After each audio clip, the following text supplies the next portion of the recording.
Jian Enin was half awake when she felt someone grab her hand and press it against something. By reflex, she swung her hand back and slapped hard. A sharp smack echoed, followed by an angry roar from a middle-aged man. "You ungrateful child! How dare you hit your own father? I'll send you to meet your late mother right now." Hearing him insult her mother, Jian Enin's heart turned cold. Who dared to speak that way about her mother? Unforgivable. She opened her eyes suddenly and saw a strange man in ancient clothing raising his hand to strike her. With a cold snort, Jian Enin kicked him hard in the stomach. The man stumbled back several steps before stopping. He was the Duke of Jiangwo of the Taiyuan Kingdom, and being hit by his own daughter in front of everyone made his face turn green with rage. His eyes burned red as he glared at Jian Enin. He stepped forward, ready to grab her by the neck. The second madam beside him quickly said, "Master, you can't kill her now. If she dies, who will take our Yuer's place and marry Prince Yan? That prince is already in trouble, and his family is about to be exiled. I don't want our Yuer to suffer with them." Her words snapped the Duke out of his fury. He flung his sleeve angrily, but stopped himself from choking Jian Enin. If this troublesome girl didn't still have some use, he would have sent her to join her late mother long ago. He glanced at the servants standing frozen nearby and shouted, "What are you waiting for? Grab her. Whether she wants to or not, she's getting married today." The servants rushed forward at once. Jian Enin stared at them in shock. She had only taken a nap at home. How did she wake up here? Who were these people and what were they talking about? Before she could figure it out, her vision went dark. A flood of unfamiliar memories poured into her mind, just as the servants pinned her down. Through those memories, Jian Enin finally understood that she had traveled through time point 10. The original person whose body she now inhabited was the eldest legitimate daughter of the Duke's household in the kingdom of Taiyuan. The angry man before her was her father, the Duke himself. Despite his daughter's objections, the Duke insisted on marrying her to Prince Yan. However, Prince Yan, whose achievements had long overshadowed the Emperor's, had become a serious threat to the throne. The Emperor accused him of treason and ordered his arrest. At this moment, Prince Yan was imprisoned and suffering under harsh punishment. His family was also about to face confiscation of property and exile. The original young lady had foreseen all of this and had begged the Duke to cancel the engagement. Unexpectedly, not only did the Duke refuse, but he also scolded her harshly. Just moments ago, he had even taken out a prepared letter of severance and forced her to press her handprint on it. Overcome with anger and despair, the original young lady had died on the spot. Now, the Duke still held that letter in his hand. He said coldly to Jian Enin, "Listen carefully. You've already placed your handprint on this letter. From now on, whether you live or die, you have nothing to do with this household." After speaking, he turned to the servants and ordered, "Tie her up and throw her into the wedding carriage." The servants obeyed and took out ropes to bind Jian Enin. But Jian Enin snatched the rope from them and swiftly stepped forward to stand before the Duke. She moved so fast that before he could react, the rope was already looped around his neck. She pulled it tight, making it hard for him to breathe. In a cold voice, Jian Enin said, "Old man, you'd better keep that letter safe and not lose it. Remember what you said today. When I rise to success one day, don't come crying and begging me to acknowledge you." With that, she kicked the Duke to the ground. 20. The second madam hurried to help him up and glared at Jian Enin. "Jian Enin, you ungrateful girl. How dare you treat your own father like this? We raised you all these years, and instead of being thankful, you dare to defy and harm your parent. How could our noble household raise such a heartless child?" At that moment, the second young lady, Jian Lingyue, walked over. Jian Enin was scolded harshly. "Jian Enin, you'd better stay away forever. You even dared to hit father. I'll never call you my sister again." Jian Enin looked at Jian Lingyue with disdain. The original owner of this body had been forced to marry the Prince of Yan because of her. Jian Enin swung the rope in her hand and lashed it toward Jian Lingyue. With a sharp snap, The rope struck Jian Lingyue's face, leaving a red mark across her pale skin. Jian Lingyue cried out in pain, covering her face. "Father, mother. She ruined my face. Please punish her." The second madam hurried to comfort her daughter, while Duke Jian was furious. "Get out, you ungrateful girl. Leave this house at once. I never want to see you again." Jian Enin swept her cold gaze over the three of them and said with contempt, "People like you don't deserve to be my family. This is just a small warning. If you dare to bother me again, I won't be so kind next time." With that, she turned and strode out of the Duke's mansion. She walked to the bridal sedan, lifted the curtain, and sat inside. For strong men had been waiting. As soon as she entered, they lifted the sedan and quickly carried it toward the Prince of Yan's residence. Jian Enin sat lazily inside, thinking about what to do next. As a descendant of an ancient martial arts family, she had once lived a carefree life. But after waking up, she found herself in this strange world. She hadn't even enjoyed her single life enough before being forced to marry a stranger. 30.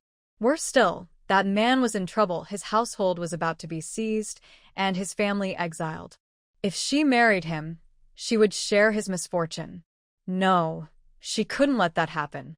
Just as she was planning how to escape the marriage, she suddenly realized with delight that her personal space had come with her. Inside it were her medical supplies, weapons, and the new pills she had invented. Once she took one, she could turn invisible and instantly travel anywhere she wished. With these tools, she could live freely and happily in this ancient world. Why should she still marry Prince Yan? If she doesn't run away now, when will she ever get the chance? Just as Jian Enin happily reached into her space to take out a pill, she was shocked to find that the space wouldn't open. What was going on? How could it suddenly stop working? At that moment, a large screen appeared before Jian Enin. On it were the words, "The space can only be opened when your fate is bound to Prince Yan. Otherwise, it will self-destruct in 10 seconds. Do you wish to bind your fate?" Jian Enin's bright smile instantly disappeared. Seeing the countdown begin, she didn't have time to think. She quickly shouted in her mind, "Bind. I'll bind." The countdown stopped, and new words appeared. Binding successful. Space unlocked. Jian Enin immediately took out a new type of pill from the space and swallowed it without hesitation. Since she couldn't escape the marriage, she had to plan for the future. First, she needed to store enough supplies so that if she were ever exiled, she and the Yan family wouldn't have to suffer. Since her father insisted on cutting ties with her, she decided to take all the valuables from the Duke's mansion first. Closing her eyes, she silently thought, "Go invisible. Go to the Duke's treasury." In an instant, her body vanished, and the next moment, she appeared inside the treasury. Silks, jewels, antiques, gold, and silver. She took everything she could and stored it all in her space. 40. After emptying the treasury, Jian Enin went to the Duke's private room. Taking advantage of the fact that no one was there, she opened a hidden chamber and swept all the valuables inside into her space. When there was nothing left worth taking, she went to the second madam's room. That woman was no good. Years ago, she had angered the original owner's mother to death. Jian Enin opened a secret compartment, took out a box, and put all the jewelry, hairpins, and bracelets inside into her space. She didn't plan to spare the second miss, Jian Lingyue, either. Entering Jian Lingyue's room, she took all the jewelry, fine fabrics, and luxurious bedding, and stored them away as well. After finishing everything, Jian Enin finally left the Duke's mansion with satisfaction. Before the Emperor could send people to confiscate the Prince of Yan's estate, she quickly appeared in the treasury of the Yan Palace. She emptied all the treasures there as well. Then she went to each family member's room and took their clothes and money, storing everything in her secret space. When the Emperor's men came to search the house, they would find nothing. Since the Emperor had treated the Prince of Yan's family so harshly, she would not let him have an easy time either. After leaving the Yan Palace, Jian Enin appeared in front of the Imperial treasury. The entrance was heavily guarded, but she showed no mercy. With a few swift moves, she knocked the guards unconscious and took the key from one of them. When she opened the treasury door, she was amazed by the piles of gold, silver, and countless jewels inside. It truly was the Imperial treasury, gold and silver stacked like mountains, and gems beyond counting. Jian En was overjoyed. This time, she was truly rich. She decided not to leave a single coin for the emperor. Everything must be taken. After emptying the treasury, her stomach began to rumble. She had traveled through time early that morning and hadn't eaten anything yet. After all that work, she was starving. She instantly appeared in the Imperial kitchen, where several royal chefs had already prepared many pastries and dishes. She picked up a piece of pastry, took a bite, and smiled with delight. As expected, the pastries made in the Imperial kitchen tasted far better than anything she had eaten in the modern world. To get the chefs out of the way, Jian En took out some stomach powder from her space and sprinkled it near them. After breathing it in, the chefs soon clutched their stomachs and hurried out of the kitchen. Humming a tune, Jian En continued eating pastries while storing all the food and dishes into her space. She glanced at the neatly arranged vegetables, grains, and prepared meat. She thought to herself that she should take these ingredients too. When she was sent into exile, she could still use them to make delicious meals. Thinking of this, Jian En quickly stored all the ingredients in her space. After leaving the Imperial kitchen, she thought she might as well go and see Prince Yan.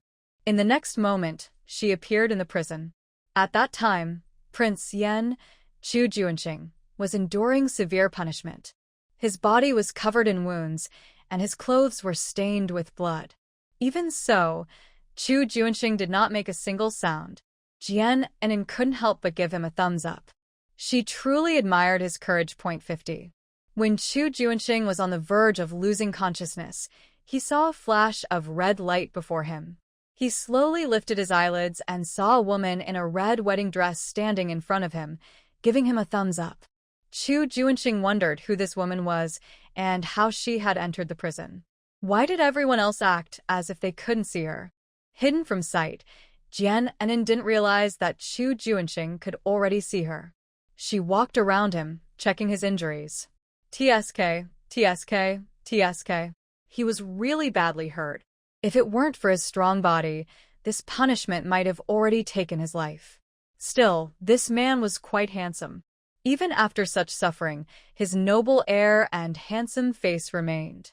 Fortunately, this prince looked good. At least her investment wasn't a loss. Just then, a deep voice came from behind the screen. Enough.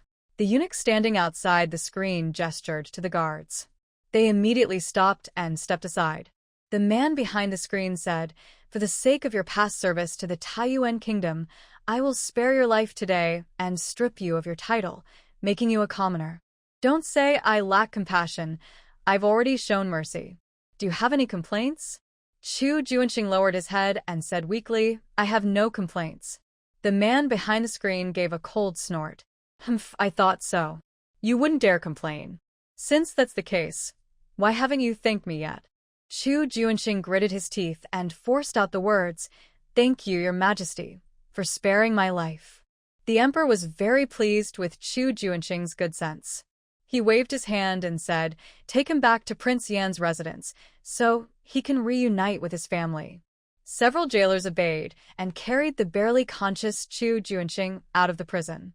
Jian En walked to the emperor's side and saw him leisurely sipping tea from a cup on the table. So this was the cruel emperor who had caused the entire Yan family to be exiled to the desolate northwest. Jian En quietly took out a strong laxative from her hidden space and secretly poured it into the tea. Only after watching the emperor drink the tea did she leave. Just as Jian En stepped out of the prison, she heard the emperor's loud cries of pain and a series of embarrassing noises from inside. The emperor clutched his stomach in agony and ran past the jailers and Chu Junxing in a panic. As he ran, the sounds followed him one after another. The jailers smelled the terrible odor but didn't dare cover their noses or move away. They kept straight faces and quickened their pace. The chief eunuch also rushed out, looking worried as he followed the emperor. He was afraid His Majesty might completely lose control. Invisible, Jian Enin almost burst out laughing as she watched the emperor's miserable state. The medicine she had used had no cure. It would keep him running for 7 days and nights. When she felt the time was right, Jian Enin left the palace and instantly returned to the wedding sedan. By then, the sedan had already stopped in front of Prince Yan's residence. The 4 men who had carried it were nowhere to be seen. Jian Enin pulled off the red veil from her head, lifted the curtain, and stepped out boldly. She saw that the front of the residence was surrounded by Imperial guards. Crying and shouting could be heard from inside. Ignoring the guards, Jian Enin strode into the residence. Inside, chaos had broken out. The sound of things being smashed mixed with the cries of the women. The Imperial guards had already begun confiscating the property of Prince Yan's household. Jian Enin stood calmly in the middle of the courtyard, completely unfazed by the scene before her. 60. When the madam of the house saw Jian Enin, she froze in surprise. She had thought that Jian Enin would choose to break off the engagement today, especially during such troubled times. Anyone else would have refused to take even one step into Prince Yan's residence now. Everyone knew that once she entered the gates of Prince Yan's mansion, it would be the same as announcing to the world that she stood on his side. That meant sharing his fate and being punished along with him. In fact, if Duke Jian had gone to the emperor before his daughter's marriage and asked to cancel the engagement, the emperor would surely have agreed. But Jian Enin did not withdraw. Instead, she stepped into Prince Yan's mansion with firm determination. Such courage was rare.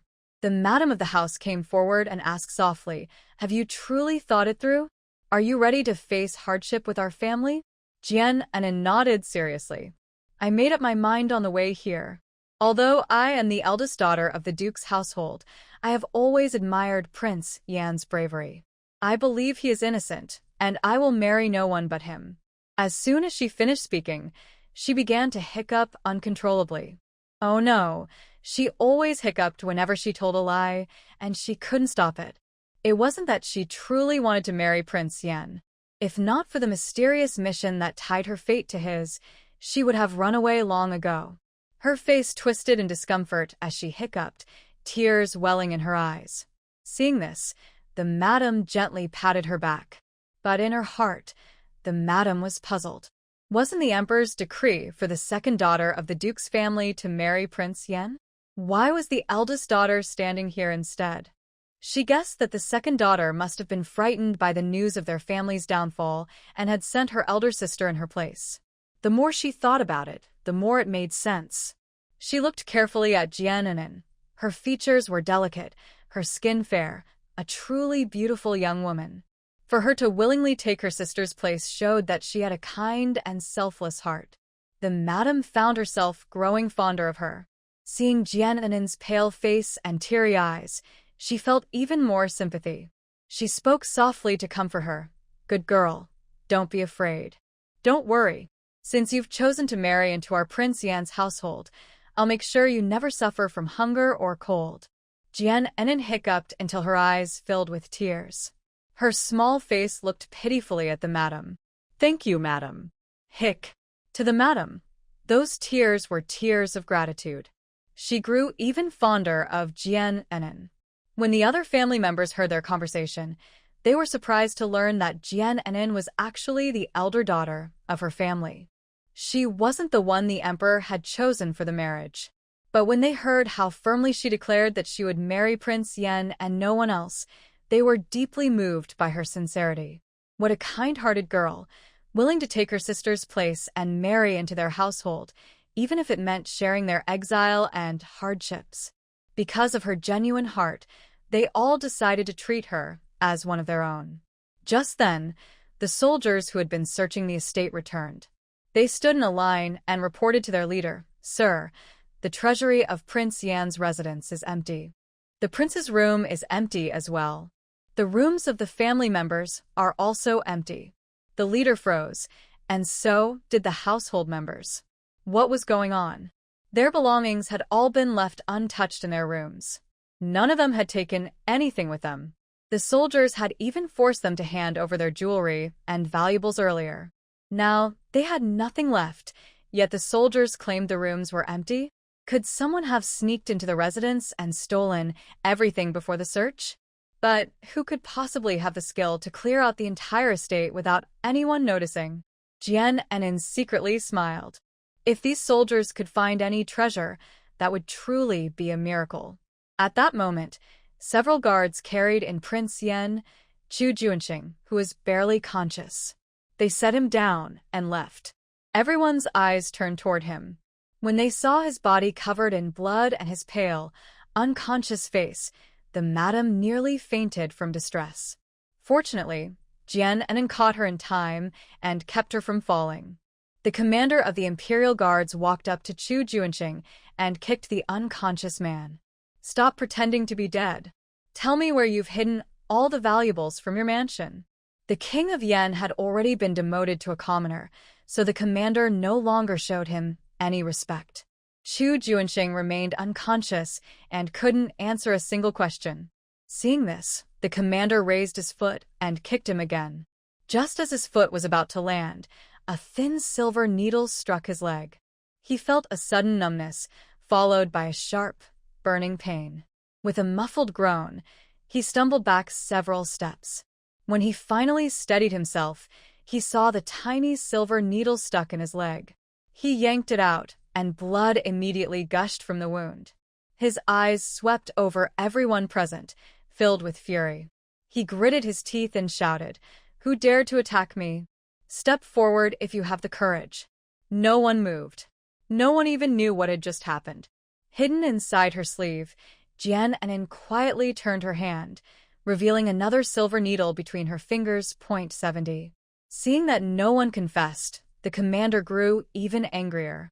He drew the sword from his waist and pressed it against Chu Junxing's neck. "So, no one wants to admit it? Fine. I'll deal with him right now." The madam saw this and rushed forward to shield Chu Junxing.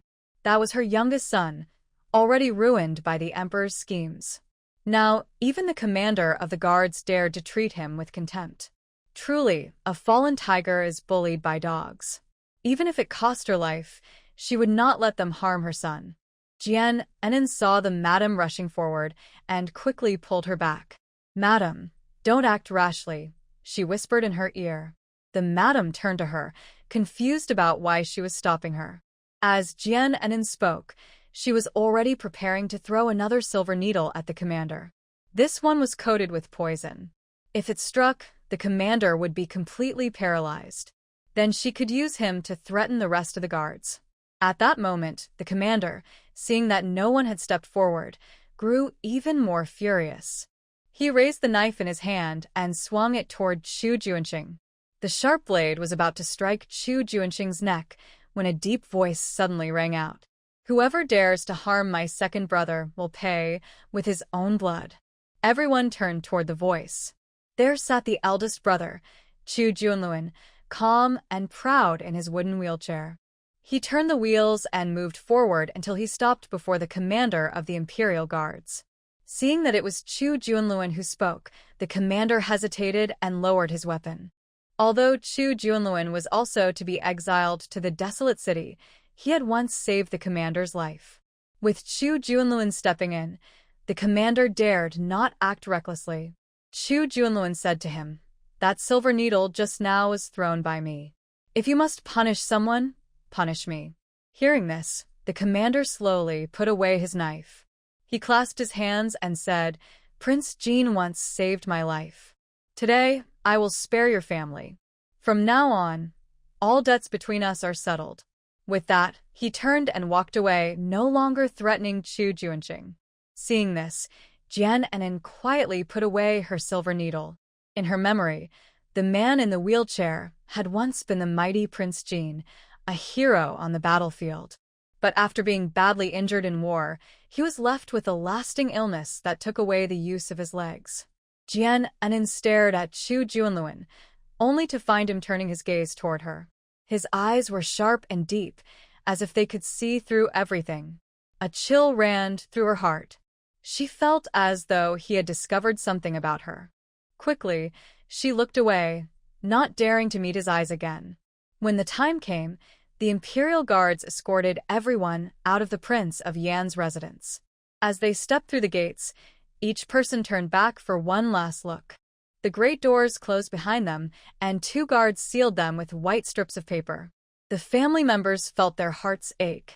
They had lived here for so many years, yet now they were branded as traitors. From this moment on, they would leave everything behind and be exiled to the distant, barren northwest. Jian Enin supported the madam and walked at the front, her head held high. Behind them, the unconscious Chu Junxing was carried on the back of his younger brother, Chu Ans. Outside the Prince Yan's residence, a large crowd had already gathered to watch the commotion. When the people from the residence came out, someone immediately threw rotten eggs and wilted vegetables at them. The crowd shouted, "Traitors! Get out of Taiyuan!" As the words fell, a rotten egg flew straight toward Jian Enin's head. She tilted her head slightly, and the egg missed her, hitting the back of the guard captain who was walking in front.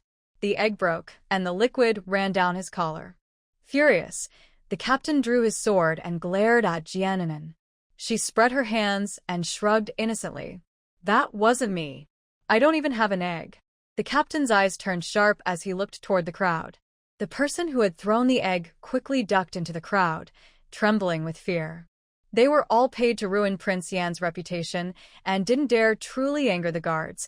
Doing so could cost them their lives. After the egg hit the captain, the people hiding among the crowd became more cautious, no longer daring to throw things so accurately. The hired troublemakers kept shouting, stirring up the rest of the crowd to curse Prince Yan's family. But now they no longer dared to throw anything directly. Jian Enin and her group were escorted by the guards out of the city. Outside the city, family members would usually wait to say goodbye, bringing food and water for those being exiled. The guards never stopped them. This was an old custom that no one had ever broken. Jian Enin thought no one from the Duke's household would come to see her off, but she saw a carriage from the Duke's residence parked by the road. A maid stepped down, holding a fierce dog on a leash. Jian Enin recognized her. It was the maid who served Jian Lingyue. She immediately understood that Jian Lingyue must have sent her to take revenge for what had happened before. Without a word, the maid ordered the dog to attack Jian Enin. The fierce dog had been eager to attack, and as soon as it heard the maid's words, it lunged toward Jian Enin .80. Jian Enin quickly dodged the attack with a few swift steps. She rushed to the maid and bumped into her hard, knocking her to the ground. At the same time, a short knife appeared in Jian Enin's hand. No one knew that this knife came from her secret weapon space. Everyone thought she had taken it from the maid. The dog was about to pounce on Jian Enin again. The family members of Prince Yan's household watched nervously. Some wanted to help her, but the guards stopped them. The madam shouted anxiously, behind you."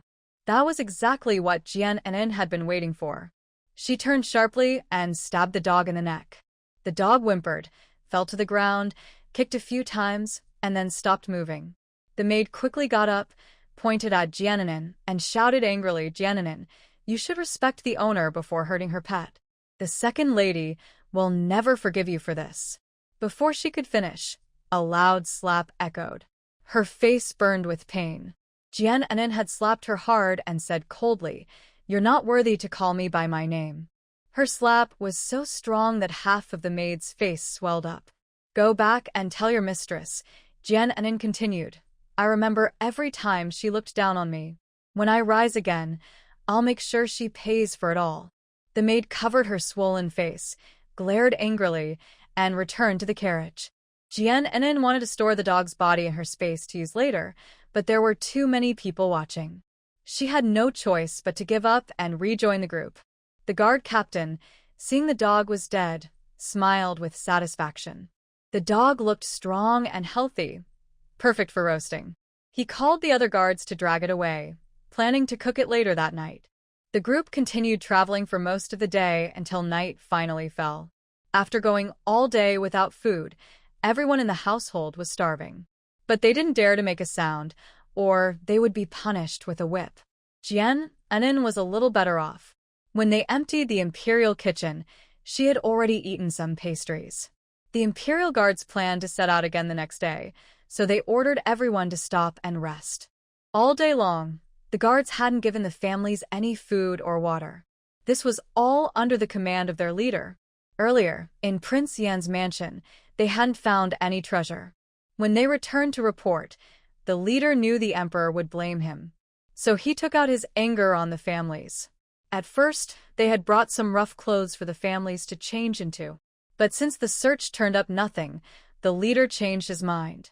He wanted them to wear their fine clothes while being exiled. He wanted everyone to see that even nobles could fall from grace. He even hoped they would meet bandits on the road, then he could watch the chaos. The emperor had already ordered that the guards only needed to escort them. No matter what happened on the way, they didn't have to protect them. Once they reached the desolate city, he would make them change into rough clothes. Let them live a hard life there. Soon, the guards began roasting dog meat. The smell of the meat spread through the air, reaching the families. They watched the guards eat, swallowing hard in hunger. Jian Anen helped the madam sit on a large tree stump and asked gently, "Madam, you must be very hungry, right?" The madam rubbed her sore legs and nodded slightly. Since leaving Prince Yan's mansion, the guards hadn't allowed them to bring anything. They hadn't eaten a single bite since morning. Everyone was hungry and thirsty, but they could only watch the guards eat and drink. Along the way, Jian Anen and the madam had grown closer. Not wanting the madam to suffer, Jian Anen secretly took out 2 pieces of pastry from her hidden space and slipped them into the madam's hand. The madam looked surprised when she saw the pastries. "Where did you get these?" she asked. Jian Anen made a Chu gesture and said to the madam, "Please eat without worry, madam. There's no poison." Then Jian Anen stood up and walked to Chu Junxing. He was badly injured and had been unconscious the whole time. Seeing this, Jian Anen took his wrist and checked his pulse. At that moment, 4 of his ribs were broken, the tendons in his foot were cut, 5 of his fingers were fractured, and his internal organs were also damaged. Even with his strong body, he could not endure such cruel torture. Jian Anen thought to herself, what kind of hatred does that cruel emperor have against him to treat him like this? She put down Chu Junxing's hand and said to Chu Ans beside her, "You've worked hard on the way here. I have some water, drink a little." After speaking, Jian Anen took out a bottle of clear spring water from her storage space. It was water she had taken from the Imperial kitchen. Chu Ans was already extremely thirsty, so he took the bottle without hesitation. Jian Anen whispered, "Drink quietly, don't let the guards see you." Chu Ans nodded firmly, thanked her, and turned away to take a big gulp.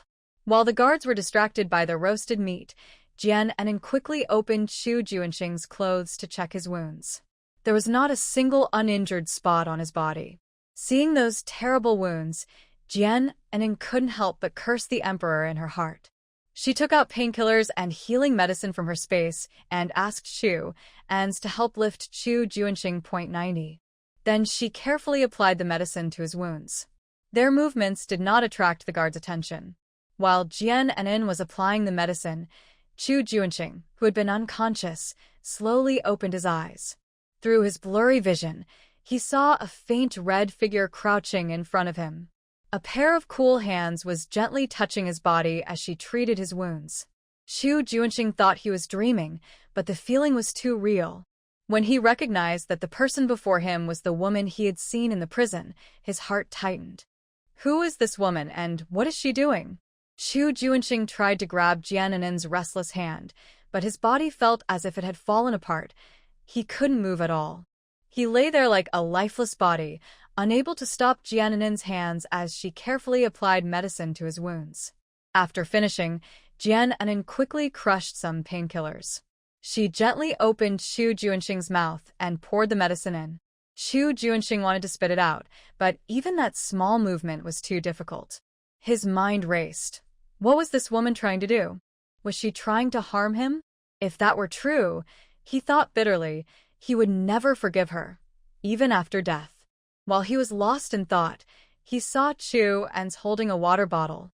Chu Ans poured the water into his mouth, helping him swallow the medicine. Chu Junxing narrowed his eyes at him, confused as to why he was helping that woman. Neither of them noticed that Chu Junxing had already regained consciousness, and was watching them quietly. After finishing, Jian Enin said to Chu Ens, "Keep an eye on him. If anything unusual happens, tell me right away." Chu Ens not dead. I understand. Thank you, second sister-in-law, for saving him. Jian Enin smiled softly and said nothing more. She stood up and returned to sit beside the madam. Hearing Chu Ens call her second sister-in-law, Chu Junxing wanted to ask who she really was and why he called her that. But he couldn't speak. He didn't even have the strength to open his mouth. Soon, with those questions still in his mind, he fell unconscious again. When Jian Enin sat down beside the madam, the older woman said kindly, "My dear, you've been through so much on this journey. If you regret your decision, just tell me. I can cancel this marriage for my son. Once we reach the place of exile, you'll be free to go wherever you wish." Jian Enin could tell the madam was a reasonable person. She looked at her firmly and said, "Please don't worry, madam. I've already said that I will marry the Prince of Yen and no one else. Even in exile, I will not leave him. I truly want to marry Prince Yen. No matter how hard life may be in the future, I will never regret it." As soon as Jian Enin finished speaking, she began to hiccup uncontrollably. She had lied again. That talk about marrying no one but Prince Yen, no one would believe it, not even a ghost. But if she tried to break the bond between her and Prince Yen by force, the space connected to it would explode. Then all the gold, silver, and fine fabrics she had collected inside would be destroyed as well. When that happened, she would be left with nothing. Forget about living a happy single life. She might not even have food to eat. Seeing how firm Jian Enin sounded, the madam finally felt relieved. She gently patted Jian Enin's back, hoping to ease her discomfort. While Jian Enin was still hiccuping, a vision suddenly appeared before her eyes. It was late at night. The royal guards were resting, leaving only two on watch. The family members of Prince Yan's household were sitting together, resting quietly. Before long, a group of people dressed in black appeared. They raised their weapons and attacked the family members. Cries of pain filled the air, and soon some of the family were hurt or killed. Their real target was Chu Junxing. But with Chu Ens and Chu Junluan guarding him, the attackers couldn't reach their goal. The other guards, even after hearing the cries, didn't open their eyes to check. They seemed to be in a deep sleep, completely still. Even the two guards on duty ignored everything happening before them. The vision disappeared soon after it appeared. Jian Enin knew this was the original owner's ability to foresee the future. Now that she had taken over this body, she had inherited that same power. However, the ability was limited. It could only show what would happen within the next 3 days. From what she had just seen, the people in black would appear tonight. Although Jian Enin didn't know who had sent them, she was sure they were connected to the royal guards. So these guards like to pretend nothing's happening? Fine then, let them suffer a little first. Jian Enin left the madam and walked into a dark corner. Seeing that no one noticed her, Jian Enin silently whispered in her heart, "Disappear." The next second she vanished. Jian Enin walked up to the Imperial guards and took out a laxative from her storage space. It was the same one she had once given to the emperor. At first, she had planned to get along well with these guards on the journey. But now, it seemed there was no need. She sprinkled a small amount of the laxative into the guards' water flasks. After finishing, she quietly returned to the group of family members. No one saw what she had done. Just as Jian Enin was secretly feeling relieved, she suddenly sensed a cold gaze directed at her point 100. She quickly turned her head and saw Chu Junxing, who had been unconscious, now awake and staring at her with deep, unreadable eyes. Jian Enin hurriedly lowered her head, feeling uneasy. Why did he wake up so soon? And why was he looking at her like that? Did he see what she just did? When she looked again, Chu Junxing's eyes were closed, as if he had never opened them. Jian Enin let out a quiet sigh of relief, thinking she must have imagined it. Just then the guards suddenly cried out. Jian Enin looked up and saw the ones who had drunk the water clutching their stomachs in pain.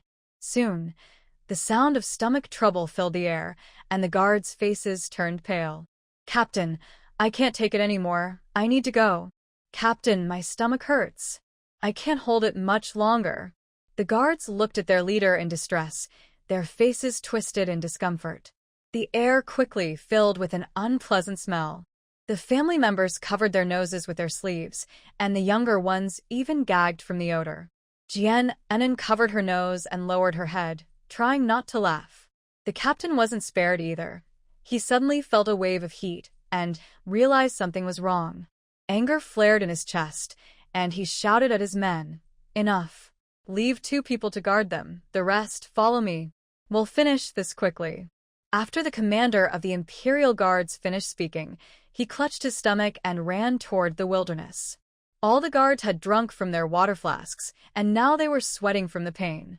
If they didn't find a place soon, they would be in real trouble. Holding their stomachs, the guards followed their leader out of the camp, too distracted to care about the family members of Prince Yan's household. The commander ran behind a large tree. Just as he was about to relieve himself, the unpleasant smell made him almost sick. In the moonlight, he looked down and saw a mess. He cursed under his breath, furious and embarrassed. How could something so humiliating happen to him, especially while escorting exiles? If his men found out about this, how could he ever lead them again? This would become a story they'd laugh about for years, even in their sleep. Seeing the other guards running toward him, the commander quickly waved his hand. "Go somewhere else. Don't come near me," he shouted. The others, unaware of his accident, ran off to another part of the field. Soon, the quiet night was filled with unpleasant noises. When the commander was done, he faced another problem. How could he return like this? He couldn't possibly go back in such a state. The other guards finished and were about to leave, but before they could take a step, their stomachs cramped again. "I can't do it, I need to stay here a bit longer," one groaned. "My legs are numb, but my stomach still hurts," another complained. "What's going on? Could it be that the dog meat we ate was bad?" Someone guessed. "Don't talk about food right now, just hurry up and finish," another replied. As the guards ran farther away, the family members of Prince Yan's household looked confused. Only Jian Enin lowered her head, hiding a smile. While the guards were too busy to return, she quickly took out some food from her secret stash and shared it with everyone. The first madam looked puzzled when Jian Enin handed her another piece of pastry. As the Grand Princess Consort, she had naturally tasted pastries made by the royal kitchen before. But how could Jian Enin have brought these out? The first madam didn't ask, only watched Jian Enin's figure in silence, lost in thought. After handing out the pastries, Jian Enin went to the Imperial Guards area and found some water bags that hadn't been tampered with. She said to everyone, "Before the guards come back, let's eat quickly." The family members had been hungry all day, so they didn't hesitate and ate the pastries eagerly. When they were thirsty, they drank from the water bags. After everyone finished eating, Jian Enin carefully put the water bags back into the guards' packs. All the family members looked at her with gratitude. Only the first madam and Chu Junluan exchanged thoughtful glances as they looked at Jian Enin. Jian Enin then went to Chu Junxing's side. She loosened his outer robe and checked his wounds. Besides the new injuries, his body was covered with many old scars, marks left from years of battle. Fortunately, the wounds were slowly healing, and the external injuries didn't seem too serious. But the internal ones needed proper treatment. He hadn't eaten all day, and his body urgently needed nourishment. Yet in this situation, she couldn't give him an injection. Helplessly, Jian Enin took out a bottle of glucose. She gently opened Chu Junxing's mouth and poured the glucose in little by little. Chu En's, watching her, couldn't help asking, "Second sister-in-law, what's that in your hand?" Without looking up, Jian Enin replied, "It's a nutrient solution. It helps your second brother regain strength and heal faster." Chu En's nodded, then asked, "How bad are his injuries? When will he wake up?" After feeding him the glucose, Jian Enin said, "Your second brother's injuries are quite serious. His internal organs are damaged, and 4 of his ribs are broken. Whether he wakes up after tonight depends on his luck." Her words made Chu En's tense up immediately. "You mean my second brother is dying?" Chu En's asked anxiously. grabbing Jiannin's arm. "Sister-in-law, since you're now part of our family, I beg you to save him. 110.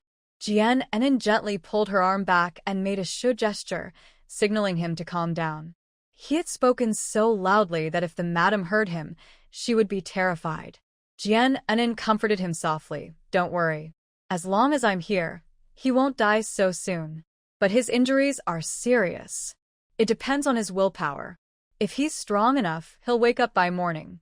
If not, he may stay unconscious for a while." Hearing that his brother wouldn't die, only remain unconscious, Chu Ans finally felt a bit relieved. As long as his brother was alive, there would always be hope for recovery. He didn't know why, but ever since he saw Jiannin applying medicine to his brother's wounds, he had believed she would save him. While they were talking, the sound of wooden wheels turning came from behind. Jiannin turned and saw the eldest brother, Chu Junluan, moving his wheelchair toward them. His sharp eyes fixed on Jiannin as he asked in a low voice, "You're not the eldest daughter of the Duke's household. Who are you really?" Jiannin hadn't expected him to be so direct. This man truly lived up to his reputation as the powerful Prince Jin. He could see through her at a glance. But Jiannin didn't reveal her true identity. She didn't want to bring trouble upon herself. Putting on an innocent expression, she said, "I don't understand what you mean. If I'm not the Duke's eldest daughter, then who else could I be?" Chu Junluan clearly didn't believe her. In his mind, the Duke's eldest daughter would never know how to use silver needles or treat injuries. With a cold expression, he warned, "I advise you not to play any tricks. If you dare harm my family, I will make you pay dearly." Jiannin couldn't help twitching her lips. When had she ever shown any sign of wanting to harm his family? Although she wasn't from this world and had once thought about escaping her marriage, now that she had chosen to share Chu Junxing's fate, she would take full responsibility for this family. Don't say she's hurting them. She's actually helping them right now. Chu Ans, standing nearby, couldn't stay silent any longer. He said, "Big brother, I think you've misunderstood second sister-in-law. She didn't hurt anyone. She even put medicine on second brother's wounds and gave him some supplements. Just now, she also shared food with all of us. How could someone like her ever harm us?" Jiannin nodded quickly, her face full of agreement. "Keep talking, you're saying everything I want to say," she thought. Chu Junluan gave a cold snort, glanced deeply at Jiannin, then turned his wheelchair and left. At that moment, a large screen appeared before Jiannin. On it were the words, "Task completed. Help the guards. Reward. Space supermarket unlocked." A flash of white light appeared, and suddenly a space supermarket opened up before her. It had everything imaginable, all available for purchase with money.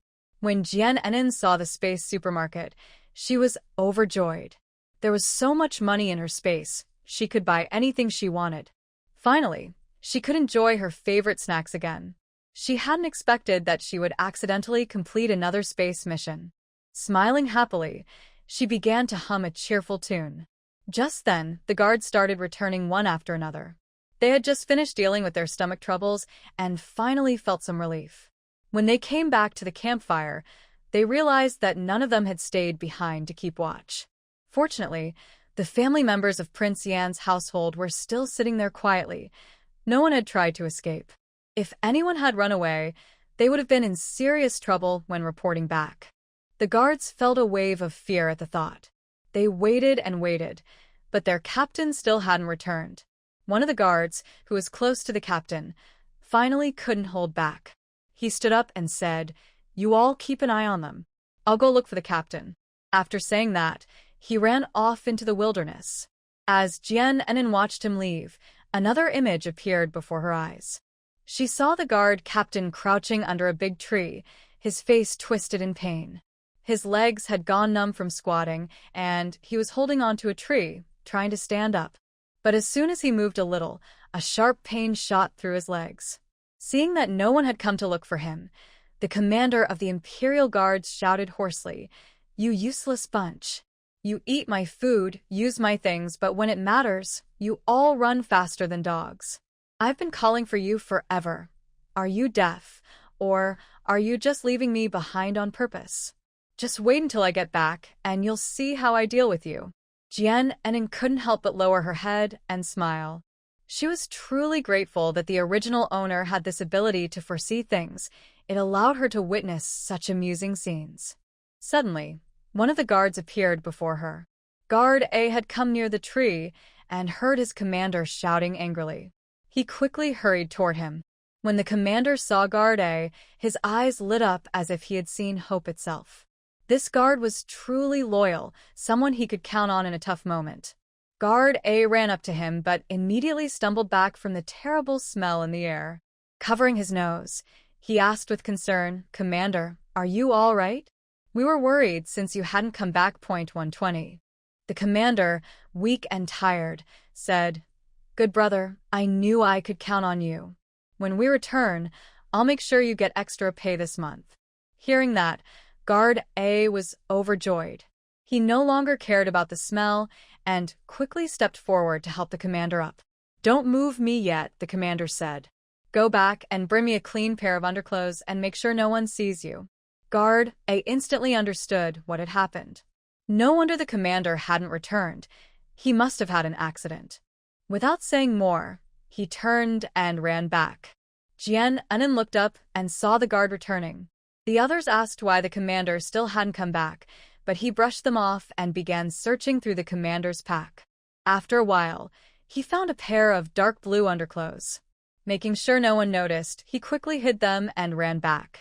The other guards, exhausted from their earlier efforts, were lying on the grass, resting. They only needed to watch over the families now. As for what the Imperial guards were doing, no one cared to ask. One of the guards ran back to his leader, grabbed his arm, and helped him up. "Be gentle. My legs are completely numb," the leader muttered. It took him quite a while to recover before he could change into clean clothes. Supported by his subordinate, the leader slowly returned to the resting area. When Jian Enin saw him, she couldn't help but let out a small laugh. The leader glared at her angrily. "What are you laughing at? Don't think that just because you're the daughter of a noble family, I won't dare to deal with you. You're in exile now. If you die on the road, no one will even bother to bury you." He thought his words would frighten her, but Jian Enin only gave a faint snort and ignored him. She didn't want to argue with the guard leader. Making him angry would only bring trouble to the other families. She didn't want anyone to suffer because of her. Jian Enin glanced at Chu Junxing, who was still unconscious. With Chu Ens there to protect him, she decided to look after the madam instead. She said to Chu Ens, "Listen carefully. Soon, a group of men in black will appear. You must protect your second brother." Without waiting for his surprised response, Jian Enin walked straight toward Chu Junluan. Chu Junluan was resting with his eyes closed. Beside him sat a gentle-looking woman holding a boy of about 4 years old. The woman seemed exhausted and had fallen asleep with the child in her arms. Jian Enin had already noticed that this woman was Chu Junluan's wife, and the boy must be their son. Hearing footsteps, Chu Junluan opened his eyes sharply, his gaze cold and alert. When he saw Jian Enin, he asked with hostility, "What do you want?" Knowing he didn't trust her, Jian Enin spoke directly. "Protect your wife and child. Soon, a group of people will come to attack us. That's all I can say, believe it or not." After speaking, she turned and left. Chu Junluan didn't believe her. To him, Jian Enin's behavior was always strange and hard to understand. If men in black really came to attack later, it must have something to do with Jian Enin. Otherwise, how could she have known they would come? Jian Enin returned to sit beside the madam. Now that her fate was tied to Chu Junxing's, she felt it was her duty to protect everyone here. When everyone grew too tired and began to fall asleep where they were, a group of men dressed in black quietly appeared. Their faces were covered, and they held long swords as they moved quickly toward the family members of Prince Yan. Jian Enin was not asleep. She had been waiting for them. The men in black moved fast and silently. Chu Junluan and Chu Ens, both trained in martial arts, opened their eyes the moment they heard the footsteps. They saw one of the men in black raise his sword to strike at a family member. Chu Ens rushed forward and kicked the man's arm. The sword flew out of his hand, and the two began to fight. The other men in black did not join the fight. Their goal was clear: to harm everyone present, especially Prince Yen, Chu Junxing, who was their main target. Seeing Chu Ens move away from Chu Junxing, the men in black quickly ran toward the prince. Chu Junluan turned his wheelchair and tried to block them, but he was too slow. One of the attackers had already reached Chu Junxing and thrust his sword toward his chest. Just as the blade was about to strike, Chu Junxing, who had been unconscious, suddenly opened his eyes. Seeing this, Jian Enin acted without thinking. She quickly took a silver needle from her hidden space and threw it at the man in black. The needle struck his throat, and before he could react, he fell to the ground, lifeless. The sound of fighting woke everyone. When they opened their eyes, they saw the group of men in black. Seeing one of them already lying dead on the ground, some of the family members began to cry in fear. The other attackers froze for a moment. They looked at their fallen companion, whose face had turned dark purple, with dark blood flowing from his nose and mouth. The group of men in black was startled. They hadn't expected that the silver needle stuck in their companion's throat was poisoned. Even the Imperial guards were shocked by Jian Enin's silver needle. All eyes turned toward her. Chu Junxing noticed the faint smile at the corner of Jian Enin's lips. Cold and fearless. 130. His heart trembled slightly. What he didn't know was that, in modern times, Jian Enin used to practice throwing silver needles like darts. She had drawn meridian lines and acupoints on practice dummies, and no matter how far she stood, she could always hit the exact spot.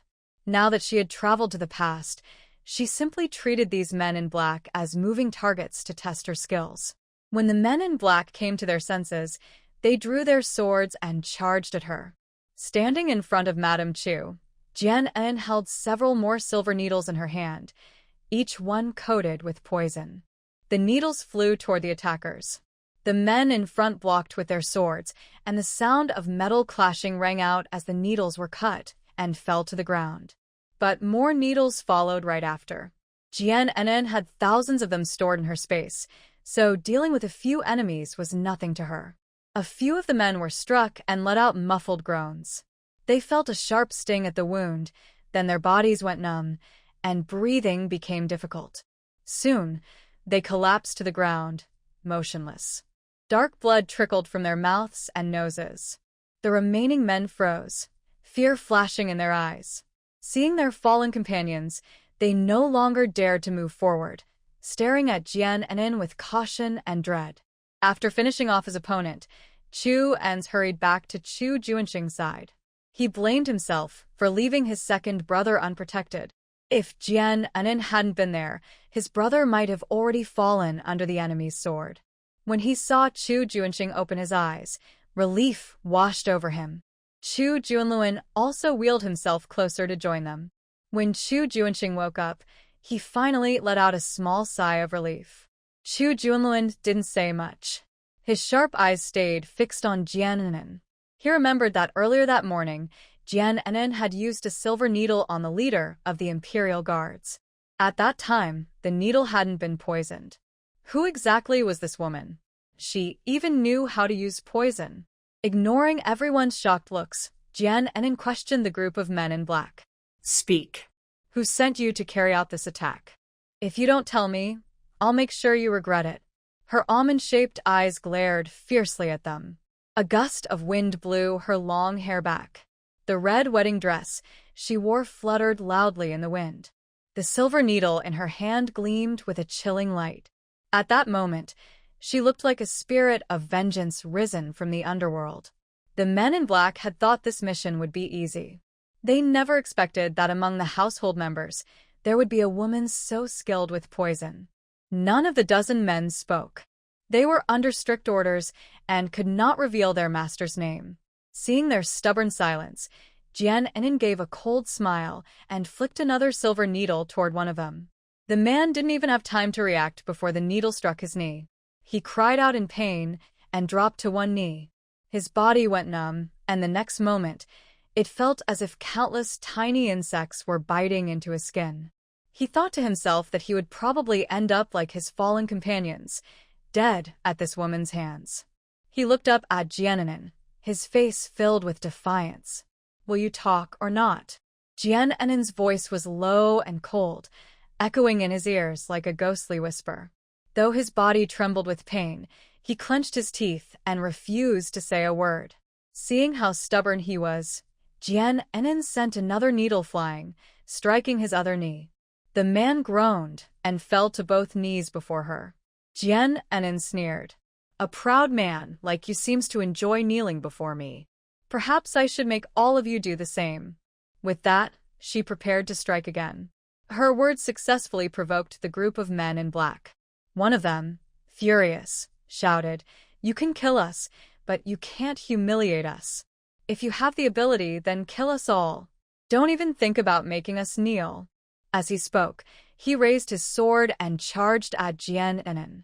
Jiannin gave a cold snort, and a silver needle shot from her hand, striking the man in the throat. He clutched his neck and fell straight to the ground. After a few twitches, he stopped moving. The remaining men in black realized they could not continue fighting this woman. They turned and tried to flee. Jiannin gave them no chance to escape. She flicked her wrist, sending out more than 10 silver needles. The men in black groaned and fell to the ground, motionless. The one who had been injured in the knee and was kneeling before Jiannin saw his companions fall one after another. He finally broke down. "I'll talk. I'll tell you everything." Jiannin stepped forward and pressed a silver needle against his neck. Speak. Who sent you to attack me? "If you lie, you'll regret it." The man knew she meant what she said. Just as he was about to reveal his master's name, a cold arrow suddenly shot through the air. Before he could say a word, the arrow pierced his back. He fell to the ground with a thud and stopped breathing. Jiannin quickly looked toward the direction the arrow had come from, catching a glimpse of a shadowy figure disappearing into the darkness.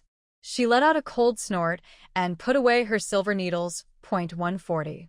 Turning around, she saw the Imperial guards standing there, their faces dark and tense. Their leader stepped forward, his face full of anger. When Jiannin had thrown her first silver needle, he had remembered what happened that morning. Even now, the spot on his leg where a needle had struck still ached faintly. He had thought it was Chu Junluan who had thrown it, but now he finally understood. It had been Jiannin all along. The more he thought about it, the angrier he became. Gripping his whip tightly, he lashed it toward Jiannin. With a sharp crack, the whip struck the spot where Jiannin had just been standing. The whip struck with great force, leaving a small pit where it landed. Seeing the mark on the ground, the family members grew anxious for Jiannin. Fortunately, Jiannin moved quickly and avoided the blow. If she hadn't, that strike could have seriously injured her. The commander of the guards hadn't expected her to dodge. Furious, he shouted, "Jiannin, you are now in exile. You're not allowed to carry anything with you. Hand over the silver needles, or you'll suffer for it." As he spoke, he raised his whip again and lashed toward her. Just as the whip was about to hit Jiannin, the madam standing behind her suddenly pushed her aside. The whip landed on the madam instead. She cried out in pain, clutching the spot where she was struck, and crouched down. Jiannin hadn't expected the madam to push her away and take the blow herself. She had actually been waiting for the whip to come closer so she could grab it and fight back against the commander. But things had turned out very differently. "Madam, are you all right? Please sit down and let me take a look," Jiannin said anxiously, helping her to sit and checking her injury. The madam trembled from the pain, her face pale. Her outer garment was torn, and blood was seeping through. Jiannin quickly took out some medicine and water from her hidden space. "Madam, please take this medicine. It works very well." The madam looked at the white pill in her hand, surprised, and glanced at Jiannin as if to ask what it was. Jiannin gave her a reassuring look. "It's for healing. Once you take it, your wound will recover quickly." Although the madam had never seen such medicine before, she trusted Jiannin. Without hesitation, she put the pill in her mouth, took a big sip of water, and swallowed it. Before long, the the pain began to fade. The madam looked at Jian Enen with a complicated expression. She knew a little about the young lady of the Duke's household, and in her memory, that young lady had never shown any skill in medicine. But the Jian Enen standing before her not only knew how to use poison, but also had an amazing healing medicine. On top of that, Jian Enen had once given her pastries that only the Imperial kitchen could make. All of this made the madam start to doubt Jian Enen's true identity. Fortunately, Jian Enen had never shown any intention of harming her or her family. On the contrary, she often helped everyone. The madam thought that Jian Enen was not a bad person. Maybe she simply knew medicine and didn't want others to find out. As for those pastries from the Imperial kitchen, perhaps Jian Enen had made them herself. Thinking this way, the madam finally felt more at ease. When the family members of Prince Yan's household saw the madam being whipped, they all wanted to rush forward to help, but the Imperial guards forced them back with their swords. Chu Junluan's hands tightened on the armrests of his wheelchair, veins bulging. He glared angrily at the leader of the guards, full of regret. He thought bitterly that he must have been blind back then to have saved such an ungrateful person. When Chu Junxing saw his own mother being beaten, he was so furious that he almost fainted, coughing violently as blood rushed to his throat. Chu Ens quickly helped him breathe more easily, glaring at the guards with hatred. Jian Enen stood up, took out a silver needle coated with poison from her hidden space, and looked at the leader of the guards. "You want this, don't you?" Jian Enen said, playing with the needle in her hand. "If you want it, come and take it yourself. But be careful. One prick could be deadly." The guard leader froze mid-step. Jian Enen continued, "If the leader of the guards wants to know what it feels like to be pricked by a poison needle, you're welcome to try. You should know that out here in the wilderness, if a few guards die, the Emperor won't care." Her words made the other guards shiver. She was right. Even though they were Imperial guards, in the Emperor's eyes, they were no more than ants. And on a journey of exile, accidents could happen at any time. Even if a few guards died along the way, no one would question it. After all, the group of men in black earlier had already died at Jian Enen's hands. I don't know how many silver needles she still has. None of us want to take the risk of offending Jian Enen. Jian Enen's words also reminded the leader of the Imperial Guard. He started to feel scared. He was so angry earlier that he forgot the poison on the silver needles. This group of exiles now seemed no different from reckless outlaws. If they angered them, even if all the guards were killed in this remote area, no one would know who did it. 150. Seeing that the Imperial Guard leader didn't dare to move forward, Jian Enen sneered and put away her silver needles. She looked coldly at the leader and spoke in a commanding tone. "Why are you still standing there? Hurry up and send someone to deal with these bodies. Do you want everyone to sleep next to a pile of corpses?" The leader of the Imperial Guard was so angry he was about to explode. He was already furious and now had to be ordered around by this young girl. He clenched his teeth and shouted at the others, "What are you waiting for? Hurry up and drag these bodies away." The guards quickly came over and carried away the bodies of the men in black. Jian Enen ignored the guards and turned to kneel down. She looked at the lady of the house with concern and asked, "How are you feeling now? Is your body better?" The lady nodded gently. "I'm feeling better. Enen, you don't need to worry too much." Jian Enen took out a small bottle of medicinal powder from her space and handed it to her. "Keep this powder on you. After everyone goes to sleep, you can spray some on the wounds." The lady looked at the small bottle and saw it was something she had never seen before. "What is this?" she asked with a puzzled look. Jian Enen explained, "This is medicine that helps wounds scab quickly. With the hot weather now, if the wounds don't scab fast, they can easily get infected and pus." The lady nodded and put the small bottle into her clothes. Jian Enen had already noticed that Chu Junxing had woken up. She didn't expect him to wake so quickly. His physical condition was truly strong. He had suffered such serious injuries but hadn't received proper treatment. If it had been someone else, they might have been unconscious for 7 days and nights before waking up. Jian Enen once again gave a thumbs up at her heart for Chu Junxing's health. She stood up and walked toward Chu Junxing. Since waking up, Chu Junxing's eyes had never left Jian. He realized that Jian was the legitimate eldest daughter of the Duke's family. She was supposed to be his bride today. But before the wedding could happen, something went wrong. He had been in a semi-conscious state all day and almost forgot about the wedding. Suddenly, he remembered the scene when he saw her in the prison. She was wearing a red wedding dress, with a red veil casually draped over her crown. How did she get into the palace prison? The palace was very well guarded.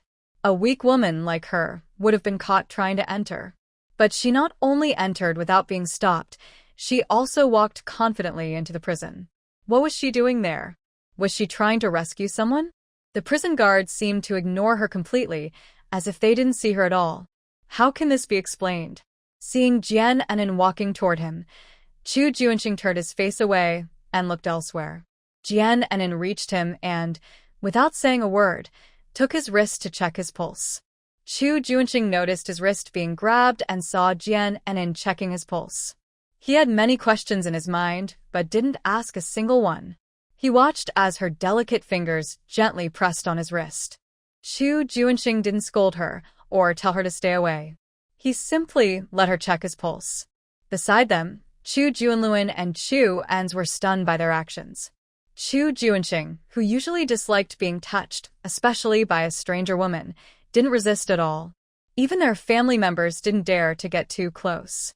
But at this moment, he allowed Jian to hold his wrist without showing any discomfort. Chu Junluan and Chu Ans exchanged surprised looks, seeing the astonishment on each other's faces. After checking his pulse, Jian gently released his wrist. How do you feel now? Is your left lung breathing particularly hard? Jian's words surprised Chu Junxing, and she was right. His left lung was indeed struggling to breathe.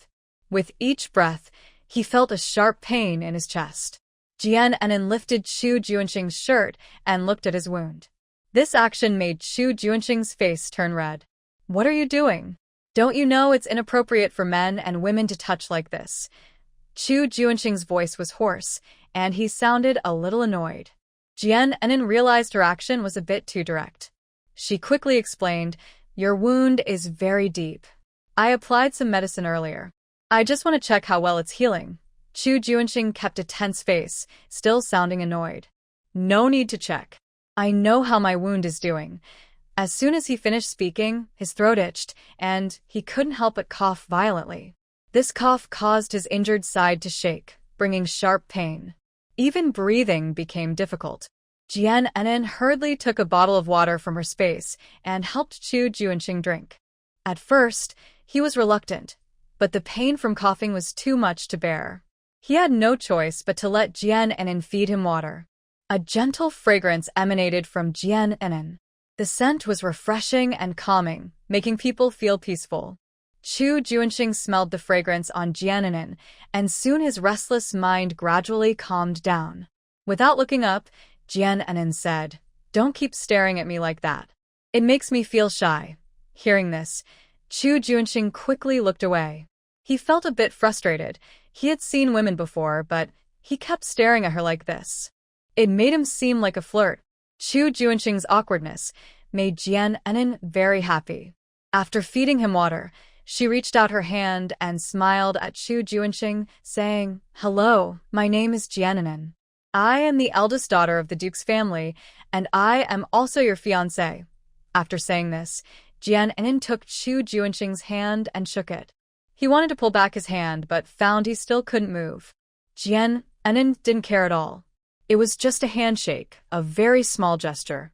Seeing that Chu Junxing had no objection, Jian continued, "Don't worry. Since I chose to marry you, and am willing to go into exile with you, I won't run away halfway. I will stay by your side and help everyone get through the difficult times ahead." Jian's words made Chu Junxing's eyebrows furrow unconsciously. The emperor's marriage decree was for the second young lady of the Duke's house to marry him. But now, the person in front of him was the eldest daughter of the Duke's house? Chu Junxing spoke in a hoarse voice. "Since you're not that second young lady, why are you still marrying me? You know I have been demoted to commoner and exiled from my family. Why don't you run away? What are your true intentions? After speaking, Chu Junxing took a deep breath. A sharp pain struck his left lung again. Jian stared tightly into Chu Junxing's eyes. She didn't expect that this man was so cautious. What could her intentions be? Naturally, she wanted to live well in this ancient time. And the condition for living was to be tied to his fate. Jian put away her smile and said seriously, I have no hidden motives. If you want to blame someone, blame my unworthy sister. She doesn't want to marry you and go through hardships with you. But I have a different idea. I know that King Yan didn't betray the country. So I resolutely chose to take her place and marry into the King Yan's residence. To me, marrying King Yan is the greatest honor of my life. No matter how much hardship or suffering I face in the future, I will not regret today's decision. After speaking, Jian kept her eyes fixed on Chu Junxing's. But she was desperately trying to hold back her hiccups. She lied once again. But the more she lied, the more it might become true in the future.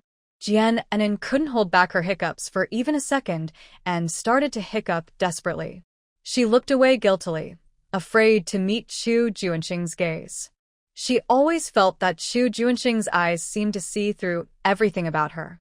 The next moment, Chu Junxing's voice came. You're lying. Jian had just finished a hiccup when she was stunned by Chu Junxing's words. She quickly turned around and hurriedly explained, What are you talking about? Hiccup. I would never lie. Hiccup. I am speaking from my heart. Hiccup. Jian pounded her chest, trying to stop herself from hiccuping again. But the more she tried, the more frequent and intense her hiccups became. She was almost crying. When will this bad habit of hiccuping whenever she lied ever end? Chu Junxing snorted coldly and said nothing more. He stared closely at Jian's face, trying to see if there was something unusual. Chu Junluan and Chu Ans also looked at Jian, and under their intense gazes, her heart was pounding in her chest. Just then, a wailing sound broke out. The soldiers of the Forbidden Army started to have stomach troubles again. Along with their wails, there were also puff-puff sounds of flatulence. The smell of fart drifted over. Chu Junxing caught the smell and felt a dry itch in his throat. He coughed again. Jian kept hiccuping and covered her mouth and nose with her hand. Chu Ans and Chu Junluan also covered their mouths and noses, trying to breathe in less of the foul air. Seeing Chu Junxing's cough grow more severe, Jian quickly took an N95 mask from her space and put it on Chu Junxing's face. Chu Junxing had never seen such a thing before, but it made his breathing smoother. It also prevented him from inhaling much of the foul air. He looked at Jian with a puzzled expression, growing more curious about her. She was staring at the group of forbidden soldiers. Her lips curled into a smile, and her eyes formed a crescent shape. Her already beautiful face became even more stunning because of her smile. The soldiers with stomach trouble asked their leader for permission to go relieve themselves. This time, their leader did not have stomach issues. He glared at the soldiers and waved his hand impatiently. Go, go, go. Finish quickly. If you keep farting here, I'll be overwhelmed by the smell and die. The soldiers, having received permission, clutched their stomachs and ran toward the distant wilderness. Looking at the side of the Imperial Guard, only the leader remained. Jian finally stood up and strode toward the Imperial Guard leader. All the family members looked at Jian. They didn't understand what Jian was trying to do. Chu Junxing also kept a close eye on Jian. He wanted to see what she would do. As Jian approached him, the Imperial Guard leader waved his whip and struck toward her. With a sharp crack, the whip hit near Jian's foot. Stop! You Exile, go back, he shouted. Although the Imperial Guard leader was wary of Jian's silver needle, he was still the boss here. He had to show his authority in front of the family members. Jian stood still and smiled slightly at the leader. She took out a gold necklace from her space, with a blue sapphire pendant. This was one of the jewelry pieces belonging to Miss Jian Lingyue. In her memory, this necklace was a gift from the original owner's father for Jian Lingyue's birthday, worth a lot. Seeing the necklace in Jian's hand, the leader immediately shouted angrily, Jian, How dare you hide valuables? Hand it over quickly. Jian Anin didn't speak. She waved the necklace in front of him a few times. As the sapphire pendant swayed, the leader felt dizzy. He hurriedly shook his head to clear his mind. Seeing that Jian Anin had no intention of giving up the necklace, the leader rushed forward to snatch it from her. But as the pendant swung, his steps slowed down. Jian Anin happily put away the necklace and snapped her fingers with a loud pop. In the next moment, the leader's expression became blank. He stood there like a wooden post, motionless. Jian Anin walked over, tapped his head, and ordered, "Come with me." After saying that, she headed toward Chu Junxing. Everyone saw that the once arrogant leader of the Imperial Guard now looked like a zombie, following Jian Anin toward Chu Junxing. When she reached Chu Junxing's side, Jian Anin turned around and said coldly, "Who sent those men in black just now? Be honest with me." The leader of the Imperial Guards looked blankly ahead and honestly replied, "They were all sent by the Emperor. The Emperor wants to kill the Prince Yan and his family." The leader's words made the faces of Chu Junluan and the others turn very grim. Chu Junluan clenched the wheelchair handle tightly, veins bulging on his hand. He never expected that the Emperor would be so eager to wipe out everyone. Exiling them to the wilderness wasn't enough. Now they even wanted to send people to kill them halfway. Chu Ens was so angry he almost shouted, but Jian Anin quickly raised her hand to stop him. A cold smile appeared on Chu Junxing's face. He had already guessed this. That person was always suspicious and ruthless. For the throne, he could kill anyone who threatened his position. Family ties and brotherhood meant nothing to him. He considered them less than animals. Jian Anin asked again, "Did the Emperor send you these guards to escort us? Did he give you other tasks too?" The leader of the Imperial Guards looked blank and said, "The Emperor didn't assign us any other tasks. He only ordered us to escort you, and not to rescue you. The Emperor also said you are all stubborn and that on this road, you won't be given any food or water.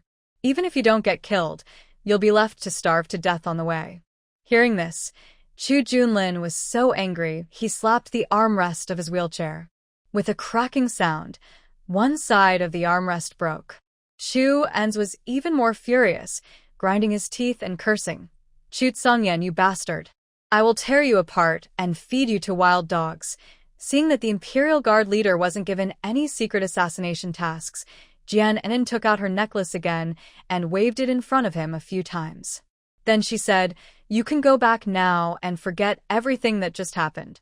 The Imperial Guard leader stiffened, turned around stiffly, and slowly sat back down in his original position. Jian Anin snapped her fingers again, and the guard suddenly snapped out of his daze. He looked at the family members with disdain, completely forgetting what he had just done. The family members, upon hearing the recent conversation, felt even more hatred toward the Emperor. They all saw the necklace that Jian Anin suddenly took out, but they could tell that the necklace was not from the Prince Yan's residence. They guessed that Jian Anin had secretly hidden this necklace before her wedding. Everyone seemed to agree not to ask Jian Anin any questions about it. If possible, they hoped the necklace would stay with Jian Anin and not be discovered by the soldiers. If the soldiers found out about the necklace, they would also want to help Jian Anin and prevent her from being bullied. Night had fallen deeply. Everyone had been walking all day and was very tired. Having just experienced a near attack, they were even more exhausted now. Fortunately, no more black-clad assassins appeared. The family members lay on the ground and peacefully spent the night. Meanwhile, the soldiers, including their leader, had a restless night. Their stomachs kept hurting badly from time to time. The soldiers took turns running out to the countryside to relieve themselves. When they returned, they all said that the dog meat they ate had upset their stomachs. Early the next morning, the family members were awakened by the soldiers' whips. "Get up, it's time to leave." The soldiers waved their whips and struck the family members. Shouts and screams filled the air, waking those who hadn't been whipped. Jian Anin opened her eyes and saw a whip coming toward her mother-in-law. She quickly grabbed the whip and pulled it forcefully toward herself. The soldier holding the other end of the whip lost his footing and, under everyone's gaze, fell flat on his face. "Damn it, you're asking for death. The soldier stood up, cursing as he tried to take back the whip. "Let go, or I'll kill you." Jiananen stood up holding the whip, sneering coldly. "Your leader doesn't dare to kill me. So, who do you think you are to talk like that? I think you're just asking for death. How about I send you on your way right now?" As she spoke, she produced a silver needle from her hand.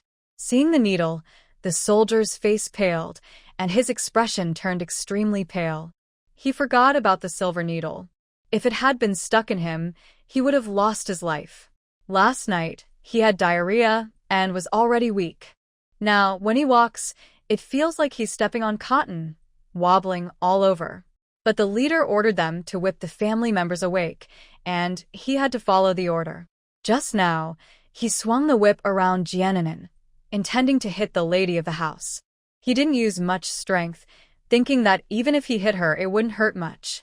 But unexpectedly, Jiananen saw through him. He was too weak to fight Jiananen at that moment. As a result, he ended up looking foolish in front of everyone. His companions saw this embarrassing scene. He also heard their sneers. He cursed Jiananen to try to save some of his dignity. But he completely forgot that Jiananen had a poisoned silver needle. Now he's stuck. He can't scold her, but he can't stay silent either. At this moment, the leader of the Imperial Guards rode over on his horse. "Why are you two dawdling? Are you playing tug-of-war? Hurry up and get moving." The leader kicked one of the guards and glared at Jiananen. The guards felt unfairly kicked. They looked sad and didn't know what to do. Seeing the leader kick the guard, Jiananen felt happy and finally put down the whip. She helped the lady of the house to her feet and followed the leader of the guards forward. The others followed behind in a large group. They had been walking all morning, but the leader never said they could rest. The guards were the same. Without their leader's orders, even if they felt exhausted and dizzy, they kept walking. But their leader sat on his horse, looking relaxed and carefree. The lady of the house kept walking and occasionally looked back at Jiananen. She had woken up earlier that morning. When she saw the whip coming toward her, she was so scared she almost screamed. But unexpectedly, Jiananen stepped in to save her. The lady of the house was very grateful to Jiananen. Although they only spent one day together, at this moment, Jiananen's position in her heart has risen sharply. Jiananen not only saved their entire family and was not killed by the group of men in black, but she also carefully applied medicine to Chu Junxing. Thanks to her care, Chu Junxing woke up so quickly. The matriarch believes that a girl like Jiananen, who is both capable and kind-hearted, is truly fortunate to marry into their family. It is said that their ancestors must have accumulated great virtue for this to happen. Chu Junxing was lying on Chu An's back, his eyes always fixed on Jiananen. He was very curious. How much strength did Jiananen still have that she hadn't shown? It is said that the eldest daughter of the Duke's house is just a useless girl who can't do anything. But last night, when the group of men in black appeared, Jiananen didn't scream and run away. Instead, she remained calm and even killed all of them. Ask yourself which young lady can be so brave and clever, staying calm in danger like her?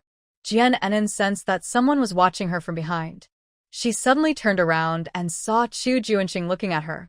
Jiananen stuck out her tongue and made a funny face at him. Chu Junxing was momentarily stunned, then quickly looked away. Jiananen couldn't help but laugh softly. She supported the matriarch and continued walking forward. Suddenly, the matriarch stepped on a stone. She cried out in pain, wobbled, and almost fell. "Madam, are you okay?" Jiananen hurriedly helped her. The matriarch grimaced in pain, biting her lip, and gently shook her head at Jiananen. "I'm fine, it's just that my foot hurts a lot," she said, enduring the sharp pain and taking a few more steps forward. The intense pain in her foot made her unable to walk any further. She hadn't walked such a long distance before. Yesterday, she had walked all day, and now she had been walking all morning. She had already noticed a large blister forming on her foot, but she hadn't said anything. She didn't want her foot pain to give the soldiers an excuse to bully her or her family. She thought that resting for one night would help her blister heal a bit. But now it seems the blister has probably been rubbed open. Every step she took caused sharp pain in her feet. Jian Anan helped the matriarch stop, and the other family members also paused. Chu Junluan looked at his mother with concern. Just as he was about to speak, he saw a whip coming toward the matriarch. With a loud crack, the whip struck near her foot, creating a small hole in the ground. The leader of the Imperial Guards was riding his horse and saw everyone behind him stop. He swung his whip again and shouted at the matriarch, "Everyone stop. Let's go." Jian Anan glared at the Imperial Guard leader. She saw that the whip hadn't actually hit the matriarch. So, she didn't use her silver needle to fight him. She angrily scolded, "Are you blind? Can't you see my lady's foot hurts? What, do you want her to rest for a bit? Are you planning to die or lose a piece of flesh?" The Imperial Guard leader was furious at Jian Anan's words. His anger shot straight to his head. He swung his whip again, aiming at Jian Anan. "I told you to watch your mouth. If I don't show you who's boss here, you really don't know who the real leader is." Just as the whip was about to hit Jian Anan, the other family members rushed forward, trying to block the whip.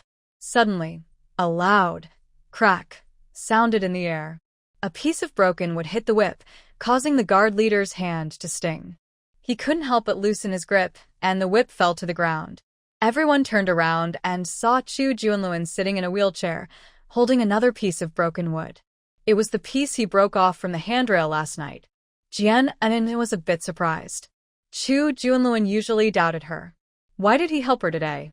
Actually, she hadn't planned to dodge. She wanted to grab the whip and pull the guard leader off his horse. Now, it seemed she didn't need to make a move. Chu Junluan said to the guard leader, "As the leader of the Imperial Guards, are you trying to abuse your power? Don't think that just because we've been exiled, I won't dare to do anything to you. If you dare to hurt my family again, I will throw you out into the wilderness." When Jian Anan heard the word, family, she couldn't help but raise her eyebrows slightly. The leader of the Imperial Guards was angry at Chu Junluan's words, puffing his cheeks and glaring.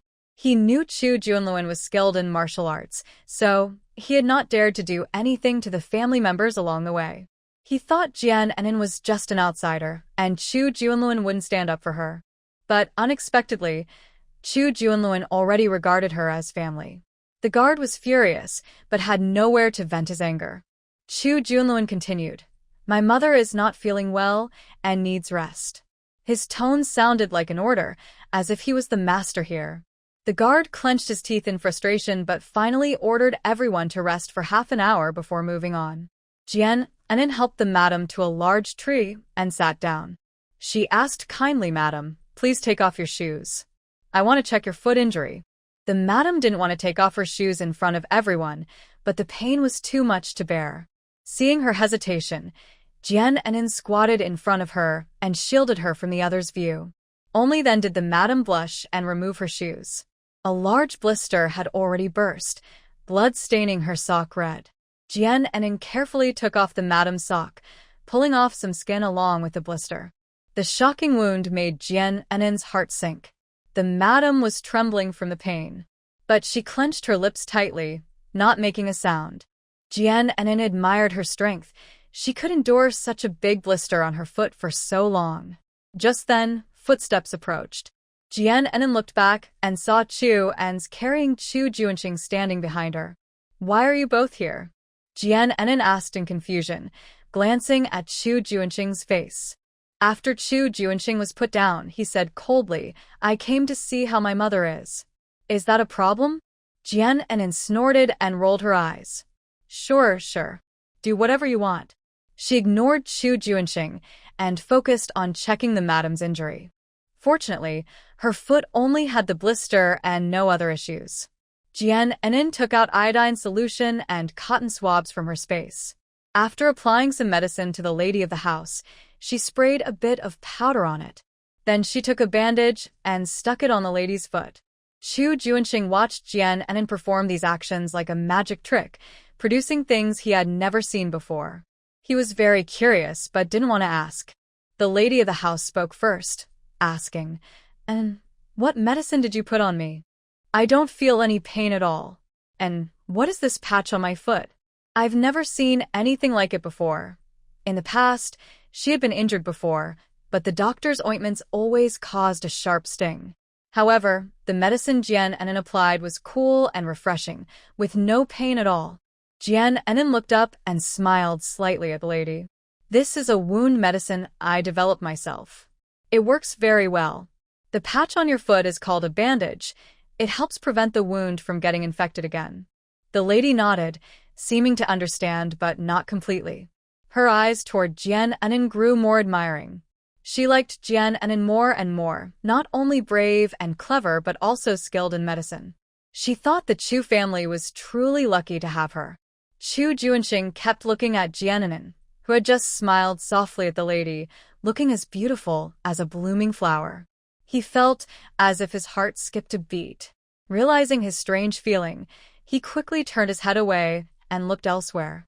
Jian Enin didn't notice Chu Junxing's unusual behavior.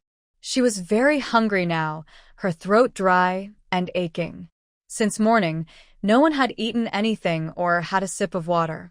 Although her space contained many pastries from the Imperial kitchen, she couldn't share them openly with everyone under the watch of the Imperial guards.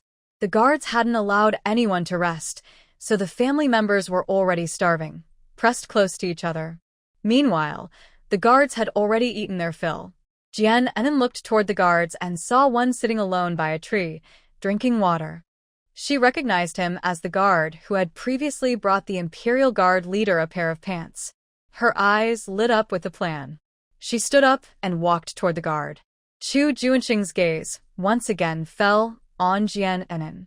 The elite soldier Han Shi saw Jian Enin walking toward him. He drew his sword defensively and shouted, "Stop! Don't move any closer." Jian Enin was not frightened by Han Shi's words. She smiled and took out a gold necklace from her space. Seeing that the other soldiers were not paying attention to her, she immediately threw the gold necklace toward Han Shi. Han Shi saw something shining with a golden light flying toward him. He quickly caught it in his hand. When he looked closely, he realized it was a gold necklace. He was surprised, not expecting Jian Enin to secretly hide such a thing. Han Shi didn't make a fuss.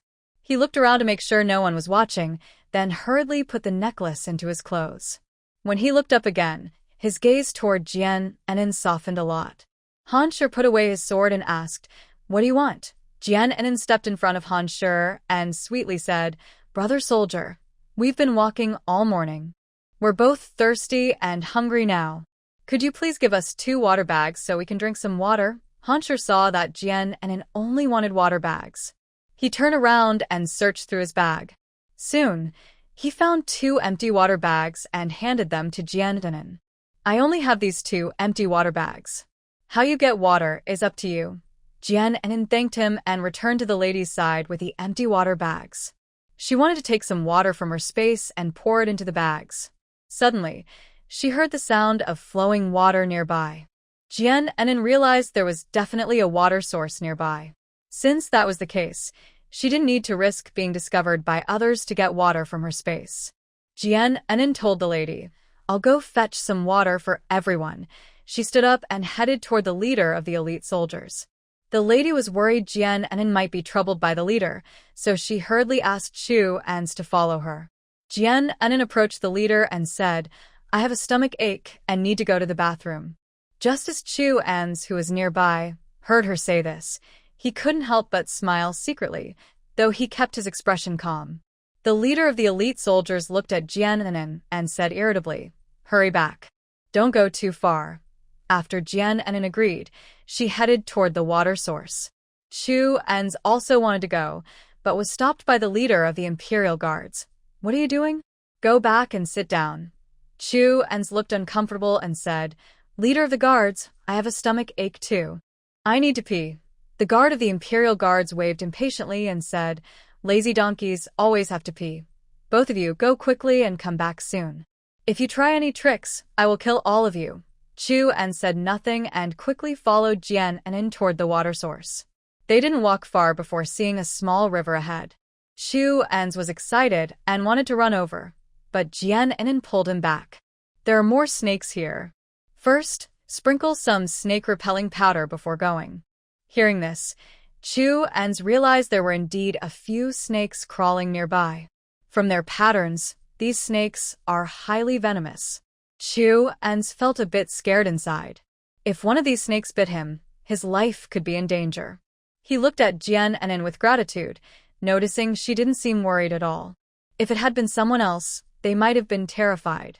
Chu admired Jian's bravery from the bottom of his heart. Jian ignored Chu's gaze. She took out some snake-repelling powder from her space. She sprinkled some on Chu then on herself. With this powder, the venomous snakes wouldn't come close. After sprinkling the powder, Jian strode toward the small river. The snakes, sensing something, quickly crawled away as she approached. Seeing this, Chu was less afraid and followed behind Jian confidently. When they reached the riverbank, they saw the water was clear and bottomless. Jian took a water pouch and filled it. Instead of rushing back, she looked around carefully. Chu saw Jian seemed to be searching for something and asked eagerly, "Second sister-in-law, what are you looking for?" "I'll help you find it." Jian pointed to the fish in the river and said, "Let's catch a few fish first, then roast them for everyone." Hearing this, Chu's mouth watered in anticipation. "I was hungry all morning. If I could eat some delicious grilled fish, that would be perfect." Understanding Jian's meaning, Chu immediately went to pick up 2 dry branches. The 2 of them rolled up their pant legs. One held a dry branch, and they went down to the river to catch fish. After a short while, they caught more than 10 fish. Jian found some grass rope and threaded the fish onto it. Chu carried the fish and followed Jian back home. On the way back, they picked up some more dry branches before returning to their resting place. The lady of the house had been worried about their safety. When she saw they had returned, her tense heart finally relaxed. Chu Junxing saw the fish and branches in their hands and raised an eyebrow slightly. He thought Jian was just going to fetch water by the river, but he didn't expect her to catch so many fish.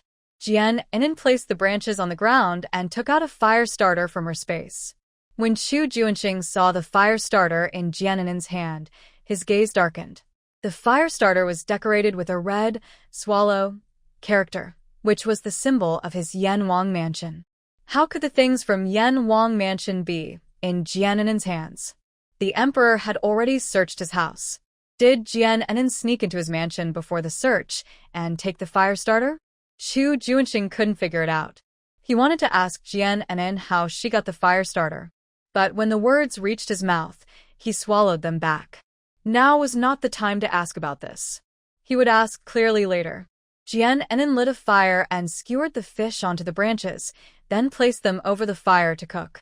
The weather was already hot, and with the fire, it became even more stuffy. Soon, Jian was sweating all over. Seeing this, Chu quickly took the fish from Jian and said, "Second sister-in-law, go rest over there. I'll handle the cooking." Jian agreed and sat beside the lady of the house. She took out a water pouch and handed it to her, offering her some water to drink. The lady of the house drank several sips of water before stopping. Chu Junxing watched eagerly as his mother drank, wanting some himself but feeling too shy to ask Jian for water. Although Jian was his wife-in-law, they didn't know each other well, and they had no emotional connection. He couldn't let go of his pride and asked a stranger woman for water. At this moment, Chu Junxing's mouth was very dry, and his lips were cracked and peeling. Jian felt a gaze looking at her. She turned her head and saw Chu Junxing staring at her intently. When their eyes met, Chu Junxing immediately looked away. Jian muttered softly, "He's such a stubborn person." She took the water bag and sat down beside Chu Junxing. Chu Junxing noticed Jian's arrival. He turned his head and said coldly, "What are you coming here for?" Jian shook the water bag in her hand, and the sound of water flowing could be heard. "Want some? If you want a drink, be good and listen. Don't make me angry." Jian teased him on purpose. Chu Junxing snorted coldly and said nothing. Jian smiled slightly and continued, "Your body can't drink too much water now. I can only give you a small sip. Just bear with it for now." After speaking, Jian Anin handed the water bag to Chu Junxing's mouth. Chu Junxing looked up at Jian Anin and obediently took a small sip of water. Jian Anin was pleased with his behavior. She said, "Just endure this for now. When we reach the destination, I will treat your wounds properly." Chu Junxing didn't speak. He just looked steadily at Jian Anin. He became more curious about her. What kind of woman was she? Why was she different from what he knew? Jian Anin told Chu Junxing, "Now I need to check your wounds. Don't move around." After speaking, she didn't wait for Chu Junxing to react and quickly lifted his coat. "You," Chu Junxing gasped in surprise. He didn't expect Jian Anin to be so bold. She said she would lift his clothes? A strange anger rose in Chu Junxing's heart. Jian Anin ignored his anger and carefully examined the wounds. Some parts had already scabbed over. But in other areas, because of the hot weather and being carried for a long time, the wounds had become infected and pus was forming. Jian Anin took out some wound medicine from her space. She dipped her finger in the ointment and began applying it to Chu Junxing's wounds. As Jian Anin applied the ointment, the cool sensation made Chu Junxing's body tremble unexpectedly. He remembered that earlier, when he was half-conscious, Jian Anin had been touching him all over. Now that Chu Junxing had regained some strength, he couldn't help but reach out and grab Jian Anin's wrist. Jian Anin stopped her actions and looked up at Chu Junxing. "What's wrong? Did I hurt your wound when I touched it?" Chu Junxing frowned tightly, his eyes cold. "Enough. I know my own injuries. You don't need to treat me." His tone was unfriendly, clearly not wanting Jian Anin to continue touching him. Chu Junxing looked at Jian Anin with frustration. He was annoyed at her boldness, but more so at himself for feeling strange because of her touch. Damn it. The closer he got to Jian Anin, the faster his heart would beat. When Jian Anin was applying the ointment, he felt a tingling sensation spreading from his wound all over his body. Chu Junxing didn't want this to happen again. He decided he needed to stay away from Jian Anin. While they were arguing, the lady of the house sitting nearby heard the noise and looked over at them. She knew her son didn't like being touched, but earlier, when Jian Anin was applying medicine, he hadn't reacted. She thought Chu Junxing had accepted Jian Anin. Now she realized she was wrong. The lady hesitated, wanting to tell Chu Junxing not to treat Jian Anin this way. But she felt it might be too much to interfere between them. Besides, letting them interact more and understand each other better might not be a bad thing. In the end, she chose to stay silent and looked away. Jian Anin tried to pull her hand back, but Chu Junxing held it tighter. "Hey, let go first. You're hurting me," Jian Anin said with a frown. Why was he so quick to change his attitude? Finally, Chu Junxing released her hand. He turned to Chu Ens, who was roasting fish, and said, "Ens, carry me somewhere else." Chu Ens looked at Jian Anin and saw her holding her wrist, nodding at him. Chu Ens finally put down the fish, walked over, and carried Chu Junxing on his back. After he carried Chu Junxing to his older brother Chu Junluan, he settled him down and then went back to continue grilling fish. Jian Anin looked down at her wrist, which was already red and swollen from Chu Junxing's grip. This damn guy. She kindly applied medicine to him, but he treated her like this. Annoyed, Jian Anin took the water pouch and went to deliver water to the other family members. The guards saw Jian Anin moving around but didn't pay much attention. She handed one of the water pouches to the family members, letting them pass it around to drink. They all thanked Jian Anin repeatedly. Then she went to Chu Junluan and handed him another water pouch. She turned to glare at Chu Junxing lying on the ground and muttered, "Good intentions, no good results." After that, she returned to the lady of the house. The lady wanted to persuade Jian Anin not to be angry with Chu Junxing. But before she could speak, Jian Anin said first, "Madam, you don't need to persuade me. I won't hold a grudge against him." Seeing that Jian Anin still looked angry and didn't want to listen, the lady could only sigh and say nothing more. Soon, the smell of grilled fish spread in the air. By then, Chu Ens had already grilled 5 fish. Jian Anin's stomach growled loudly at this moment. Chu Ens took a cooked fish and handed it to the lady of the house. "Auntie, "The fish is ready. You should eat first." The lady of the house smiled and said to Chu Ans, "Good boy, you take this fish to your mother to eat. She's been through a lot on this journey." Chu Ans looked at his mother, who was the second lady of the family. She was sitting on a log with a worried look, tapping her leg. She hadn't spoken a word all the way, only sighing repeatedly. Because Chu Ans was carrying Chu Junxing on his back, he didn't have a chance to talk to the second lady. He was about to give her a fish when he heard the voice of the head of the guards. "Stop. Where did the fish in your hand come from?" The guard had already seen the fire and the fish beside it. He didn't say anything because he was waiting for Chu Ans to finish grilling the fish so he could snatch it and enjoy it himself. The leader of the Imperial Guard said this as he took a big step forward, walking toward Chu Ans. "Who allowed you to grill fish here? Without my permission, you dare to do so. These fish must be shared with everyone." Chu Ans tightly held the grilled fish in his hand, glaring angrily at the leader of the Imperial Guards. This was the fish he had worked hard to grill. He hadn't even eaten a bite himself. There was no way he would give it to the guards. Seeing that Chu Ans had no intention of handing over the fish, the guard swung his whip and struck toward Chu Ans' hand. With a loud crack, the fish in Chu Ans' hand fell to the ground. Chu Ans was so angry he wanted to rush over and hit the guard, but Jian Enin held him back. "Second sister-in-law, don't hold me back. I want to beat him up." Chu Ans' eyes turned red with anger. He had tolerated this guard for a long time. Jian Enin softly comforted him. "I'll handle this. You keep grilling your fish for everyone to eat." Chu Ans clenched his fists, snorted in frustration, then returned to the fire to continue grilling the remaining fish. Seeing Chu Ans go back to grilling, the guard showed no sign of giving up the fish. He swung his whip again, aiming to strike Chu Ans. Jian Enin hurriedly stepped forward and grabbed the guard's wrist. She smiled and said to him, "Brother leader, please don't be angry. These fish were caught from the river over there, but they are no longer fresh. If you want to eat fish, I can go catch some new ones for you. But I can only do so much alone. Why don't you come with me to catch fish?" As she spoke, Jian Enin leaned close to the guard's ear and softly blew air. "It's a quiet place over there, just the two of us. Don't bring anyone else." The guard was overwhelmed by her breath, feeling a tingling sensation all over his body. His face suddenly turned red, reaching his ears. After straightening up, Jian Enin shot him a charming glance. The guard's eyes grew greedy as he looked her over.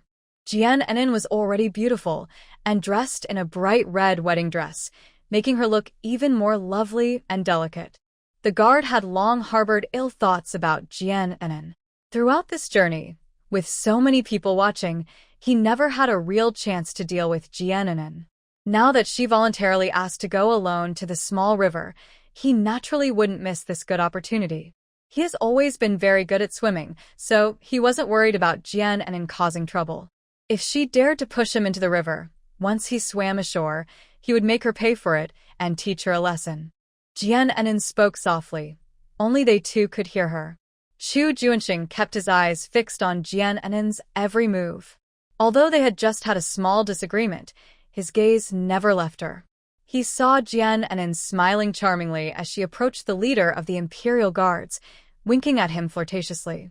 He didn't know what Jian Enin said, but he saw the leader's expression change from anger to greed. Chu Junxing knew that something bad was probably happening. His chest felt tight, and his hand clenched into a fist. Does she remember that she is his wife before he officially married her? She was so close to the Imperial Guard leader, acting so intimately right in front of him. Does she still have any shame? This scene of Jian Enin talking to the leader of the Imperial Guards was also seen by others. The family members looked at Jian Enin with confusion. Throughout the journey, Jian Enin and the Imperial Guard leader had been tense and confrontational. Why did she suddenly become so close to him? Under everyone's surprised gazes, the leader of the Imperial Guards followed Jian Enin toward the small river. Seeing this scene, Chu Junxing was so angry that he slapped the ground hard, feeling a sharp pain in his palm. Sitting nearby, Chu Junluan looked deeply toward the direction where Jian Enin disappeared, but said nothing. His older sister-in-law, Fanging softly comforted him. Second brother, don't be angry yet. I think Anin isn't the kind of person you imagine. Although she didn't know much about Jiananin, she had observed her personality and temper during this journey. She vaguely felt that Jiananin wasn't the kind of person who would do something outrageous with the Imperial Guard leader. The wife of the master and Chu Ans watched helplessly as Jiananin took the leader of the Imperial Guards toward the small riverbank. The wife immediately said to Chu Ans, "Hurry and follow them. Don't let Anin get into trouble." Chu Ans quickly followed behind the two. He moved quietly, hiding his breath so the Imperial Guard leader wouldn't notice him. But Jiananin already knew Chu Ans was behind her. She and the guard leader stopped at the small riverbank. "Brother of the Imperial Guards, I caught fish in this river before," Jiananin said, pointing to the small river in front of her. The river was clear and shallow, only reaching her waist. The guard leader nodded happily, knowing that such shallow water couldn't drown anyone. By this time, the guard leader had revealed his true nature. His eyes greedily looked over Jiananin. "Jiananin, you really know how to act. You even fooled me, your brother. I thought you were a pure and noble girl, but now it seems you can't keep up the act. Don't be afraid. Your brother will take good care of you and make you very comfortable," he said, then lunged toward Jiananin. Jiananin smiled slightly and took a few steps back. Seeing this, Chu Ans was about to rush out from the shadows to save her. But Jiananin made a gesture with her hand behind her, signaling him not to come out yet. Chu Ans didn't understand what Jiananin was planning, but he obediently stayed hidden. Just as the guard leader was about to reach Jiananin, he suddenly let out a loud cry. Ouch! He then fell straight toward Jiananin. Jiananin quickly dodged to the side. With a thud, the guard leader's face turned pale as he collapsed to the ground. Jiananin kicked him lightly. After confirming he was no longer able to resist, she turned to Chu Ans hiding in the shadows and said, "Come out now." Chu Ans stepped out from the darkness and hurried over to the two. "Second sister-in-law, what's going on?" Chu Ans asked, pointing at the guard leader in confusion. He had just been struggling fiercely, so how could he be lying motionless on the ground so quickly? Jiananin smiled mischievously and pointed at the ankle of the military leader. "Take a look for yourself." Chu Ans looked at the ankle and saw a venomous snake biting the military leader and refusing to let go. Its body was wrapped around his leg, tightening more and more. Chu Ans understood now. No wonder Jiananin wanted to bring the military leader here. She planned to use the snake to kill him. He looked at Jiananin with admiration. Jiananin said to Chu Ans, "Let's throw the military leader into the river first. Even if he doesn't get bitten by the snake, he will drown. Later, I will call someone. You must hide well and not let them find you." Chu Ans nodded heavily. "I understand. I will follow second sister-in-law's arrangements." The two carried the body of the military leader and threw him into the small river. After doing this, Jiananin acted panicked and ran toward the resting area. She shouted as she ran, "Something's wrong." The military leader fell into the water. "Hurry and save him." Chu Ans used light skills, jumping onto a tree with a single step. Using the leaves as cover, it was hard for others below to see him. The soldiers heard Jiananin's shouts from afar. They all suddenly stood up. When Jiananin reached the resting place, she gasped and said, "Quick, go save your leader." Han Shi saw only Jiananin returning alone. She kept telling them to go save the leader. He took a few big steps forward, drew his sword from his waist, and pressed it against Jiananin's throat. "Tell me, what exactly is going on? Where is our leader?" Jiananin looked very scared, trembling as she said, "The leader fell into the river. Please go save him, or it will be too late." Han Shi frowned, his face cold. He said to Jiananin, "Lead the way." Jiananin didn't say anything else. She turned and headed toward the small river. The soldiers left only 2 people to guard the family members. The rest followed Jiananin toward the river. When the family members heard Jiananin's words, they felt very happy inside. The military leader who had been fighting against them all along and refused to provide food and water for the soldiers accidentally fell into the river. I hope he drowns. That would be a good thing. Chu Junxing, who was upset earlier about Jiananen's supposed disobedience, felt much better when he saw Jiananen run back. She was not dressed in disarray, and she even said that the military leader had fallen into the river. His anger eased significantly at that moment. The lady of the house saw Jiananen returning with many soldiers and looked serious. She had told Chu Ans to follow behind earlier, but now she wondered why Chu Ans hadn't come back. Could something have happened to him? She quickly stood up and looked toward the small river. She prayed anxiously in her heart, Buddha, please protect Chu Ans, let him be safe. Jiananen and the soldiers arrived at the riverbank. They saw their leader floating in the water. Quick, pull the leader out. Han Shi ordered the others to go into the river and rescue him. Han Shi sensed something was wrong. He was closest to the leader and knew he was a good swimmer. Usually, small rivers couldn't drown him. But seeing the leader floating face down, it was clear he was dead. It must have been Jiananen who harmed him. Han Shi turned around, pressed his sword against Jiananen's neck, and shouted, Tell me, why did our leader fall into the river and drown for no reason? He is a great swimmer, and shallow water like this can't drown him. Did you kill him and drag him into the river to make it look like an accident? If you don't tell the truth, I will make sure you die here. Jiananen looked panicked and said, I didn't hurt him. I don't have the ability to do that. He insisted on coming here to fish, but I told him there were many snakes nearby. He didn't believe me, and just as we were about to go into the water, I heard him shout, and then he fell in and started struggling. I was so scared I didn't dare go in to save him, so I ran back to call you. Han Shi didn't believe Jiananen's words. When everyone dragged their leader ashore, one of the Imperial guards shouted, Look, the leader's ankle has a snake. Hearing this, Han Shi withdrew his sword and walked toward the leader. He saw that, indeed, a black venomous snake was wrapped around the leader's ankle. The leader's face had turned purple-black, and his body was stiff. He had already died. It was clear he died from poisoning. Han Shi stabbed the snake with his sword, pulling it off the leader and tossing it to the ground. Without their leader, the guards looked disorganized, like scattered leaves. They started talking among themselves. Now that the leader is dead, what should we do? Yeah, and what about the family members from the King Yan's residence? Should we still escort them? What am I supposed to do about my monthly pay? Now that our leader is dead, who will give me my salary? At a time like this, who cares about the salary? Let's think about what we should do next. Han Shi looked at the guards but didn't join their discussion. Instead, he turned to Jiananen. Although the leader was bitten by a snake, you can't be completely innocent either. It's just you and the leader here. Why weren't you bitten? But he was. His words made the guards fall silent. They all looked at Jiananen with suspicion. Jiananen pretended to be innocent and said, I don't know why. When I was coming to the river to fetch water earlier, I saw a venomous snake here. But when the snake saw me, it quickly slithered away. I think maybe it's because of the scent on me, that they didn't like the smell. Han Shi frowned and kept a close eye on Jiananen. Suddenly, one of the guards shouted loudly, Ah! Everyone hurriedly looked over. They saw that this guard's ankle was also wrapped with a snake.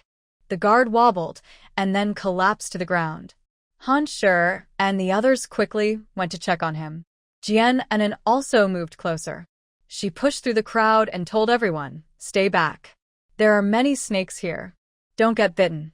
The soldiers of the Forbidden Army, upon hearing this, looked frightened and quickly stepped back a few paces. Jiananen took a detox pill from her space and placed it into the mouth of the bitten soldier. This detox pill could only temporarily relieve the poison's effects. To truly cure the soldier, an antidote serum was needed. However, Jiananen was reluctant to do so. The serum was very precious, and she wanted to save it for someone who truly needed it. After taking the detox pill, the soldier's body, which was convulsing violently, stopped moving. Han Shi was surprised that Jiananen would give someone an antidote for snake poison. He immediately stepped forward and pressed his sword against Jiananen's neck. If you have an antidote, why didn't you give it to our leader earlier? He asked. Han Shi's words made the other soldiers feel uneasy. Jiananen stood up, brushed the dust off her clothes, and changed from her earlier panicked look to a cold expression. She said, "Do you know what your leader just tried to do to me? He wanted to assault me. Luckily, I dodged in time and was not harmed." Her words left Han Shi speechless. He had a good relationship with the leader and knew well about his flirtatious nature.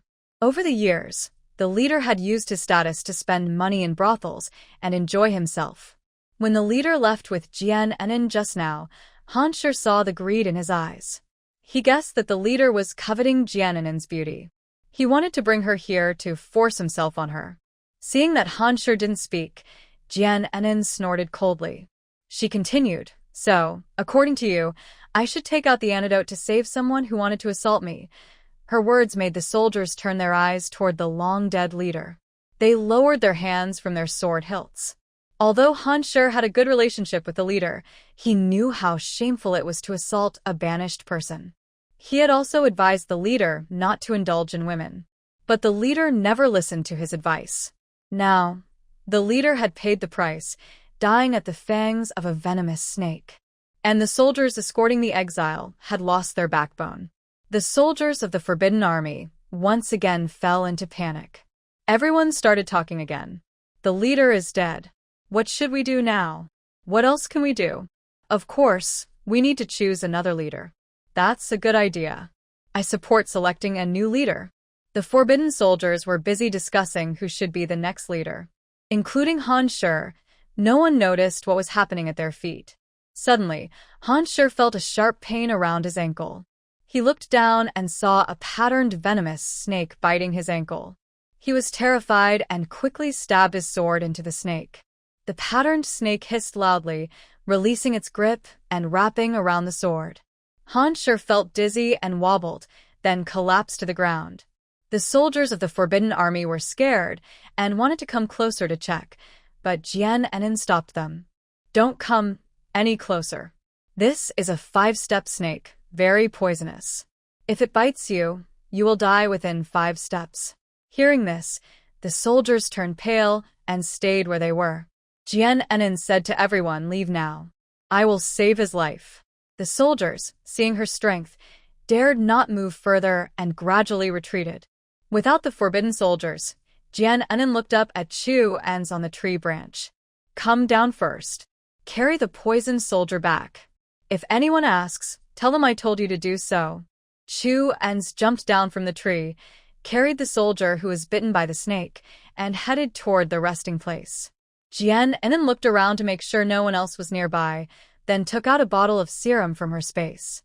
She injected the serum into Han Shi's body and gave him an antidote pill. After doing all this, Jian Enin squeezed the poison out of Han Shi's ankle. Time passed, and Han Shi slowly opened his eyes. He saw that he was still lying by the small river, with only Jian Enin beside him. "You're awake. See if you can walk." Jian Enin held Han Shi's arm and helped him to sit up. Han Shi felt his body was weak, and his head kept spinning. He shook his head forcefully, trying to wake himself up. Realizing that he was saved by Jian Enin, Han Shi's voice was hoarse as he said, "Thank you for saving me. I will repay this kindness someday." Jian Enin could see that Han Shi was different from the leader of the Forbidden Army. Although he had a good relationship with the Forbidden Army leader, he had never whipped any of the family members. Jian Enin asked, "What is your name, and how long have you been in the Forbidden Army?" Han Shi was surprised but answered honestly, "My name is Han Shi. I have been in the Forbidden Army for 7 years." Jian Enin nodded, a plan forming in her mind. She said to Han Shi, "I think you are honest and upright. Plus, you gave me 2 water bags earlier. To thank you, I plan to recommend you as the leader of the Forbidden Army." Han Shi was stunned instantly. "Are you joking? You're recommending me to be the leader of the Forbidden Army?" The title of leader could only be decided by the Forbidden Army members themselves. As an exile, what right did she have to recommend him for that position? Jian Enin looked at Han Shi seriously and said, "If I tell you I have the ability to recommend you as the leader, what would you do to thank me?" Han Shi lowered his head and was silent for a moment before saying, "If I really could become the leader of the Forbidden Army, I would help without hesitation if I am needed in the future." Jian Enin was waiting for this answer. She could see that Han Shi had good relations with the Forbidden Army members. He was also calmer and more composed than the others. His quick detection of the situation showed he was smart and good at analyzing. If she recommended him as the leader, the others would likely listen to him. And in the future, she would definitely need Han Shi's help. Jian Anan helped Han Shi as they headed toward the resting place. When they arrived, the Forbidden Army members rushed over excitedly. Everyone was thrilled that Han Shi had returned alive. "Big brother Han, I'm glad you're okay. Yes, I was worried I wouldn't see you again after you were bitten by the snake. Stop talking as if Big brother Han is going to die just because he can't speak." Han Shi watched these soldiers of the Forbidden Army become very excited. He smiled slightly. "It was Jian Anan who saved me, allowing me to keep my life." When the soldiers heard this, their eyes immediately turned to Jian Anan. Although they knew Jian Anan had an antidote, they didn't expect her to be willing to help Han Shi. After all, they had just seen Han Shi almost kill Jian Anan. Because Jian Anan showed no resentment, the soldiers looked at her with new respect. Jian Anan accepted their gazes. Since she wanted to regain their trust, she needed to do more to prove herself. She said to the soldiers, "Where is the soldier who was bitten by the snake? I want to see his injury." The soldiers quickly moved aside, and someone told Jian Anan that the injured soldier's condition was serious, and he hadn't woken up. Jian Anan went to the unconscious soldier. She took off his shoe and saw that the wound was already dark purple. If he didn't get help soon, his leg might have to be amputated. Jian Anan told the soldiers, "Go get a basin of hot water." They hurried to comply. Someone took out a water bag and poured water into an iron basin. Others started a fire to heat more water. Jian Anan also took a small knife. She applied some pain relief medicine to the wound. Using the small knife, she carefully cut away the rotten flesh. As the knife pierced the flesh, black blood flowed out. She slowly cut away the tissue, making Han Shi feel uneasy as he watched. Soon, the hot water was brought over. Jian Anan took out a detox pill and dissolved it in the water. She tore a piece of cloth from the soldier's uniform, soaked it, and used it to wipe the wound. When the soaked cloth touched the wound, white foam appeared. After the foam disappeared, the wound turned very pale, and the bones were visible. The other soldiers gasped in shock. They watched Jian Anan treat their comrade. Han Shi sat nearby, staring intently at Jian Anan. Soon, the water in the basin turned into dark, blood-like water. Jian Anan threw away the cloth and sprinkled some white medicine powder on the wound. She looked up at the other soldiers and asked, "Does anyone have bandages to cover the wound?" Quickly, a soldier took out a piece of white linen and handed it to Jian Anan. After bandaging the wound, Jian Anan gave the poisoned soldier an antidote pill. She gave him 2 pills in total, along with removing the infected, rotten flesh. This soldier's life was saved. Jian Anan stood up and said to everyone, "In about an hour, he will wake up." The snake venom was very strong, but luckily I cut away the rotten flesh, so his leg is saved. The soldiers listened to Jian Anan and relaxed, their worries eased. Seeing that she had nothing more to do here, Jian Anan was about to return to sit with the lady of the house. The soldiers all quickly stepped in front of her and said, "Miss Jian, please stay a moment." Jian Anan looked at them with a doubtful face and asked, "Is there anything else?" One soldier stepped forward, looked at Han Shi, and then at the others. They all nodded at him. The soldier spoke, "We have seen Miss Jian's strength and admire her calmness in danger. We hope Miss Jian can help us choose a new leader." Hearing this, Han Shi's eyebrows unconsciously furrowed. He stared intently at Jian Anan, waiting to see what she would say next. Jian Anan lowered her head, hiding the slight smile on her lips with her hair. She hadn't even followed her plan, and these soldiers were already eager. It seemed they were very anxious to have a new leader to guide them. Jian Anan didn't want to argue with them. She pointed at Han Shi and said, "I think he is fully capable of being the leader, so I nominate him." The soldiers looked at Han Shi, their eyes full of expectation. Han Shi cleared his throat. He felt both excited and nervous. He wasn't sure if these soldiers would listen to Jian Anan and willingly accept him as their leader. While Han Shi was lost in thought, he heard the soldiers shout together, "Salute the military leader." Han Shi looked up and saw many soldiers all bowing and saluting him in unison. He quickly stood up and returned their salute. Since everyone is willing to make me your leader, from now on, we are all brothers. I swear to the heavens that I will never betray my brothers. In the future, we will share good times and face hardships together. The soldiers responded loudly. Thank you, Leader Han. Jian Enin saw that there was nothing more for her to do here, so she returned to sit beside the lady of the house.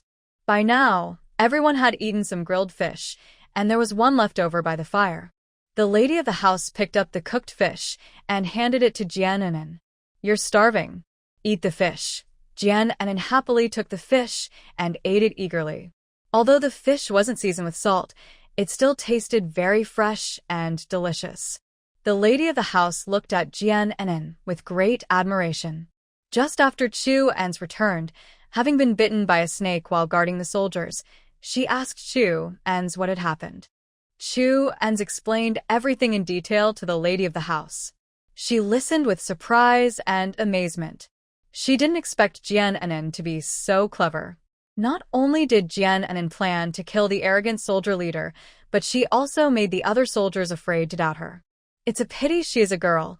If she were a boy, she could become a great ruler in the future. After telling the lady of the house, Chu En's went to talk to Chu Junxing and Chu Junluan about the matter. Initially, Chu Junxing had some misunderstandings about Jian Enin, but after hearing all this, he felt a different feeling in his heart.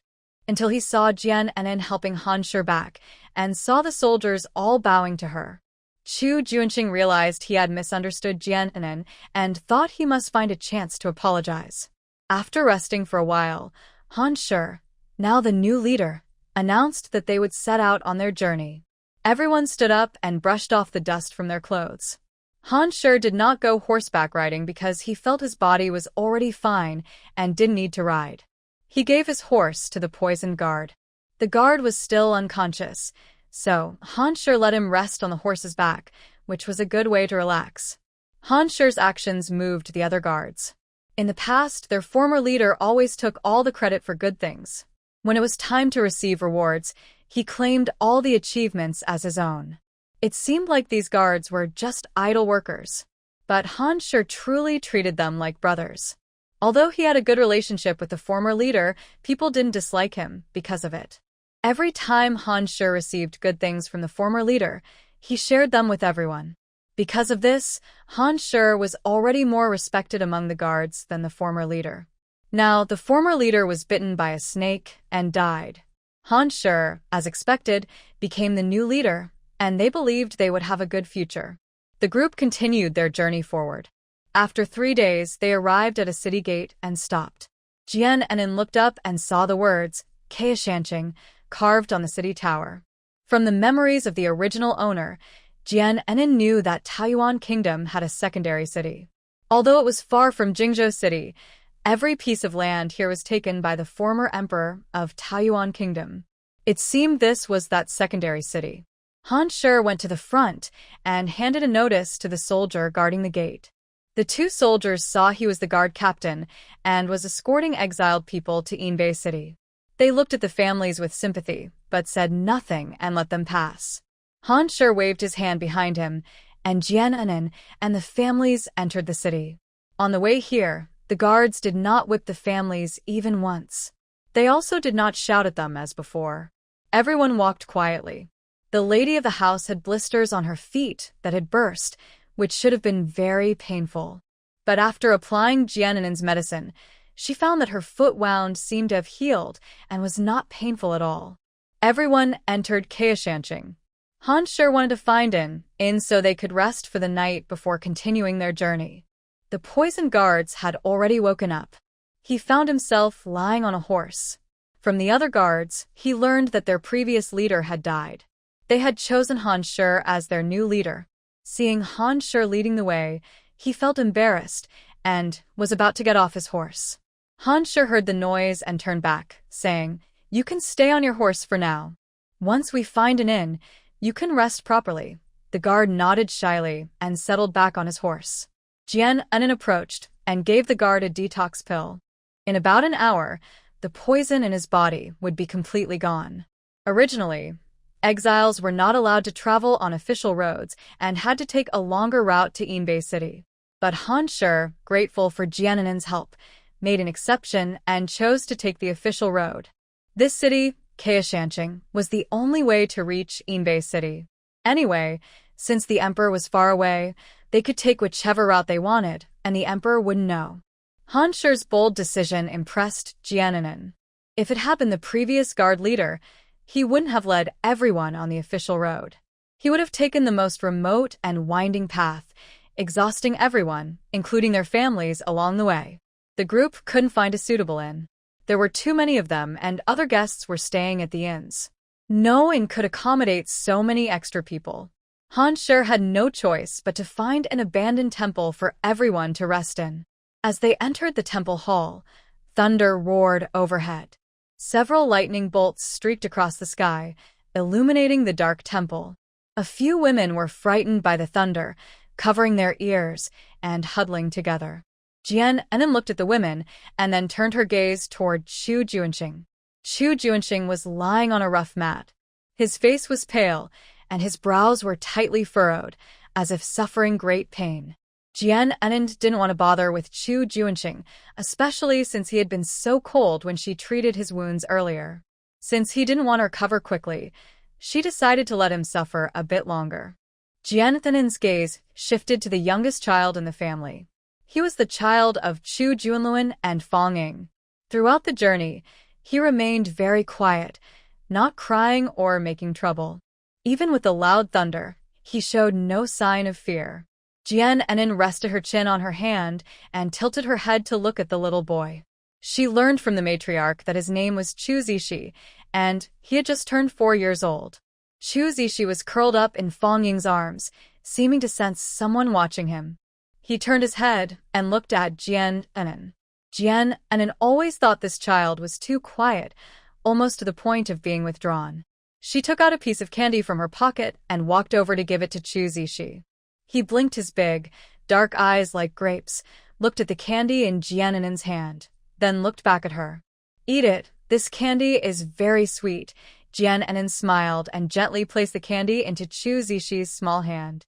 Chu Zishi still didn't speak. He just blinked his big eyes and looked at Jiannin. Fong Ying spoke softly beside them. "Sister-in-law, don't mind. My son Zishi doesn't talk much." "He doesn't talk." Jiannin looked at Chu Zishi with some surprise. No wonder she hadn't heard him speak all along. A flash of lightning lit up Chu Zishi's face. Jiannin finally noticed that his complexion looked quite pale, a bit bluish. She knelt down and took Chu Zishi's hand, saying, "Zishi, be good. Let me check your pulse, okay?" Chu Zishi turned his head and looked at his mother, Fong Ying. Fong Ying nodded at him, and only then did Chu Zishi extend a small hand. Jiannin smiled gently at him, thinking how well-behaved this child was. She began to check his pulse. But as she did, her brow furrowed more and more. Her previously smiling face grew serious. Fong Ying saw this and hurriedly asked, "What's wrong? Is there something wrong with my son Zishi?" Her words immediately drew the attention of the other family members. Chu Junxing also looked over here. Chu Junluan pushed his wheelchair and moved closer. Jiannin gently released Chu Zishi's hand and said seriously, "There is indeed a problem." Her words made Fong Ying's heart tighten with worry. "What exactly is wrong with my son?" Fong Ying asked anxiously. She had seen Jiannin's skills before and knew she was good at using poisons and medicine. This made her more certain that Chu Zishi's health was seriously affected. Jiannin spoke in front of Chu Zishi, saying, "Zishi has been poisoned, and it's a slow-acting, very strong poison. Right now, he can't speak or hear, which shows the poison has reached his brain. If he doesn't get treatment soon, he might become paralyzed all over and eventually become a vegetable." At first, everyone could understand what Jiannin was saying. But when she mentioned vegetable, they didn't understand. Chu Junluan asked, "Can you explain more clearly? What do you mean by vegetable?" Jiannin realized she had made a mistake. This was a modern term that people from ancient times would know. She explained, "A vegetable means someone who is unconscious and has no feeling in their body. No matter what people say, they won't respond." Fang Ying's eyes immediately filled with tears. She only had this one son. 3 years ago, she noticed he couldn't speak. And no matter what people said, he couldn't hear. Fortunately, the boy was smart and could read lips. But she never thought about poisoning as the cause. Because besides not speaking or hearing, Chu Zishi showed no other signs of illness. They had also taken him to the palace's doctors for treatment. But the doctors couldn't diagnose any illness.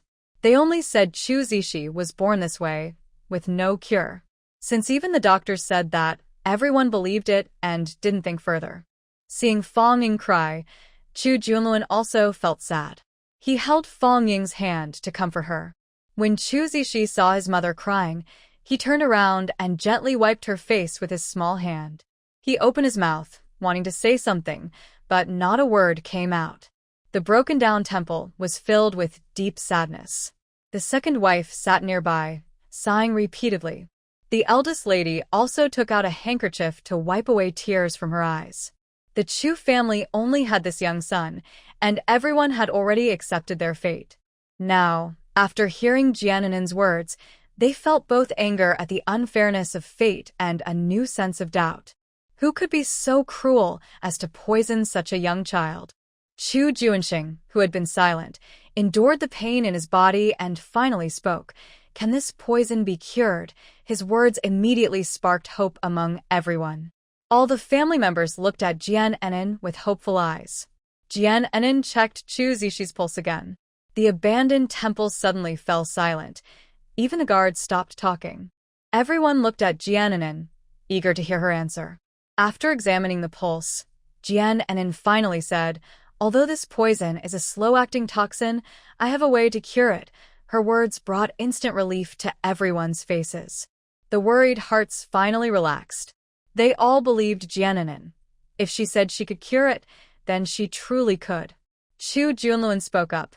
"No matter what method you use, please cure my son. Even if I have to exchange my blood, I am willing." Jiannin waved her hand, saying, "That's not necessary. I will use other methods to heal Zishi." As they spoke, Chu Zishi suddenly opened his eyes wide. He looked pained, opened his mouth to shout but couldn't make a sound. His small hand clenched tightly around Jiannin's sleeve, and his whole body started to convulse. "What's happening?" Fang Ying was a bit panicked. She reached out and held Chu Zishi firmly. But Chu Zishi kept convulsing in her arms. No matter how she tried to hold him, she couldn't stop him. Chu Ens hurried over, along with Chu Junluan, and held Chu Zishi down. "What is going on? Why is he convulsing all of a sudden?" Chu Ens looked confused. He had never seen his nephew convulse before. Seeing this, Jiannin quickly took out a silver needle from her space. She said to the two men, "He is having a toxin attack. You must hold him down and prevent him from moving." Chu Junluan and Chu Ens both nodded simultaneously, holding tightly onto the convulsing Chu Zishi. Jiannin held a silver needle and gently inserted it into the middle of Chu Zishi's forehead. She carefully twirled the needle to ease Chu Zishi's pain. Soon, Chu Zishi stopped convulsing. Jiannin took out an antidote pill and asked Han Shi for a water pouch. She dissolved the pill in the water pouch, then gently opened Chu Zishi's mouth and slowly fed him the medicine. Before long, Chu Zishi opened his eyes. Seeing Chu Zishi awake, everyone's tense nerves finally relaxed. Even the palace doctors couldn't find the cause of Chu Zishi's illness. When Jiannin examined his pulse, she quickly identified it as chronic poisoning. Moreover, she remained calm and focused while treating Chu Zishi. All the family members present admired Jiannin's composure and excellent medical skills. Jiannin removed the silver needle from Chu Zishi's forehead and gave him a few sips of medicine. When Fang Ying saw Chu Zishi wake up, she hugged him tightly and cried nonstop.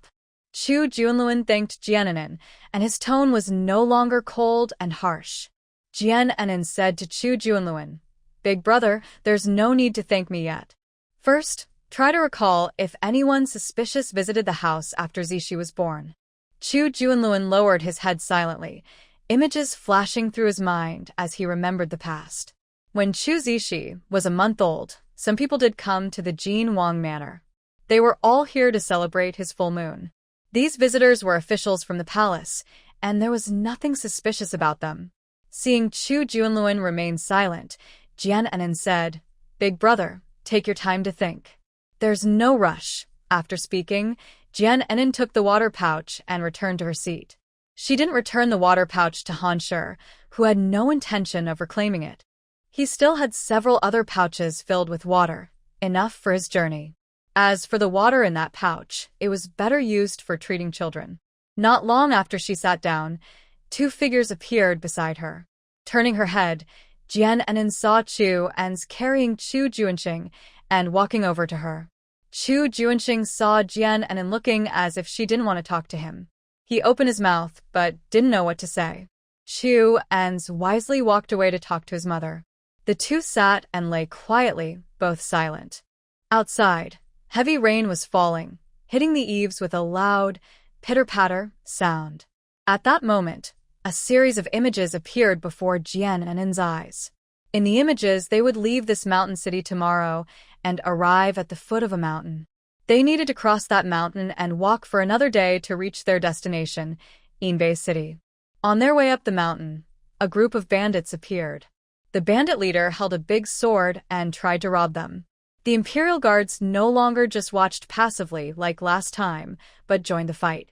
More than 10 Imperial guards were killed by the bandits, and Han Shi was also injured. This series of images disappeared here. Jian Anin sighed softly. It seemed they would have another fight tomorrow. But that was good. It would give her a chance to stretch her muscles. Since crossing over, she hadn't trained her martial skills properly. As a descendant of a martial arts family, she naturally needed strong skills. She had practiced martial arts since childhood and was very interested in medicine. She was skilled in both traditional Chinese and Western medicine, especially in studying various poisons. In her space medicine storage, many poisons were kept. It looked like tomorrow's fight with the bandits would cause her to lose some of her poisons again. While Jian Anin was lost in thought, she heard Chu Junxing's faint, mosquito-like voice beside her. "About what happened at noon, I want to apologize." Jian Anin thought she had heard wrong. She turned her head in confusion and looked at Chu Junxing. Seeing her look at him, Chu Junxing quickly looked away. "What did you just say?" "I didn't hear it." This guy's voice was so faint, like a mosquito buzzing. If she weren't good at hearing, she probably wouldn't understand what he said. Chu Junxing clenched his teeth but finally shouted loudly, "About what happened at noon, I want to apologize. I shouldn't have misunderstood you or treated you coldly." Jian Anin had been waiting for his apology. She chuckled softly and burst out laughing. Chu Junxing turned to look at Jian Anin, confused about what was so funny about his words.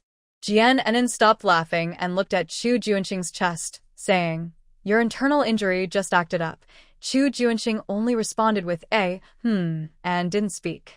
He didn't expect Jian Anin to notice his discomfort. He thought Jian Anin had always ignored him and didn't even bother to look at him. Jian Anin continued, "Some of your external wounds are already infected. If you don't treat them soon, your internal injuries will get worse." After speaking, Jian Anin didn't pay attention to Chu Junxing anymore. She looked down at the water pouch in her hand and took out an orange pill from her space. This was another detoxification pill. Jian Anin put the orange pill into the water pouch, shook it a few times, then stood up and went to Fang Ying's side. She handed the water pouch to Fang Ying and instructed, "In an hour, give Zishi a sip. This medicine shouldn't be drunk in large amounts. Just one sip is enough." Fang Ying took the water pouch, gratefully thanked Jian Anin. When Jian Anin returned to her spot, she saw Chu Junxing grimacing in pain, biting his teeth tightly. His severe pain had returned. This time, he felt even more difficulty breathing. Seeing this, Jian Anin hurriedly crouched down to check Chu Junxing's pulse. Fortunately, Chu Junxing was only suffering because he hadn't rested well and his external wounds had worsened, causing him such pain. Jian Anin said to Chu Junxing, "I need to take off your clothes now to apply medicine. If you try to stop me again, like last time, I swear I will never care about your life or death again." Chu Junxing nodded gently without speaking. Jian Enin lifted his outer clothes and saw that several wounds had worsened. There were also a few maggots wriggling on them. She took out small tweezers from her space, pinched out a maggot from the wound, and held it in front of Chu Junxing's eyes. Look at this. This is the result of you refusing treatment. When Chu Junxing saw the maggots, his scalp went numb. He could endure all the torture in prison, but he couldn't stand having maggots grow on his body. He was always afraid of bugs. Seeing the wriggling maggots, he immediately closed his eyes and shouted, "Take them away! Take them away!" Jian Enin didn't expect that Chu Junxing was afraid of bugs. She seemed to have found a small weakness of his. With a mischievous smile, Jian Enin placed a maggot in front of Chu Junxing and said, "The bugs are dead now. You can open your eyes." Chu Junxing, trusting her, opened his eyes. When he saw the close-up maggot, he shivered all over. He rolled his eyes and fainted on the spot. Jian Enin couldn't hold back and burst out laughing. The lady sitting nearby saw their interaction. She shook her head with a helpless smile. Her son was strong everywhere. Even when a sword was at his neck, he wouldn't blink. He fought in wars with the emperor for years, with countless wounds on his body. He had never once cried out in pain. But only this bug caused his injury. Even a tiny flesh worm could scare this tall man half to death. Jian Enin finally stopped laughing and carefully removed a few maggots from Chu Junxing's body. Then she started applying medicine to his wounds. The ointment was cool and soothing, helping to reduce the pain. After finishing the external treatment, she took out a small bottle of glucose. She opened Chu Junxing's mouth and poured the glucose in. The ruined temple was pitch dark, and Chu Junxing was still faint from the bugs, making it the perfect time for her to treat him. While no one was paying attention, Jian Enin took out a needle and medicine from her space. This needle was specially used to treat internal injuries. She quickly injected it into Chu Junxing's muscle. After the injection, she put the syringe back into her space. A while later, Chu Junxing slowly woke up. He looked at Jian Enin's hand with lingering fear, worried she might take out another bug to scare him. Seeing that Chu Junxing was awake, Jian Enin didn't tease him anymore. She took out a fire stick from her space and lit it. She wanted to walk around the broken temple to see if there was anything useful, like a makeshift stretcher. When Han Shi saw Jian Enin take out the fire stick, he immediately stood up. "Miss Jian, what are you planning to do?" Han Shi did not ask Jian Enin where she got the fire striker from. He believed that if Jian Enin could produce poison antidote pills, she could also have a fire striker. After all, the fire striker is small and can be hidden in her clothes without being noticed. Moreover, during the search earlier, they did not check Jian Enin's body. Perhaps she brought it from her family home. Jian Enin said, "I need to find 2 sticks to make a stretcher. My husband is already injured, and traveling such a long distance is hard for him. If we have a stretcher to carry him, he can rest better." Han Shi nodded and, along with other guards, started looking for wooden sticks with Jian Enin. Jian Enin also gave 2 fire strikers to the other guards. Soon, a guard's voice was heard. "There are some sticks here." Jian Enin and Han Shi quickly went to a nearby room. They saw about 10 sticks placed there. Everyone understood that the monks who once lived here were likely martial monks. These sticks were used for practicing martial arts. Such sticks are much stronger than ordinary ones. Jian Enin initially planned to put all the sticks into her space. But she thought, if the sticks suddenly disappeared, it might make the guards suspicious. In the end, she chose 2 relatively sturdy sticks to take. She also asked the guards to take the remaining sticks to the main hall. Jian Enin told Han Shi to look for monks' clothes in the broken temple.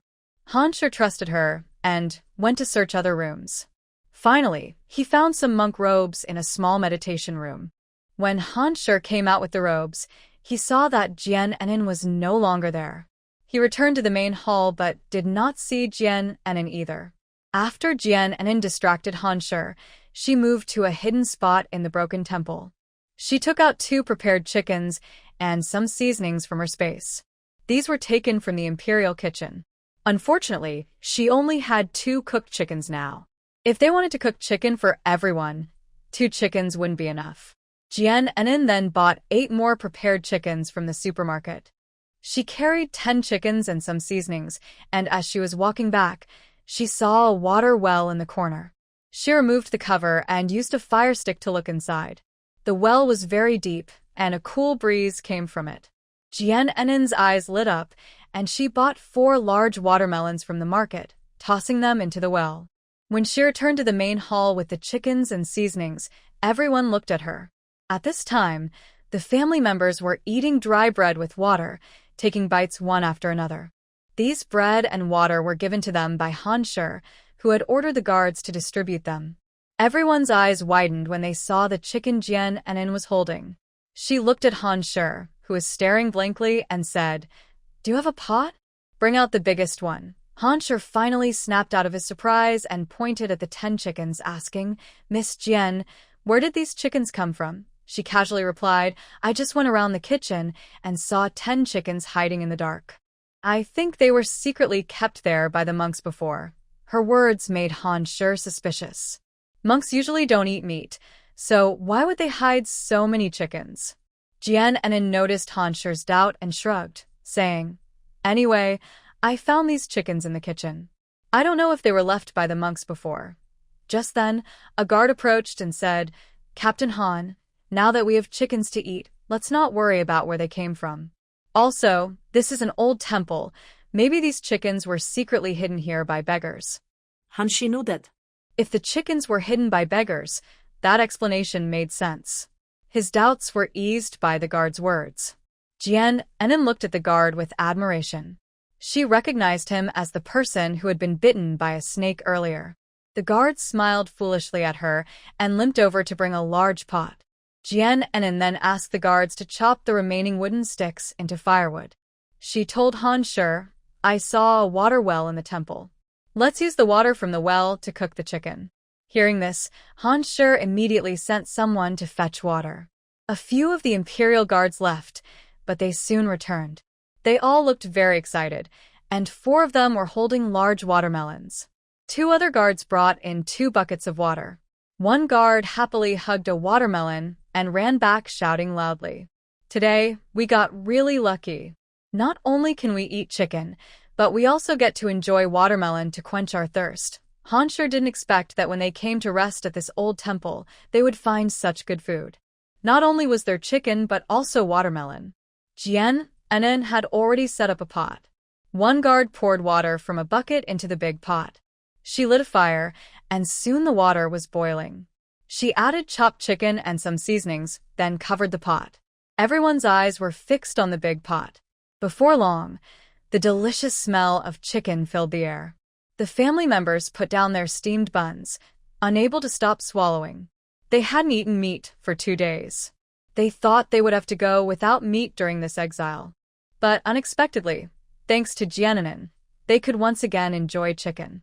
The guards also salivated, eager to eat the chicken soon. Jian Enin lifted the lid and stirred the meat inside with a metal spoon. When she saw the chicken was cooked, she scooped out a bowl of chicken soup and walked over to Chu Junxing. "Your body needs nutrition now. Drink some chicken soup first."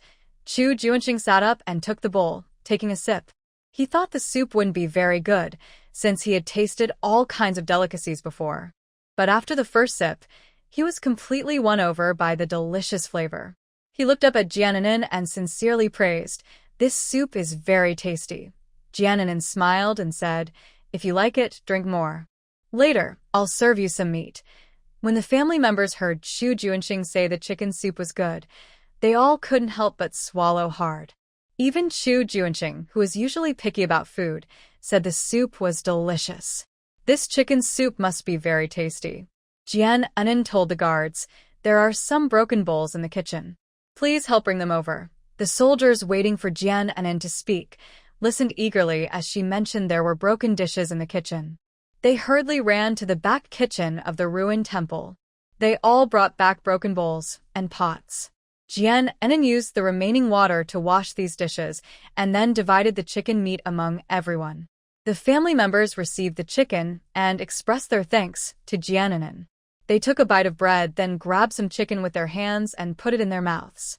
They took big sips of chicken soup, and everyone looked very satisfied. The chicken was so delicious, even better than what they usually ate in the mansion. The soldiers also ate the meat eagerly. Unfortunately, there wasn't much chicken. After a few pieces, it was gone. Luckily, there was a large pot of chicken soup, and the soldiers shared it, bowl by bowl. Soon, the soup was finished too. During this time, Jian Anan also gave Chu Junxing a few pieces of chicken to eat. She ate a few herself but didn't eat more, worried there wouldn't be enough for everyone. She felt it wasn't enough. There was too little chicken and too many people. She needed to prepare more food. Thinking of this, Jian Anan stood up and left the main hall. Han Shi saw her leave, but didn't follow this time. Jian Anan went outside the kitchen and saw no one was following her. She immediately bought over 30 jin of sweet potatoes from her space shop. She buried the sweet potatoes in the vegetable garden near the kitchen, leaving some parts exposed so they could be easily seen. The garden, recently rained on, was muddy and messy. Fortunately, Jian Anan had bought a pair of rain boots, so she didn't get her pants dirty walking in the mud. After doing all this, she took off her rain boots and threw them into her space, then went to the well to wash her hands. Back in the main hall, Jian Anan told Han Shi, "I just went to the kitchen again. I saw that there might be sweet potatoes in the garden." Hearing this, Han Shi immediately stood up. He sent a few soldiers to check the vegetable garden. Sure enough, they saw some sweet potatoes sticking out of the ground. Han Shi didn't care about the muddy garden and hurried over to dig up the sweet potatoes.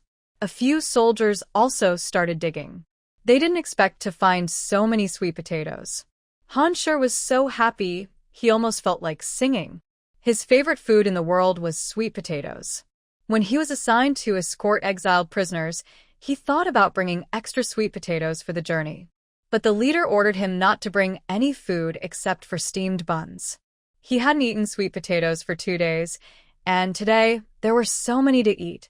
Han Shi and a few soldiers quickly carried the dug-up sweet potatoes back. Jian Anan asked them to go fetch some water. She washed the sweet potatoes and put them into a big pot to cook. Han Shi swallowed hard, watching the sweet potatoes boil. They were almost ready. He didn't care if the sweet potatoes were hot. He hurriedly took one and started eating. "This sweet potato is so sweet and fragrant," Han Shi said happily as he ate. Jian Anan shared the cooked sweet potatoes with others. She also took a large one for herself and sat by the fire to eat. Everyone was very satisfied with this meal. Chu Junxing's eyes never left Jian Anan. Watching her busy distributing sweet potatoes, he noticed she only ate a small one herself. A strange feeling stirred in Chu Junxing's heart. Chu An sat down beside Chu Junxing. He had long noticed that his second brother's gaze was always on Jian Anan. He teased, "My second sister-in-law is so capable. If second brother marries her, our family will have a good life again." Chu Junxing simply replied, without saying more. Chu Ans continued, "Second brother, you must get better soon. I'm waiting to tease you and your bride at the wedding night." Chu Junxing was chewing on his sweet potato when he heard this and choked. Seeing this, Chu Ans quickly took a water pouch and handed it to Chu Junxing. "Take your time eating, second brother. No one's rushing you." Chu Junxing drank some water, then swallowed the sweet potato in his throat. He looked at Chu Ans with a cold stare. Chu Ans shivered under that gaze and shrank back, saying, "Second brother, don't look at me like that. Your eyes are scary." Chu Junxing's voice was icy as he said, "If you dare mention marriage again, I'll sew your mouth shut." Chu Ans knew that his second brother was a person who kept his promises. He was so frightened that he quickly covered his mouth and dared not say another word. Their conversation was all heard by Jian Anan.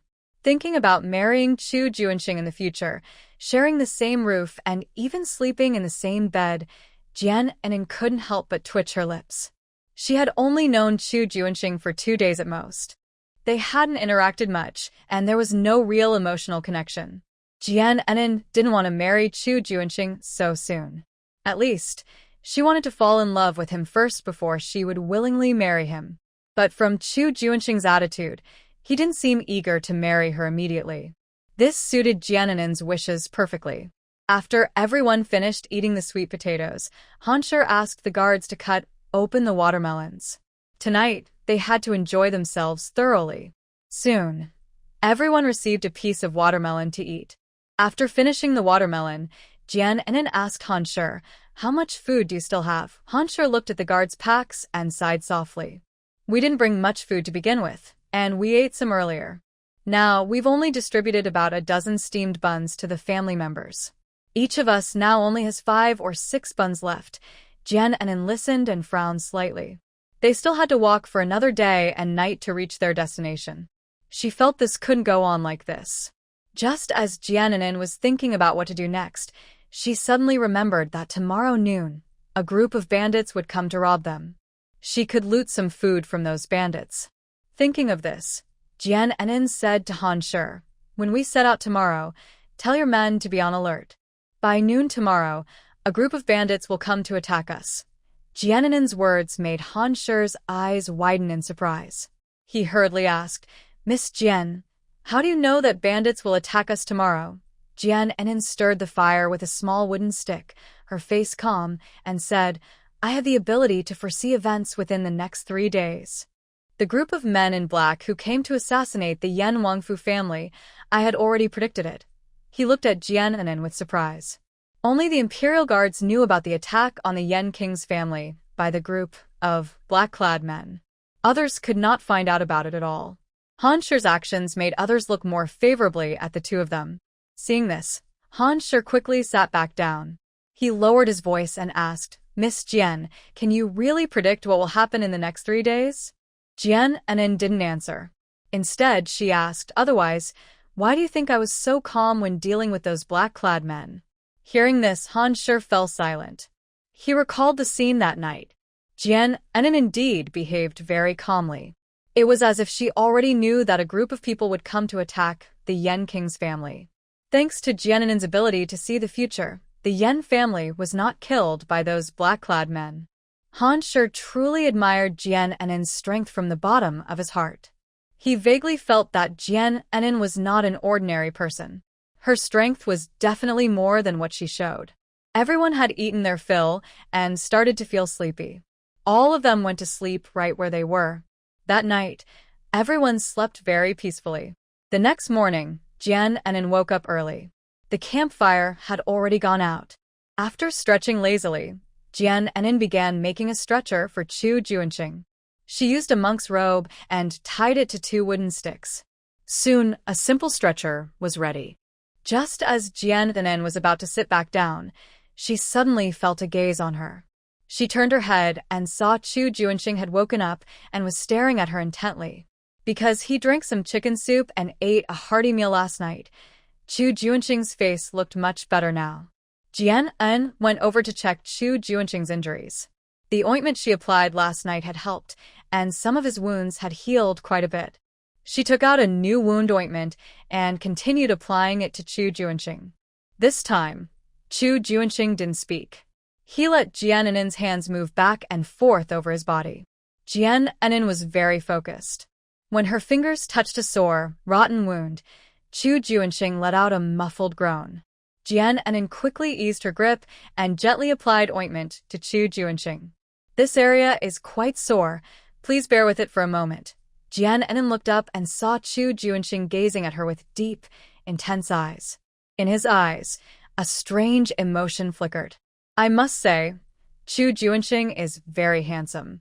Every feature on his face matches Jian Enin's taste. Being stared at by such a handsome man, Jian Enin felt a little shy, even though she tried to stay calm. She took a deep breath and quickly looked down. All her attention was focused on applying the ointment to Chu Junxing's wound. After finishing, she covered him with his clothes and hurriedly left the main hall.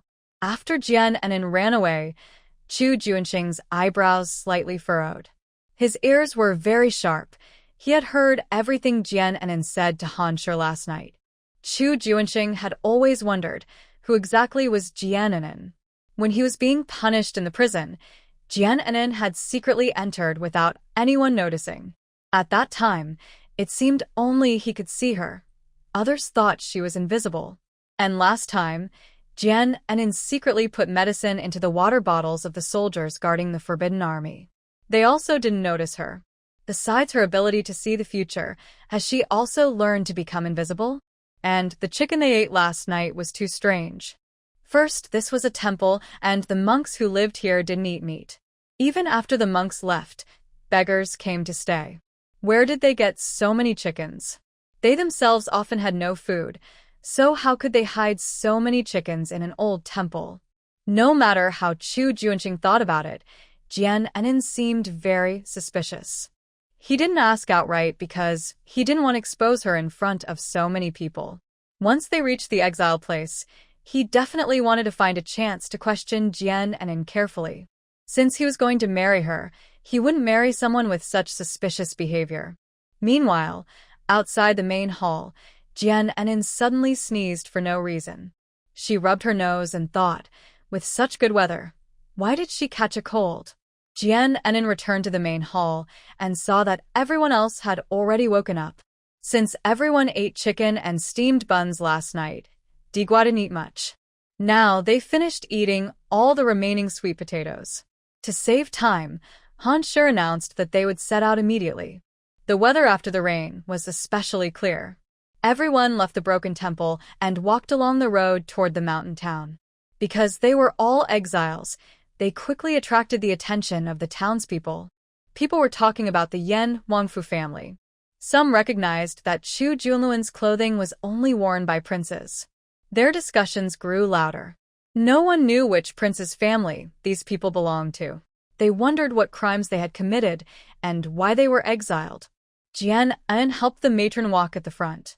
The family members of the Euang held their heads high, proud and unbowed. They were not disturbed by the gossip of the villagers. When they left the mountain town, they saw a large mountain standing in front of them.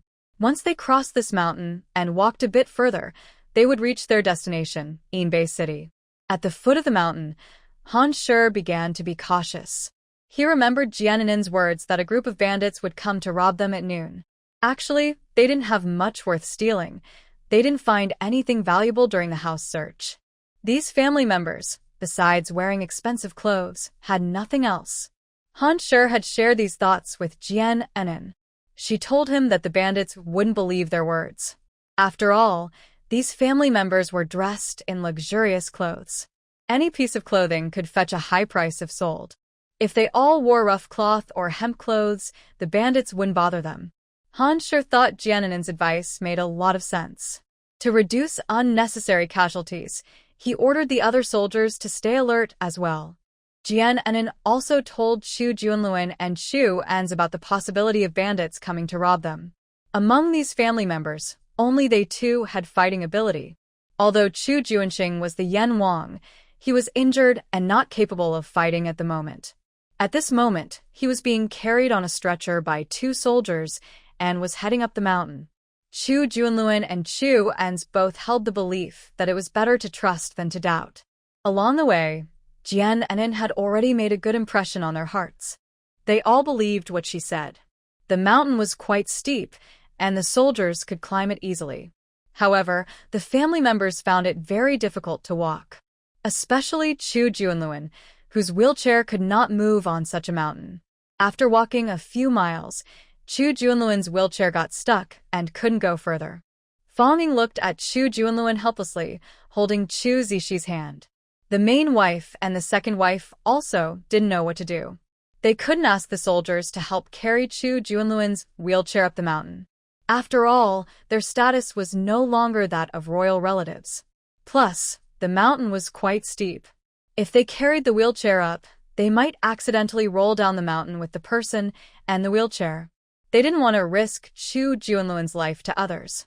Just when everyone was unsure what to do, Jian Enin suggested, why not give up on the wheelchair and have Chu Ans carry Big Brother up the mountain? The main wife and the second wife exchanged glances and thought this was a good idea.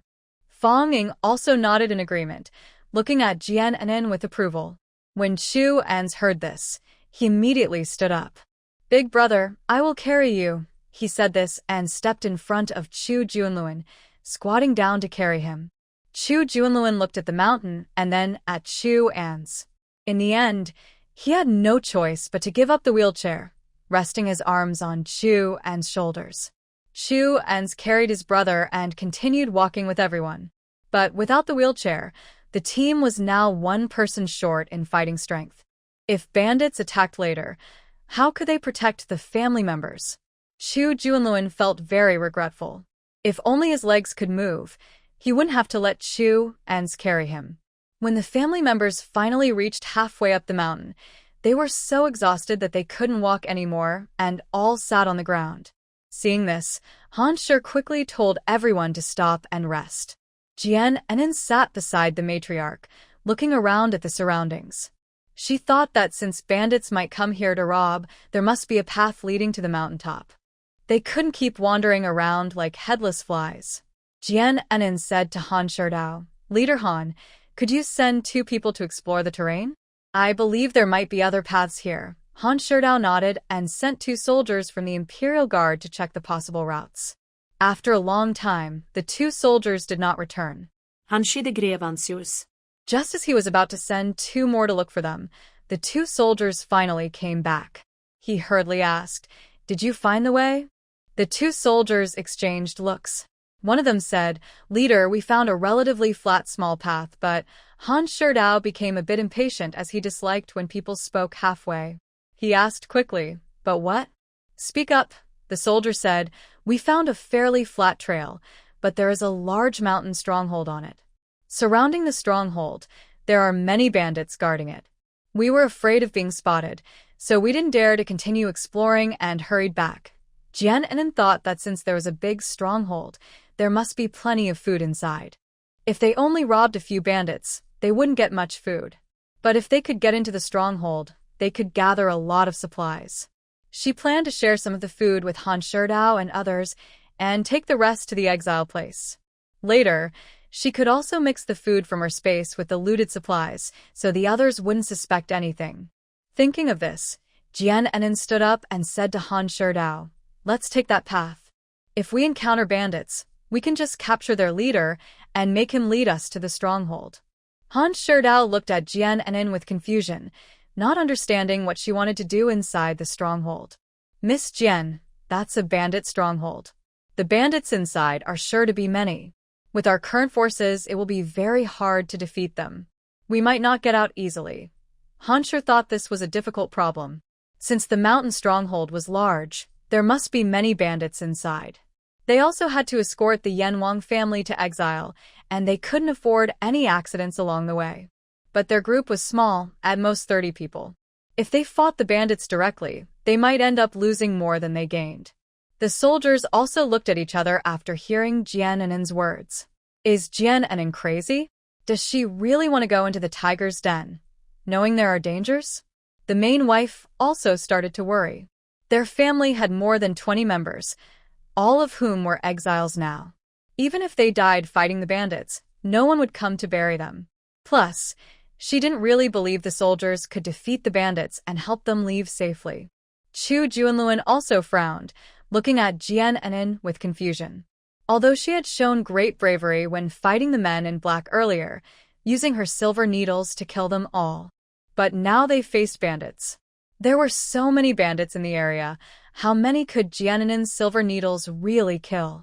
And among their family members, there were the elderly, the weak, the sick, and the disabled.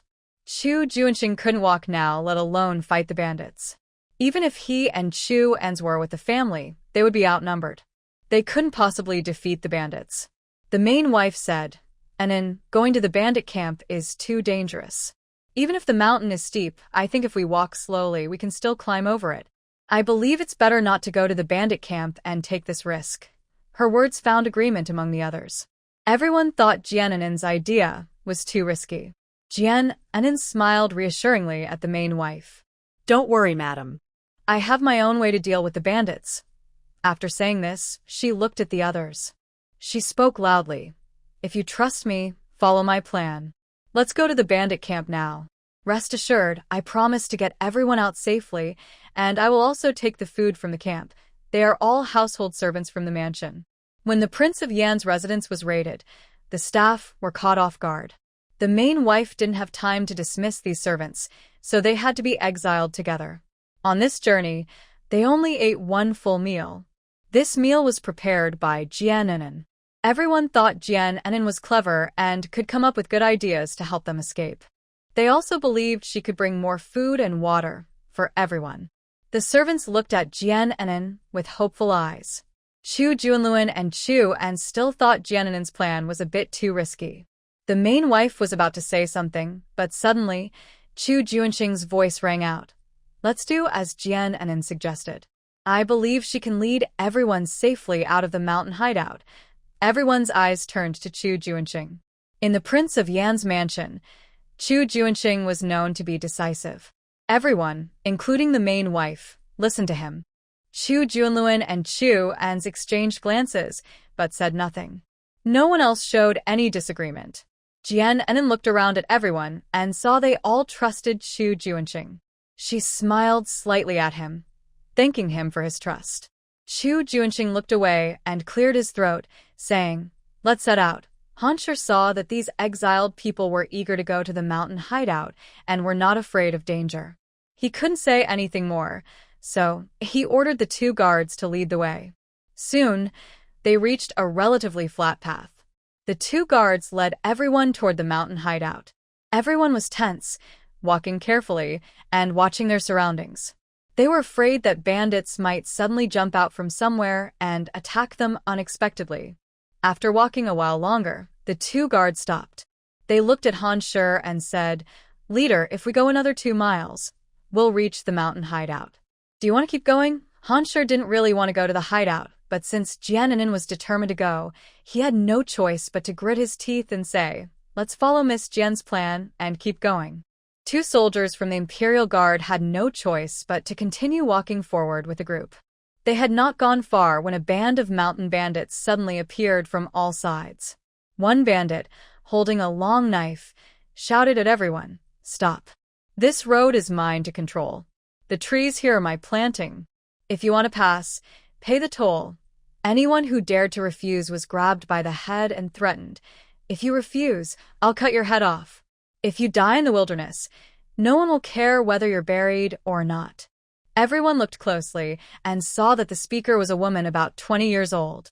She had her long hair tied up and wrapped her head with a square cloth. The soldiers immediately drew their swords, looking alertly at the woman. Everyone was thinking the same thing. Why is a woman, who should be at home as a noble lady, here pretending to be a bandit? When Jian saw that the bandit was a woman, she couldn't help but laugh softly. Why are you laughing? The woman bandit asked, stepping forward and pointing her knife at Jian. If you keep laughing, I'll cut your face. Hansa saw this and was about to draw his sword to fight the woman. But Jian raised her hand to stop him. She was not afraid at all. She smiled and pinched the big knife with 2 fingers, pushing it aside. Big sister, don't be angry. Getting mad can cause breast problems, she said, blinking at the woman. The woman bandit hated people who didn't speak properly, especially when they said things she couldn't understand.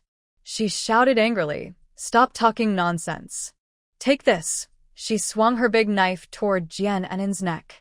Hansa quickly stepped forward with his sword to block. There was a loud clink as the swords clashed. The woman bandit glared at Hansa and swung her big knife again, trying to cut him. The other bandits just watched happily, not planning to join the fight. They looked pleased, as if they were watching a good show. One bandit loudly said, This officer is really overconfident. He dares to fight our second-in-command. Our second-in-command has never lost a fight. I think this officer might be in real danger. When Jian heard that the bandits said the woman was their second-in-command, she smiled widely. Now, she thought, the best way is to catch the leader first. She only needed to catch that female bandit to smoothly enter the mountain stronghold. Everyone's eyes were focused on the fight between Hansher and the female bandit. Only Chu Junxing's gaze stayed on Jian. He saw Jian's smile grow bigger and knew she had thought of another clever plan. Seeing Hansher already losing the fight, Jian quickly took out a silver needle and aimed it at the female bandit. The silver needle pricked the wrist of the female bandit, winning, causing her to cry out in pain. Her sword also became unstable and fell to the ground. Wenning stepped back several times, staring at the silver needle stuck in her wrist. Just as she was about to pull out the needle, a sword was pressed against her neck. "Move again, and I'll make you bleed right here," Hanshi said, pressing the sword harder. Other bandits tried to rush over, but they were surrounded by the Imperial guards. Wenning frowned and glared at Hanshi. "You dare to cheat me? If you have the guts, let's fight one-on-one." Jian Enin walked over with a gentle smile, patting Hanshi on the shoulder to signal him to put down his sword. Although Hanshi didn't understand what Jian Enin was planning, he still lowered his sword. Wenning saw this and reached to pick up her fallen knife. Jian Enin said, "My silver needle is poisoned. If you dare to move again, you'll die from the poison immediately." Hearing this, Wen Ying's face turned ugly. She already felt her arm going numb. Soon, half of her body started to stiffen. Her face changed drastically. She glared at Jian Enin and gritted her teeth, saying, "Who are you? Why are you causing trouble on our mountain?" Jian Enin still looked at Wenning with a smile and pulled the silver needle out of her wrist. As the needle was removed, Wenning felt a sharp pain at her wrist. Then, her half-body felt like it was being bitten by ants, painful and numb. Wenning gasped in shock, realizing she was truly poisoned and dared not move again. Jian Enin smiled and said, "Don't talk nonsense about causing trouble. We are all exiles in Inbeay City and haven't had a proper meal for many days. Today I happened to pass by here and wanted to go to your mountain village to eat a good meal and ask for some food. If the second-in-command is willing to take us to the mountain village, I will give you an antidote. If the second-in-command insists on refusing, then I can only let him die here." Wenning looked at Jian Enin with a harmless smile. But her smile seemed to hide thousands of poisonous needles, making people feel cold. Wenning was about to speak when a few bandits shouted, "Second-in-command, don't be fooled by this little girl." "Yes, second-in-command, look at their clothes, they are worth a lot. They don't seem like exiles. If we rob them, we will get rich." These bandits didn't know that their second-in-command was already poisoned. They were afraid that he might be soft-hearted and really take these people to the mountain village to give them food and drink.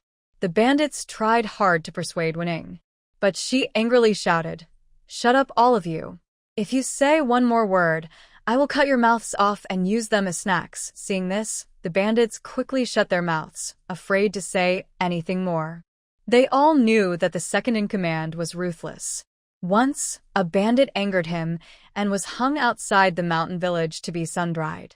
That bandit was eventually dried into a mummy and thrown into the woods to be eaten by wolves. Since then, they dared not provoke him easily.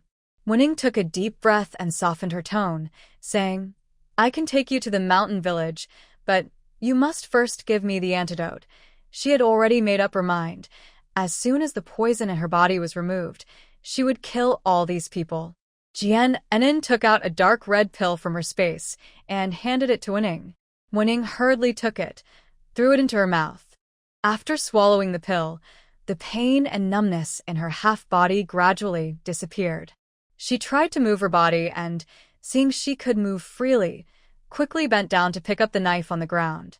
Just as Wenning was about to kill these people, Jian Enin said, "The pill I just gave you is actually a deadly poison. The second-in-command is so easily trusting others. It really surprised me." When Wenning heard this, her heart sank immediately. She should have known long ago that this young girl wouldn't give her the antidote so easily. But just now, she was tortured by that numb, painful feeling and was too annoyed. She didn't think much and swallowed the pill directly. Now, it turned out that her body had been poisoned with another deadly toxin. Wenning clenched her teeth and looked at Jian Enin, her hand holding the knife trembling uncontrollably. Even if she were to die now, she wanted to take Jian Enin down with her. "Damn it, bring out the antidote," Wenning said, swinging her knife to attack Jian Enin. But she found that her body felt as if all her blood had been drained, and she couldn't exert any strength.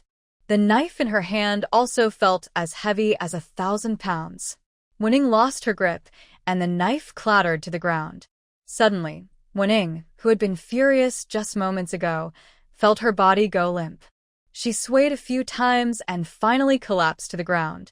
Seeing this, the bandits hurriedly shouted, "Second in command, what's wrong with you? Second in command, are you really poisoned?" Winning looked at the bandits with annoyance. She opened her mouth, weakly saying, "Are you all blind? I'm like this, and you still don't go back to find the boss to save me." As soon as she finished speaking, her vision went black and she fainted. The bandits' faces turned pale with fear. Their second-in-command was usually brave and skilled in martial arts. Not to mention a few officers, even 10 officers wouldn't be her match. But now, the second-in-command had been poisoned by this teenage girl. The bandits wanted to break through and rush back to their hideout to find the boss for help. But before they could act, a sword from the Imperial guards pressed against their necks. Jian Enin looked at the bandits with a serious face and said, "If you want to save your second-in-command, take us to the hideout. If you're even an hour late, your second-in-command will bleed from the 7 orifices and die from the poison." The bandits exchanged glances, all knowing the relationship between the second-in-command and the leader. If the second-in-command died, they wouldn't survive either. But bringing these people to the hideout was like inviting trouble. They started to feel stuck. Jian Enin let out a soft hum and began a countdown. "It's been the time of 1 tea break.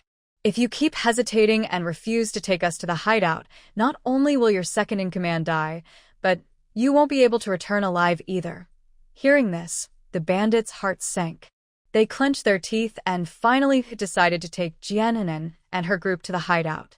The bandits dared not resist, carrying Wen-ing on their backs, heading toward the hideout. As they got closer, the bandits felt more nervous.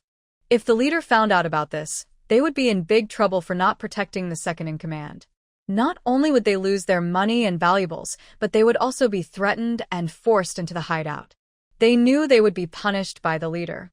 But if they refused, their second-in-command's life would be at risk. At that point, they would all end up buried with him. The bandits cursed silently, wishing they had checked the lunar calendar before leaving. They felt unlucky, as if misfortune had opened the door for them, and everything was going wrong.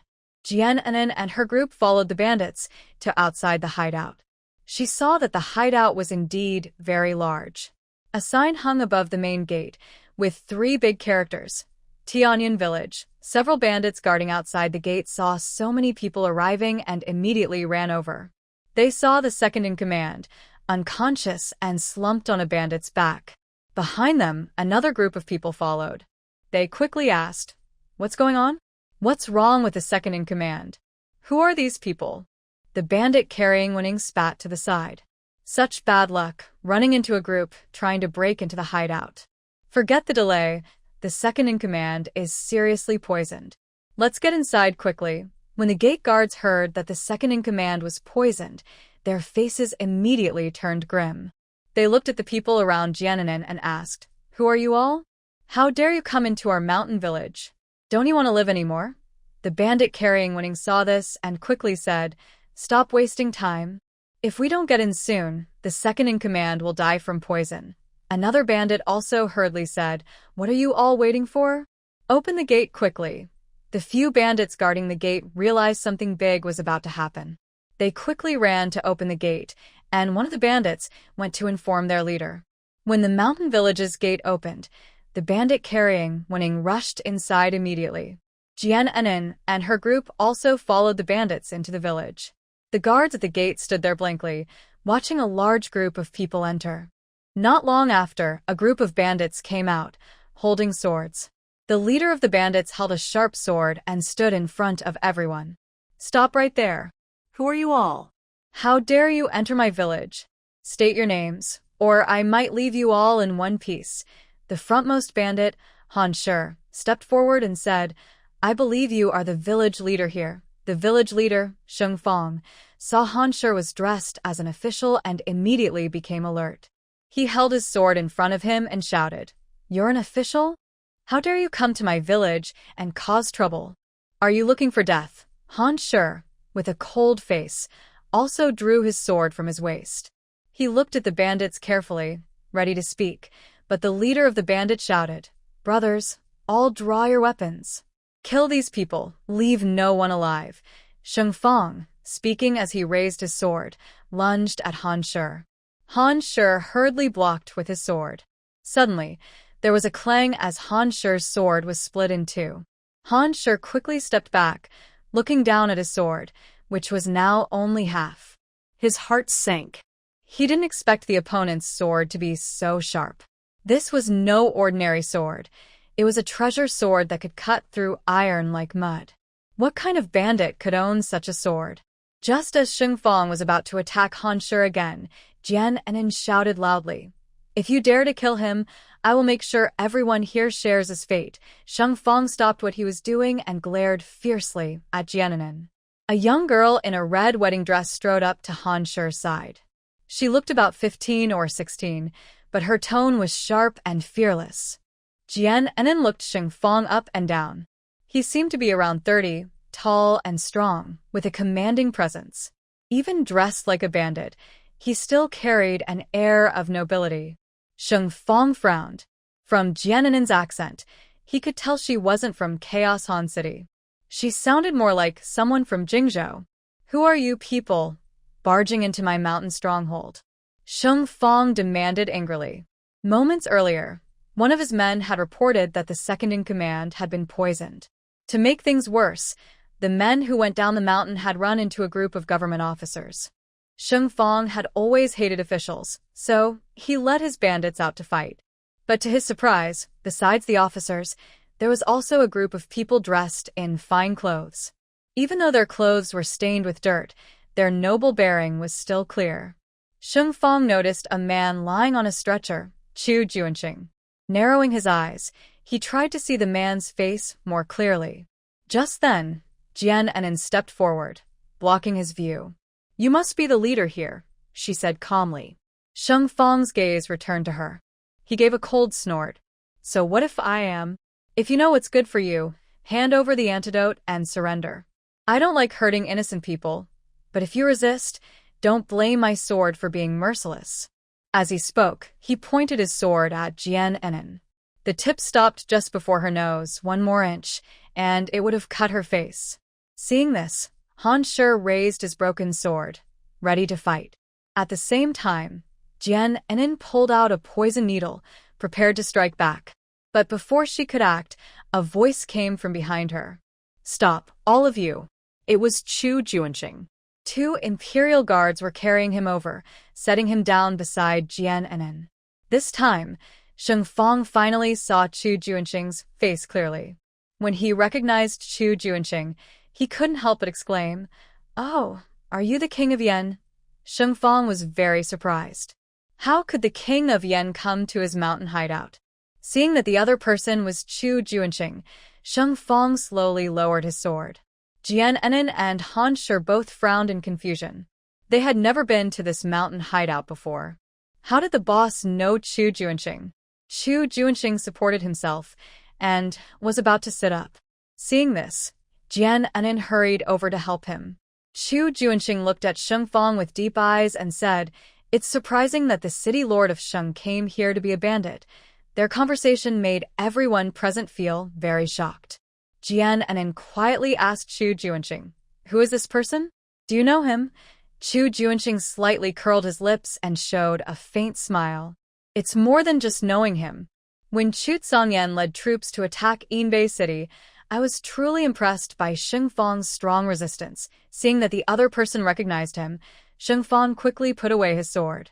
He knelt down on one knee with a loud thud and said to Chu Junxing, "If it weren't for the help of the king of Yen back then, I might have lost my life to that man."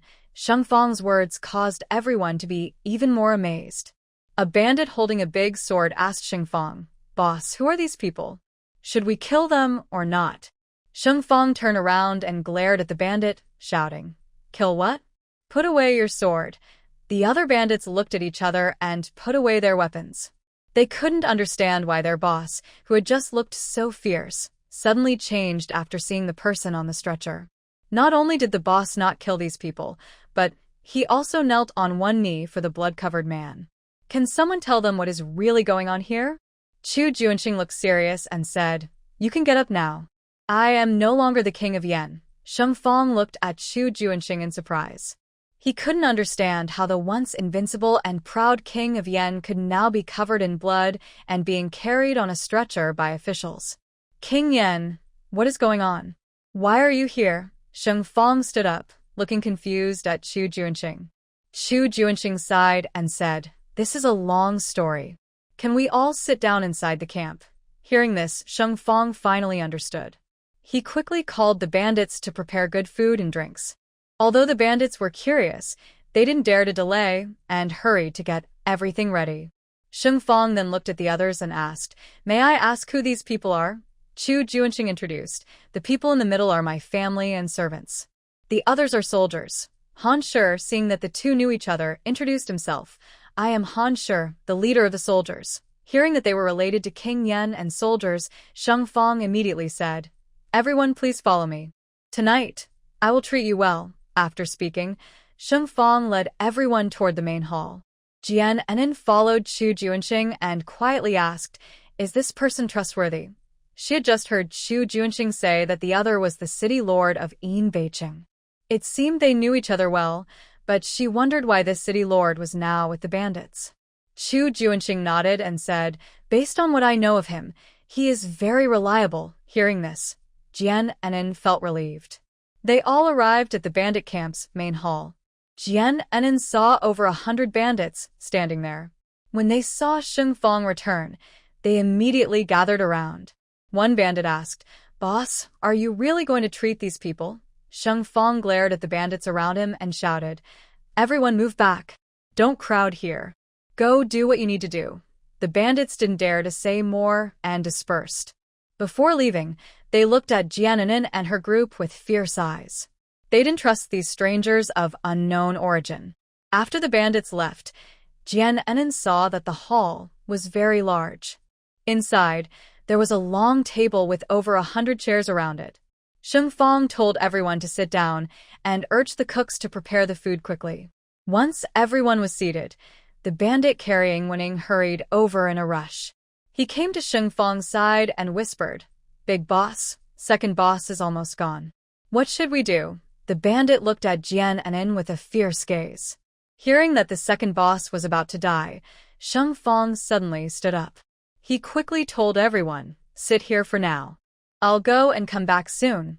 After saying that, Sheng Fang hurriedly followed the bandit toward the main house. Jian Enin also stood up and followed. When they reached the door of the main house, Jian Enin heard Sheng Fang's voice inside. "How did the second boss become like this? Who poisoned him?" The bandit saw Jian Enin and pointed at her, saying, "Big boss, it's her who poisoned him." Sheng Fang turned around and saw Jian Enin standing at the door. He frowned, unsure of what to say. One was his beloved woman, and the other was a woman close to King Yen. Seeing her in a red wedding dress, he guessed she had just married King Yen and came here with him. Although he didn't know why King Yan's family was here, he suspected it was related to the emperor. Jian Enin strode inside and took Wen Ying's wrist. She took out a silver needle from her space and was about to insert it. The bandit's face changed drastically when he saw this. He grabbed Jian Enin's arm angrily and said, "What are you doing? Are you trying to harm our second boss?" Jian Enin glared at the bandit coldly and said, "What's wrong? Can you remove this poison?" His words left the bandit speechless. Sheng Fang shook his head at the bandit, signaling him not to act rashly. The bandit had to let go of Jian Enin and stood silently aside. Jian Enin ignored them and directly inserted the silver needle into Wen Ying's wrist. Gently twisting the needle, a black blood flowed out quickly. After removing the needle, Jian Enin took out a detox pill and fed it to Wen Ying. After finishing, she turned to the two and said, "In about an hour, she will wake up." Having said that, Jian Enin didn't bother with them and turned to leave. Jian Enin sat back in her seat. The lady next to her quietly asked, "How is it? Did you give the second-in-command the antidote?" Jian Enin nodded softly and said, "Don't worry, it's done." Hearing this, the lady finally relaxed. Everyone was waiting in the hall. After a short while, Sheng Fang came out. He walked to the main seat and, facing the members of the Yuang mansion, his previously tense face finally showed a smile. He bowed slightly and said, "I haven't introduced myself yet. I used to be the city lord of Inbeay City, named Shengfang. Now, I am the leader of this mountain stronghold. Earlier, the brothers in the stronghold didn't know the full story and may have offended some of you. I apologize for that. Tonight, everyone can stay here in the stronghold. I've asked my brothers to prepare good food and drinks. Let's all enjoy a good drink tonight. Seeing the stronghold leader speak so openly, the members of the Euang mansion also smiled. Shengfang looked at Chu Junxing with a hint of doubt in his eyes. May I ask why the king of Yen came here? What exactly happened? Could you tell me? Chu Junxing leaned back in his chair and said seriously, since we are meeting again, I have nothing to hide. I was accused by the emperor of treason and rebellion and was demoted to commoner. My house was raided and my family and I were exiled to Inbeay City. Hearing that the Euang mansion was raided and they were to be exiled to Inbeay City, Shengfang, who was once the city lord of Inbeay, felt a heavy weight in his heart. This mountain stronghold was not far from Inbeay City. Just over the mountain, he could reach it. He knew Inbeay City very well now. Inbeay City had become a deserted town, with soldiers guarding the city walls. He thought about returning to be the city lord, but it was impossible now. Thinking of this, Shengfang was filled with anger. He clenched his teeth and roared, that treacherous emperor who slaughtered so many innocent people in Inbeay City years ago. Now he has turned Inbeay City into a ruined town. And he even sent your Euang mansion family there to be exiled. What is he really thinking? When Chu Junxing and his family heard Shengfang call the emperor a treacherous ruler, they also felt furious.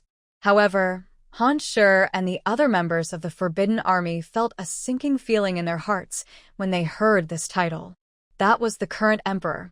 No matter what he did, he should never be called the Dog Emperor.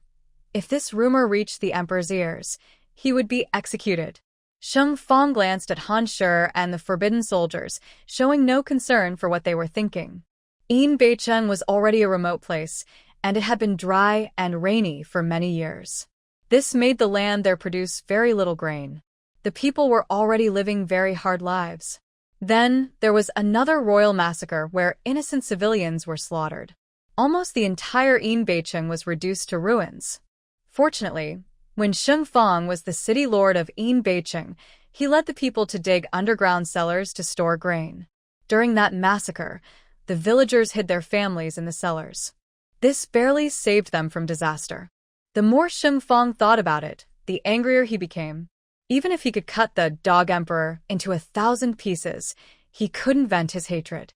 Everyone remained silent, but Jian Anin curiously asked, since the big boss was once the city lord of Inbeay, why is he now a bandit leader here? Seeing that Jian Anin was the one asking, Shengfang didn't answer directly. Instead, he looked at Chu Junxing with suspicion. Who is this? Before Chu Junxing could speak, Jian Anin quickly said, I am Chu Junxing's wife before the wedding. My name is Jian Anin. Seeing Jian Anin so straightforward, openly calling herself the wife of the king of Yen before the wedding, Shengfang looked at her with admiration. In his heart, he admired a woman who could be so resolute. Despite the future shame of her husband's family and being in danger, she didn't choose to back down but went into exile with her family. This act made Shengfang truly admire her. Shengfang's previous negative opinion of Jian Anin changed. Deep down, he began to respect her. Jian Anin noticed Shengfang's gaze, which was no longer hostile as before. She asked again, Captain Sheng, can you tell us why you went from being a city lord to a bandit leader? He looked at the family of the King of Swallows and saw everyone looking at him with confused eyes. Shengfang sighed heavily and finally told a story. 6 years ago, when the emperor was only the 7th prince, Shengfang was the city lord of Inbeay City. Back then, Shengfang wanted to make this remote Inbeay City a very rich city. But just after he improved the city, the royal army came to destroy it. During the attack, strong and healthy citizens were captured and killed. Houses were burned down in fires. Fortunately, the people of Inbeay City all had cellars in their homes. Those hiding in the cellars survived in the end. Today, only the old, weak, sick, disabled women and children live in Inbeay City. Sheng Fong was also captured and held in the military camp, where he was tortured every day. Luckily, someone planted by the Swallow King helped him escape. After fleeing, Sheng Fong didn't go far, but hid on a mountain. He found that the mountain was a bandit hideout, with only about 20 bandits. Sheng Fong subdued those bandits and became their leader. He always wanted to return to Inbeay City and expand his forces. One day, he planned to fight back and reclaim his city as its lord. As his strength grew, the bandit camp had about 300 bandits. When Sheng Fong reached this point, his fists were clenched tightly. The veins on the back of his hand bulged, showing how angry he was. Chu Junxing listened and couldn't help but raise an eyebrow. The attack on the city back then caused a big stir across the entire Taoyuan kingdom. Many innocent people cheered and celebrated the victory. Only the royal family knew how cruel and bloody the city's destruction was. While everyone was silent, the bandits in the kitchen brought out prepared food and placed it on the long table. Seeing the dishes set out, Sheng Fong naturally called for second-in-command Wening. But just as he was about to speak, he remembered that Wening was still unconscious. He looked at Jian Enin with a troubled expression. "Swallow King's wife, I have a favor to ask. I hope you can help me." This was the first time Jian Enin heard someone call her the Queen of Swallows. She looked at Sheng Fong uncomfortably and said, "City Lord, there's no need to be polite. Just tell me what you need." Seeing that Jian Enin also called him the City Lord, Sheng Fong felt very happy. He pounded the table and laughed loudly. "It's been many years since I heard someone call me that. Hearing it from the Queen of Swallows really makes me happy." Since the Queen of Swallows was so straightforward, he decided not to hide his feelings. Lying inside the house was the second-in-command, Wening, who was his future wife. He wanted to ask the Queen of Swallows to help wake her up sooner. Looking at the table full of good wine and delicious food, he didn't want to enjoy it alone with everyone. Sheng Fong made his intentions very clear, and Jian Enin understood what he meant. She stood up and smiled at Sheng Fong, saying, "Since she is your future wife, I will help her wake up earlier." After saying that, Jian Enin headed toward the main house. Sheng Fong couldn't follow her because he still needed to entertain the family from the Swallow Kingdom. "Come on, everyone, pour wine for each other. I want everyone to drink until we're all happy." Sheng Fong ordered the bandits to pour wine for the Swallow Kingdom's family and the soldiers. The bandits looked at the good wine and food on the table, but couldn't sit down to eat. Not only that, they also had to treat these strangers well. Some of the bandits felt uncomfortable but didn't dare to say anything. They could only pour wine for the Swallow Kingdom's family and the soldiers. Sheng Fong raised his glass and toasted everyone. His eyes kept flicking toward the main house. After a while, Jian Enin and Wening hadn't come out, and Sheng Fong felt more and more uneasy. Inside the main house, Jian Enin had just given Wening the antidote when Wening slowly woke up. When she saw Jian Enin standing by her bed, she immediately sat up. Wening looked around and saw she was back in the mountain camp. A fire of anger ignited in her heart. She said angrily, "You little girl, you really have courage. You actually ran into our mountain camp." Jian Enin smiled slightly and said, "Second-in-command, you're overpraising me. I not only came into your mountain camp, but your leader also prepared good wine and delicious food for us to eat. Isn't that infuriating?" Jian Enin's words made Wening even more furious. She raised her hand and threw a punch at Jian Enin. But unexpectedly, her fist was easily caught by Jian Enin. Wening frowned tightly. She had just made a quick move. Most people wouldn't be able to block her punch in this situation, especially since the opponent was a girl. Jian Enin grabbed Wenying's fist and squeezed it tightly. The intense pain made Wening gasp in surprise. She didn't expect that Jian Enin's strength was so great. "You little girl, you actually have some skill. Since that's the case, I'll play a few rounds with you here," Wening said, pulling her hand back forcefully.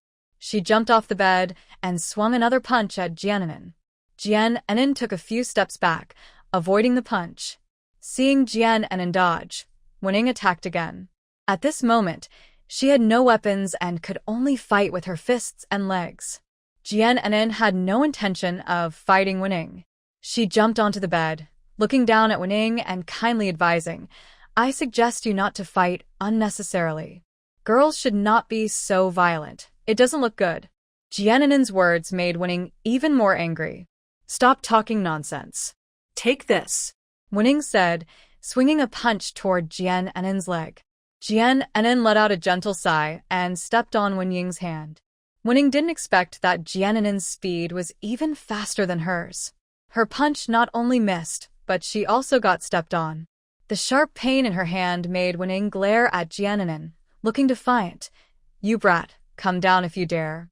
I don't believe I can't handle you tonight. Jianin could tell that this second-in-command was hot-tempered. She didn't want to fight her, especially since Master Sheng was waiting outside.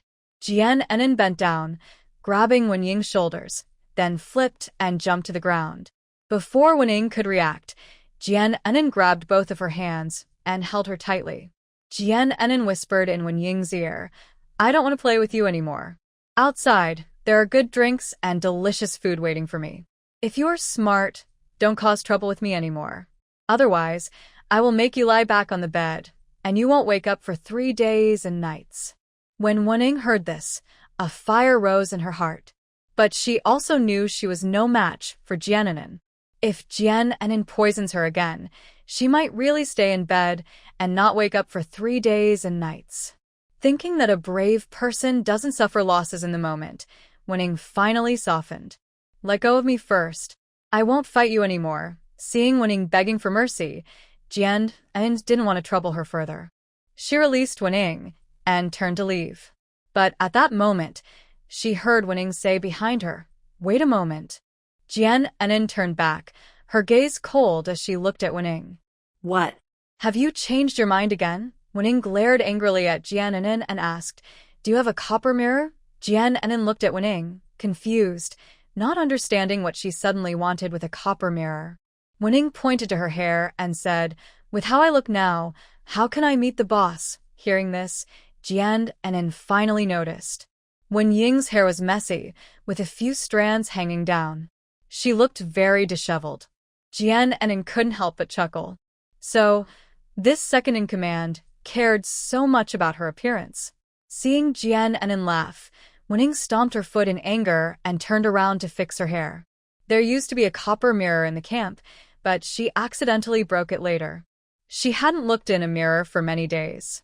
During these days, she had been using a square cloth to gather her hair at the back of her head. But just now, she found that the cloth was missing. Perhaps on the way back, when she fainted, the cloth fell into the hillside. Jianin finally finished laughing. She took out a copper mirror from her space and handed it to Wenying. When Wenying saw the mirror, her eyes widened in surprise. The mirror was inlaid with a circle of sapphires, clearly very valuable. This little girl was hiding such a precious item. Wenying took the mirror, weighed it in her hand, and found it quite heavy. She turned around with a curious look and asked, What exactly are you all doing? Looking at your clothes, they seem very valuable. Are you all merchants? Jianin didn't answer Wenying's question but urged, Hurry up and fix your hair. The city lord is still waiting for us in the hall. Hearing Jianin call him, the city lord, repeatedly, Wenying's eyebrows furrowed again. She knew that the city lord Jianin mentioned was Sheng Fang. But Sheng Fang had only shared this secret with her alone. There were over 300 people in the mountain village, and besides her, no one else knew this secret.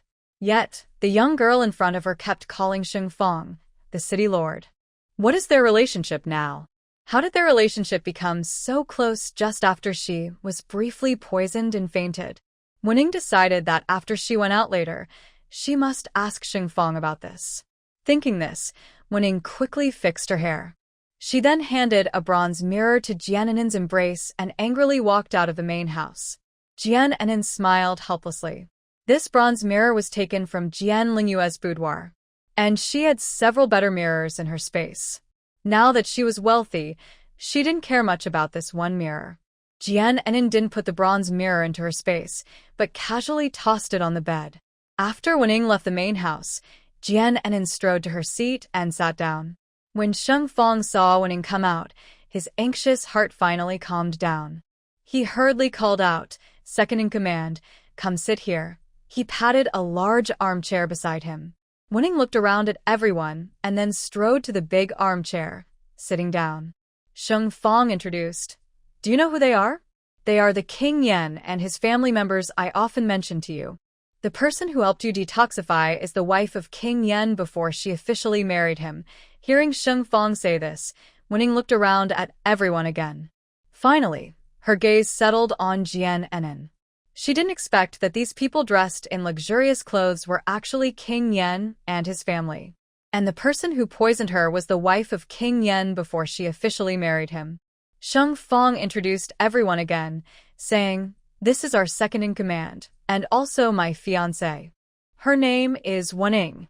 Wenning picked up a bowl of wine in front of her and said to Jiananen, We met in an unusual way, so let me drink this bowl first to show my respect. After speaking, Wenning finished the entire bowl in one go. Jiananen also picked up her bowl, smiled at Wenning, and said, Since the second-in-command is so straightforward, I'll drink this bowl too. She then drank it all as well. As the wine went down, Jiananen felt a burning sensation from her throat to her stomach. She had never drunk such strong liquor before. At home, she had only ever tasted beer and wine.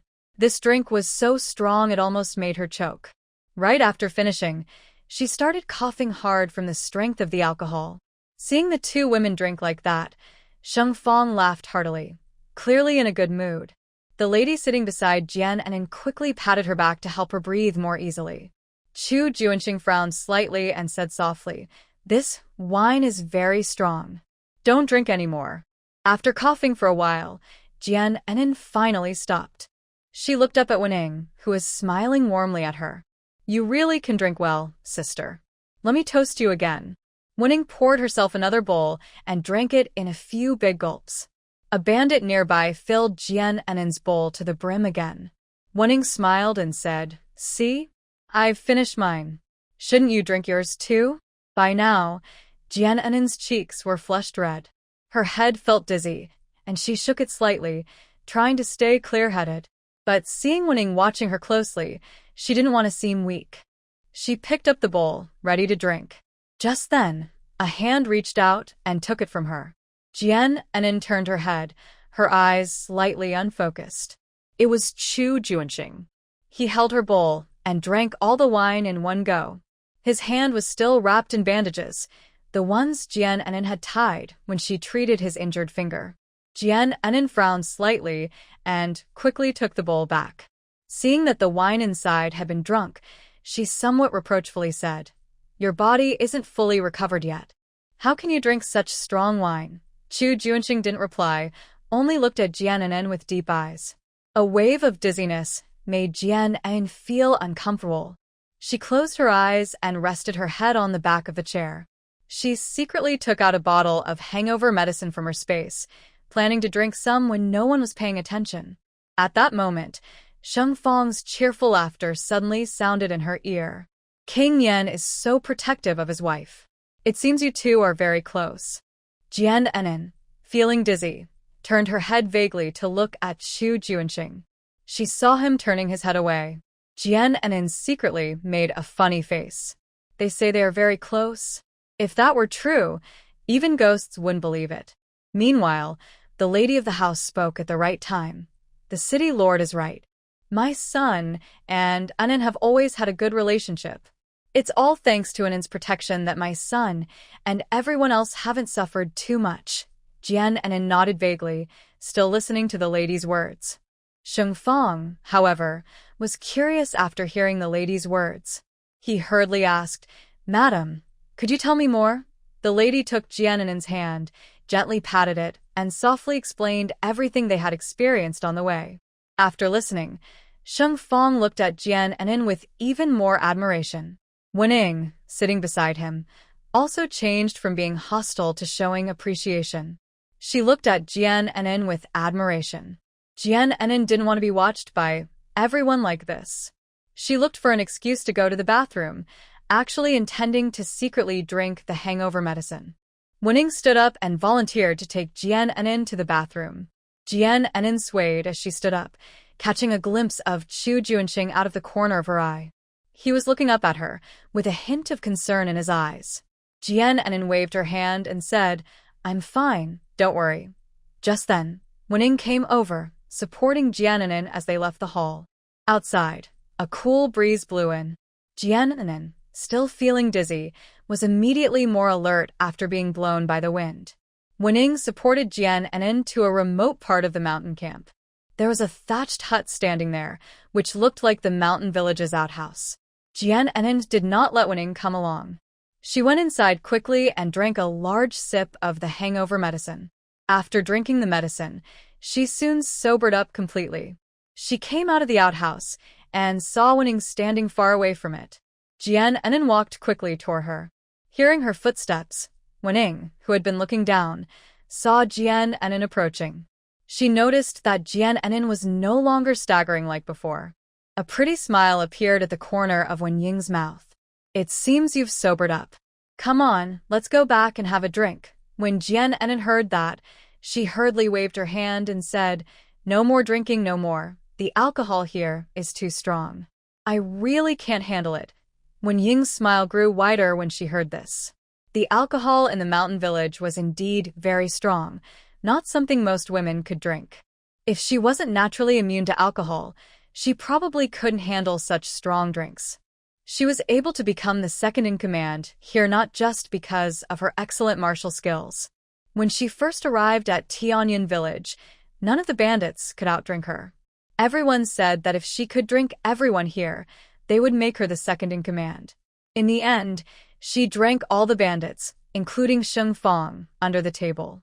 The bandits were all convinced and elected her as the second in command of the village. Thinking about how she had once drunk 5 large jars of strong liquor and made the bandits dizzy, Wening felt very proud. Seeing Wening in such a good mood, Jian Enin quickly took the opportunity to ask, "Can I walk around the mountain village? Could the second in command show me around?" When Wening heard Jian Enin wanted to explore the village, her smile faded. Tianyan village was not a place where just anyone could wander freely. Besides the bandits, there were also many cold weapons hidden here. These people had unknown backgrounds, and among them, there were over 30 officials. She didn't want to take Jian Enin wandering around aimlessly. If Jian Enin saw that they had many cold weapons hidden in the village, Tianyan village might be in danger of being destroyed by her.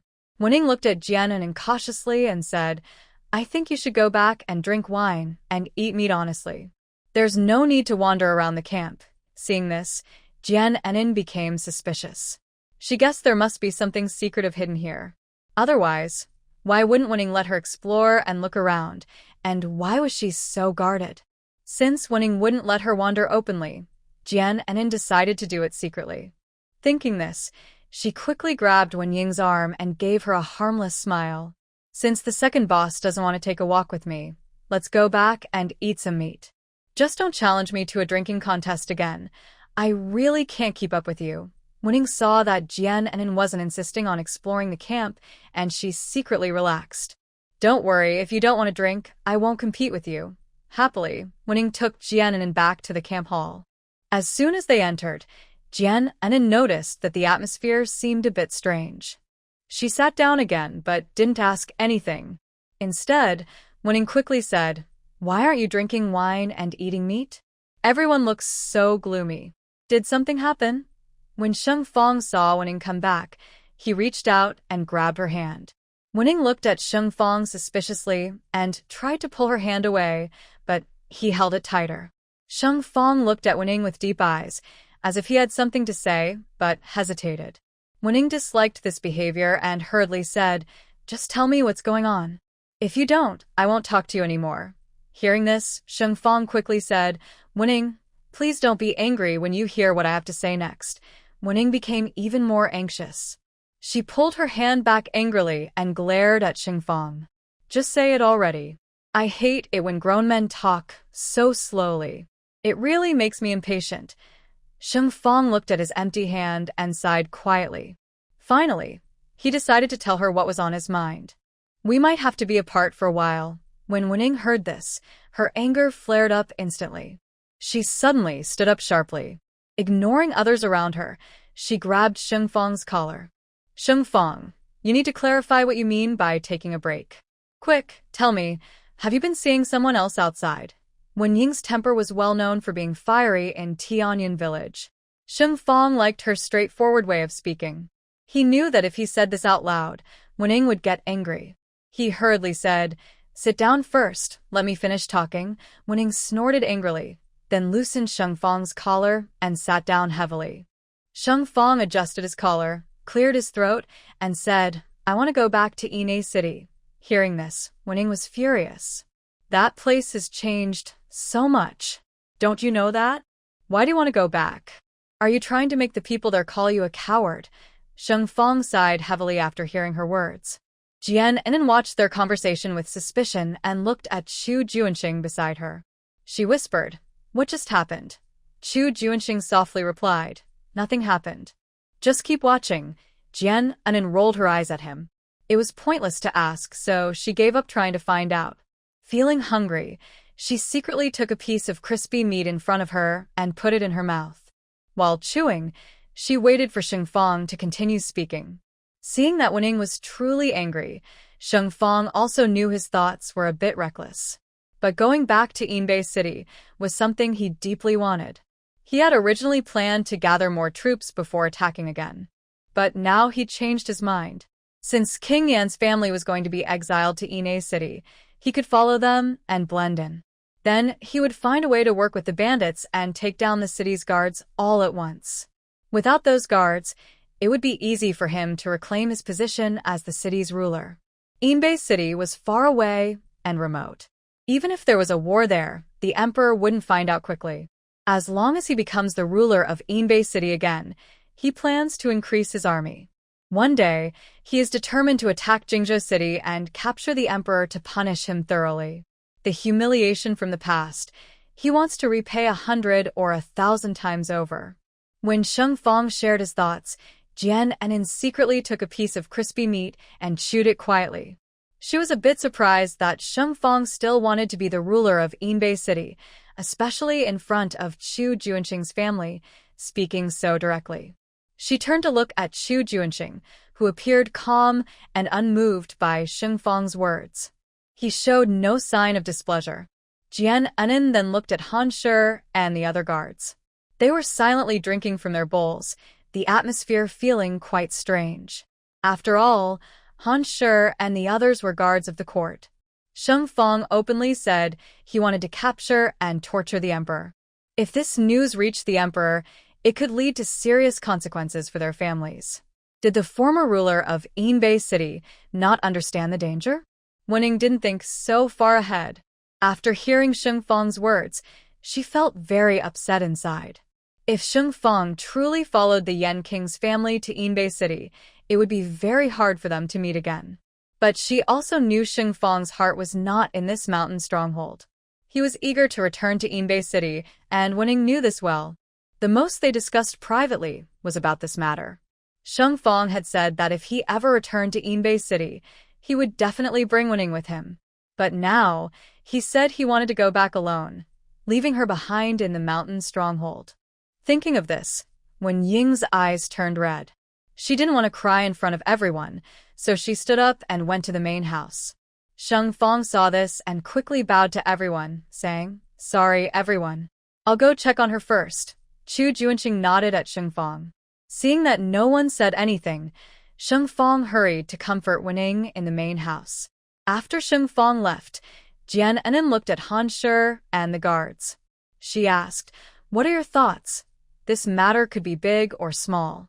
If Han Shi and his men return to Jingzhou City and report everything to the emperor will surely send troops to attack the mountain stronghold. Not only that, Inbeay City will fall again, and the Yan Prince's residence will also suffer." Han Shi and the Imperial guards remain silent. Before Jian Enin returns, Sheng reveals that he plans to follow Chu Junxing and his family back to Inbeay City. Han Shi suspects that Sheng's return won't be so simple. Then Sheng says he wants to stay as the city lord of Inbeay City.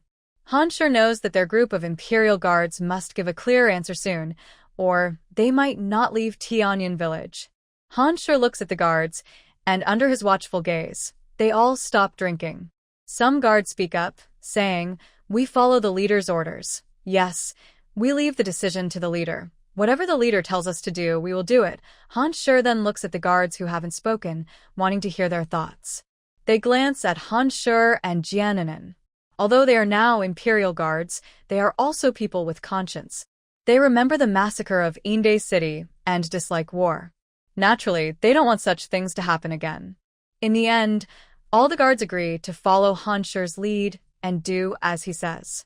Han Shi then looks at Jiananen and Chu Junxing. He feels conflicted inside. As the leader of the guards, he must be loyal to the emperor. But on this journey, if Jiananen hadn't saved his life, he might have already died. Plus, Chu Junxing was once the famous King Yan. If he hadn't been so talented and powerful, the emperor wouldn't have accused him of treason. Anyone with a bit of sense can see what's really going on. Han Shi deeply respects Chu Junxing's bravery and strength. Now, all decision-making power rests on his shoulders. Han Shi stood up and said, "Since everyone supports me so much, I will share my thoughts." The guards all looked at Han Shi with full attention, waiting for what he would say next. Jianenen's lips slightly curved upward. She guessed that Han Shi would not tell the emperor about this matter. Han Shi spoke, "Although I am the leader of the guards, I know what the right thing to do is. Rest assured, Prince Yan, I will not report this to the emperor, even if I die. If everyone here feels the same way, then let's drink this cup together." After speaking, Han Shi picked up the wine on the table and drank it all in one gulp. Seeing this, the guards also stood up one after another. They picked up their wine and, without hesitation, drank it all. Seeing that everyone silently agreed not to tell the emperor, Chu Junxing nodded with satisfaction. He also picked up his wine and said to the guards, "I, Chu Junxing, trust you all. Here's to everyone." After saying that, Chu Junxing drank the strong wine in his cup. Jiananen watched Chu Junxing drink again, and this time, she did not scold him.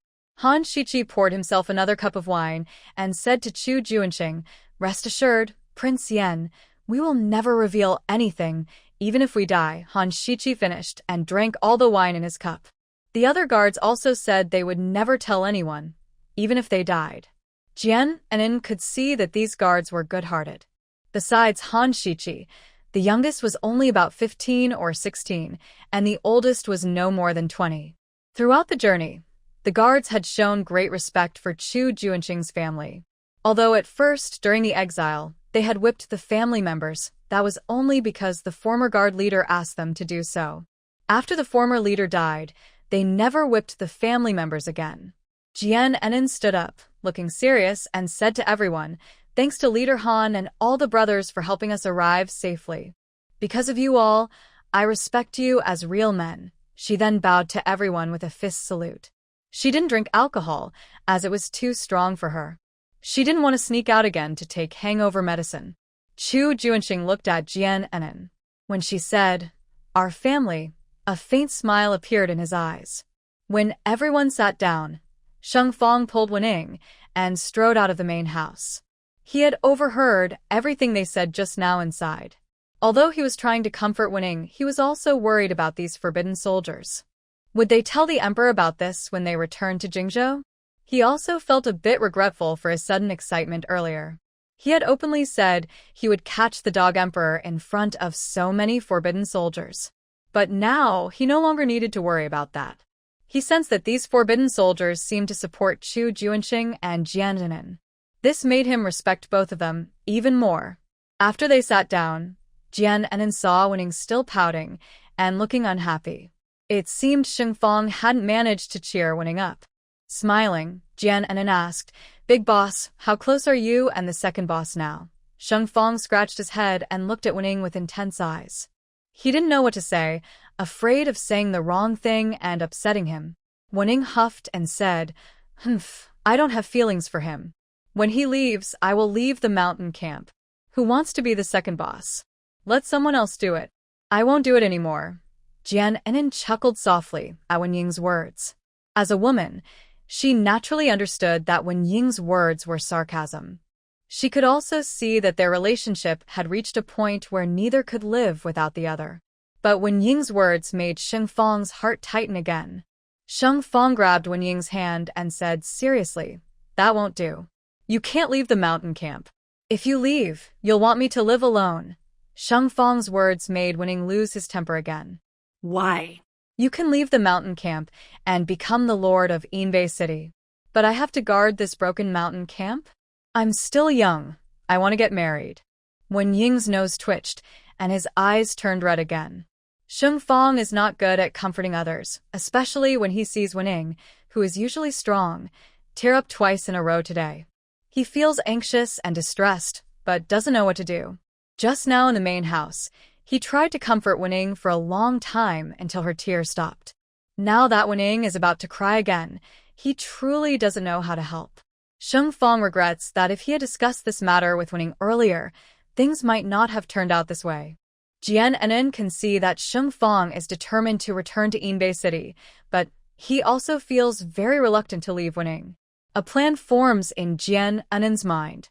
When Sheng Fang is at a loss, Jian Enin stands up and walks over to Wen Ying. She says to Wen Ying, "Second young master and I are going out for a walk. I have something to talk to you about." Wen Ying lifts her head, tears already welling in her eyes. She doesn't want to talk to Sheng Fang anymore, so she stands up and walks out quickly. Sheng Fang is about to follow, but is stopped by Jian Enin. "Don't worry, big young master. I will talk to second young master." Sheng Fang doesn't know what Jian Enin will say to Wen Ying, but he truly doesn't know what to do now. He can only leave it to Jian Enin to comfort Wen Ying. Jian Enin follows Wen Ying outside the hall. Wen Ying's tears fall rapidly. Seeing Jian Enin come out, she quickly wipes her tears and says, "What do you want to tell me? Just say it."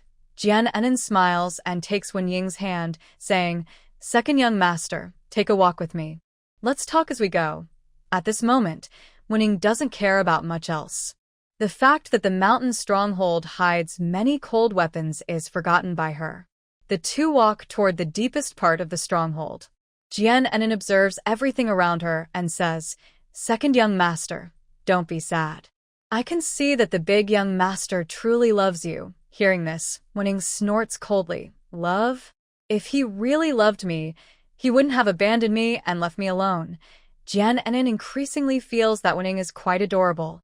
She speaks straightforwardly and has a fiery temper. When it comes to personal feelings, she becomes a little woman. Jian Enin advises, "Second young master, have you ever thought that the big young master wants to return to Inbeay City to be the city lord because he wants you to have a better life?" When Jian Enin said that, Wen Ying felt a warm feeling in her heart for no clear reason. She had also heard Sheng Fang mention before that he wanted her to live a better life in the future. He said he didn't want to be a bandit for his whole life, and he didn't want his beloved woman to be a bandit with him forever. At that time, Wen Ying also dreamed about it. If Sheng Fang really returned to Inbeay City and became its city lord again, then she would be the lady of the city. But she never thought Sheng Fang would go back to Inbeay City in such a way. She didn't want to be separated from Sheng Fang. Especially now, Inbeay City looked very sad and ruined. She found it hard to guarantee that after they were apart, Sheng Fang wouldn't change his feelings for her. Jian Enin could see what Wen Ying was worried about. She advised again, "I believe the head of the family would never change his feelings. I can see that he loves you very much. He is just a rough man who doesn't know how to comfort others." And the second master probably knows this too. After hearing Jian Enin's words, Wen Ying nodded. Jian Enin was right. Sheng Fang was once the city lord of Inbeay City, but he was still a rough man. Besides making silly faces to make her laugh, he also took her down the mountain to rob. If he tried to say sweet words to comfort her, he really couldn't say a single word. Seeing that Wen Ying listened to her, Jian Enin continued to advise, "The second master doesn't want to be separated from the head of the family, mainly because he's afraid that after returning to Inbeay City, he will stop loving you. But I think that won't happen. Moreover, with our Yan Wangfu family watching over, how could he be foolish enough to look for other women?" Hearing this, Wen Ying turned to look at Jian Enin. "Are you telling the truth? Your Yan Wangfu family really will help me watch over him?" Jian Enin gave Wen Ying a comforting smile and patted her chest to promise. "Don't worry, second master. I will help you keep a close eye on the head of the family. Wenning took a deep breath, as if she wanted to let out all the frustration in her heart. She stared into Jiananin's eyes, hoping to see something unusual in her gaze. She saw that Jiananin's eyes were clear and pure, with no hint of lying. Wenning finally believed what Jiananin said. "All right, I believe you." As they talked, they unknowingly arrived at the place where cold weapons were stored. It was a cave, filled with many traps inside and out. Only Shengfang and Wenning were allowed to enter this place. She suddenly realized she had brought Jiananin here without noticing. Wenning immediately stopped and looked at Jiananin with a serious expression. "You lied to me." Jiananin was confused by Wen Ying's words. She had just told the truth, with no lies at all. Why did Wen Ying suddenly say that? Jiananin looked at Wen Ying in confusion, but saw her draw a short knife from her waist. The short knife flashed brightly, and quickly the blade was pressed against Jiananin's neck. "Second in command, what do you mean?" Jiananin's eyebrows furrowed slightly. Why was she trying to persuade her, then suddenly drawing a knife? If she hadn't been careless for a moment, she wouldn't have been so easily caught. Wen Ying angrily said, "I think you're pretending to persuade me, but actually you want to come into our cold weapons storage." After saying this, Wen Ying quickly shut her mouth. She really wanted to bite off her own tongue now. How could she be so quick to reveal the cold weapon storage? When Wen Ying mentioned the cold weapon storage, Jiananin finally understood. No wonder. At the beginning, when she said she wanted to look around, Wen Ying looked wary. It turns out she was guarding this place. It's just some cold weapons. Jiananin didn't really care about these weapons. After all, her space also stored modern weapons. There were not only cold weapons, but also modern guns and rifles. Jiananin said with a helpless look, "I thought something was wrong with the second-in-command, suddenly drawing a knife on me." It turns out she was worried I might steal the mountain village's cold weapons. Seeing Jiananin act as if she didn't care at all, Wen Ying's brow furrowed even deeper. These cold weapons were hard to collect, and they had worked very hard to gather them. Shengfang collected so many cold weapons to prepare for attacking North Yin City in the future. Wen Ying angrily said, "Stop pretending to be innocent. Quickly tell me, who are you all really? Who is this King of Yen? I think you are all just pretending to be members of the Yen royal family. Why are you pretending to be part of the Yen family, and what is your real goal in coming to Tianyin village?" Jiananin was completely defeated by Wen Ying's words. She couldn't help but twitch her lips and said silently, "If I told you I have no interest in these cold weapons at all, would you believe me?" Wen Ying snorted coldly. "Do you think I am a fool? You brought over 30 officials to Tianyin village. If you're not planning to steal from our armory, then what else could it be?" "Exile." Jiananin sighed helplessly. She reached out to try to pull away the knife at her neck. Seeing this, Wen Ying exerted more force, and the knife pressed against Jiananin's neck deepened. "Don't play tricks with me. If you don't tell the truth, I will make you bleed right now." Jiananin dared not move recklessly again. Her mind was racing quickly. It seemed she had to show some real evidence, or Wen Ying wouldn't believe her. Thinking this, Jiananin took out a tiger talisman token from her space. This was something she had stolen from the Imperial treasury. The tiger token was a silver badge. Whoever held this token could command all cold weapons in the world. In her space, there was also a gold token, the dragon talisman. It could mobilize all the troops of Taiyuan Kingdom. Jiananin held up the silver tiger token in front of Wen Ying. "Second brother, look carefully at what this is." Wen Ying stared closely and immediately widened her eyes. She opened her mouth wide, almost dropping her jaw. "This is a tiger talisman. How do you have this?" Wen Ying had heard Shengfang mention this tiger token before, so she naturally knew what it was used for. Jiananin put away the tiger token and said seriously, "Since second brother has recognized this token, you should know that what I just said is not a lie." Wen Ying looked at Jiananin steadily for a moment, then finally lowered the short sword from her neck. "Now tell me, how do you have this?" Wen Ying still felt uneasy about Jiananin. No matter how she looked at her, she didn't seem like someone who could possess a tiger talisman. Jiananin didn't answer Wen Ying. She thought there was nothing worth looking at here, so she headed in another direction. Seeing this, Wening quickly grabbed Jiannin's arm. Don't wander around. There are many traps here. If you go somewhere dangerous and fall into a trap, I won't be responsible. Jiannin hurriedly stopped and waited for Wening to lead her away. When Wening saw that Jiannin wouldn't tell her about the tiger talisman, she didn't want to ask more. As they headed back along the same path, Jiannin didn't forget her main goal for coming to the mountain village. She asked, second in command, "Where do you keep the food and vegetables in your mountain village?" Wening, hearing this, didn't mind and replied casually, "We have a cellar. The food, vegetables, and hunted game are stored there." Jiannin's face lit up when she heard about the cellar. Second in command, "Could you take me to see the cellar?" Wening didn't know what Jiannin was planning. She stopped and looked at her cautiously. "What are you trying to do? Don't tell me you want to steal our food." Jiannin grinned at Wening and suddenly produced another gold bar in her hand. "Second in command, I want to buy some food and vegetables from you. If there's meat, that would be even better. You know, once we reach Inbeay City, we'll definitely go hungry sometimes. Consider this money as payment for your supplies." She threw the gold bar at Wening. Wening caught the heavy gold bar and examined it.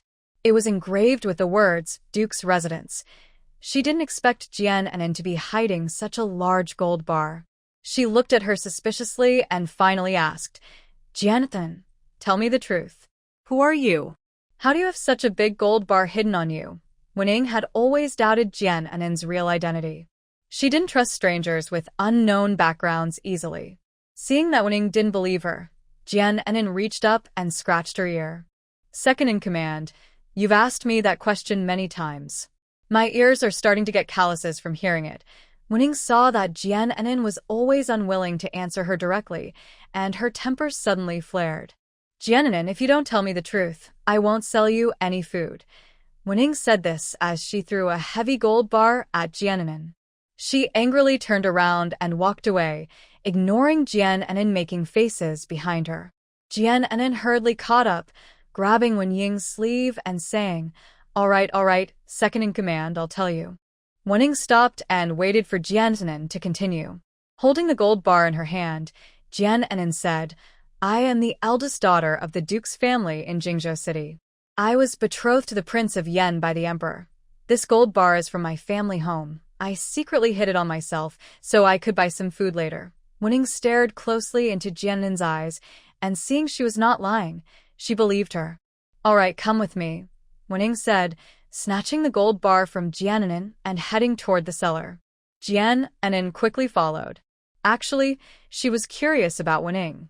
A girl who seemed so proper, how did she become the second in command of a bandit camp? She voiced her doubt. Wening answered straightforwardly, "To escape an arranged marriage." Jiannin was stunned.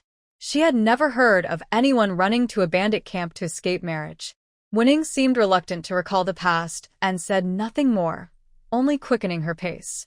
Soon, they arrived in front of a cave. Wening took out a fire starter and lit it. "The cave is very dark. Stay close," she said, already slipping inside. She stood up and pressed a button on the wall. Suddenly, a stone slab on the ground opened with a loud noise. Wening said to Jiannin, "Come down with me. The food and vegetables are here." She spoke and then walked quickly down the stone stairs. Jiannin hurried to follow, and after walking a long way through the underground passage, they finally reached the bottom. Wening lit a torch inside, illuminating the entire cellar brightly. Jiannin saw that the space was very large, with rows of vegetables and grains placed along the walls. The grains were all packed in burlap sacks. She roughly counted and estimated there were at least 100 sacks of food. It was very cool and dry here, like a natural big refrigerator. So much food and vegetables were stored here, much more than she had seen in the palace kitchen. Jiannin really wanted to take all the food here, but she couldn't do that completely. She still needed to leave some for the people in the mountain village. She asked, "Is this gold brick enough to buy half of your vegetables and grains?" Wening weighed the gold brick in her hand. It was enough to buy all the food and vegetables. But Jiannin asked if she could buy only half of the food. It seemed that the young lady from the noble family was used to a life of luxury. Her question showed she didn't understand how valuable this gold brick really was. As a bandit, Wenning naturally hoped to have as many gold bricks as possible. She believed Jian Enin probably had more hidden somewhere.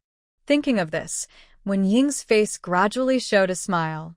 Your gold brick can buy half of the vegetables and grains, but not the meat. Seeing Wen Ying's eyes flicker, Jian Enin guessed what she was thinking. She didn't expose her, since there were plenty of gold bricks in the space. She didn't mind taking out one more. If she could buy some meat, she could stew it once they reached Inbeay City. Jian Enin then took out another gold brick and threw it to Wenning. Now you can sell me some meat. Wenning saw she had another gold brick in her hand, and her smile grew wider, stretching from ear to ear. Today, she had planned to go out with her brothers from the mountain village to rob somewhere. I encountered Jian Enin and her group. I thought today I wouldn't only fail to get any money, but also get into trouble with Jian Enin and her people. But I didn't expect that Jian Enin and her group wouldn't hurt me, and Sheng Fang supports them so much. Originally, Wenning planned that when these people left, she would give them some vegetables and grains as a small gesture. After all, Sheng Fang has always supported the King of Yen. But unexpectedly, Jian Enin was hiding a gold brick. She had just planned to take a cut from Jian Enin, thinking that the gold brick was only enough to buy half the vegetables and grains. However, Jian Enin simply gave her another gold brick without hesitation. Wenning was overjoyed. But seeing Jian Enin's sincere face, Wenning felt a bit guilty. She thought her actions might be a little mean. With this thought, Wen Ying's smile gradually disappeared from her face. Wenning returned the gold brick to Jian Enin and said, "Forget it, I don't want this gold brick anymore. If you want to buy meat, come with me." She pushed open a stone door. Jian Enin saw that behind the door was another space. Following Wenning inside, Jian Enin was chilled by the cold air and shivered. Wenning lit a torch, illuminating everything inside. Only then did Jian Enin see that there were many blocks of ice stored here. No wonder it was so cold. Jian Enin couldn't help sneezing. She rubbed her arms and followed Wenning to the place where wild animals were kept. Wenning pointed to the animals on the ground and said, "All the wild animals in our mountain village are here. If you like any, just take it." Jian Enin saw that there were at least 30 animals, mostly wild rabbits and mountain quail, along with some cattle, sheep, and a few wolves. She didn't plan to take too many animals. She pointed to a few rabbits and quail. "I'll just take these." Seeing that Jian Enin wasn't asking for everything in the village, Wenning felt even more that her previous actions were not very noble. She told Jian Enin, "Let's go out first." "It's too cold here." Jian Enin didn't say anything and followed Wenning out of the cellar. The two of them walked in silence. After leaving the cave, Wenning called over a few bandits. She told the bandits to go into the cellar and take out half of the food, vegetables, and game. The bandits looked at Jian Enin, then hesitated and looked at Wenning with a troubled expression. "Second in command, what are you going to do with these? They're the only food we have in the hideout." "Second in command, you wouldn't really give all this food to them, would you?" The bandits argued among themselves but didn't move. Seeing this, Wenning lost her temper. "Stop wasting time with me. If I tell you to go, then go. Say one more word, and I'll make you go in with a white sword and come out with a red one." She kicked one of the bandits who was talking. The bandits didn't dare to speak again and hurried into the cave. Soon, they came out carrying food and vegetables. Wenning saw they hadn't brought any game and was immediately angry. She drew a small knife from her waist. "What's wrong? Are you not listening to me?" The bandits saw Wenning was serious and quickly went back into the cave. After a while, they came out with several pieces of frozen beef and mutton, placing them on the open ground. Seeing how reluctant they looked, Jian Enin's gaze stayed on the meat. She knew these meats must have been hard to get. Although they were bandits, they only robbed the rich, not the poor. They had fought hard to get this meat, and they hadn't even enjoyed it much, yet they wanted to give it all to her. If it were her, she wouldn't want to do that either. Jian Enin handed the gold bricks in her hand to Wenning. "Second in command, you're a righteous person. Please take this gold brick. As for the beef and mutton, you can keep them for yourselves. I only want a few wild rabbits and mountain chickens." Wenning wanted to say more but was stopped by Jian Enin. Second in command, I see life is not easy for you. Moreover, we are all exiles now. If we take the beef and mutton to Inbeay City, people might become suspicious. Hearing this, the bandits all looked up eagerly, their faces full of hope as they looked at Wening. They were just waiting for Wening to give the signal so they could put the beef and mutton back into the cellar. When Wening saw Jian and insist on this, she didn't say anything more. She impatiently waved at the bandits. What are you all standing around for? Hurry up and get the wild rabbits and mountain chickens. The bandits happily lifted the beef and mutton and quickly went into the cave. Soon after, they came out carrying more than 10 wild rabbits and mountain chickens, walking briskly. Jian Enin looked at the food on the ground, a slight smile on her face. She really wanted to put all this food into her space, but she couldn't do that in front of everyone. In the end, she thought of a plan. She asked Wening, second in command, I saw a carriage in the mountain stronghold. Can you sell me one? Wening quickly understood what Jian Enin meant. She looked at the heavy 2 gold bars in her hand, waved her small hand, and said to the bandits, Go find a carriage and bring it here. Put all this food on the carriage. The bandits also saw the gold bars in Wen Ying's hand. They guessed that these 2 gold bars were probably given by Jian Enin. They immediately agreed and happily went to fetch a carriage. They really made a good profit today. They thought these people were just here to eat for free, but it turned out they were quite wealthy. Soon, the bandits brought a carriage and loaded all the food stacked in front of the cave onto it.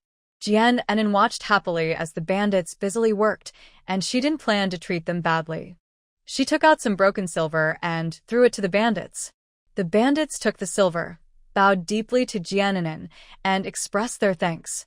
They all felt that today's work was worth it. After loading the carriage, they happily left. Seeing that her goal was achieved, Jian Enin suggested going back to the hall to continue eating meat.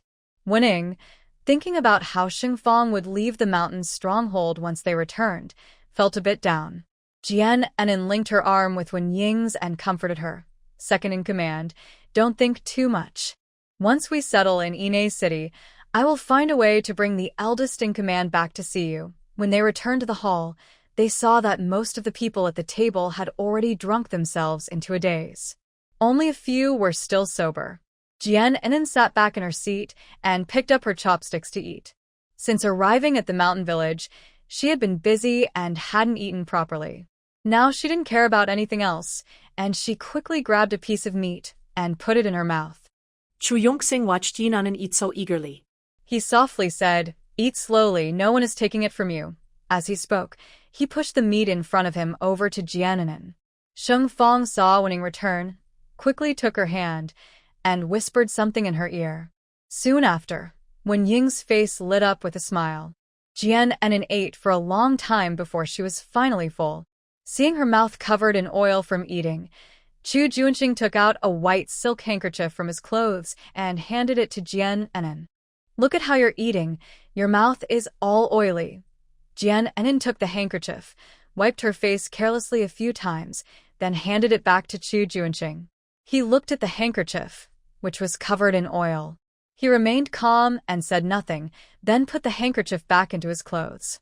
The lady of the house saw Chu Junxing do this and smiled slightly. Chu Junxing never liked others touching his things. Today, he not only gave the handkerchief to Jian Enin, which was stained with oil, but he didn't say anything. It seemed that her silly son had finally woken up today. After everyone finished eating and drinking, Xingfang arranged for everyone to stay. Since so many people suddenly arrived at the mountain village, the originally spacious rooms became crowded. The family members from the King of Yan's residence were put in one room. The soldiers from the Imperial Guard were put in another room. The mountain bandits in the village were driven elsewhere to rest. The bandits didn't dare say much, as it was the head's decision. Only Jian Enin and Chu Junxing were assigned to a side room. This room was next to the main house, where Wening used to live. Now, Jian Enin and Chu Junxing stayed there, and Wening had to stay with Xingfang. Xingfang had his own reasons for this arrangement. He wanted to take good care of Wening tonight. By early tomorrow morning, he would follow the King of Yan's family to Inbeay City. Chu Junxing was unable to walk properly, so 2 guards carried him onto the bed. Jian Enin stood by the bed, looking around the room, which only had a bed and a chair. She started to feel nervous and uneasy. Jian Enin originally planned to stay with other family members, but now she was Chu Junxing's wife before the wedding. Plus, Chu Junxing's injuries were serious, and he hadn't recovered yet, so he needed someone to take care of him. Both emotionally and logically, she couldn't leave Chu Junxing alone. Seeing Jian Enin standing by the bed, unsure of what to do, Chu Junxing patted the empty spot beside him and said, "Come here and lie down." Hearing this, Jian Enin's eyes widened in shock. Did she hear right? Did he want her to lie on the bed? The bed wasn't very big, so lying alone was comfortable enough. But if 2 people lay on it, it would feel cramped. And lying in the same bed as Chu Junxing meant their bodies would be close together. She didn't want to be that close to him. "I think I'll sit on the chair for the night," Jian Enin said, turning to leave. But before she could take a step, Chu Junxing grabbed her wrist. "Sitting on the chair is tiring. Come lie down quickly." Without waiting for her to respond, Chu Junxing pulled Jian Enin onto the bed. Jian Enin lost her balance and fell onto Chu Junxing. Chu Junxing let out a muffled sound, feeling a sharp pain in his chest. Jian Enin looked up and her lips brushed past Chu Junxing's.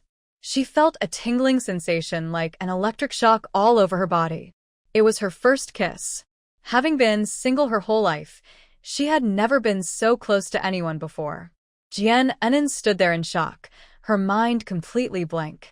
Chu Junxing looked at Jian Enin with deep eyes. This was the first time he had looked at her so closely. At that moment, the air seemed to stand still, and only their heartbeat could be heard. Realizing what had happened, Jian Enin's face turned bright red. She hurriedly tried to get up, but accidentally touched Chu Junxing's wound. Chu Junxing let out another muffled sound. Jian Enin kept apologizing and quickly climbed off him. "I think I'll sit on the chair for the night," Jian Enin said as she tried to get off the bed. She felt so embarrassed about what she had just done. Chu Junxing cleared his throat, hiding his nervousness. He said, "Lie down beside me. I won't touch you." Jian Enin looked at Chu Junxing in surprise. They had just been so close. Why was he still asking her to lie on the bed? Chu Junxing struggled to turn over, leaving more space for Jian Enin. "I'm tired." "Just lie down." Reluctantly, Jian Enin forced herself to lie on the bed. Jian Enin lay beside Chu Junxing. Because the bed was narrow, even when Chu Junxing turned sideways, their bodies still touched. Frightened, Jian Enin quickly turned over, lying back to back with Chu Junxing. "Sleeping like this might hurt your wound. You should lie flat." She remembered Chu Junxing's injury and advised him softly. Chu Junxing didn't reply. He closed his eyes and breathed evenly. Jian Enin looked back and saw that Chu Junxing seemed to be asleep. She didn't dare to speak anymore and shifted her body slightly outward. Suddenly, she heard Chu Junxing say from behind, "Don't move around. Falling off isn't good." Jian Enin thought Chu Junxing was asleep. But hearing his words, her body froze. She didn't dare to move again. After a while, she asked softly, "Are you asleep?" Chu Junxing simply replied, "Not asleep." Jian Enin kept her eyes fixed on the chair, thinking maybe she should sit there for the night.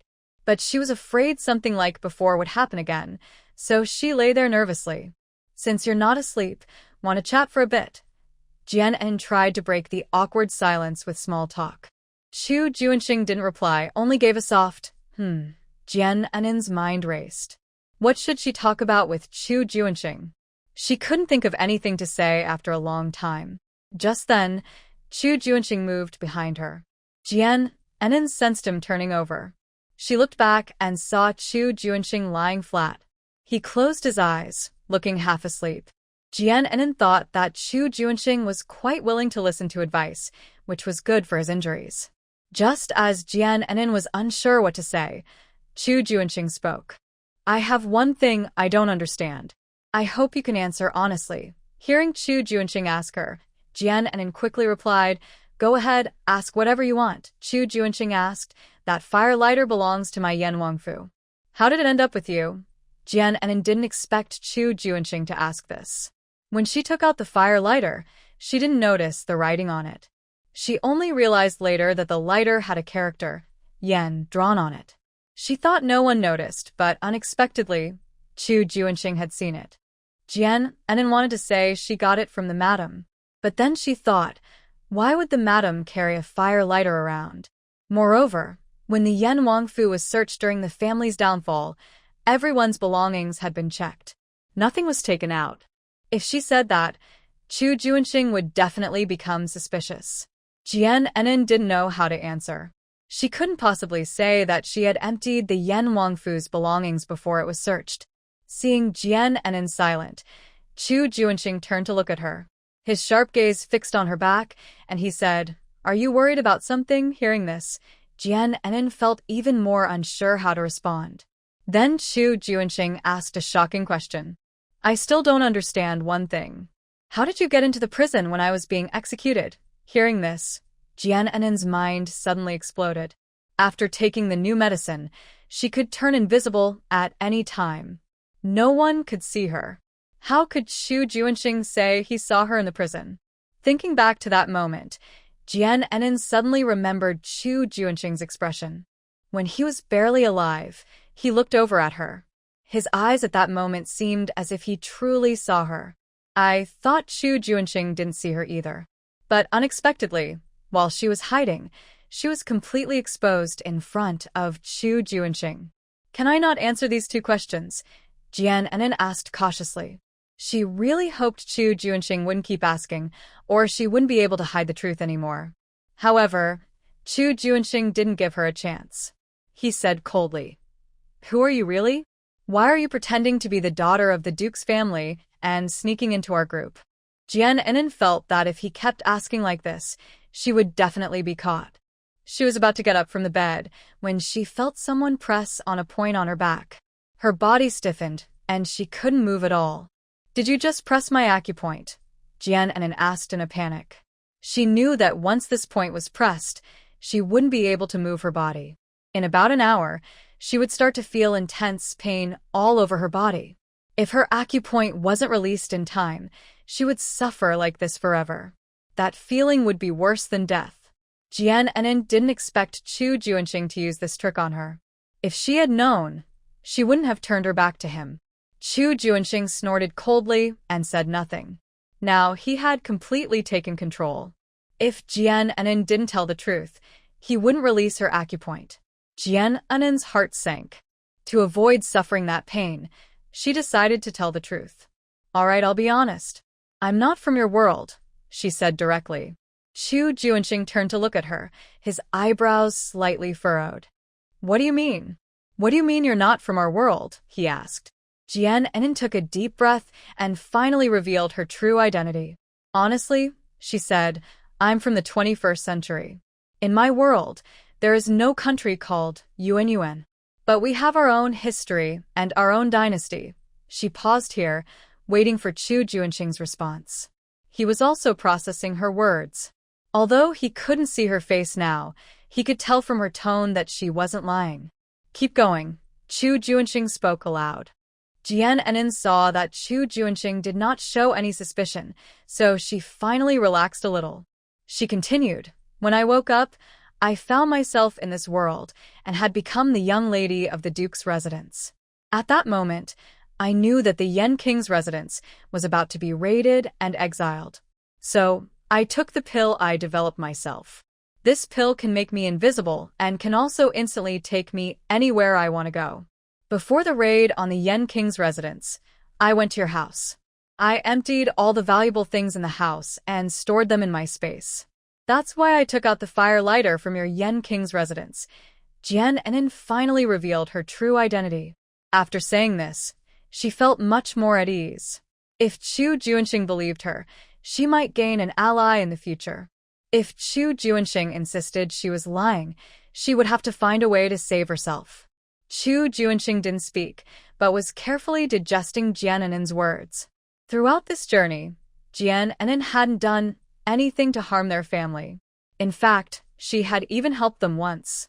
Because of this, he decided to trust Jian Enin. Chu Junxing remembered that when he was unconscious, he had woken up once. He saw Jian and In secretly sneaking over to the Forbidden Army and putting something into their water bags. After that, the Forbidden soldiers started having stomach issues. At that time, those soldiers didn't seem to see Jian and In. Now he thought about it, Jian and In was probably invisible then. But Chu Junxing didn't understand why others couldn't see Jian and In her invisible state. Only he could see her. Jian and In felt very nervous, waiting for Chu Junxing to speak. Right now, her acupoint was pressed, and she couldn't move her hands or feet. Her mind was racing quickly. How could she find a way to break free from this acupoint? While Jian and In was lost in thought, Chu Junxing finally spoke. "All right, I believe you." Jian and In didn't expect him to believe her so quickly. Just as she was about to breathe a sigh of relief, she heard Chu Junxing ask, "What is this space you mentioned?" Jian and In quickly explained, "This space is something I created. I can store anything inside it. Whenever I think of something, I can take it out. If you don't believe me, I can show you." As she spoke, she thought for a moment. Suddenly, a jade box from the Euang mansion appeared in Chu Junxing's hand. He picked up the box and frowned. He immediately opened it and saw a jade seal inside. This was the family's protective jade seal, given to him by the late emperor before he died. He knew he should not take out the seal unless absolutely necessary. Chu Junxing hid the seal in a very secret place within the Euang mansion. Only he knew where it was. When the mansion was raided and he was exiled, he kept thinking about the seal. He was worried it might fall into the emperor's hands. If that happened, his family would be in great danger. Although the guards didn't find the seal during the raid, Chu Junxing was still worried the emperor might send others to look for it. To his surprise, the very seal he was worried about appeared in Jian and In's hands. She even seemed to perform magic, making the seal appear out of nowhere. He asked excitedly, "How did this seal end up with you?" Jian and In didn't know the seal's importance. When she was clearing out the Euang mansion, she saw the seal. She thought that since it was hidden so well, it must be very important to Euang. So she put the seal into her space. Just now, to prove she was telling the truth, she took out the seal for Chu Junxing to see. Now it was clear that this seal was very important to him. Jian and In didn't answer his question right away.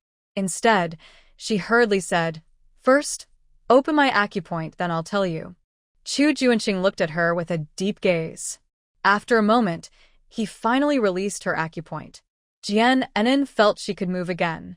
She quickly turned over and got off the bed. "Can you tell me now?" Lord Chu Junxing stared closely at Jian and In, trying to find clues on her face. Jian and In took a deep breath, moved her limbs a little, and then said, "I already told you just now. After sneaking into your Yen King's residence, I saw this jade seal. I think this thing will be useful to you, so I put it into my space and brought it along." Lord Chu Junxing frowned slightly, still unsure which of Jian and In's words were true and which were false. He asked again, "Since you are not from this world, why are you also exiled with me? You could easily run away and go far away." Jian and In sighed helplessly. She also wanted to run far away. But her space mission required her to be bound to Lord Chu Junxing. What could she do? Jian and In's eyes flickered. She reached out a hand, casually snapped her fingers in midair, pretending to be mysterious, and said, "Actually, I can do divination. I've predicted that you will come back stronger in the future. Not only will you regain your position as Yen King, but you will also overthrow the current dynasty and become the new emperor of Taiyuan Kingdom." Seeing Jian and In acting so mysteriously, Lord Chu Junxing knew she was just talking nonsense. A faint smile flashed in his eyes. He wanted to see what else Jian and In could say. He pretended to be serious and said, "You can eat your food messily, but you can't speak carelessly. Do you think I would believe what you just said?" When Jian and In saw that Lord Chu Junxing didn't believe her, she was thinking about how to refute him. Suddenly, a series of images appeared before her eyes. Tomorrow morning, when they arrive outside Inbeay City, a group of people will come to attack them. This group is still sent by the emperor. They have long been hidden outside Inbeay City, waiting for the Yen King's family to arrive. That treacherous emperor doesn't want the Yen King's family to survive. He saw that none of his black-clad men who were sent out returned alive. So he sent another group to ambush them here, waiting to attack the Yen King's family. This time, Han Shi and the Imperial guards no longer stood by and watched. They fought fiercely with that group. Some servants of the Yen King's residence were wounded by swords. The scene was very intense. These images quickly disappeared. Jian Enin said, "It seems you don't believe me. Since that's the case, let's make a bet. Tomorrow morning, another group will come to attack your family. I'll tell you this first. If you don't believe me, let's wait and see what happens tomorrow. If that group really shows up, you must keep my secret and not tell anyone. If they don't appear, then I lose, and you can ask me to do anything you want." When Chu Junxing heard that another group would come to attack them tomorrow, his heart sank.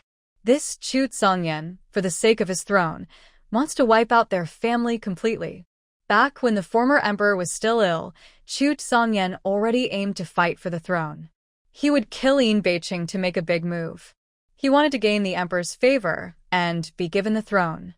Chu Junxing had long seen Chu Zishi's ambition. He had no intention of fighting for the throne. But Chu Zishi didn't take Chu Junxing's retreat seriously. He not only took control of the crown prince's power but also kept him under house arrest. After the former emperor died, Chu Zishi finally became emperor. But he was always worried that Chu Junxing, who was very talented, might one day take his throne. So Chu Zishi accused Chu Junxing of treason and rebellion. Although Chu Junxing was unwilling, he had to obey the emperor's orders. Now, Chu Zishi kept sending people to attack, trying to wipe out Chu Junxing's family completely. Chu Junxing clenched his fists in anger, his heart burning with rage. A surge of blood rushed to his mouth. He coughed heavily and spat out a mouthful of blood. Seeing this, Jian Enin hurried over to check on Chu Junxing's health. She took his wrist to feel his pulse. She found that Chu Junxing's energy and blood were wildly fluctuating inside him. If he didn't get treatment soon, he might faint again. Jian Enin quickly took a pill from her space that could help regulate his energy and blood, and she put it into his mouth. She also bought a bottle of mineral water from her space supermarket. She supported Chu Junxing and slowly fed him water to drink. Chu Junxing swallowed the pill along with the water. Once he finally caught his breath, he looked at the mineral water in Jian Enin's hand. "What is this?" Chu Junxing asked with a doubtful look. Jian Enin didn't plan to hide anything from him anymore. She told the truth. "This is mineral water from my world. Drinking it is good for your health." Chu Junxing didn't say anything else. He just stared at the water bottle in Jian Enin's hand. If he had doubted Jian Enin before, he no longer did now. After taking the calming pill, Chu Junxing felt his energy and blood slowly settle down. But just thinking about how someone would come to attack his family again tomorrow made him grind his teeth in anger. Jian Enin checked Chu Junxing's pulse again. Because he hadn't received good treatment along the way, his body was still close to breaking down. If it weren't for Chu Junxing's strong will and good physical condition, he might have fainted again. But this can't go on. He needs better treatment as soon as possible. Right now, only the two of them were in the room. Jian Enin decided to take some anti-inflammatory medicine from the medicine cabinet to treat Chu Junxing. She said to him, "Chu Junxing, I need to give you an injection now. Please don't move around." As she spoke, she already had a bottle of anti-inflammatory medicine in her hand. Chu Junxing looked at the bottle in Jian Enin's hand and frowned slightly. He had never seen such a bottle before, and it contained a clear liquid. He really wanted to ask Jian Enin what kind of medicine she was holding. But then he thought even if he asked, it would be pointless. Jian Enin would just say it was something from her world. Seeing that Chu Junxing didn't speak and only looked at her with suspicion, she smiled slightly. She said to him, "Don't worry. This medicine is for your body to fight inflammation. It's not poison." While speaking, Jian Enin took Chu Junxing's hand. Because his hand hadn't fully healed yet, it was still wrapped in bandages. Jian Enin only wrapped a rubber band around Chu Junxing's arm, and soon a blue vein became visible. Jian Enin picked up the hanging needle, aimed it at the blue vein on Chu Junxing's arm, and inserted it. Chu Junxing watched silently as the small, thin needle pierced his arm. Strangely, he didn't feel any pain at all. As the medicine entered his bloodstream, Chu Junxing only felt his arm turn cold. After finishing everything, Jian Enin looked up at the ceiling. Fortunately, there was a large beam above the ceiling, so she tied the four to it. You can't move, okay? Once the medicine is finished, I will help you take out the needle, she said softly, like comforting a child. Chu Junxing simply nodded gently, keeping his eyes on Jian Enin's movements without looking away. Seeing Jian Enin get out of bed, as if to sit on a chair, Chu Junxing finally spoke.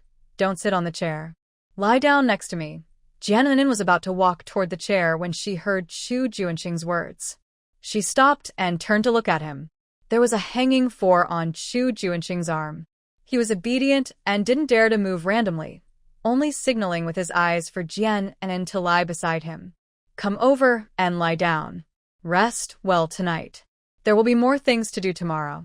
Seeing Chu Junxing insist she lie down, and knowing he had an four in his arm, she didn't dare do anything else. After thinking for a moment, Jian Enin finally lay down beside Chu Junxing. She kept her eyes fixed on the four above, watching the medicine drip drop by drop.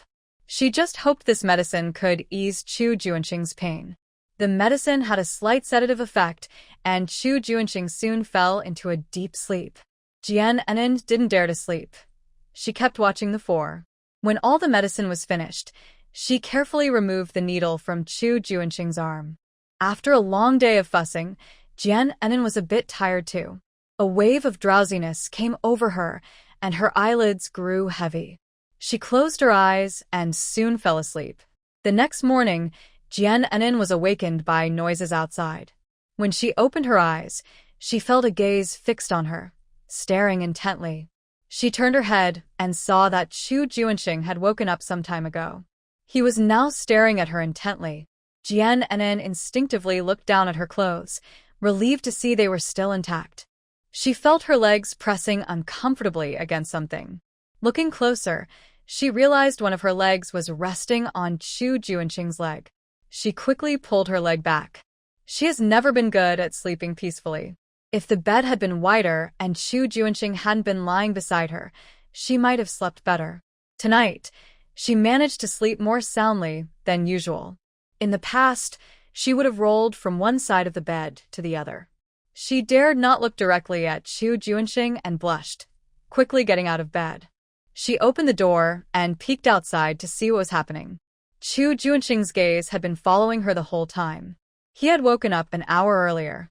When he opened his eyes, he saw the needle in his arm had been removed.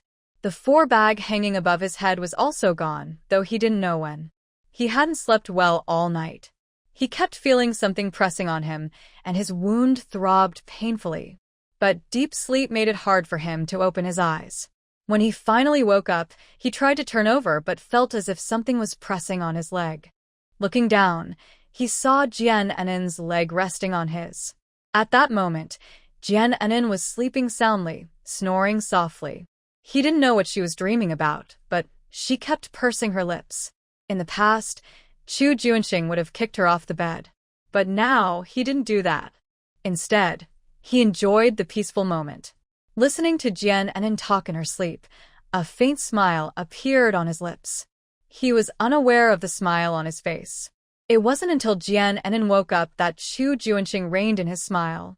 When she pulled her leg back, he felt a strange sense of disappointment. He really wished Jian Enin wouldn't wake up so early. At this moment, Jian Enin was standing at the front door, looking outside. She saw Wening and Sheng Fangjing sitting at a long table, with 8 bandits standing in front of them. They looked like they were having a meeting.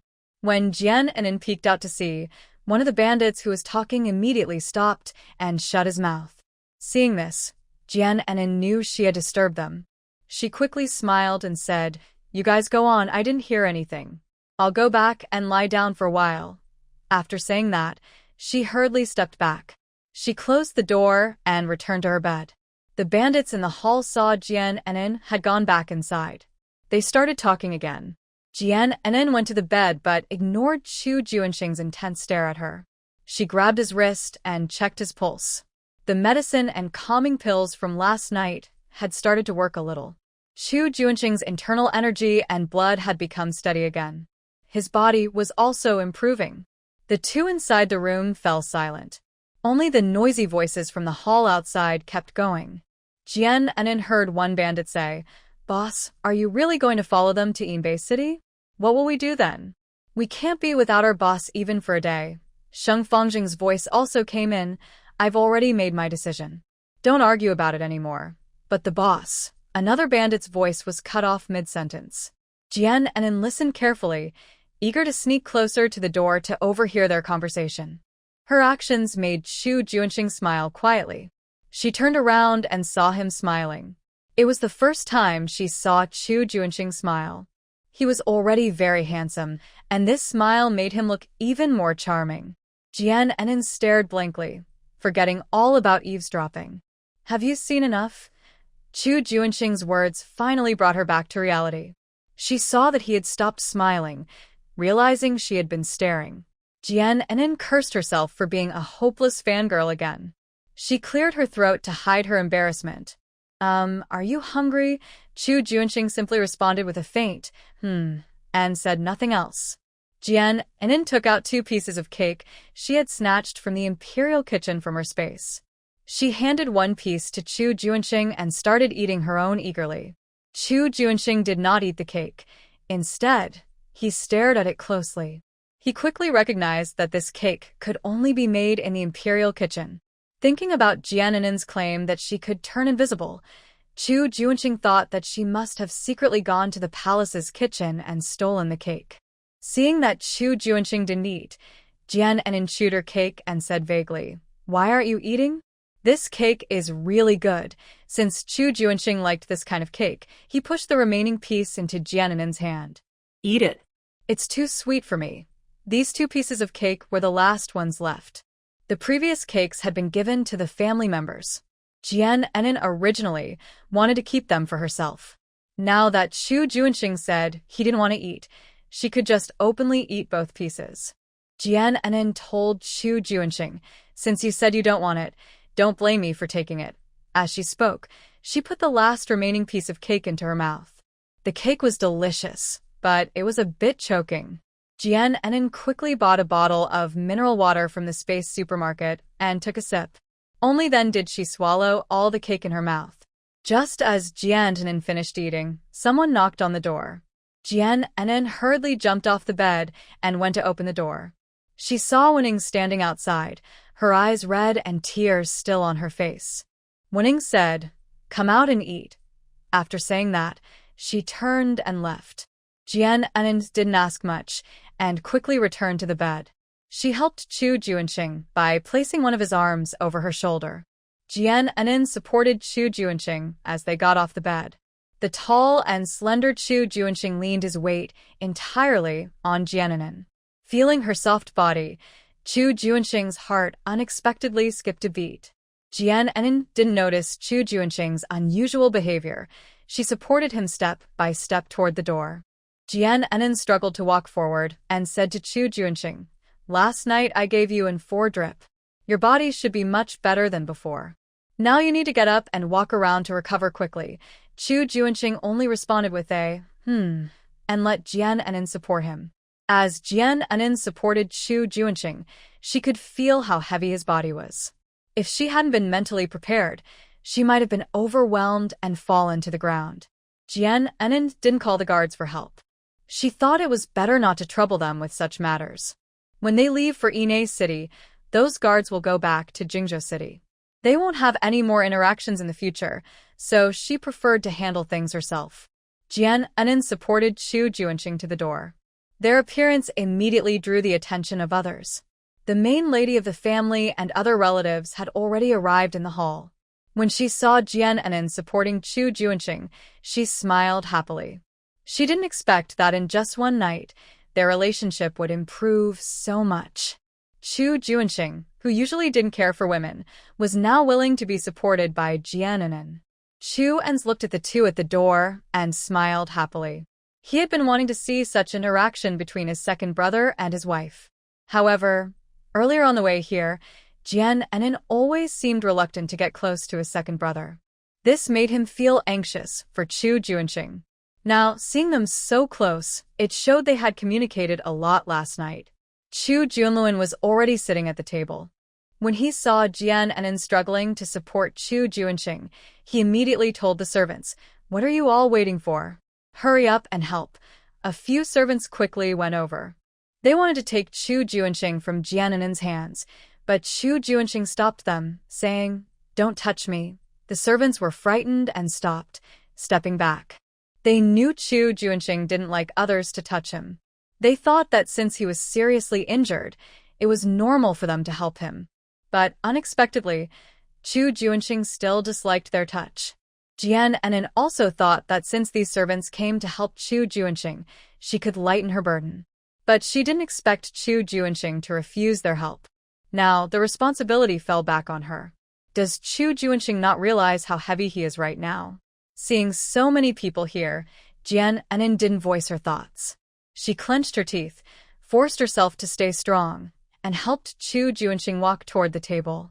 Once everyone was seated, Sheng Fang called everyone to start eating. Jian Enin saw Wening sitting quietly beside Sheng Fang, her head bowed, not saying a word.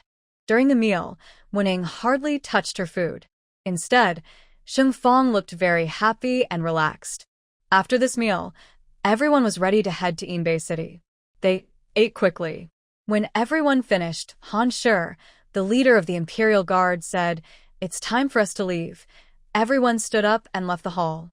This time, Jian Enin didn't help Chu Junxing anymore. They still had a long journey ahead, and Chu Junxing's body couldn't handle it. 2 Imperial Guards carried a stretcher with Chu Junxing on it. Chu Ans also carried Chu Luan on his back.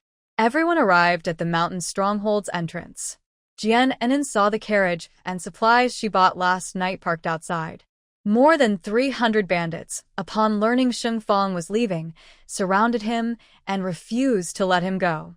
Wening turned around and secretly shed tears. Sheng Fang saw this and pulled Wening into his arms, tenderly wiping her tears. "All right, don't cry. I'm not going to disappear forever.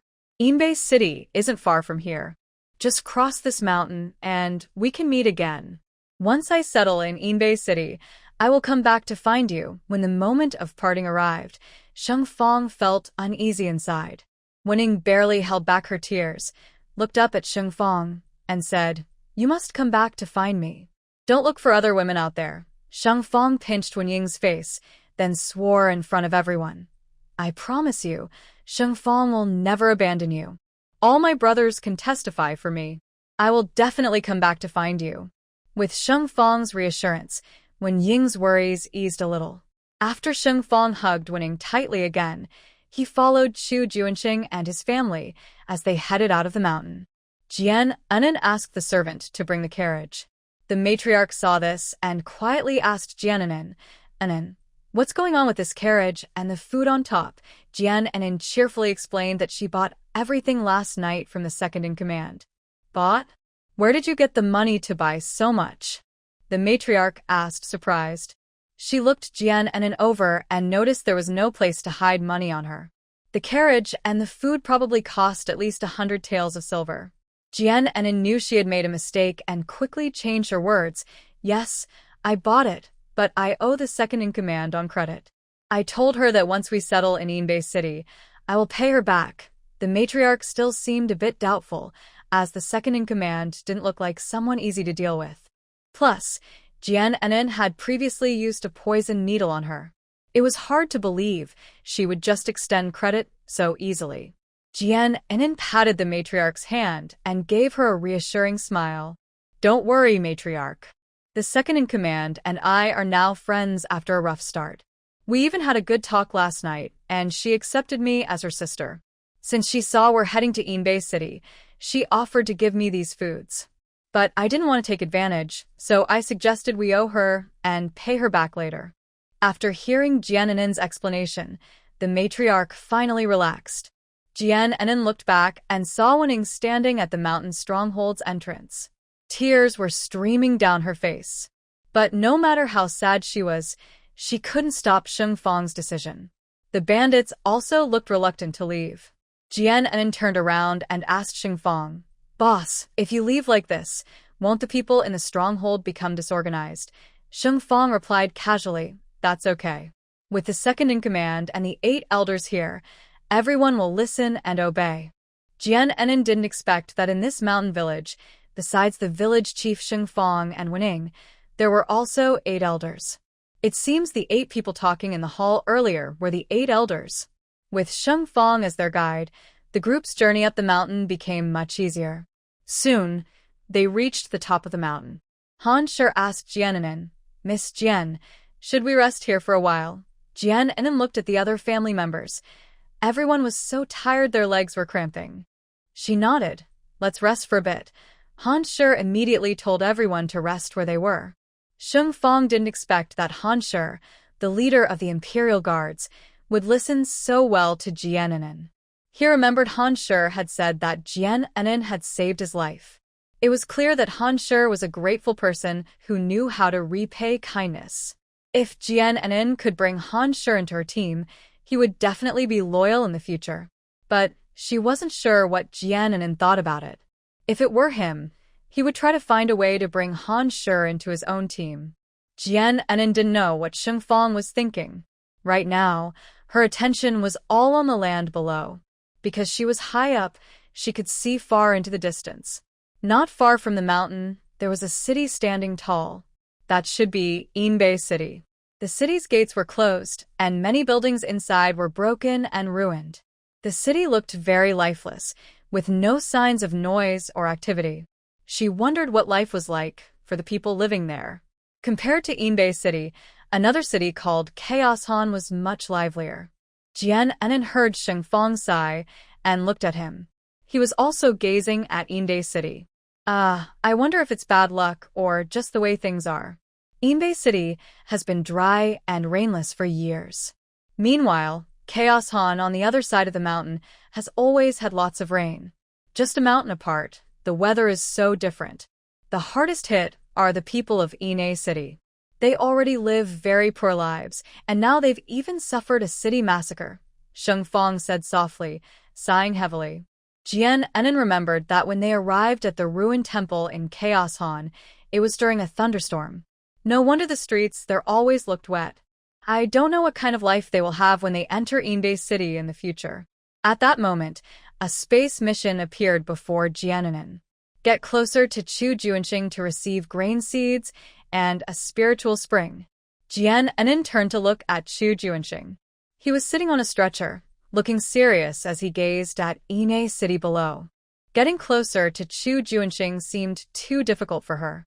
Hadn't she already been close enough to him last night?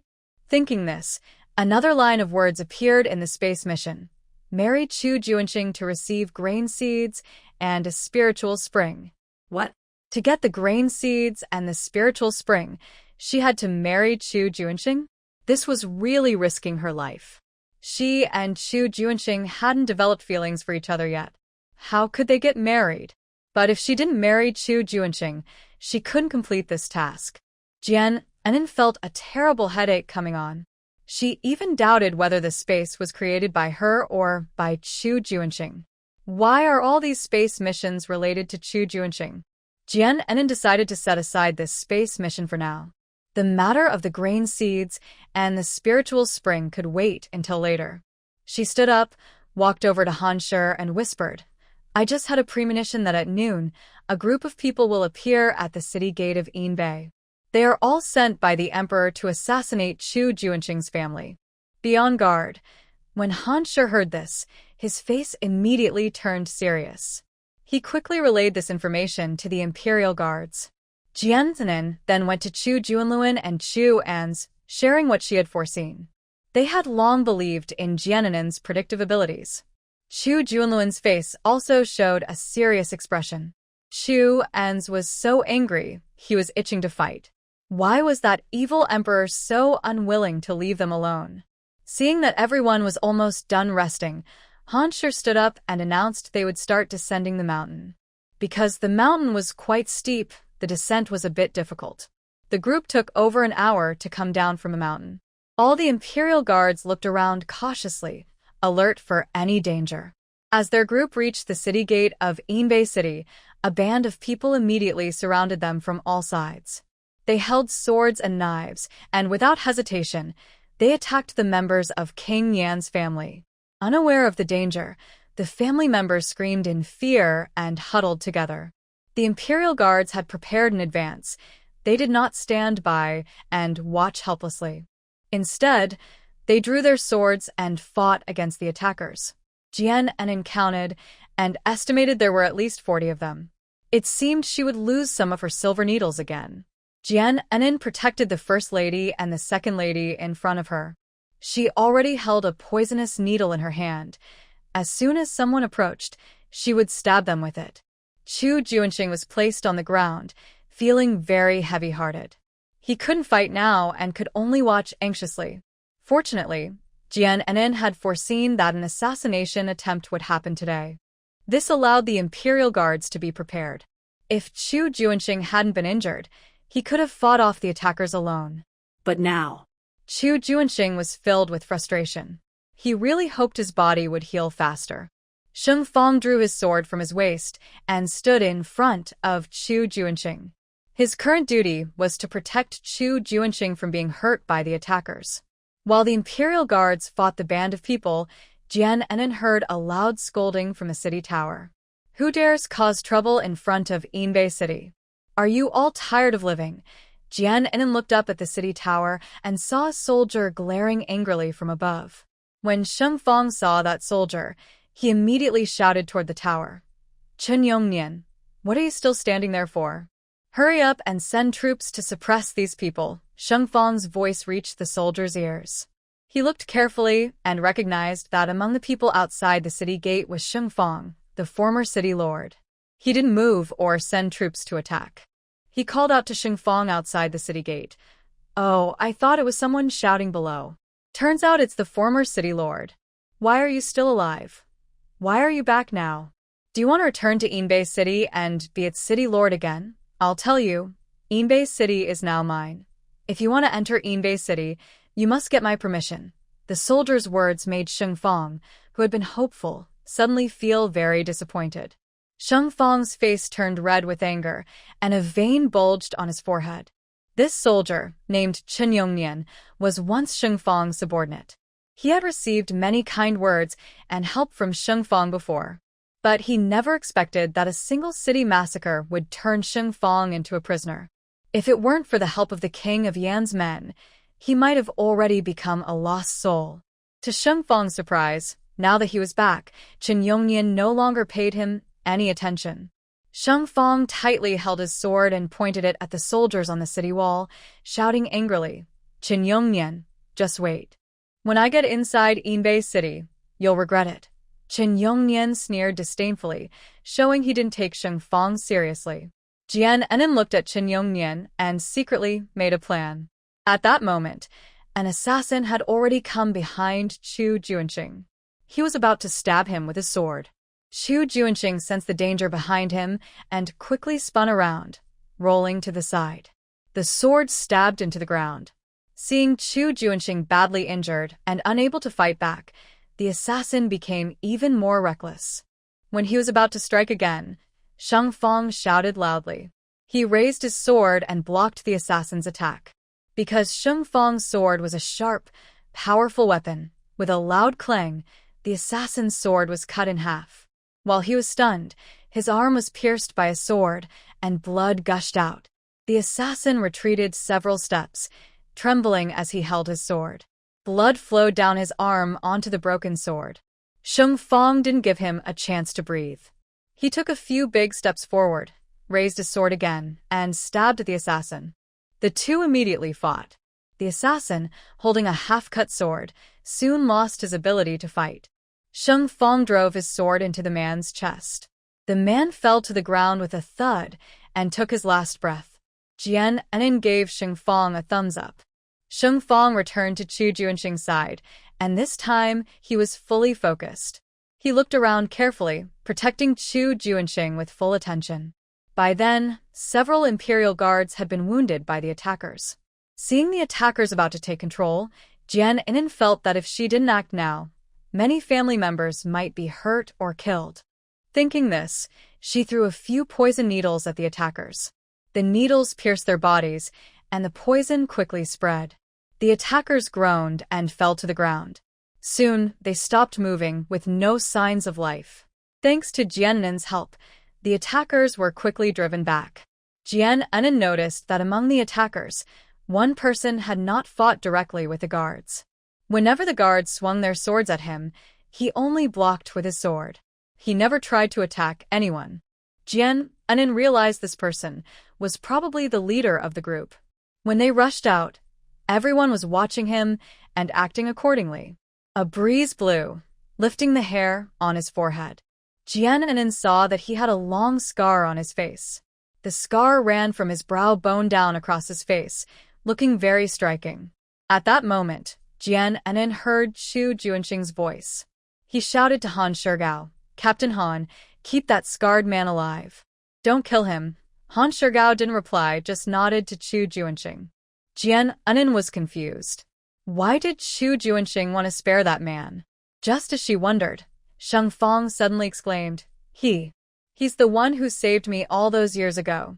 Jian Inen looked at Sheng Fang and saw a look of surprise spreading across his face. Although Jian Inen didn't understand what was happening, she sensed that this person might be helpful to them. Soon, most of the attackers were dead or injured, leaving only a few still fighting stubbornly. Han Shigao and the other guards did not attack the scarred man. Though they hesitated inside, they still followed Chu Junxing's orders. Eventually, the remaining attackers were also killed by the guards. The person who was stabbed has lost the ability to fight. They are lying on the ground, glaring fiercely at Chu Junxing and others. The Imperial soldiers did not leave any survivors. They all killed them with their swords. Now, only the scarred man remains. He is being held at sword point around his neck by the Imperial soldiers and is being led in front of Chu Junxing.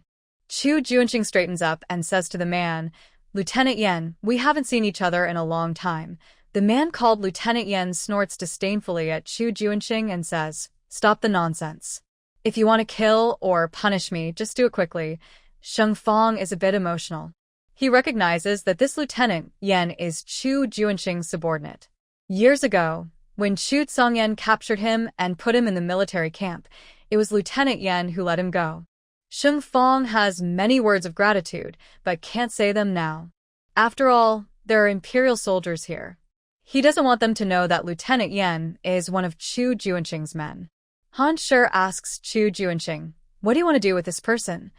Chu Junxing pauses and then says, "If Leader Han doesn't mind, I want to take him to Inbeay City." Han Shi frowns, confused about what Chu Junxing really means. This group almost took the lives of the entire Yan Wangfu family. If it weren't for the Imperial soldiers, they might have already been killed by these people. Why does Chu Junxing still want to keep him and take him to Inbeay City? Could there be some other connection between them? While Han Shi is puzzled, he hears Chu Junxing speak. "This person has some grudges with me from back then. I want him to suffer greatly at my hands before I end his life." Han Shi nods understandingly. Since that person has a grudge against Chu Junxing, they shouldn't interfere. Let them settle their own scores. Anyway, their duty as Imperial soldiers is to escort these exiles to Inbeay City. Their task is now complete, and there's nothing more for them here. Han Shi orders the Imperial soldiers to tie up Lieutenant Yan and hand him over to Sheng Fang for custody. He then goes to the city gate, takes out an official decree, and calls out to Chen Yongnian on the city tower. "The Emperor has issued an order for us to escort the Yan Wangfu family into exile in Inbeay City. Please open the city gates." Standing on the city tower, Chen Yongnian heard that the Emperor had issued an order. He responded with a sound and immediately sent someone to open the city gates. Soon, Chen Yongnian descended from the tower. He approached the gate, took the official document from Han Shi's hand, and looked at it. It clearly stated that the family of the Prince of Yan was exiled here. Even if he was reluctant, he had to let the Prince of Yan's family into Inbeay City. Since that's the case, everyone go inside. But Sheng Fong must stay behind and not enter Inbeay City. When Sheng Fong heard this, he was so angry that he drew his sword, ready to attack Qin Yongnian. The soldiers at the gate saw this and quickly raised their weapons to block Qin Yongnian. "Stop. If you take another step forward, don't blame us for being rude." Sheng Fong was trembling with anger. The person he once highly valued was now treating him like this. While they were facing off, Jian Anin strode forward. She said to Sheng Fong, "Master Sheng, please stay calm. I will handle this." Sheng Fong snorted at Qin Yongnian and stepped back. Seeing Jian Anin come forward, Qin Yongnian looked at her with disdain and said, "Who are you, daring to speak for him?" Jian Anin showed a disdainful smile. She didn't speak, but took out a gold necklace from her space, with a sapphire pendant hanging from it. Qin Yongnian didn't understand what Jian Anin was doing. He saw her shaking the necklace in her hand. He felt dizzy and realized something was wrong. He was about to act. But in the next second, he lost consciousness and stood there dazed. Even the soldiers stood there blankly, lowering their weapons. Jian Anin snapped her fingers at them and said, "Everyone, step aside." The soldiers and Qin Yongnian all stared blankly and moved aside, making way for everyone. Jian Anin turned around and said to Chu Junxing's family, "Everyone, go inside first. I will handle things here." The family members didn't expect the soldiers and Qin Yongnian to listen so obediently to Jian Anin. They exchanged glances and entered Inbeay City one after another. Jian Anin saw that Sheng Fong did not enter. She said to Sheng Fong, "Lord Sheng, you should go inside too. They won't hurt you." Sheng Fong nodded, carried Chu Junxing, and strode into the main gate of Inbeay City. Jian Anin ignored the soldiers and Qin Yongnian. She turned around and said to Han Shi, "Thanks to Leader Chen and the guards for helping us get here safely. I don't have much to repay you with. Please take some of the food from this carriage. I also have a gold brick left for you to enjoy when you return." While speaking, Jian Anin took out a gold brick from her space and handed it to Han Shi. Han Shi was surprised to see such a large gold brick hidden on Jian Anin. He took the brick and saw the words, "Duke's Mansion," engraved on it. He immediately understood that this was Jian Anin's dowry money. He wanted to refuse, but saw that Jian Anin insisted on seeing them off. So, he had no choice but to accept the gold brick. Han Shi looked again at the carriage, which was piled with plenty of food. He felt that he and the guards hadn't really done much on this journey. It was all Jian Anin managing everything. Moreover, the food on the carriage was also obtained by Jian Anin's efforts. He felt embarrassed to ask for more food. Han Shi clasped his fists and said to Jian Anin, "Miss Jian, this gold brick is enough for us. As for the food on the carriage, you should keep it for your own use later." Then, Han Shi waved to the guards behind him. "The exiles have been delivered. We will set off back the way we came." The guards nodded to Jian Anin and turned to leave. Jian Anin hurriedly called them back. "Here are some wound medicines. Keep them for use on the road," she said, taking out a few bottles from her space and handing them to Han Shi. Han Shi received the medicines, bowed to Jian Anin, and said, "Thank you, Miss Jian." The injured guards also bowed to her and expressed their gratitude. After the guards left, Jian Anin went to the carriage. Since Han Shi didn't want the food, she was happy to lead the carriage into Inbeay City. Standing in the city, the family members saw Jian Anin come in. Immediately, a servant came to greet her and led her to the carriage. The matriarch approached with a worried look and said, "What will happen to those soldiers? If they find out we brought the city lord here, they will cause trouble for us. What do you think we should do?" Jian Anin patted the matriarch's hand and smiled, saying, "Don't worry, I have a plan." She asked everyone to wait inside the city while she went back to the soldiers. She told them, "Go back to the city tower and forget what just happened." The soldiers obediently returned to the tower. Jian Anin then said to Qin Yongnian, "Come with me." Qin Yongnian followed her blankly as they entered Inbeay City. Once inside, soldiers closed the heavy city gate. Jian Anin asked Qin Yongnian, "Are there any empty houses inside the city?" He replied in a dull voice, "There is an empty house far from here in Qingshui village. Take us there now," Jian Anin said, pushing Qin Yongnian forward. He nodded and led the way. Hearing about Qingshui village, Sheng Fong felt uneasy. It was the poorest part of Inbeay city, where people lived very hard lives. If the king of Yan's family had to live there, Sheng Fong's old face as former city lord would be very embarrassed. Sheng Fong told Jian Anin about Qingshui village, thinking she might change her mind and go somewhere else. But Jian Anin said, "Sheng city lord, don't worry. Once we settle there, I will find a way to improve our life." Sheng Fong didn't know how Jian Anin planned to change their situation, but he had no other options now. Seeing her insist, he sighed heavily and followed everyone to Qingshui village. After walking a long way, they finally arrived there before noon. Throughout the journey, Jian Anin observed Inbeay city carefully. She saw many broken walls and hardly any pedestrians. The whole city looked very deserted. Occasionally, she saw a few villagers, all dressed in worn-out clothes. When they looked at Jian Anin and her group, their eyes showed strange expressions. Some recognized Sheng Fong and looked surprised. Sheng Fong lowered his head, afraid to meet the eyes of those villagers. He was feeling very upset inside. The peaceful Inbeay city had now become this scene. People from Qingshui village heard the noise outside. They all came out of their houses. They saw Chu Junluan arrive with more than 20 people. An older man, hearing the noise, immediately came out of the yard. He walked up to Chu Junluan and asked with confusion, "Yongfeng, why are you here? Who are these people?" Chu Junluan stared blankly ahead and didn't say a word. Seeing Chu Junluan silent, the older man reached out and tugged at his sleeve. "Junluan, what's wrong? Say something." But Chu Junluan still didn't speak, which made the old man a little anxious. He had watched Chu Junluan grow up. As a person from Qingshui village, he was very polite to the villagers. But since Chu Junluan became a soldier in Inbeay city, he rarely returned to Qingshui village. Today, he came back but didn't say a word and brought so many people with him. This was the first time the old man saw Chu Junluan like this.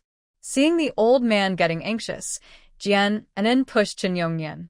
"Tell us, who are we?" Following her push, Chu Junluan seemed to receive a command and spoke. "Grandpa Chen, these people are the King Yan and his family. They have been exiled here by the Emperor's order. I remember there's an abandoned courtyard in Qingshui village, so I brought them there." Hearing that these people were exiled here by the Emperor's order, the old man looked at Chu Junxing and his family with cloudy eyes. At that moment, other villagers from Qingshui village also gathered around. Jian Anin saw that there weren't many people here. There were only about a few dozen. Everyone was wearing old, patched clothes. Chu Junxing, who had been silent all this time, finally spoke. "I was once the king of Yan in Taiyuan country, but now I am exiled here. I kindly ask everyone to help me." Chu Junxing spoke very politely, without any arrogance of a prince. However, the villagers' faces showed fierce anger after hearing this. A thin, yellow-faced woman stepped out from the crowd. She glared at Chu Junxing and scolded, "Who cares about the king of Yan? We don't welcome you here. Wherever you come from, go back there." As soon as she finished speaking, other villagers echoed her words. "That's right, we don't welcome you here. You're royal family members, but none of you are good. You ruined our Inbeay city, and you still aren't satisfied." At this moment, a man recognized Sheng Fong and immediately stepped forward, pointing at Sheng Fong angrily. "You, who seek to flatter the royal family, have no right to come back to Inbeay city. You handed over our city to the royal family, so why are you back? Go chase your royal dreams elsewhere." The villagers' words immediately drew everyone's attention to Sheng Fong. They all looked at him with anger, as if he were their greatest enemy. Sheng Fong's brow furrowed deeply when he heard the man. When did he sell out his people? Why do these villagers look at him like that? The villagers kept cursing and told him to leave Inbeay city. An older man saw this and quickly spoke to stop them. "Everyone be quiet. I have something to say." The villagers all shut their mouths, waiting for the old man to speak. The old man said to Chu Junxing, "I am the village chief here, Grandpa Chen. I just want to know, since you are the king of Yan, why were you exiled to our place?" Seeing that the old man was the village chief of Qingshui village, Chu Junxing cupped his fists and said, "This is a long story. Please, village chief, be patient. I will tell you everything about what happened in the future." Grandpa Chen saw that Chu Junxing was polite and not arrogant like typical royal family members. Since they were all exiled by the emperor's order, he thought they probably wouldn't harm the villagers. Grandpa Chen said this and wanted to take Chu Junxing and his family to that abandoned courtyard. However, the other villagers strongly opposed his idea. The pale, thin woman immediately ran in front of Grandpa Chen, blocking everyone's way. "Grandpa Chen, you can't let them live in our clear water village." The man who recognized Xingfang also strongly objected. "Yes, Grandpa Chen. They're strangers with unclear backgrounds.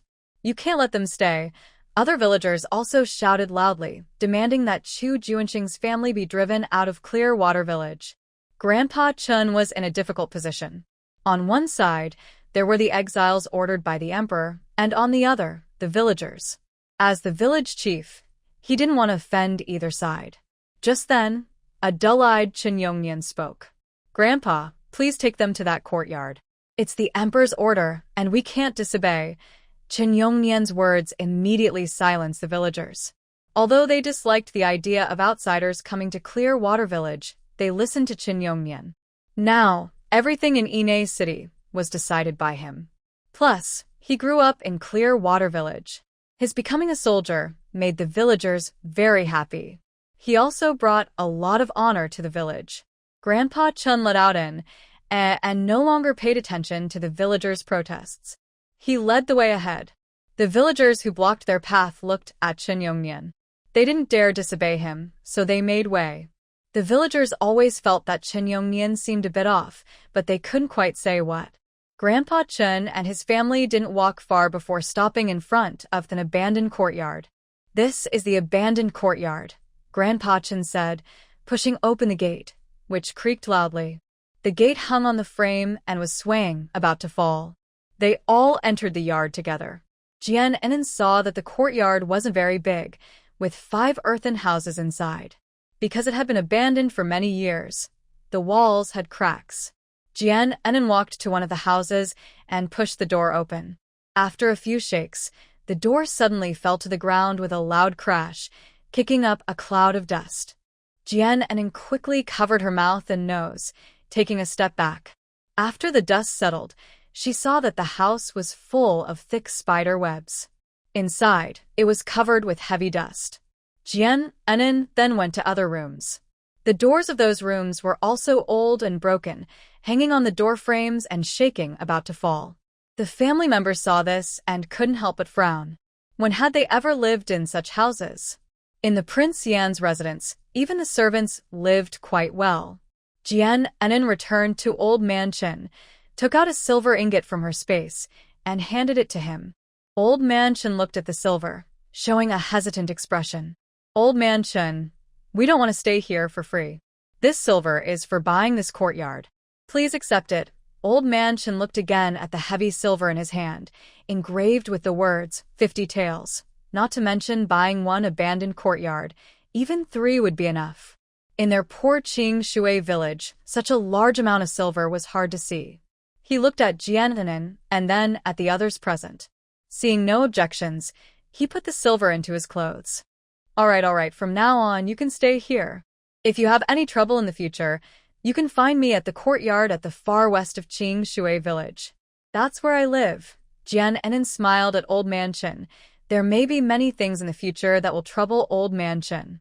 "I hope you won't mind us." Old Man Chen, seeing Jian Enin's understanding, also showed a simple smile. "If there's nothing else, I'll go back now." After seeing Old Man Chen off, Jian Enin looked at Chen Yongnian standing nearby. She snapped her fingers at him and said, "Remember, it was your willing choice to bring us here. If anyone asks, you're not allowed to object." Chen Yongnian nodded blankly. Jian Enin waved her hand. "You can go back. Nothing more for you here." After Chen Yongnian bowed to Jian Enin, he turned and walked away quickly. Once Chen Yongnian left, the lady of the house looked at those houses. Her face showed worry. This place is not like the Prince Yan's residence. She doesn't know if Jian Enin is willing to live here with them.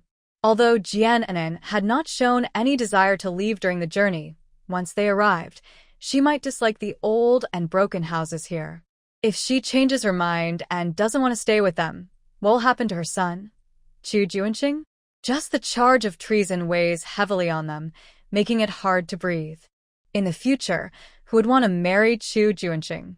The lady of the house pulled Jian aside and whispered, "Anan, this will be our home from now on.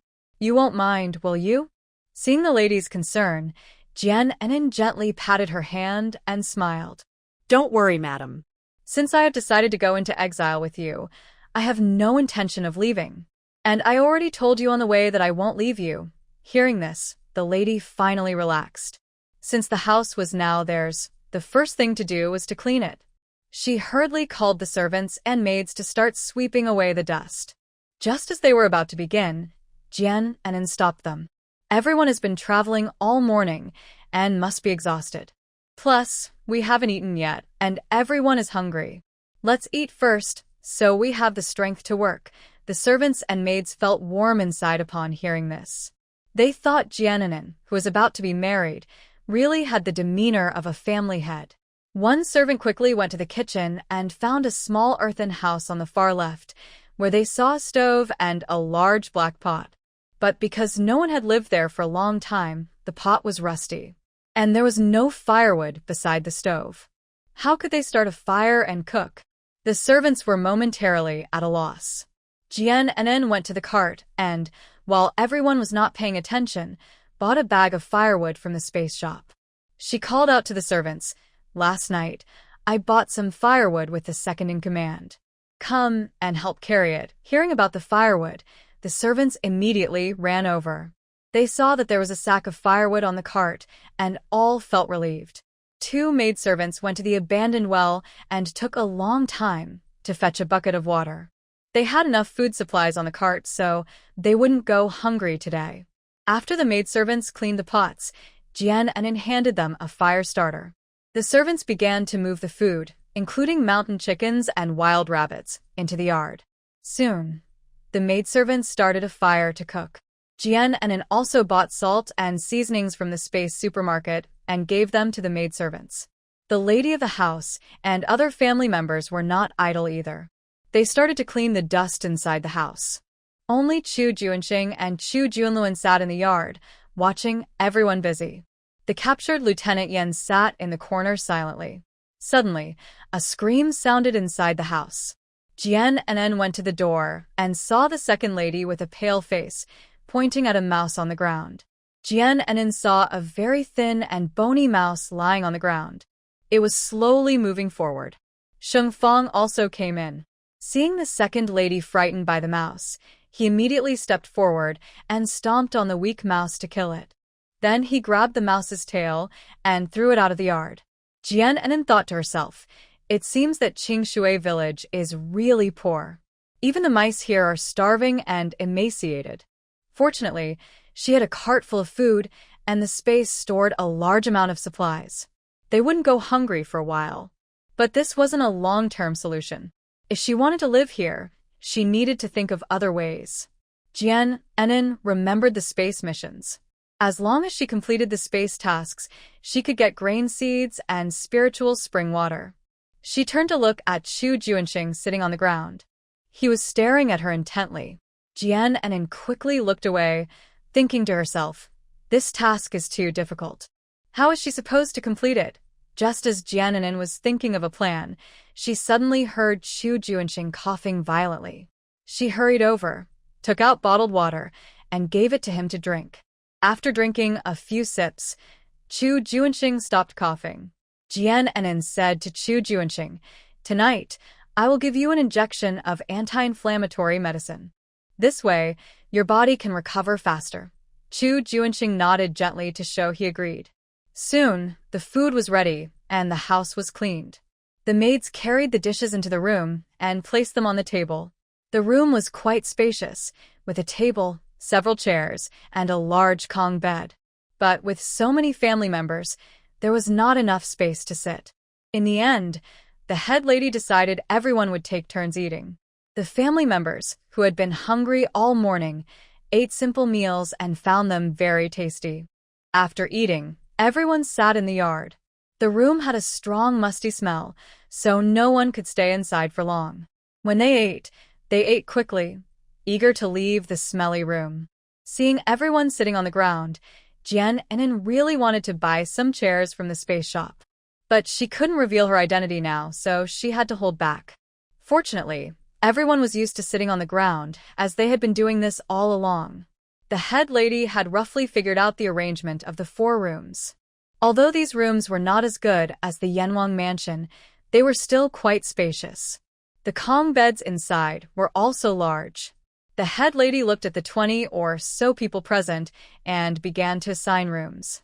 In the room on the far right, there were 2 Kong beds separated by a mud wall, where maids and servants could stay. Chu Junluan's family would share 1 room. The remaining 2 rooms were a bit tricky for the head lady. She, the second lady, and 5 relatives could stay in 1 room, as it was divided by a wall, and Chu An's and the 5 relatives could sleep on 1 Kong bed. But Jian Enin and Chu Junxing were not yet married, so sharing a room might not be acceptable to Jian Enin. Moreover, Sheng Fang was also there. How should her accommodation be arranged? The head lady hesitated and said to Jian Enin, "And as you can see, there are only a few rooms here.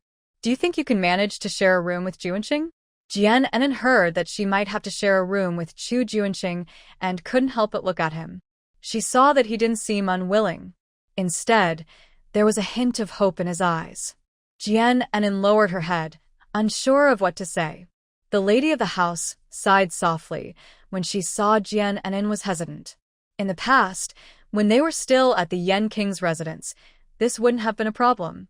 But now, things are different. It's already a big deal that Jian Enin is willing to stay. She didn't want to make things difficult for Jian Enin either. If Jian Enin truly refused to share a room with Chu Junxing, she would have to think of another solution. The lady looked at Sheng Fang and asked, "Master Sheng, there are only 4 rooms here. Where do you think you should stay?" Sheng Fang also felt a bit unnecessary. He glanced at the servants and said, "If no one minds, I can stay with you all." The servants looked at each other and didn't have any objections. But Steward Lu spoke for them, saying, "As long as Master Sheng doesn't mind, we have no problem." Hearing this, Sheng Fang's worried expression immediately disappeared. Now, everyone else was settled, except for Jian Enin and Chu Junxing. Jian Enin felt that if she didn't make a decision soon, she would put the lady of the house in a difficult position. But she didn't want to share a room with Chu Junxing. At this moment, she wished she could set up a tent here. But if she suddenly had a tent, everyone would find out her identity. Just as Jian Enin was feeling stuck, Chu Junxing spoke. "If you don't want to share a room with me, I'll stay outside. The room is yours." Hearing this, Jian Enin looked up at Chu Junxing. This man was quite gentlemanly, ignoring his own injuries and giving her the room. Thinking back to when they stayed in Tianyan village, they shared a room. They squeezed into 1 bed, and Chu Junxing never made any moves on her. She should trust his character. He wouldn't do anything to her. After thinking it over, Jian Enin finally decided to share a room with Chu Junxing. Moreover, Lord Chu's health has not yet fully recovered. If his condition worsens at night, she can treat him promptly. Jian Enin said to the lady of the house, "I'll stay in the same room with Lord Chu." Hearing this, the lady of the house immediately relaxed and smiled. "Enin, I really appreciate your help," she said, holding Jian Enin's hand. Jian Enin glanced at the tightly bound Lieutenant Yen, who was now resting with his eyes closed. She touched Lord Chu and asked, "What do you want to do with that person?" Lord Chu called out to Lieutenant Yen, "Yen Xiao, there are no other outsiders here now. You don't need to pretend anymore." Hearing Lord Chu's words, the man called Yen Xiao suddenly opened his eyes. Yen Xiao stood up and walked in front of Lord Chu. With a loud thud, he knelt on 1 knee. Everyone else, except Lord Chu and Sheng Fang, was stunned by Yen Xiao's action. They looked at Yen Xiao with confusion, not understanding what he was doing. Yen Xiao then said, "Your subordinate greets Lord Yen." Lord Chu nodded at Yen Xiao and told Sheng Fang to untie him. Jian Enin remembered Sheng Fang saying that this man was the one who had saved him once. She finally understood that the man named Yan Xiao was one of Lord Chu's trusted followers. Lord Chu introduced everyone. Let me introduce you all. This is my subordinate, named Yan Xiao. He is a trusted confidant I placed close to Chu Junxing. He is very reliable. After Lord Chu's explanation, the family members finally understood. No wonder Lord Chu never planned to kill him and insisted on bringing him here. It turns out he is Lord Chu's subordinate. Sheng Fang, excited, stood up and said to Yan Xiao, "Lieutenant Yan, long time no see." He continued, "If it weren't for you saving me back then, I might have already become a ghost in Inbeay City." Sheng Fang bowed to Yan Xiao as a sign of gratitude. Yan Xiao hurriedly helped Sheng Fang up. His usually serious face finally showed a hint of a smile. "Master Sheng, there's no need to thank me. If anyone should thank someone, it should be Lord Yan. It was he who ordered me to save you no matter what." Sheng Fang then bowed again to Lord Chu. Master Chu waved his hand and said, "Lord Sheng, there's no need to be polite. I admired your character back then, which is why I ordered my men to rescue you."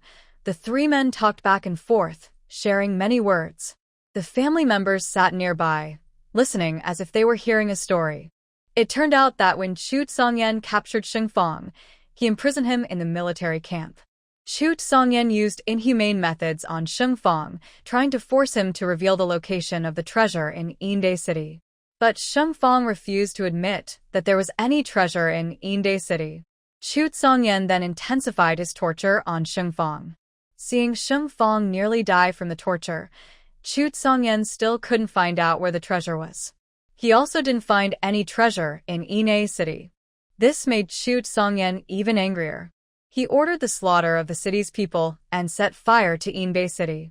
Since he couldn't get what he wanted, he decided no one else could either. While Sheng Fang was imprisoned, Yan Xiao was ordered by Chu Junxing to do everything possible to rescue Sheng Fang. He often found excuses to visit Sheng Fang. He told Sheng Fang that he was a subordinate of King Yan, which made Sheng Fang less suspicious of him. Sheng Fang honestly said that there was no treasure in Inbeay City. It was just rumors spread by some malicious people. If there really had been a treasure, Inbeay City wouldn't be so poor and ruined. Yan Xiao believed Sheng Fang and tried to find ways to bring him food to restore his strength. He hoped that one day Sheng Fang could escape. When Sheng Fang's strength was nearly recovered, Yan Xiao had him cut his face with a sword. This way, Sheng Fang could escape in the middle of the night. There were also some of Yan Xiao's men in the camp who helped Sheng Fang escape. Chu Junluan learned about Yan Xiao being wounded. Although he was annoyed that Yan Xiao's strength was weaker than Sheng Fang's, he didn't punish him. Yan Xiao held a high position in the camp, so Chu Junluan was afraid he might rebel. He only punished Yan Xiao with some torture and didn't pursue the matter further.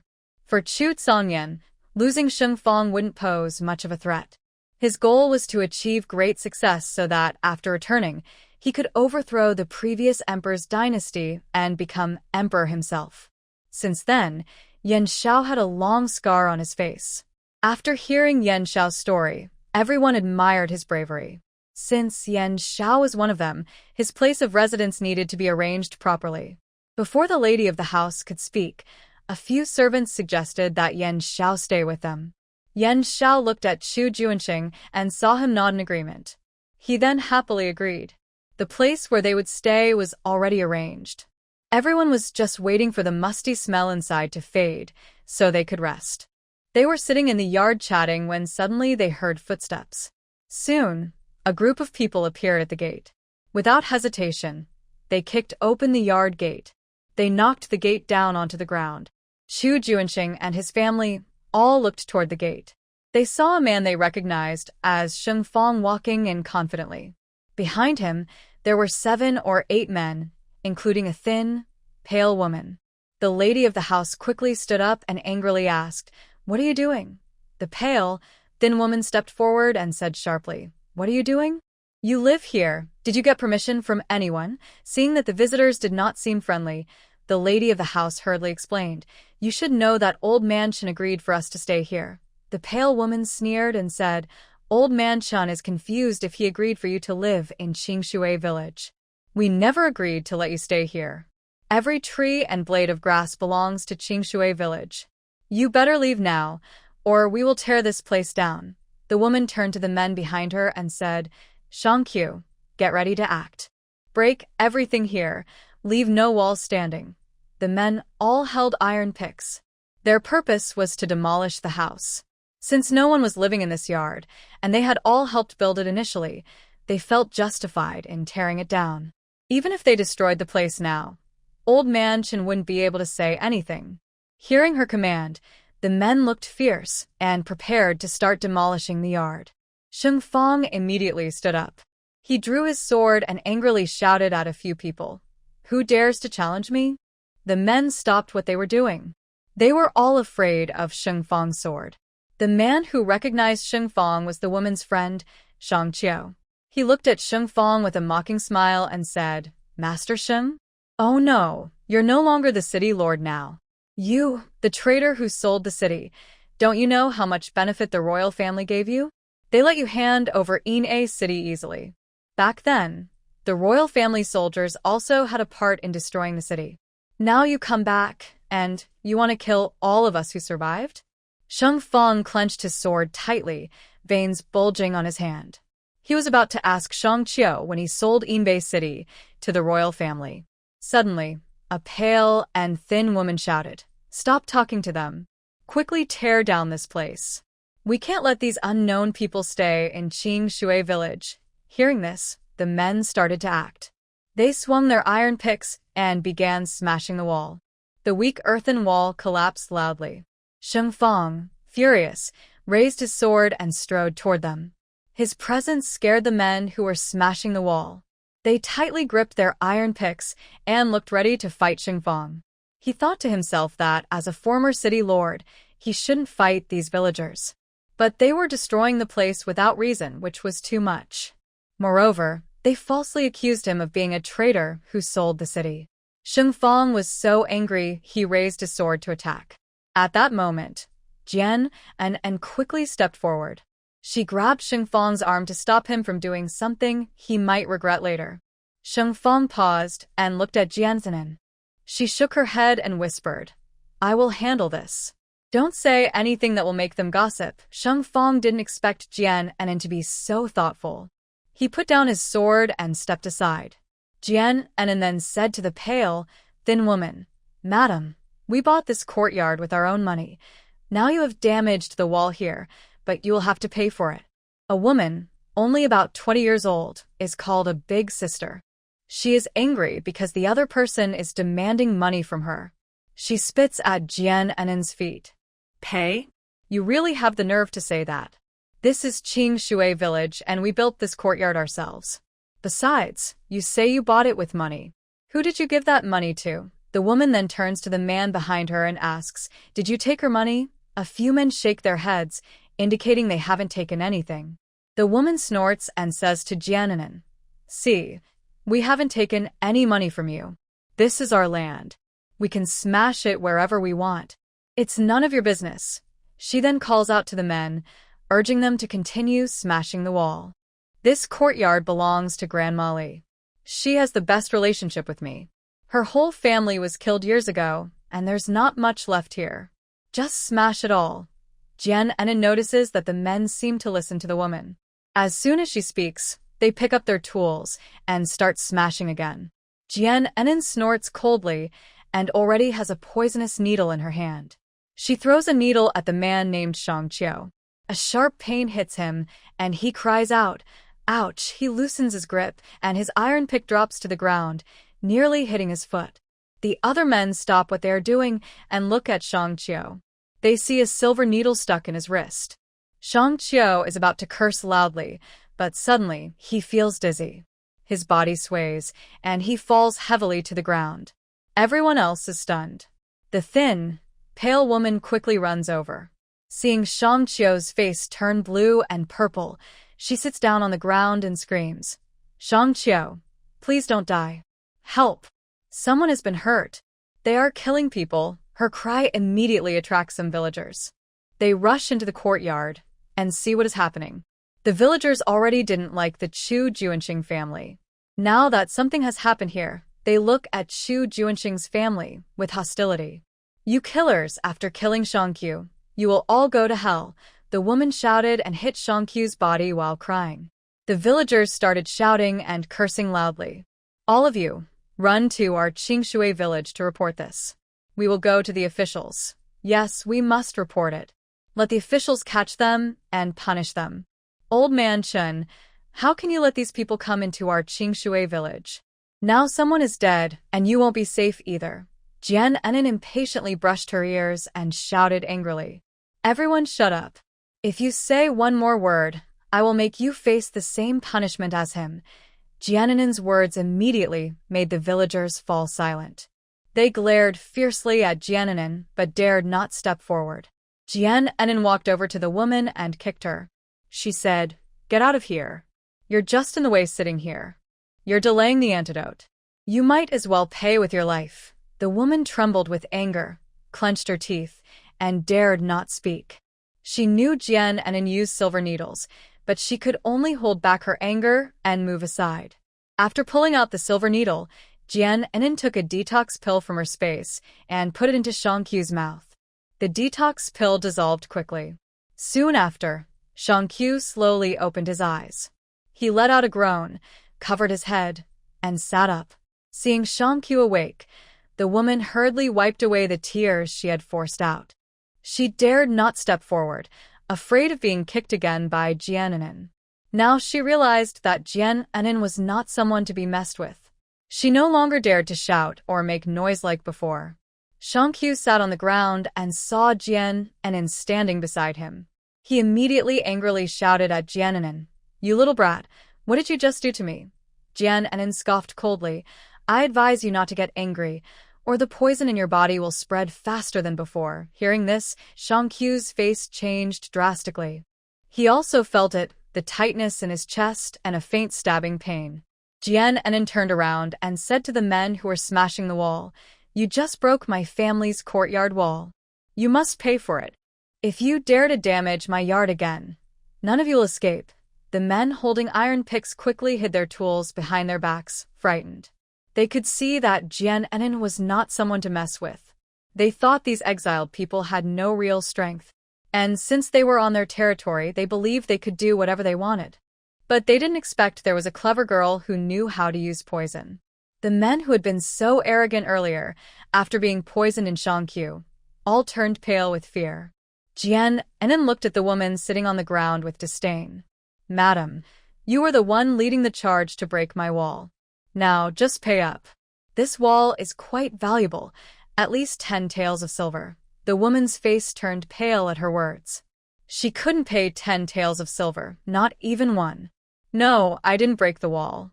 You can't make me pay alone." She said this and tried to stand up. She wanted to run away, but Jian Enin grabbed her firmly. "So, you want to leave after smashing my wall?" Jian Enin grabbed her wrist and forcefully twisted it with a loud crack. The woman's wrist was broken. She screamed loudly, and cold sweat appeared on her forehead. Jian Enin released her hand. The woman immediately collapsed to the ground, legs trembling. She clutched her wrist, trembling with pain. Shangqiu saw her sitting on the ground, looking miserable. He glared at Jian Enin angrily. "What did you do to her?" Jian Enin shrugged innocently. "I didn't do much, just broke her wrist." The villagers nearby were shocked when they heard this. This young girl looked young, but she was so ruthless. Today, they really met someone tough. Someone had already gone to inform Village Chief Chunagon. Soon after, Village Chief Chun hurried over. He saw the broken side wall of the courtyard and the 2 people sitting on the ground. He immediately understood and quickly shouted, "What are you all doing? Why did you come into someone else's yard to cause trouble?" When Old Man Chen arrived, Shangqiu hurriedly got up from the ground. He endured the stabbing pain in his chest and said to Old Man Chen, "Grandpa, they not only want to stay here for free in our Qingshui village, but they also poisoned me. I almost died just now. Look at this little girl," he added. She even broke Fengyu's wrist. Seeing Old Man Chen coming, Yufeng ran crying to him. "Grandpa, please stand up for me." Old Man Chen looked at Yufeng, who was holding her wrist, which was already swollen and red. He didn't know exactly what had happened, but just then, he heard villagers say that the newcomers had beaten their villagers. Old Man Chen immediately put down his work and hurried over. He didn't want to accuse Chu Junxing's family before understanding the full story. He asked suspiciously what exactly happened. Euang hurriedly cried out, "Grandpa, look at my wrist. It was broken by that little girl. Our whole family depends on my hands to live. Now that my wrist is broken, how can I survive?" As she spoke, Euang burst into tears. Seeing her crying with tears and snot, Old Man Chen felt a heavy heart. He thought, "I just left for a little while, and such a big problem has already happened here." Jian Enin looked on with a cold smile, watching Euang complain. After Euang finished crying, Jian Enin said, "Old Man Chen, I bought this courtyard from you with a silver ingot. As the village chief, you shouldn't take the money and then do things against your conscience." Jian Enin's words made the other villagers look at Old Man Chen. Old Man Chen took out a silver ingot from his pocket. Everyone saw that the silver ingot was worth at least 50 taels. They finally understood why Jian Enin said the wall was worth 10 taels of silver. Old Man Chen told the villagers, "This silver was given by this young lady. She also said she didn't want to stay in our Qingshui village for free, so she bought this courtyard with money. I'm sorry, but I can't assist with that request." Euang said this, then she got up from the ground and tried to run toward the wall to hit it. Old Chen shouted angrily, "Enough! This is really embarrassing." Just as Euang's head was about to hit the wall, Shengfang quickly stepped forward, grabbed her by the back of her clothes, and pulled her back like catching a small chicken. Jian Enin spoke to the men who were smashing the wall. "Although you broke the wall, the main culprit is her. I don't want you to pay me back. I want her to compensate." The men who were smashing the wall didn't expect Jian Enin to say they didn't need to pay. Their faces showed excitement. Jian Enin then said to Euang, "I heard just now that you accused us of stealing your old hen? Fine, you can search now. If you find it, I will give you 10 hens. But if you don't find it, you must pay me 20 taels of silver with interest." Euang realized she couldn't escape today. She hadn't really intended to hit the wall. She was only pretending, thinking that way she could avoid responsibility. But she didn't expect her little trick to be seen through. Not only that, her fuss had cost her a debt of 20 taels of silver. Where would she get that much money? Even if she sold herself, it wouldn't be worth 20 taels. Knowing she was in the wrong for falsely accusing someone of stealing her old hen, actually, she had already killed and cooked that hen last night. Euang felt her legs weaken and almost sat down. But Shengfang held onto her collar tightly. She looked at the villagers with hopeful eyes, hoping they would speak up for her. However, everyone turned their heads away, not wanting to look at her. At this point, Euang truly felt like dying. Old Chen saw that if they didn't give a clear explanation, they might not let Euang go. He hurriedly pleaded, "This young lady, Euang's family is the poorest in Qingshui village. She's still young and naive. Please, show some mercy and forgive her. I assure you that she will not bother you again in the future." Grandpa Chen spoke and looked at the silver ingot in his hand. He brought the silver to Jian Enin and said again, "I am giving the silver back to you, as a way to repay Euang." Jian Enin was not willing to let Euang go so easily. She sneered and said, "Grandpa Chen, this has nothing to do with you. You better not interfere. I don't want this silver either. It was supposed to be for buying the yard. Keep it for yourself, but don't let this lady steal it." Seeing that Jian Enin refused to take the silver, Grandpa Chen looked at Chu Junxing and his family. The matron came over, pulled Jian Enin aside and whispered, "Maybe we should just forget it. After all, we will be living here in the future, and it's not good to make enemies with the locals." Jian Enin looked at the matron and then at Grandpa Chen. In the end, her gaze fell on Euang. "Since my family's matron has spoken for you, I will let you go today. But if you hurt my family again, I will make sure you regret it." Euang stared blankly at Jian Enin, speechless for a long time. Shengfang pushed Euang forcefully and shouted angrily, "Are you deaf? Can't you hear the Princess Yan's words?" Euang finally came to her senses and nodded repeatedly. "Yes, I heard. Thank you, Princess Yan, for your mercy. I will behave myself from now on and definitely won't cause trouble for you again." Jian Enin said to Yufeng, remember your words. If you dare to cause trouble again, I won't be so lenient. Yufeng covered her aching wrist and kept thanking her. You can leave now, Jian Enin said, ignoring Yufeng. Yufeng hurriedly ran out, crawling and stumbling. Jian Enin looked at the others present. The wall of this yard has been damaged by you. I won't ask you to pay, but you must repair the wall properly.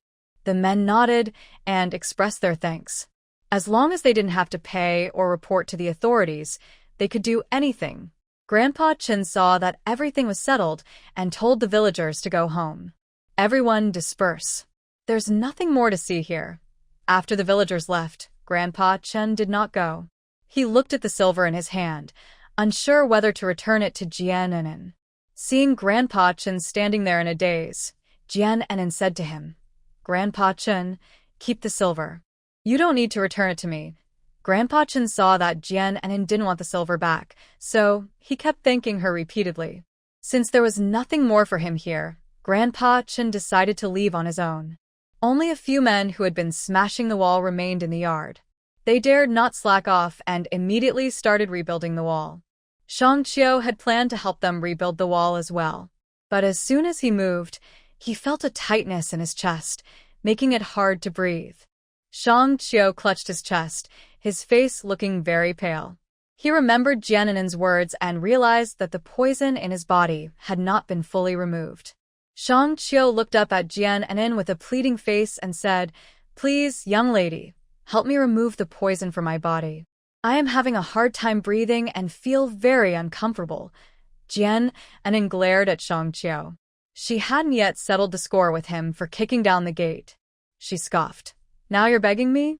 Why didn't you do that earlier? Shang Qiu gasped heavily, trying to make his breathing easier. But the harder he tried, the more suffocated he felt. Shang Qiu's face turned extremely pale from the strain. He suddenly knelt in front of Jian Enin, clutching his chest with a loud thud. It was my mistake. I shouldn't have believed the rumors. Please, miss, forgive me this time. After saying this, Shang Qiu took deep breaths, trying to recover. Seeing that Shang Qiu looked much better, Sheng Fong quickly drew his sword and pressed it against Shang Qiu's throat. Sheng Fong asked loudly, You keep saying I am a thief who sold Inbeay. Do you have any proof? Shang Qiu looked up at Sheng Fong with a fierce look in his eyes. Humph, this has been known in Inbeay for a long time. The royal family also posted a notice. It clearly states that you sold Inbeay to the royal family for your own benefit. If you don't believe me, I can go home now and show you the notice. Sheng Fong's eyebrows involuntarily furrowed. He put away his sword and signaled Shang Qiu to go get the notice. Since you have the notice at home, bring it here for me to see. Shang Qiu stood up quickly and hurried out of the yard. Soon after, he returned with a yellowed notice in his hand. Sheng Fong took the notice, looked at it, and suddenly felt a loud ringing in his head. The notice clearly stated that Sheng Fong, the city lord of Inbeay, sold the city to the emperor at a very low price. From then on, Inbeay belonged to the emperor of Taiyuan Kingdom. The emperor could do whatever he wanted with it. Sheng Fong was so angry he trembled all over. He reached out to tear the notice apart. Just then, Yan Xiao came over quickly. He hurriedly stopped Sheng Fong from tearing the notice and took it to examine. After reading it, Yan Xiao snorted coldly. The notice was posted by soldiers after they left Inbeay, so he knew nothing about it. He didn't expect Chu Junluan to have left such a trick. Seeing their expressions, Chu Junxing asked Yan Xiao to show him the notice. After reading it, he said, This notice is fake. Hearing that the notice was fake, Shang Qiu quickly turned around and looked at Chu Junxing. How do you know the notice is fake? What proof do you have that the former city lord didn't sell Inbeay? Chu Junxing threw the notice to Shang Qiu and said, Because I was once the king of Yan of Taiyuan Kingdom. Hearing this, Shang Qiu sneered mockingly. Your royal family members are all bad people. Of course, you will side with your royal family. Chu Junxing ignored Shang Qiu's mockery. He pointed at the notice and said, Take a look. Does that notice have a large seal with a jade stamp on it? Shang Qiu unfolded the notice and saw that it had no official seal or stamp. It only had a few lines of simple writing. Chu Junxing continued. If it was an Imperial order, it would have a jade seal and a red stamp, but this notice does not. This shows that the notice is fake. It was made by the 7th Prince, who slaughtered Inbeay City years ago, not the late Emperor's order. After hearing Chu Junxing, Qiu started to feel uneasy. But he still couldn't believe Chu Junxing's words. Even without the official seal, it doesn't mean Sheng Fang didn't sell Inbeay City. Inbeay City was an independent town, not controlled by any emperor. People inside could come and go freely. Now it was under the control of the Taoyuan Kingdom's emperor. The current emperor not only failed to govern Inbeay City well but also stationed heavy troops there.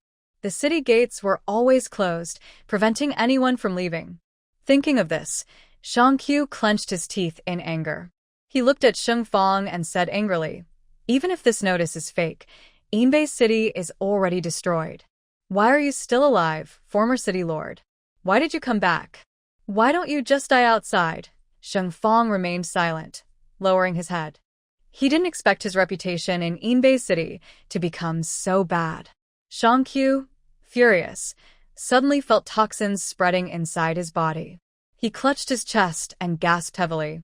Jian Enin understood why Qiu held such a grudge against Sheng Fang. It was all because of that notice. She asked Qiu, "The slaughter happened so many years ago. Why are you still keeping this notice?" Qiu took a few deep breaths before replying, "I just want future generations to know how the former city lord caused Inbeay City to end up like this." Jian Enin thought that if this misunderstanding wasn't cleared, Qiu's suspicion of Sheng Fang would only grow deeper. Not only him, but the people of Inbeay City would also not treat Sheng Fang well. But clearing this misunderstanding was very difficult. Right now, only Qiu recognized Sheng Fang in Qing Shui village. The men rebuilding the city wall also learned about Sheng Fang's identity during their conversation. If this news spreads to other villagers, they will surely come to cause trouble again. Jian Enin returned to Chu Junxing and shared her thoughts with him. Chu Junxing's face was cold, and his eyes grew serious. He paused for a moment and said, "Their misunderstanding of Sheng Fang is deep-rooted. It won't be easy to clear up this confusion quickly. We need to think carefully. I will find a way to let everyone know that Sheng Fang did not sell Inbeay to the former emperor." Jian Enin nodded, but said nothing more. She looked at Qiu, who, after glaring fiercely at Sheng Fang, went to help the other men rebuild the wall. An hour later, the wall was rebuilt. The men wiped the sweat from their faces and stood silently by the wall. They all looked at Jian Enin, waiting for her to give the order to leave. Seeing that the wall was finished, Jian Enin said to the men, "You can go now, but Qiu stays." The men sighed in relief and were about to leave when Jian Enin called out to them. She took out a gold necklace with a pendant from her clothes. She waved the necklace in front of the men a few times. Their eyes immediately became dull and blank. Jian Enin snapped her fingers and said, "Forget what we just talked about. There is no former city lord here." The men nodded blankly. Jian Enin waved her hand and said, "You can leave now." The men picked up their pickaxes and strode out of the yard. Qiu stood there, unsure of what Jian Enin might do next. He had seen that just by waving the gold necklace a few times, those villagers' expressions turned blank. His heart tightened, and he dared not act recklessly in front of Jian Enin. Jian Enin pointed to the broken gate and said, "You broke this gate. You are responsible for fixing it." Qiu thought Jian Enin wanted to trap him and cause him harm. But he was surprised to find that she only wanted him to repair the gate. He secretly breathed a sigh of relief and hurried to fix the gate. The gate of the courtyard was old and broken, long neglected and in poor condition. Even if it were repaired and reinstalled, it would likely fall apart again someday in the future. Qiu thought it was necessary to tell Jian Enin about this. He shared his thoughts with her. Jian Enin looked at the gate and then at the doors of the 5 rooms.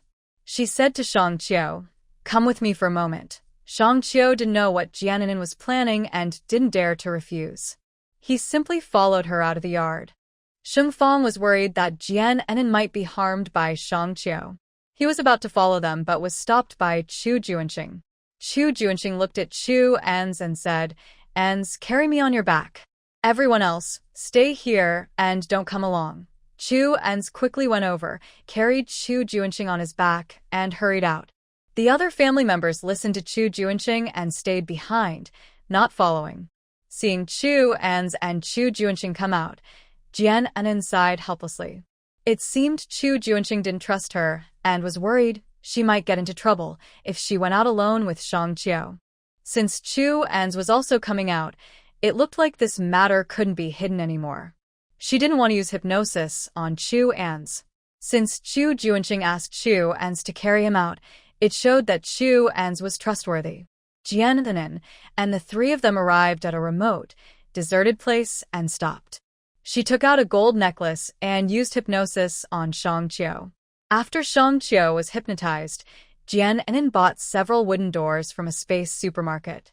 Suddenly, the doors appeared out of nowhere in front of her.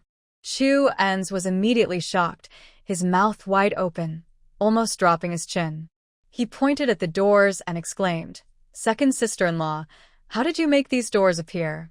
Are you a magician?" Jian Anan looked at Chu Junxing and saw him nodding at her. She then said, "I bought these doors with my money." "What?" Chu Ans exclaimed again, surprised. "Second sister-in-law, don't lie to me. There's no shop here. Where did you buy these doors?" Chu Ans looked around again. Besides the trees and wild grass, the only place was the yard they had bought. Where did she buy the doors? Jian Anan told Shang Qiu, "Take these doors back with you." Shang Qiu nodded blankly and carried away the wooden door. Fortunately, he was strong and able to carry 3 doors at once. After Shang Qiu left, Jian Anan said, "Chu Ans, what I'm about to tell you, don't mention to anyone." Chu Ans nodded seriously. "Second sister-in-law, you can tell me. I keep my words, I won't talk nonsense." Jian Anan looked at Chu Junxing again, and seeing him nod once more, she continued, "What I can tell you is that I have a space that can hold everything. These doors are bought from that space. Not only that, my space also stores a lot of food and water, and the money and valuables of your Euang mansion." When Jian Anan reached this point, Chu Ans was completely stunned. He opened his mouth wide and couldn't speak for a long time. Jian Anan went on, "In the future, if you see me produce something, don't be surprised. Because those are things stored in my space." She stopped speaking after that, waiting for Chu Ans to digest the information slowly. After a while, Shang Qiu returned. He carried the remaining 3 doors and went back the way he came. Only then did Chu Ans come back to himself. He took a deep breath and finally asked, "Second sister-in-law, how do you have such a powerful space? And how come the treasures of our Euang mansion are in your space?" Chu Ans remembered the scene when the forbidden soldiers raided the house. At that time, the soldiers said they found nothing valuable in the Euang mansion. He was puzzled then, thinking it was too sudden, and they hadn't had time to move the valuables. But those treasures had disappeared into thin air. Now, he finally understood. They had all been taken by Jian Anan. But how did she manage to secretly and quietly sweep away all the treasures of the Euang mansion? Seeing Chu Ans so surprised, Jian Anan wasn't afraid to let him be even more shocked. She smiled slightly and said, "I have invisibility magic. Before the mansion was raided, I moved all the valuables out." To make Chu Anan even more amazed, she silently thought, "Invisibility." Soon, she disappeared right in front of Chu Ans. However, Chu Junxing could see that Jian Anan was still standing in the same place. He noticed that Jian Anan was surrounded by a white mist. Chu Junxing realized that Jian Anan was in a hidden state at this moment. When Jian Anan vanished from his sight, Chu Ans felt like he was witnessing a very frightening scene. He quickly took several steps back, his body covered in chills. Oh my goodness! His second sister-in-law is truly extraordinary. She not only has the ability to foresee things but also possesses a space that can hold everything. Moreover, she can even become invisible. "Second sister-in-law, where are you?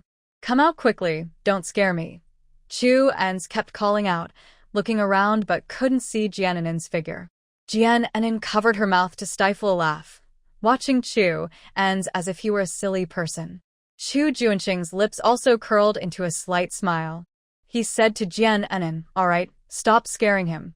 Jian Enan responded with an "oh," stopped laughing, and immediately appeared in front of Chu Ans. Chu Ans took another big step back. He realized that his second sister-in-law was truly not an ordinary person. Noticing that Chu Junxing also seemed to know about this matter, Chu Ans looked back at Chu Junxing, who appeared calm, as if he had known about this for a long time. He asked suspiciously, "Second brother, did you know about this from the start?" Chu Junxing simply nodded, "Yes." What? "Second brother also knows about this? Then why didn't you tell me earlier? I could have prepared myself mentally." At this point, Chu Ans finally understood why his second brother had brought him along. It seemed they trusted him a lot to share this secret. Since they trusted him so much, he would keep quiet and never tell anyone else. Jian Enan smiled at Chu Ans and said, "This is our little secret. Don't tell anyone, okay?" Chu Ans nodded seriously, promising he would never reveal it, even if he died. The three of them returned to the yard and saw Shang Qiu busy repairing the door. The gate had already been fixed and looked much stronger than before. The lady of the house saw the three return and hurried over to greet them. She pointed at the wooden doors and asked with suspicion, "Where did these doors come from?" Jian Enan didn't speak, but Chu An spoke first. "We just went to Shang Qiu's house. We took these doors from his door." Hearing this, Jian Enan couldn't help but laugh softly. This guy is really good at making things up. It seems telling him about my space isn't a bad idea. Chu Ans grinned at Jian Enan and whispered, "Second sister-in-law, is this a good reason?" Jian Enan gave him a thumbs up. "Yes, very good." When the lady of the house heard that the doors were taken from Shang Qiu's home, she started to worry. "Isn't that a bit bad? You took the doors from his house. How will he live now?" Jian Enan looked at Chu Ans with a smile and raised an eyebrow. Chu Ans waved his hand and said, "Auntie, you don't need to worry about that. He has many doors at home. Losing a few isn't a big deal." Seeing Jian Enan smiling happily, the lady guessed that Jian Enan had paid Shang Qiu some money to buy the doors. Although she didn't know how much silver Jian Enan had, she didn't ask further. Soon, Shang Qiu finished replacing all the doors. He came in front of Jian Enan, standing there with a blank stare, not moving. Jian Enan snapped her fingers at Shang Qiu and said, "The gate is fixed now. You can go back." Shang Qiu suddenly snapped out of his daze. He looked at the gate and saw that it was indeed repaired. But the new gate looked very fresh, not the broken one from before. Although Shang Qiu was a bit confused, he didn't say anything. He just glared at Sheng Fangho and turned to leave. After Shang Qiu left, Jian Enan saw that it was getting late and it was time to eat. The servants and maids began to get busy. The maids opened bags of rice, took some out, and started to light the fire and cook. The household servants carried mountain chickens and wild rabbits to the kitchen to prepare the meat. Tonight, they could finally enjoy a hearty stew. After everyone finished eating, the musty smell in the house mostly disappeared. The family members gradually returned inside. Jian Enan noticed that there were no beds or pillows in any of the 4 rooms. She took out beds and pillows from her space. When the matriarch saw the beds and pillows, she looked surprised. "Enan, where did you get these beds and pillows?" "They look like they are from the King Yan's residence." Jian Enan replied, "Matriarch, you don't need to worry about that. Just use them comfortably." She then arranged beds and pillows in the other rooms before coming out. All the family members of the King Yan's residence saw the beds and pillows and looked shocked. They were very familiar with these items. They looked just like what they had in their own home. Everyone came out and looked at Jian Enan with confusion. Just as Jian Enan was thinking about how to explain things, Chu Junxing spoke. "These were secretly hidden by Enan. Please don't question it. Just use them happily." The second madam, who had been silent, finally asked her doubts. "Are you saying these were all hidden by Jian Enan? But we haven't seen her hide anything along the way." "Junxing, don't lie to us. Be honest. What's the real story with these beds and pillows?" Chu Junxing looked at Jian Enan. After thinking for a moment, he said, "You all know that Enan has the ability to see the future.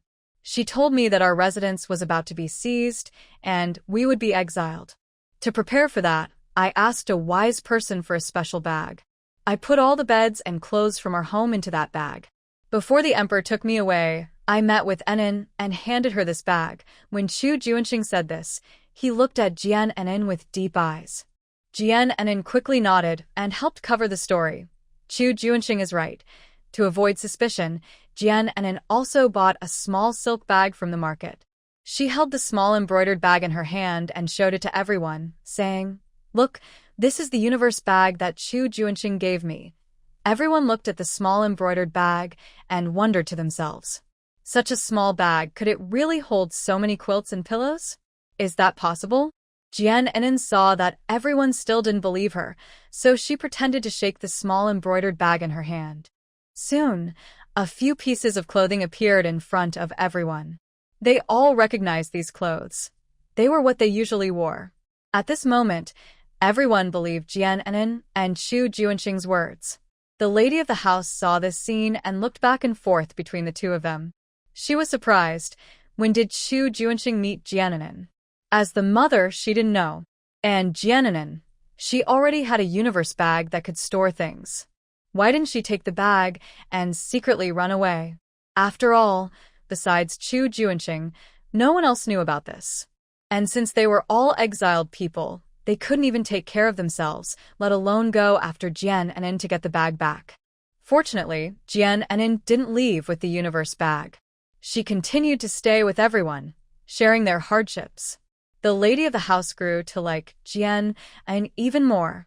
She thought to herself that Jian Enin was truly a good girl. Her son was lucky to have met and fallen in love with her.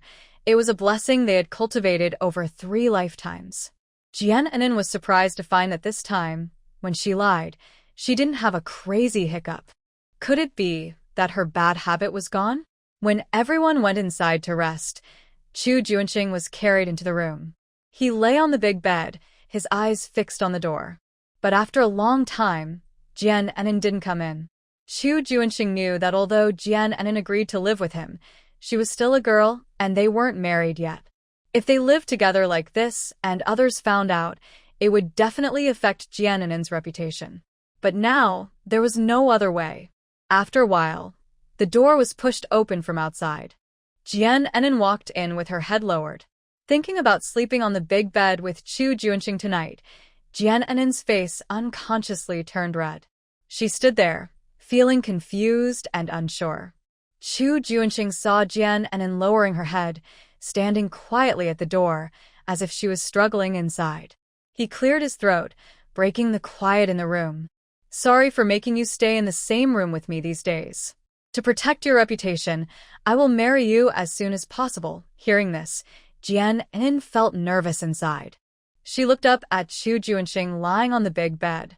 She wanted to refuse to marry him, but she didn't know how to say it.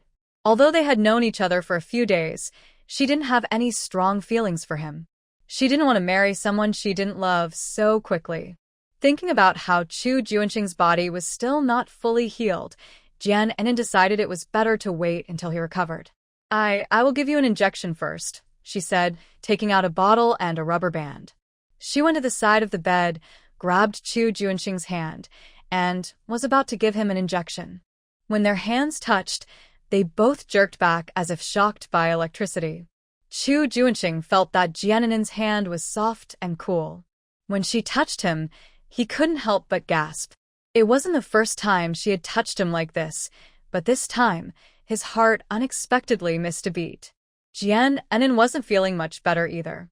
When she touched Chu Junxing's hand, his warm palm seemed to send a current through her, making her hand numb. She blushed and her heart started beating faster. Finally, Chu Junxing cleared his throat again, breaking the silence. "I think you don't need to give me an injection. My body will get better after a few more days of rest." Chu Junxing didn't want to make things difficult for Jian Enin. He could feel her embarrassment at the moment. When Jian Enin heard him say no injection, her face tightened. "How can I not give you an injection? Your wound hasn't healed yet. Resting alone won't make you recover quickly." She said this, grabbing Chu Junxing's hand without asking. She quickly pricked his arm with a needle. Looking at the medicine flowing from the bottle into his blood vessel, Jian Enin finally lifted the bottle and placed it on the bed. She looked at the roof, glad that in ancient houses, there was always a beam. This made it easy for her to hang the hanging bottle on the beam.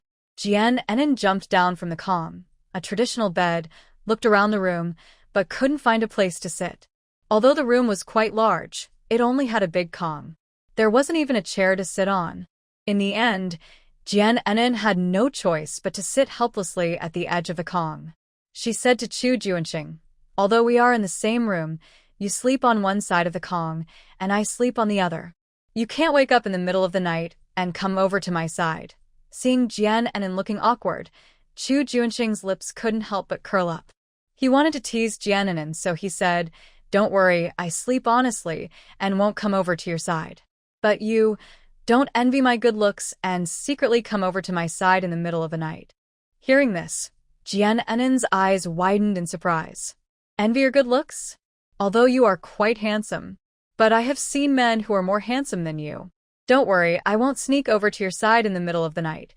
Chu Junxing found it more and more fun to tease Jian Enin. His smile deepened a little more.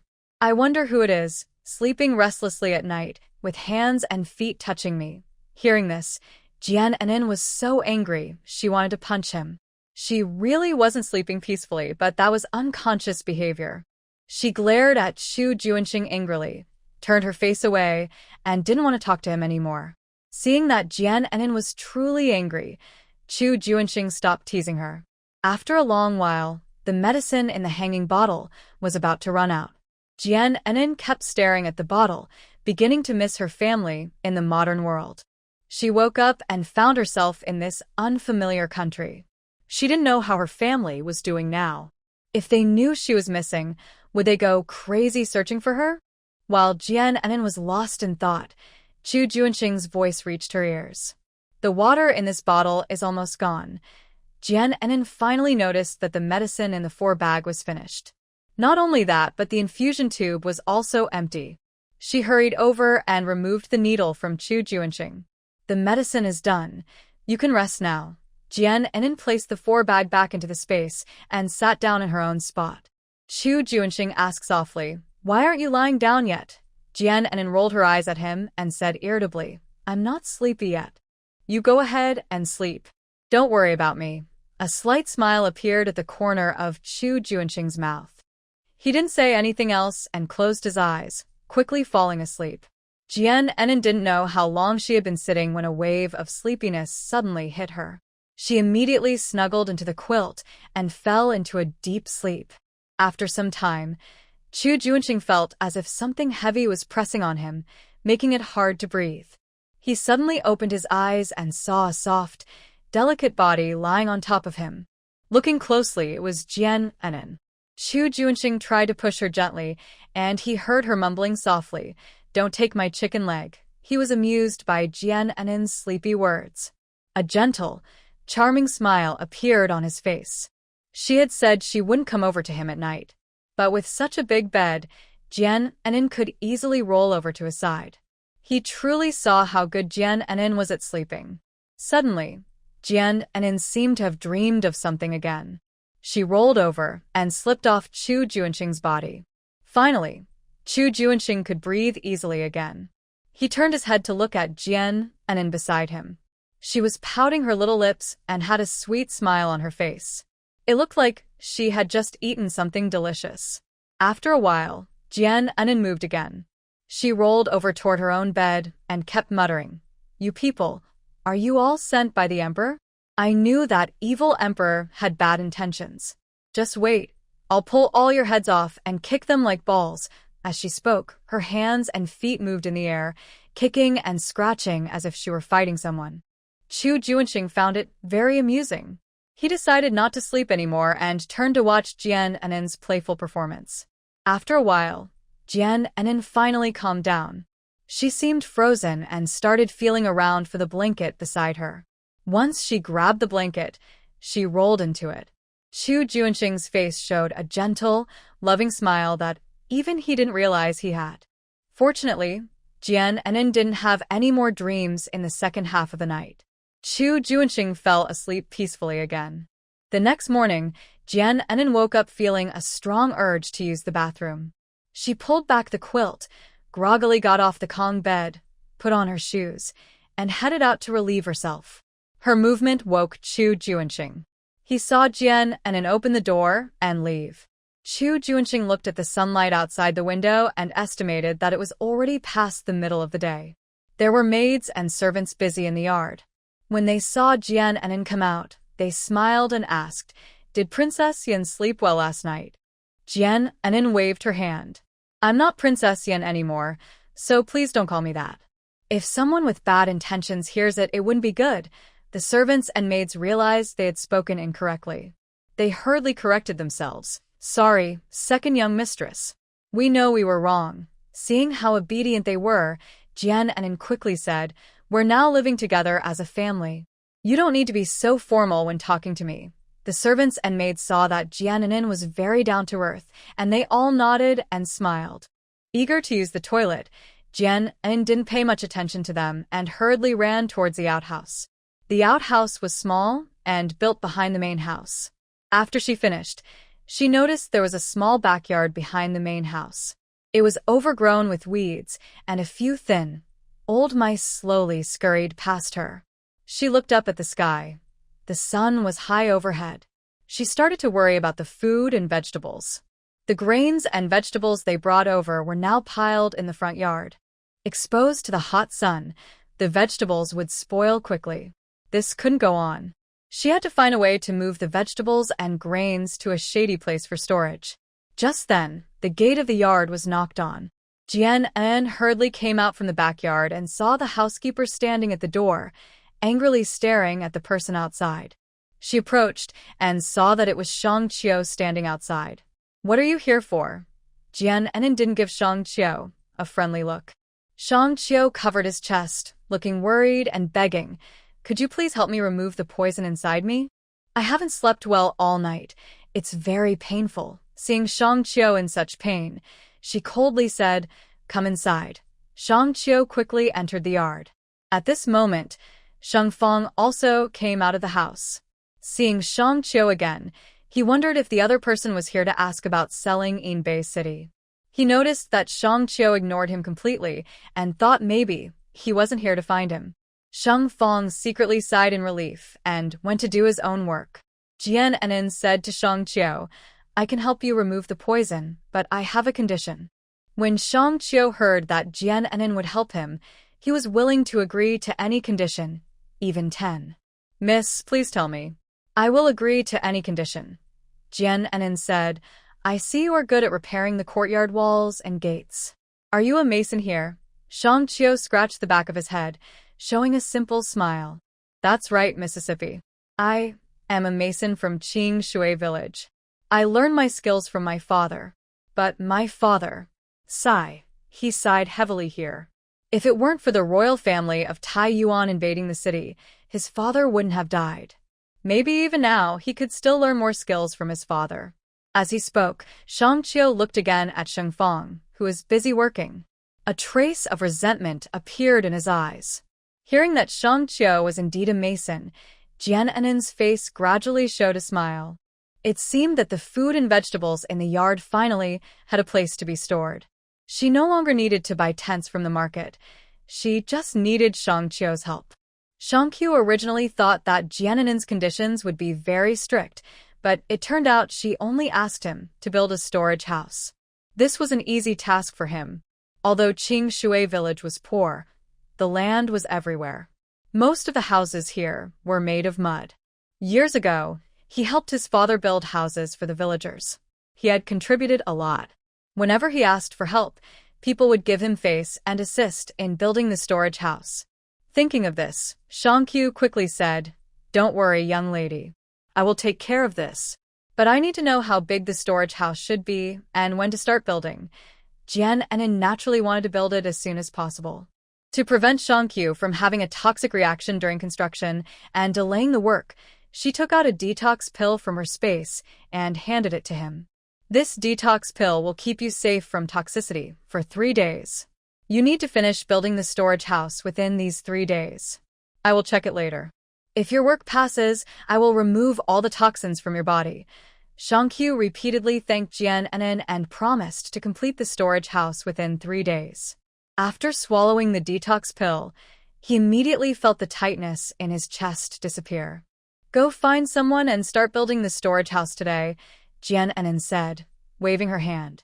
Shangqiu nodded politely, thanked her again, then turned and strode out of the yard. Sheng Fang approached and had overheard their conversation. He said to Jian Anin, Miss Jian, our yard isn't very big. If we build another storage house, there might not be enough space. Jian Anin smiled and said, Lord Sheng, as you can see, there is a small courtyard behind these houses. I plan to build the storage house there. Sheng Fang didn't expect Jian Anin to be so thoughtful. He saw the small courtyard behind the houses and thought it was a good idea to build there. However, he felt a bit uncomfortable being called Lord Sheng so often. Now, he felt he no longer had the face to act as the city lord. The people of Inbeay City probably wouldn't let him be the city lord anymore. Thinking of this, Sheng Fang quickly said, Miss Jian, please don't call me Sheng City Lord anymore. Just call me Big Brother Sheng. To be honest, I feel ashamed of being the city lord.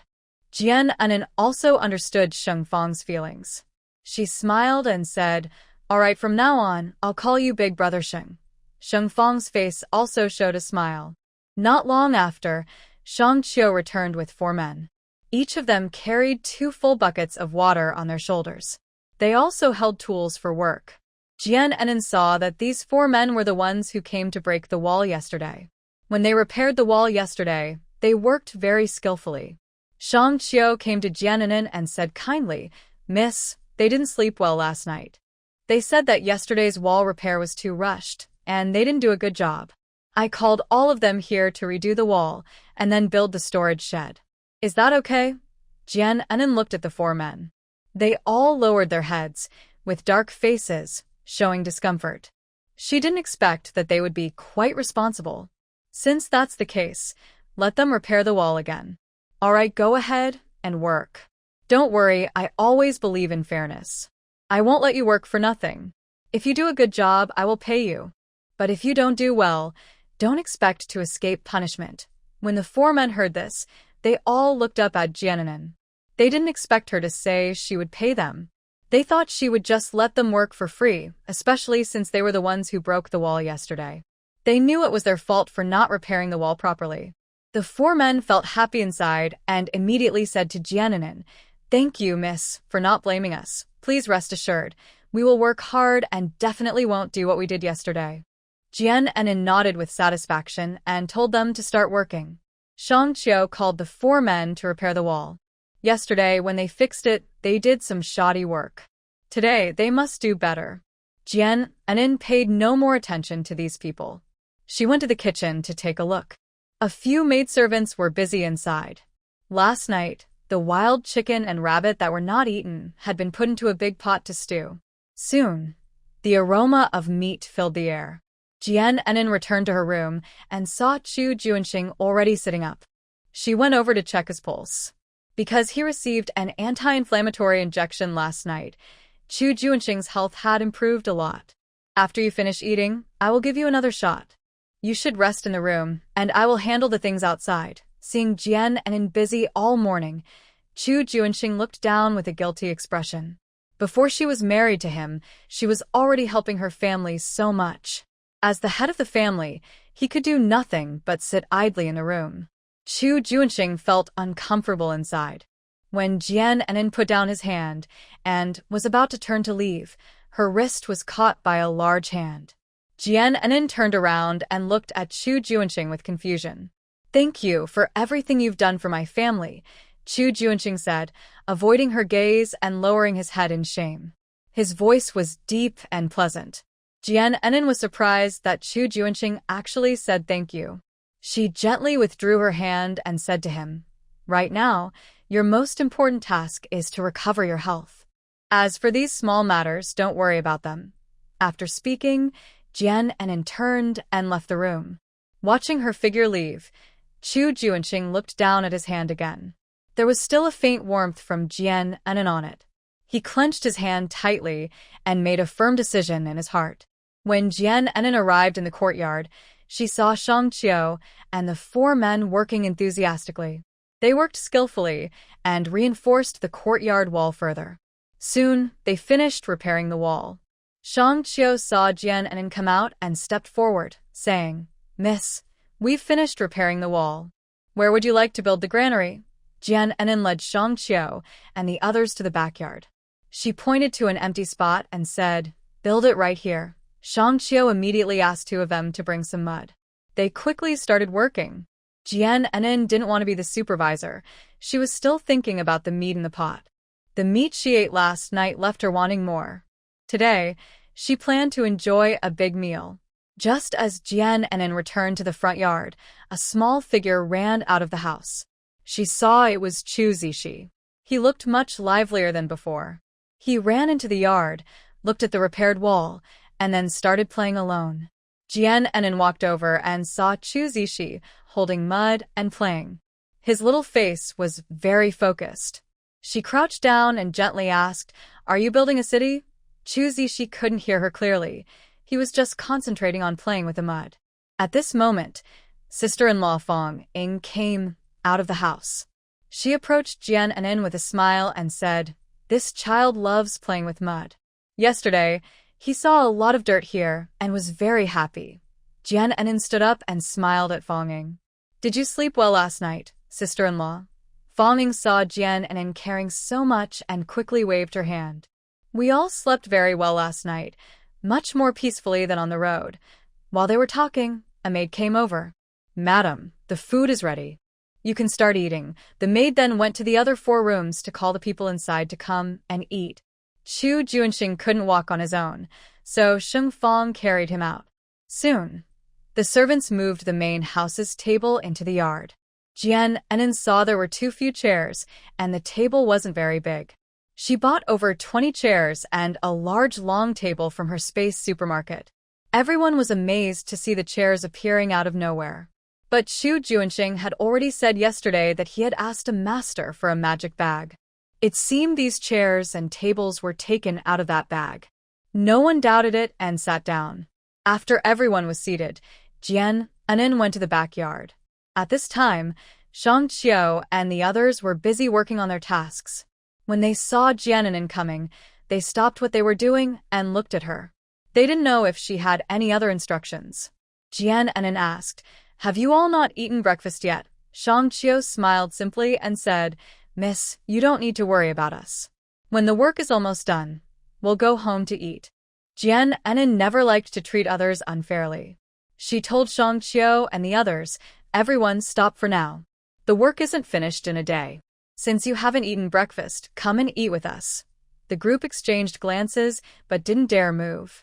They didn't know what Jian Anan's real purpose was. After all, everyone was upset yesterday, and now they were working out of guilt. Seeing that they stood still, Jian Anan understood they were wary of her. She said, "I'm a fair person. If you do good work, I won't treat you badly. I saw just now that you reinforced the courtyard wall again, making it even stronger than yesterday. Because of that, I won't let you work on an empty stomach. Don't just stand there. Wash your hands and come eat." They looked at each other again, surprised. They thought Jian Anan was just supervising. But unexpectedly, she insisted they go eat. Finally, they put down their tools, washed their hands in a bucket, and followed Jian Anan back to the front yard. At this moment, maids and servants had already brought out the food. The servants sat at a table taken from inside the house, while others sat at a long table Jian Anan had bought. Jian Anan told Shang Qiu and the others, "Sit down and eat." They stood nervously in front of the table, not daring to sit, heads bowed, avoiding eye contact. The family members saw Jian Anan bringing Shang Qiu and the others over and inviting them to eat. Everyone looked surprised. Chu Junxing saw Jian Anan's intentions and said to Shang Qiu and the others, "Since she told you to sit, then sit." Seeing no one object, they finally sat down comfortably. Jian Anan picked up chopsticks, took a piece of rabbit meat, and placed it in the big lady's bowl. "Lady, you eat first. If you don't eat, others won't dare to eat either." The lady of the house smiled and nodded, praising Jiananin for being filial and sensible. She picked up her chopsticks and took a bite of rabbit meat. The others also picked up their bowls and chopsticks, eating eagerly. However, Shangqiu and the others hesitated and did not start eating. They just sat quietly, lowering their heads and watching the food on the table. The smell of rice and dishes made their stomachs rumble with hunger. They hadn't eaten all morning. Since the household's food supply was limited, they were used to skipping breakfast. They usually saved the rice for lunch, just making some rice porridge to drink. Looking at the rice and meat on the table, they thought to themselves that they had never seen so much rice before. And the meat, they hadn't eaten any in a whole year. If they ate the rice and meat from this family, their own family would likely continue to live in poverty like them. Shangqiu hesitated and said, "I think we shouldn't eat anymore. I'm worried that if we eat too much, we'll finish your food. Our water village rarely grows enough grain, and the dry weather here makes it hard to farm. Every family often has food one day and none the next. Your hospitality means a lot to us, and we feel bad about it." The other four nodded in agreement. The family members looked at Shangqiu. Everyone thought that these people were troublemakers in the village. When Jiananin asked them to help build the storage house, everyone was surprised. After all, when they first arrived at Water Village, these people strongly opposed their entry. Yesterday, they even damaged the courtyard wall. The family members believed that life in Water Village would be very hard for them.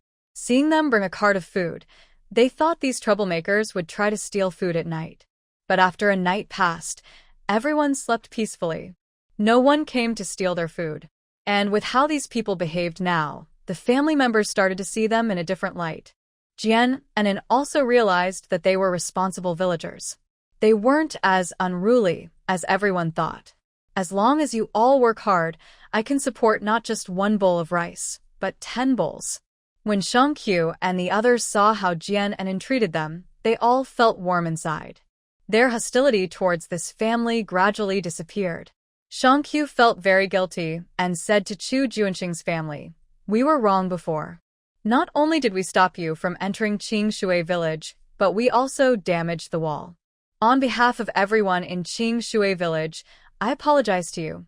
After speaking, Shangqiu stood up and bowed deeply to everyone. The other 4 men also stood up and bowed sincerely, feeling guilty as well. Chu Junxing sat up straight and said bravely, "These are all in the past. Let's not talk about them anymore. Everyone sit down and have a meal." The lady of the house also invited them to sit down. Seeing this, Shangqiu and the others felt a warm feeling inside. It had been many years since anyone had treated them like this. They all thought that this family was not bad people. They deserved to work hard for them. After sitting down, Shangqiu was the first to pick up his chopsticks. The other 4 also started eating. When they tasted the rabbit and mountain chicken meat, their eyes gradually turned red. It had been many years since they had eaten such delicious meat. And the rice in the bowl was much better than their usual grain. Soon, the dishes in the bowl were finished. After eating, Shangqiu and the others hurried to work. When they left, the lady of the house whispered to Jiananin, "I see your intentions clearly. You are a good girl. My son marrying you will be his good fortune." Hearing this, Jiananin couldn't help but look toward Chu Junxing. Although the lady's voice was soft, her words were heard by Chu Junxing. He took this chance to say to her, "Mother, I want to recover from my injury first, then I will marry Anin." Hearing this, the lady immediately showed a happy smile. She had been waiting for Chu Junxing to say this. She gently took Jiananin's hand and looked at her with a happy smile. Jiananin felt nervous inside. She didn't want to marry Chu Junxing so soon. However, it wasn't something she could control. The space mission was still ongoing, and she had to stay connected with Chu Junxing. If she refused, the space might explode on its own. Moreover, a new task appeared in the space. As long as she married Chu Junxing, she could get grain seeds and spiritual spring water. In this dry, rainless city of Inbeay, spiritual spring water was very rare. With the seeds and water, she wouldn't have to worry about running out of food in the future. But she was reluctant to marry Chu Junxing so quickly. It seemed Chu Junxing noticed her feelings. He cleared his throat but said nothing, only asking Xingfang to help him back to his room to rest.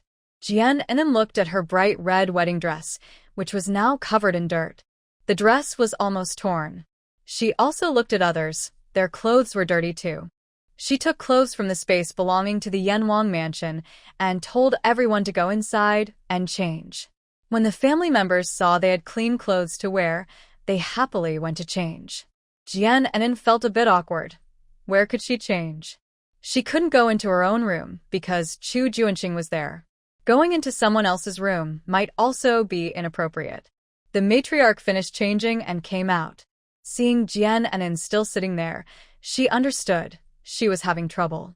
She kindly said, "Enin, you can change in my room. No one else will be there." Jian Enin smiled gratefully at her kindness and quickly went to the matriarch's room. She took out the original owner's clothes from the space and changed out of her wedding dress. When she came out, everyone had already finished changing.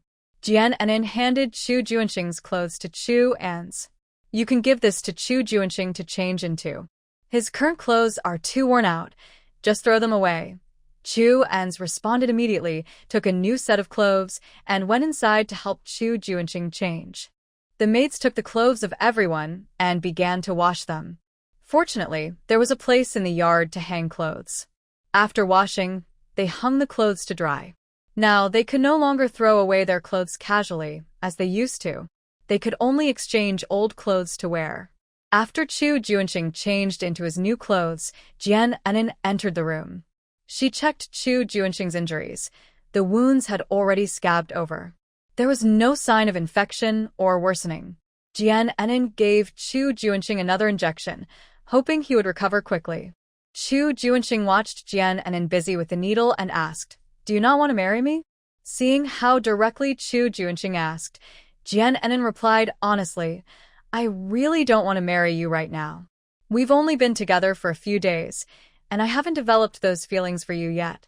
Hearing this, Chu Junxing felt unexpectedly disappointed. He said in a deep voice, "If that's the case, I won't force you. But as a girl, living in the same room with me every day might affect your reputation. Don't you mind?" Jian Enin lowered her head, unsure of what to say. Chu Junxing's thoughts were understandable. Whether in ancient times or modern days, a girl living with a man she just met isn't good for her reputation. Both of them remained silent. After the 4-drip finished, Jian Enin helped Chu Junxing remove the needle. She checked his pulse again and told him to rest inside the room. After she left, Jian Enin sat in the yard, lost in thought. Suddenly, Chu Zishi ran over. He stood in front of Jian Enin, tilting his little head to look at her. "Are you going to play with me?" Jian Enin liked this cute little boy. She pinched his fair little face and gave him a gentle smile. Chu Zishi reached out his small hand and tugged at Jian Enin's sleeve, as if wanting to say something. Jian Enin smiled and asked, "What do you want to tell me?" Although Chu Zishi couldn't hear Jian Enin's voice, he could read her lips. He gestured a few times and then tried to pull Jian Enin along. Jian Enin didn't understand what Chu Zishi wanted to do. She stood up and followed Chu Zishi to the wall of the courtyard. Chu Zishi pointed to the mud on the ground and looked up at Jian Enin. Jian Enin looked down and saw that when Chu Zishi was playing with the mud, he had actually molded a small house. Inside the house, there were a few small clay figures. Chu Zishi pointed at the small clay figures and smiled at Jian Enin. Jian Enin counted the small clay figures inside and immediately understood. It turned out that Chu Zishi had molded a family from the Yan Wangfu, Yan King's residence. And the house he made was actually the courtyard where they now lived. Jian Enin gently patted Chu Zishi's little head and praised him. "Zishi is so talented. I really admire you." Seeing Jian Enin praise him so much, Chu Zishi's little face lit up with a happy smile. Jian Enin felt it was necessary to help Chu Zishi remove the poison from his body. She couldn't let him, so young, suffer from such a deadly toxin. But right now, she couldn't figure out what kind of poison Chu Zishi had in his body. To remove the poison, she needed to find the person who poisoned him. But Chu Junluan still hadn't figured out who had poisoned Chu Zishi. Moreover, They were now in Inbeay City, making it even harder to find the person responsible. Jian Anin was a bit worried. Her space medical storage was full of Western medicine and traditional Chinese medicine. To cure Chu Zishi's poison, she needed rare, medicinal herbs. She needed herbs, but there were none available to gather here. Jian Anin looked around the supermarket, but couldn't find any herbs to detoxify. Just as she was feeling worried, a new space task appeared before her. Kiss Chu Junxing to obtain the medicine library, which contains many rare herbs. Jian Anin couldn't help but twitch her mouth when she saw this space task. Is this space playing with her? Why does it want her to do such a task? Can it give her something normal? As soon as her thoughts appeared, a new prompt showed up in the space task list. Normal tasks are too boring. This kind of task is more interesting. Damn it. This twisted space, is it really the one she developed herself? Jian Anin was almost driven crazy by the space's anger. But looking at Chu Zishi in front of her, Jian Anin felt a wave of pity. You crazy space, just wait for me, she muttered silently. At that moment, Fong Ying came out of the house. Seeing Chu Zishi and Jian Anin together, she smiled and walked over. Zishi, be good. Don't cling to Andy, Fong Ying said, pulling Chu Zishi into her arms.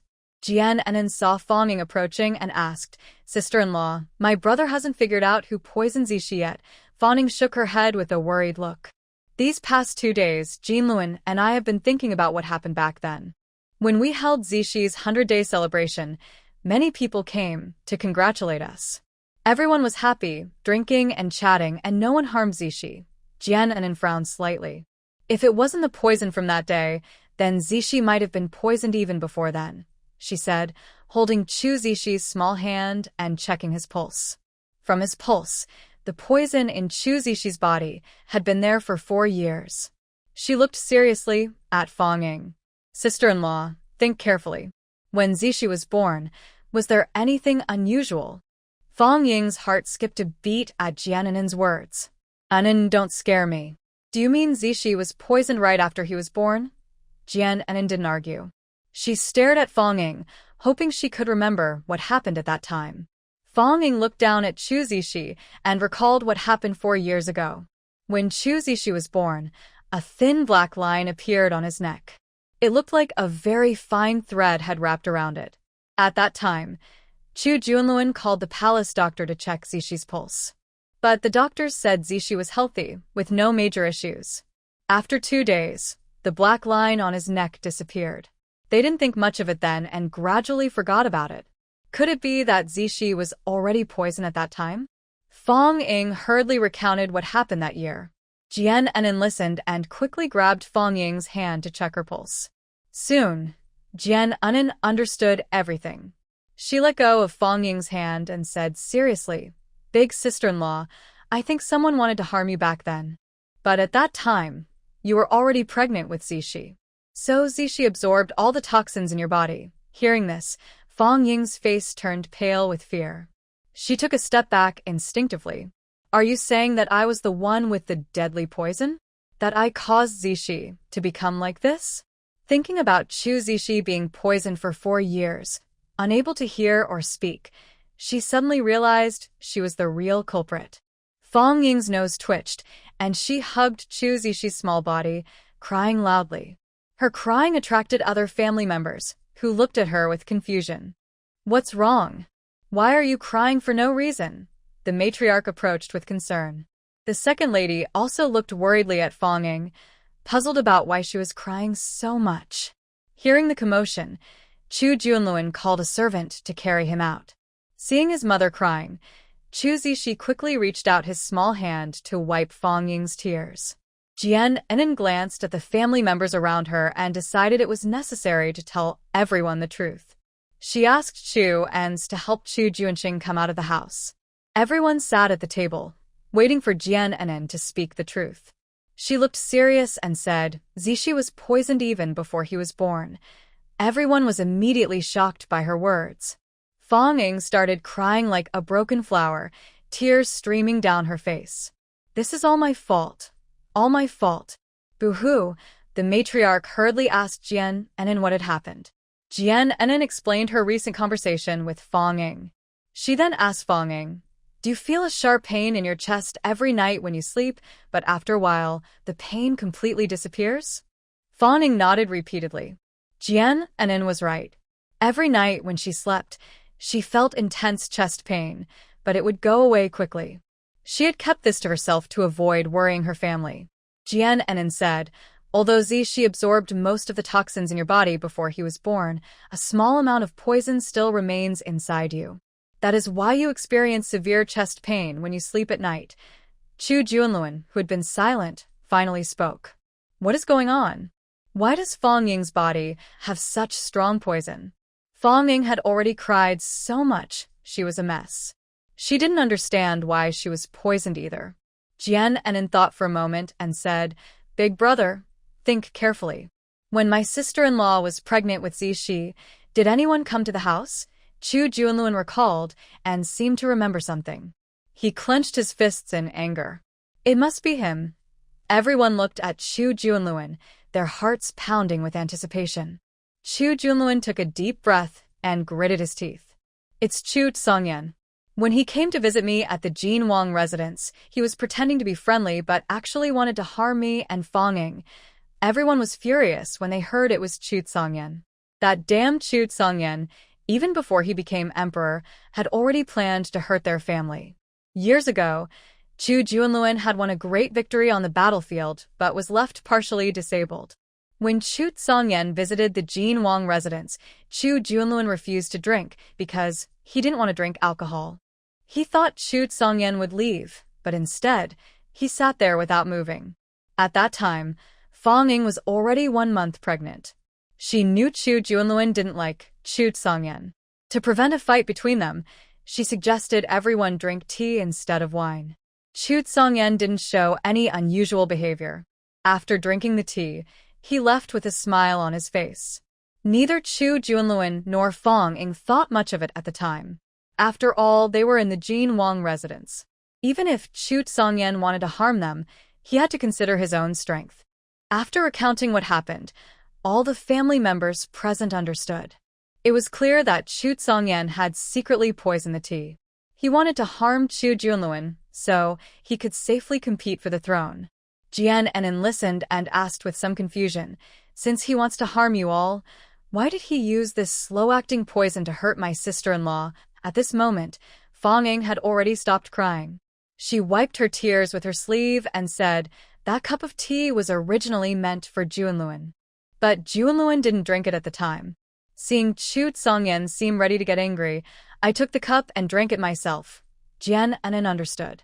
If this poison was drunk by someone with injuries, they would die within 3 days. But if a pregnant woman drank it, it would turn into a slow poison. Coincidentally, Fang Ying was pregnant at that time. Most of the poison in her body had been absorbed by the baby in her belly.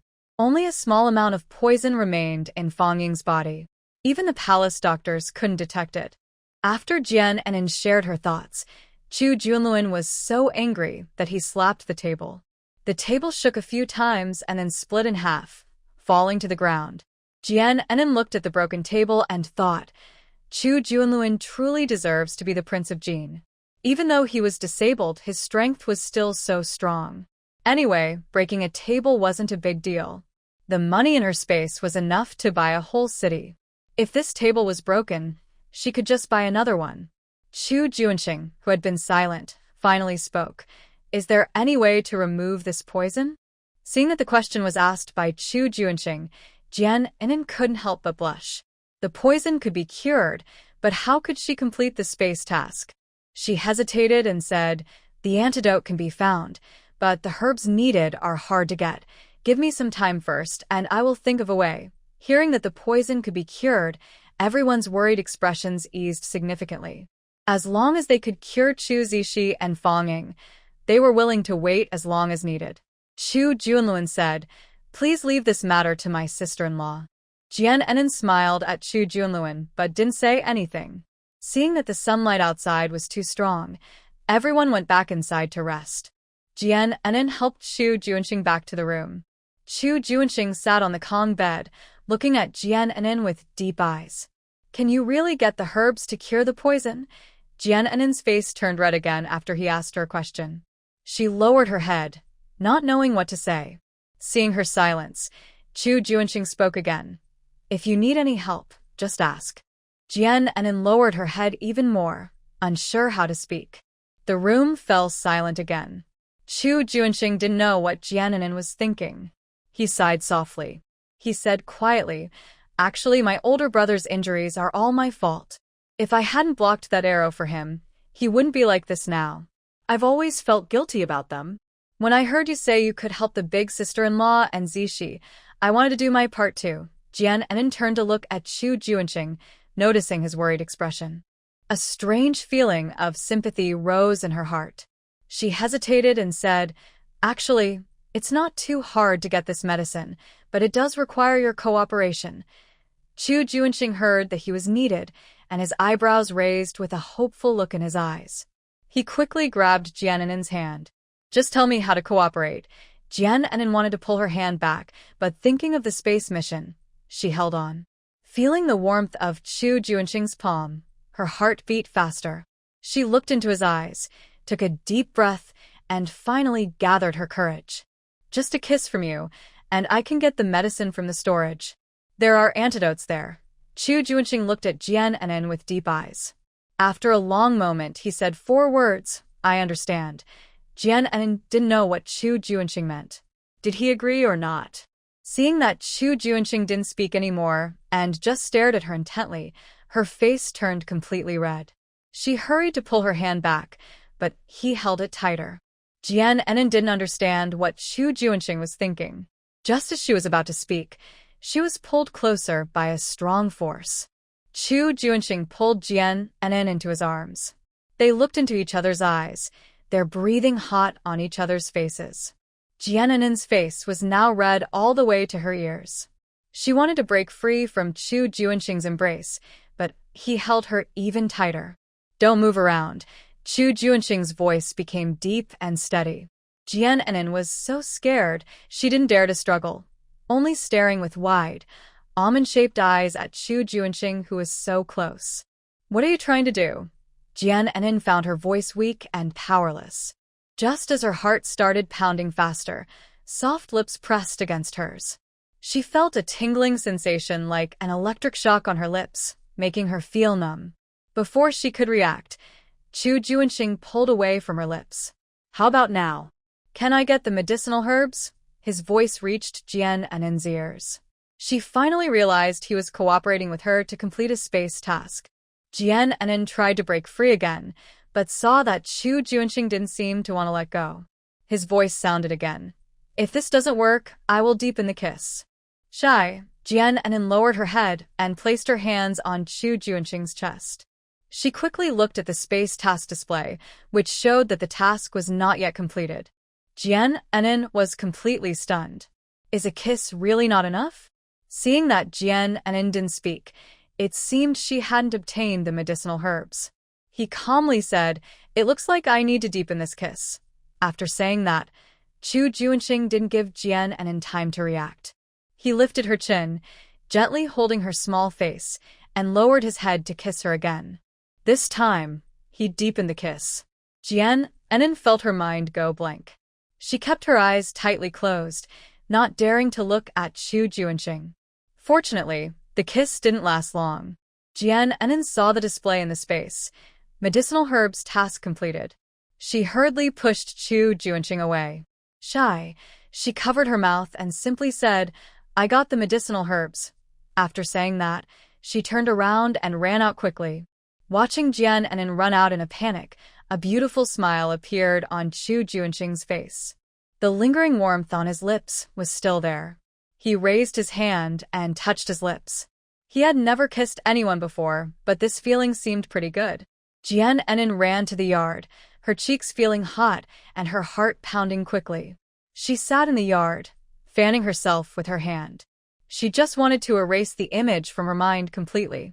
Fortunately, she had finished her task in the space and could now select the herbs needed to detoxify Chu Zishi.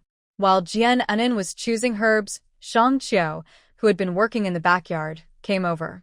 "Miss, We don't have enough water. I want to go back and fetch 2 more buckets. Jian Enin didn't stop him and let Shang Qiu go to get water. Shang Qiu didn't fetch water from the yard, but went back to his own home. Soon after, he returned carrying 2 buckets of water. Jian Enin also wanted to see how their work was going. She walked to the backyard and saw that a wall had already been built there.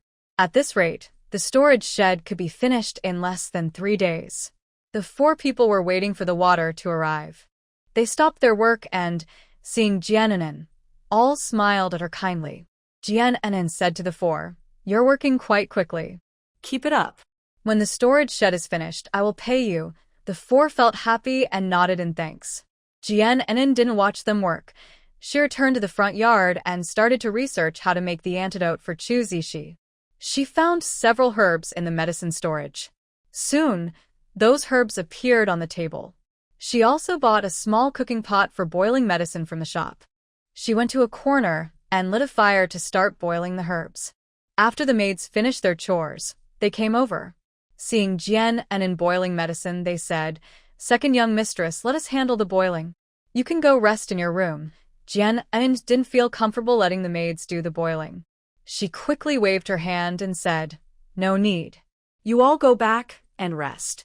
This kind of medicine is hard to prepare and needs careful control of the heat. The maids looked at each other, nodded, and then went back to rest. Jian Enin boiled the herbs for a while and then felt very hot and stuffy. She hurriedly bought a small fan from the shop. While boiling the medicine, she fanned herself to stay cool. Inside the house, Chu Junxing was feeling bored. He really wanted to see what Jian Enin was doing. He got off the Kong bed, leaning on the wall, and slowly moved out. He stood at the door and saw Jian Enin squatting in the corner, busy with something. He wanted to go over and see, but at this moment, he was unable to move easily. So he had to stand at the door, watching Jian Enin closely. Jian Enin only felt a gaze fixed on her. Suddenly, she turned around and saw Chu Junxing standing at the door. "What are you doing standing there?" Jian Enin was a bit surprised. Was Chu Junxing resting inside the house, enjoying the sun? Chu Junxing didn't expect Jian Enin to notice him so quickly. He paused for a moment and said, "I need to use the bathroom." Jian Enin immediately understood what Chu Junxing meant. She was about to find a servant to take Chu Junxing to the toilet. But Chu Junxing called out to stop her. "Come help me," he said firmly, with a tone that left no room for refusal. Jian Enin couldn't help but twitch her mouth. She was about to speak up in protest. Then she heard Chu Junxing continue, "I don't like others touching me, except you." Jian Enin rolled her eyes. After turning down the fire under the medicine stove, she went to stand in front of Chu Junxing. She looked at him irritably and asked, "Hey, what are you thinking? There are so many men here. Why won't they take you to the toilet, and why do you have to find me?" Chu Junxing didn't get angry at Jian Enin's words. Instead, a smile appeared at the corner of his mouth. Seeing him still smiling, Jian Enin really wanted to punch him back onto the Kong bed. Chu Junxing put away his smile and said seriously, "I never like being touched by others, not even Chu Ans." Jian Enin was almost so angry she wanted to spit blood. What does it mean not to like being touched? Chu Ans had carried him many times along the way. Just yesterday, he had even asked Chu Ans to help him out of the yard. Just as Jian Enin was about to speak her mind, she saw Chu Junxing looking anxious and saying, "I can't hold it anymore. Take me to the toilet quickly." Jian Enin was really defeated by Chu Junxing. She irritably put one of Chu Junxing's arms over her shoulder. The two of them headed toward the backyard toilet. Chu Junxing leaned all his weight on Jian Enin. A gentle smile gradually appeared at the corner of his mouth. Jian Enin was pressed down so hard she couldn't straighten her back. She looked down and said irritably, "Humph, I think you're just doing it on purpose. If you keep pressing me like this, I might just throw you to the ground." Chu Junxing cleared his throat and quickly hid his smile. He kept a serious face and said, "My body isn't fully recovered yet, so I have to trouble you. Also, I don't like being touched by others, as everyone in the house knows. If you don't believe me, you can ask them." Jian Enin snorted coldly and didn't want to say another word to Chu Junxing. She helped him to the outhouse. Go inside, I'll wait outside. Chu Junxing went into the outhouse and didn't come out for a long time. Jian Enin grew impatient and shouted loudly, "Hey, are you done yet?" After waiting a long time, she still didn't hear any response from Chu Junxing. Fearing that Chu Junxing might be in trouble, she decided to call the household servants to come and check. Just as Jian Enin was about to turn and leave, she heard Chu Junxing's voice from inside the outhouse. "Enin, come help me." Jian Enin pinched her nose and carefully approached the outhouse, peeking inside. She saw Chu Junxing's face was pale, and his breathing was a bit rapid. Fortunately, he had finished going to the bathroom, and his clothes were tidily arranged. Jian Enin hurriedly helped Chu Junxing out. His body pressed down on Jian Enin again. This time, Jian Enin didn't blame Chu Junxing. She had noticed that he didn't look well. Back in the room, Jian Enin told Chu Junxing to lie down. She took his hand and checked his pulse. From his pulse, it seemed his body was not seriously hurt. He had just moved too quickly and hurt his spleen and lungs. Considering he had been badly injured before and hadn't rested properly during the journey, it was understandable that he was having trouble breathing. A few bottles of anti-inflammatory medicine wouldn't make him recover quickly. Plus, several of his ribs were broken. It's normal for him to have difficulty breathing. Jian Enin put down Chu Junxing's hand and said, "You stay here and rest quietly. I'll go make medicine for Zishi. Once I finish my tasks, I will come back to treat you." Jian Enin finished speaking and didn't pay attention to Chu Junxing anymore. She turned around and walked away quickly. At this time, the medicine in the stove was fully cooked. Jian Enin poured the soup into a bowl and carried it to the door of Chu Zishi's room. "Can I come in?" Jian Enin knocked on the door. Soon, footsteps could be heard inside. Fanging opened the door and saw Jian Enin holding a bowl of medicine at the door. She hurriedly invited Jian Enin inside. At this moment, Chu Junluan was sitting on a Kong bed, playing with Chu Zishi. When they saw Jian Enin come in, they both stopped playing. Jian Enin nodded at Chu Junluan and handed the bowl of medicine to Fanging. "Big sister-in-law, this is the medicine to detoxify Zishi. Let him drink it first. In the evening, I will prepare another dose for him." Fanging quickly took the bowl and coaxed Chu Zishi to drink the very bitter medicine soup. Fortunately, Chu Zishi was a smart and well-behaved child, so he didn't cry or make a fuss because of the bitterness. Jian Enin liked how obedient and sensible Chu Zishi was. She took out a big white rabbit milk candy and handed it to Chu Zishi. "Zishi is so good, drinking bitter medicine without crying or fuss. This is a reward for you. Have a piece." Chu Zishi took the white rabbit candy and stared at it closely. He had never seen such candy before, and the wrapper had a little rabbit drawn on it. He looked up at Fanging, who nodded, and then he carefully unwrapped the candy and put the milk candy into his mouth. This milk candy was the best he had ever tasted. While eating the white rabbit candy, Chu Zishi turned and smiled sweetly at Jian Enin. Jian Enin liked this little adorable child even more. She gently pinched Chu Zishi's small face and said kindly, "Is the candy delicious?" Chu Zishi nodded vigorously. Jian Enin took out a few more white rabbit candies and placed them on the Kong bed. Zishi can eat a white rabbit candy every time he finishes his medicine. Hearing this, Chu Zishi's face lit up with a bigger smile. He grinned, revealing 2 small dimples, which looked very cute. Seeing Jian Enin about to leave, Fanging hurriedly said, "Enin, stay a little longer before you go. You've been walking with us all the way, and we haven't had a proper chat." Jian Enin looked at Chu Junluan and saw him nod at her. She couldn't refuse, so she sat down. Fanging poured a glass of water and handed it to Jian Enin. "These days have been hard on you. Drink some water to quench your thirst." Jian Enin took the cup and took a sip. The water was sweet and tasty, very refreshing. Seeing Jian Enin staring at the water in the cup, Fanging smiled and said, "This water is from the well. We don't know why, but when we first moved into the yard, the well had very little water. But early this morning, I heard the maids say the well was full now. Isn't that strange?" Jian Enin also felt it was a bit strange after hearing this. At that moment, a space prompt appeared before her eyes. "You have completed a hidden task. Reward, a continuous flow of pure spring water. Jian Enin was surprised after reading this. Could there be hidden tasks in this space? Before she could think further, the space prompt appeared again. Hidden task. Rest your head on Chu Junxing's shoulder. You completed it last night. Jian Enin was confused. When did she rest her head on Chu Junxing's shoulder last night? Could it be that she was restless while sleeping and rolled onto him? And that triggered this hidden task. So, unknowingly, she completed the task. Realizing this, Jian Enin couldn't help but twitch her mouth. This strange space even has such odd hidden tasks. Fang Ying poured another glass of water for Jian Enin and looked at her hesitantly.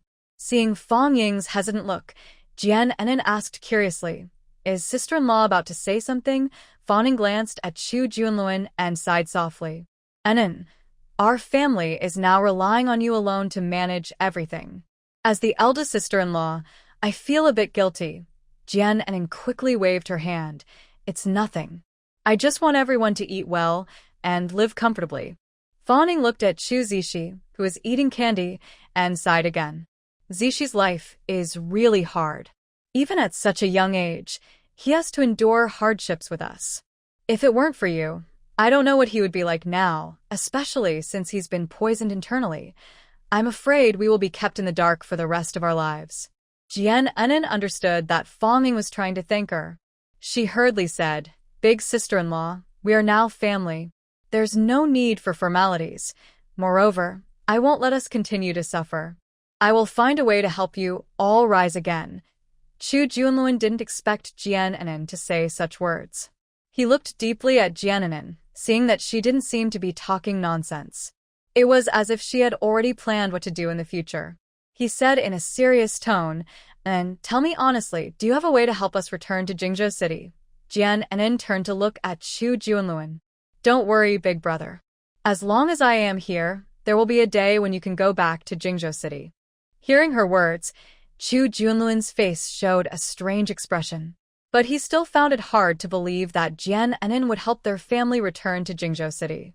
After all, she was just a young lady from the Duke's mansion, with no real power.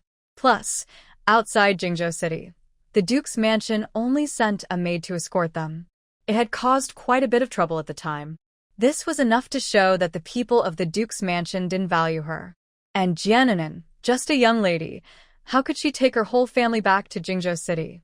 Chu Junluan spoke again in a serious tone, and don't say such things carelessly. He didn't want to hear anyone making big promises. Jian Enin knew Chu Junluan's thoughts. No one would believe such words. She smiled and said, "Big brother, don't think too much. Let's take one step at a time. This Qing village is a good place, even if it's a bit poor. The villagers here are very honest. I think the people building the granaries are good people.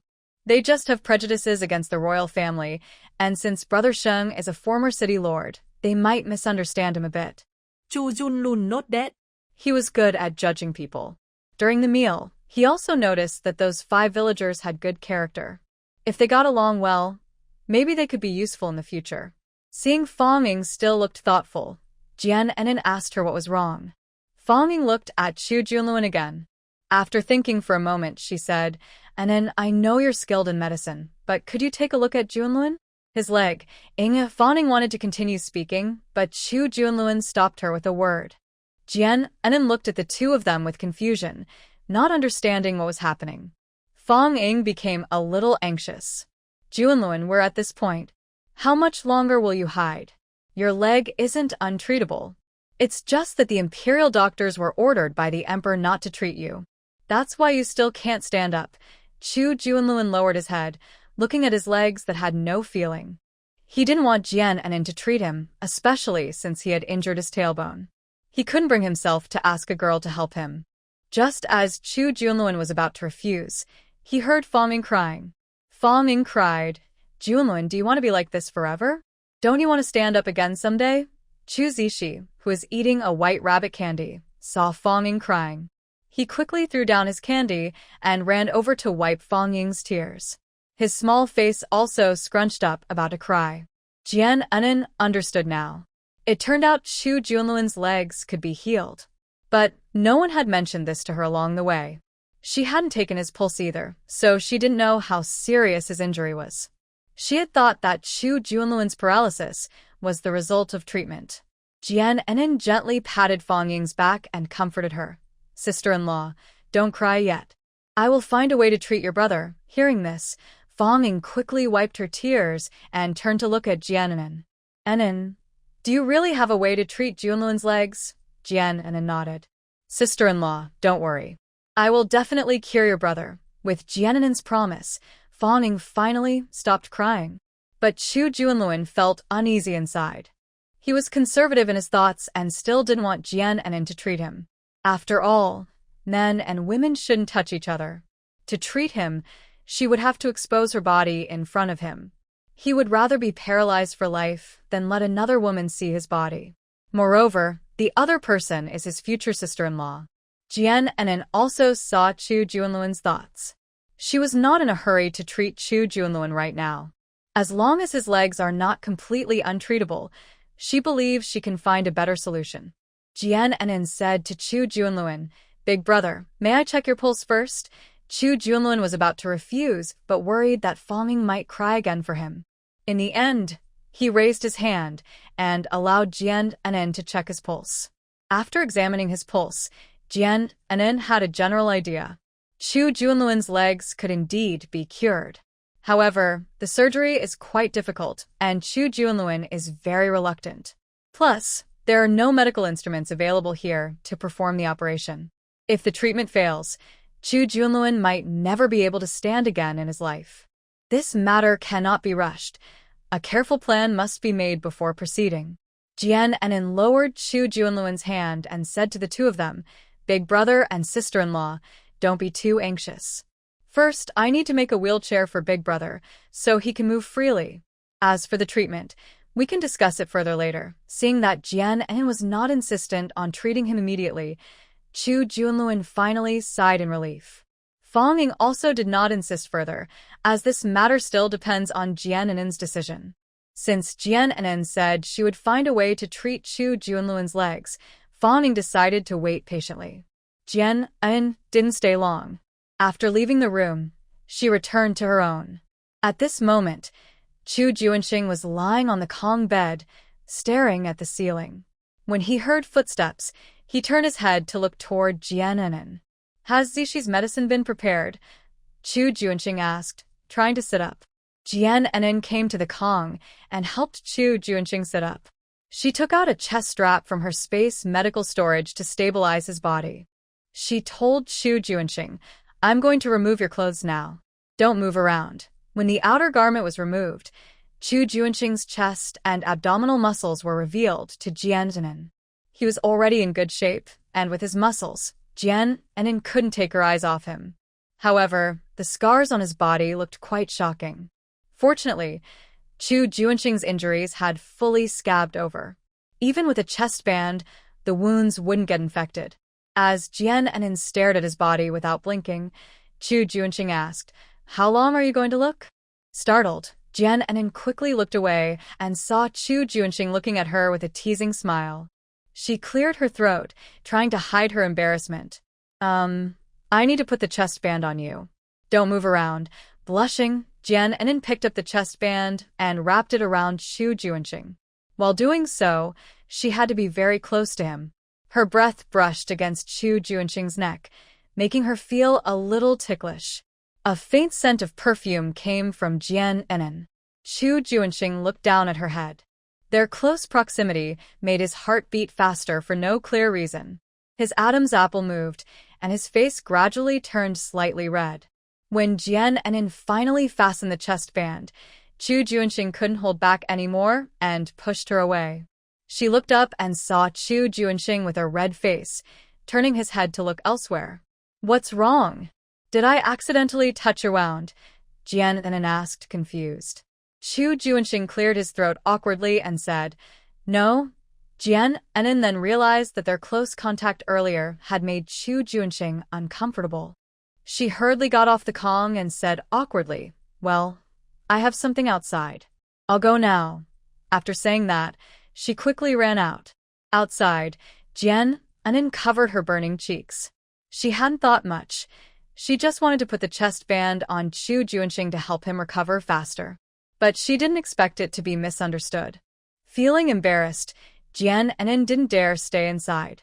She sat in the yard, basking in the sun. Right now, she really wanted to buy a sunshade from the supermarket to protect her skin from the hot sun. But since that was a modern item, she couldn't let the people here suspect anything. She took her original cloak from the space and covered her head with it. Thinking about what just happened, Jian Anin's face grew even warmer. Jian Anin felt she was so ashamed she couldn't face anyone. She hadn't even married Chu Junxing yet, but she had already been close to him physically several times. If Chu Junxing thought she was careless, he would look down on her. While Jian Anin was lost in her thoughts, Shang Qiu and a few others came out from the backyard. "Miss, can we go home for a while?" Jian Anin looked at Shang Qiu and the others, confused about why they wanted to go home. Could it be that the barn was already built? Shang Qiu wiped the sweat from his face and said a little awkwardly, "We're a bit thirsty. We want to go home and drink some water." Jian Anin finally understood. She said to Shang Qiu and the others, "I have water here.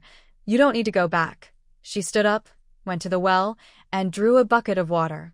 She also took 5 bowls from the kitchen. She poured water into the bowls and handed them to Shang Qiu and the others. Shang Qiu was very thirsty, so he took a bowl and took a sip. The sweet, clear spring water flowed in his mouth. His face immediately showed a look of surprise. Shang Qiu had never tasted such sweet water before. The well water at Qingshui village always had a strange, hard-to-explain taste.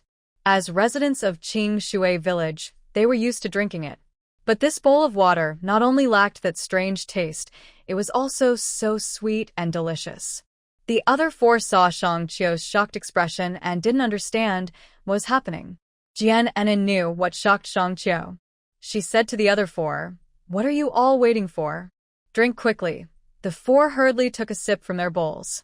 The clear spring water was cool and had a hint of sweetness.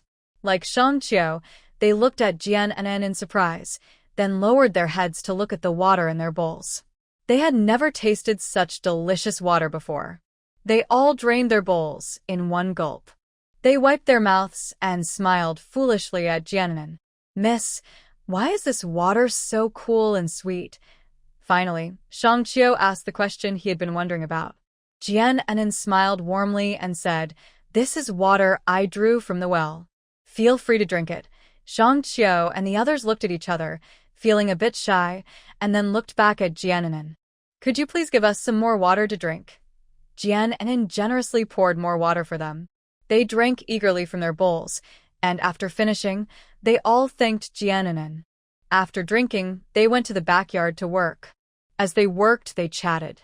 "I think the people from the Euang mansion don't seem like bad people. They are different from the royal family that destroyed the city. You're right, especially that young lady.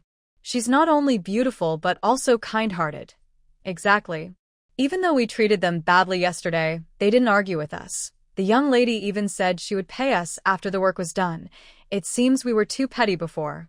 Hearing their conversation, Shang Qiu thought for a moment and said, "Let's all work hard, and maybe we can dig a cellar for this family. That way, their vegetables and grains can be stored safely." The others agreed with Shang Qiu's idea and worked even harder. Jian Anin overheard their conversation. She thought Shang Qiu was quite thoughtful, even considering digging a cellar in the yard. She went to the backyard and patted Shang Qiu, who was working. "I will remove the poison in your body now." Hearing Jian Anin say she would detoxify him, Shang Qiu finally relaxed. He saw her take out a small porcelain bottle and pour out a few pills. He thought these must be the antidote.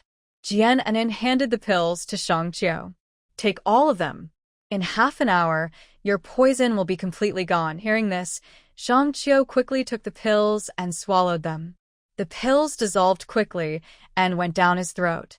Soon, he felt the pain in his body gradually disappear.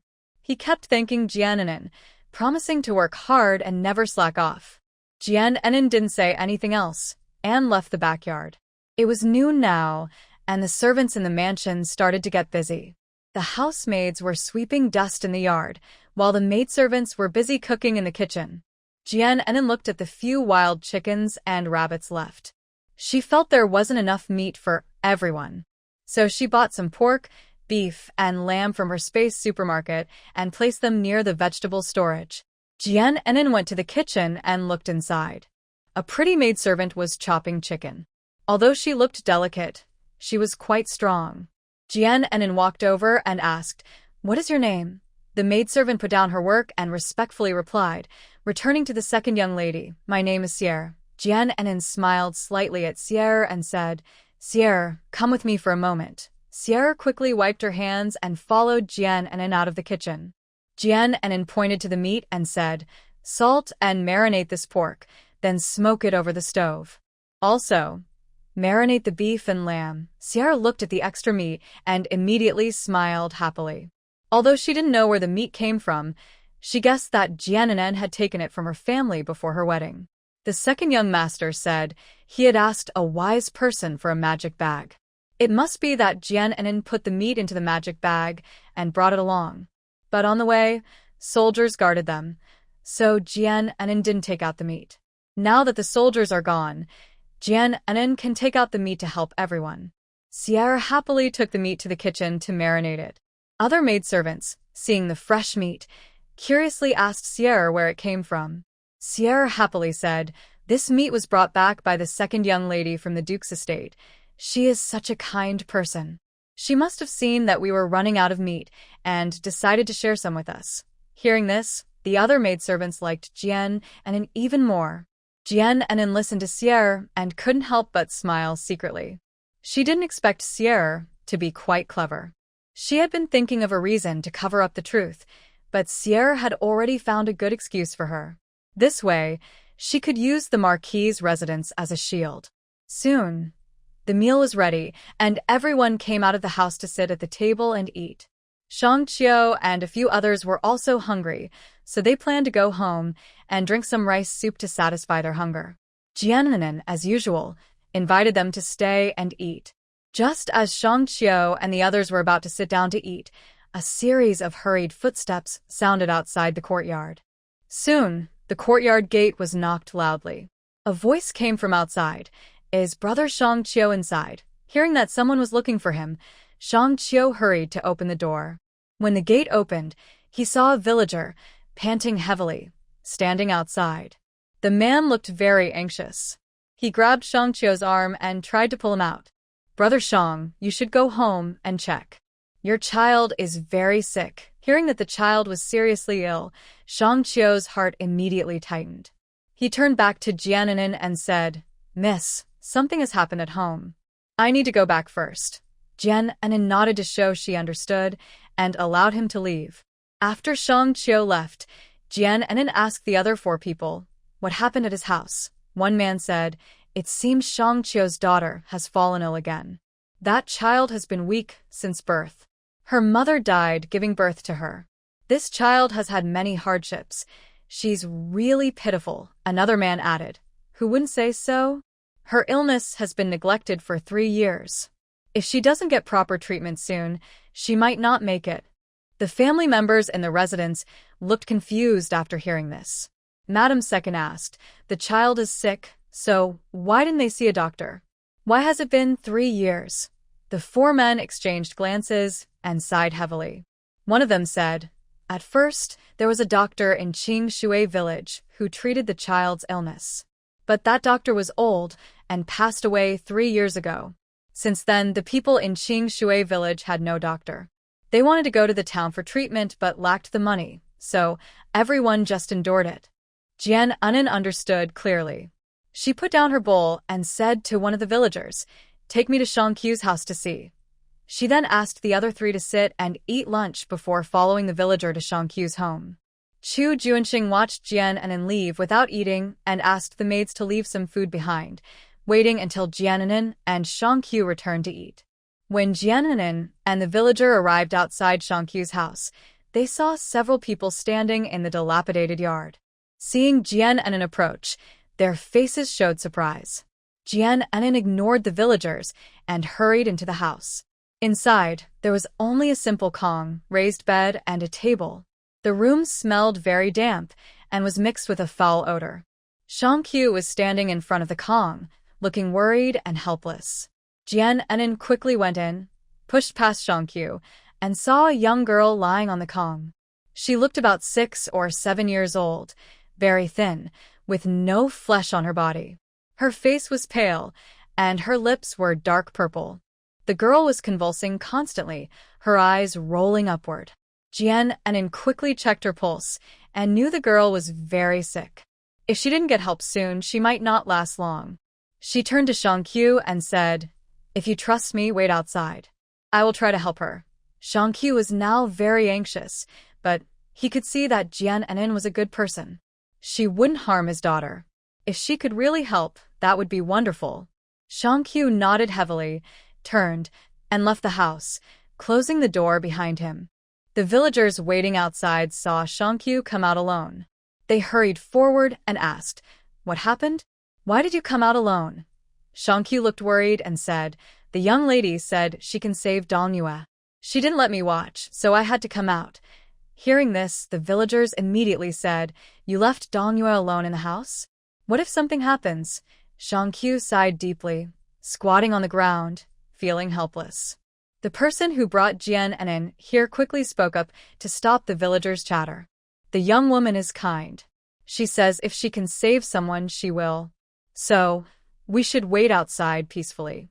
The villagers see that Qiu doesn't say anything, so they keep quiet. Jian Enin doesn't pay attention to their gossip. She focuses on treating Dongyue.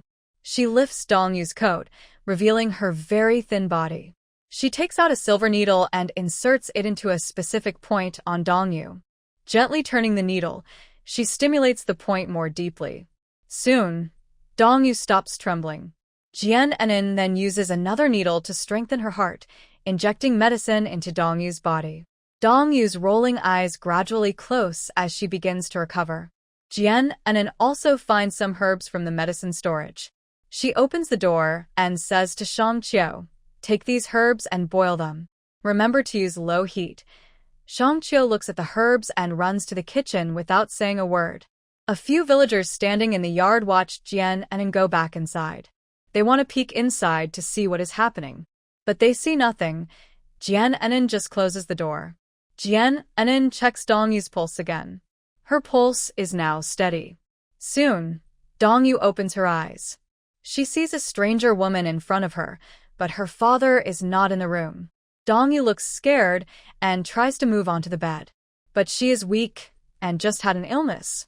She can hardly turn over. Seeing she can't move, Dongyue is even more frightened and doesn't know what to do. Jian Enin smiles at Dongyue and says, "Don't be afraid. I'm not a bad person. Your father asked me to come and treat you." Dongyue doesn't believe her words. She weakly asks, "Do you know my father's name?" Jian Enin laughs happily when she hears this. She knew the girl wouldn't believe her easily. She quickly answers, "Your father is Qiu, a bricklayer in Qingshui village." Am I right? When Dongyue hears that Jian Enin is correct, her fear begins to fade. Just then, someone knocks on the door. Qiu's voice came from outside. "Miss, the medicine is ready." Jian Enin hurriedly went to open the door, took the medicine bowl, and signaled Qiu to wait outside. Qiu didn't speak. He stood outside the door, sighing. His heart was always tense, worried about how Dongyue was doing now. Other villagers also waited in the yard. Everyone was a bit anxious, hoping Jian Enin wouldn't harm Dongyue. Jian Enin carried the medicine bowl to the Kong. She supported Dongyue, blew on the medicine to cool it, and fed it to her. The medicine was extremely bitter. Dongyue frowned, took several sips, and finally drank it all. Jian Enin then took out a large white rabbit milk candy from her space. She offered the candy to Dongyue, saying, "This is a sweet milk candy." Dongyue, who had just seen her father, fully believed Jian Enin's words. Without thinking much, she took the candy into her mouth. The sweet taste quickly masked the bitterness of the medicine. Dongyue smiled at Jian Enin and said, "Thank you, Auntie." Jian Enin asked Dongyue to rest peacefully with her eyes closed. She needed to go outside and talk with Qiu. Dongyue nodded softly and closed her eyes gently.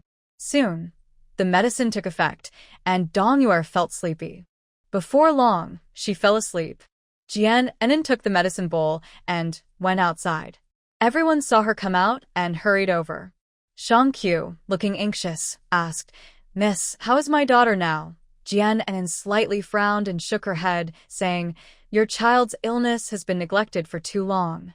Just drinking one bowl of medicine can't make her recover so quickly." Hearing this, Shang Qiu's heart tightened. "Are you saying my daughter really has no cure?" Seeing Shang Qiu's eyes welling with tears, Jian Enin quickly comforted him. "Don't worry first. Although one bowl of medicine isn't enough, I have a way to cure her illness.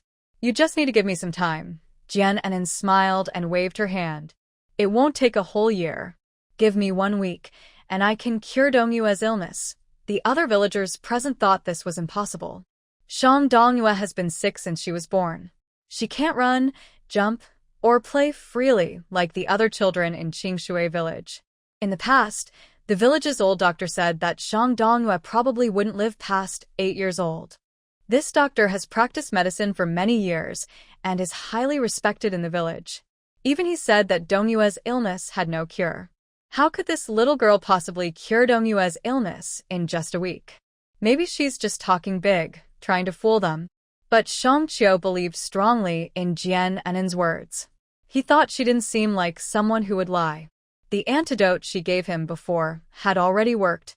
The poison in his body was completely gone now. And now Jian Enin said she could cure Dongyue's illness in a week. Without thinking, Shang Qiu suddenly knelt in front of Jian Enin. "Please, young lady, save my daughter Dongyue. I would work like a beast or a horse to repay your kindness." Seeing this, Jian Enin quickly helped Shang Qiu to his feet. "Big brother Shang, don't do this. I am helping because I see you're a good person.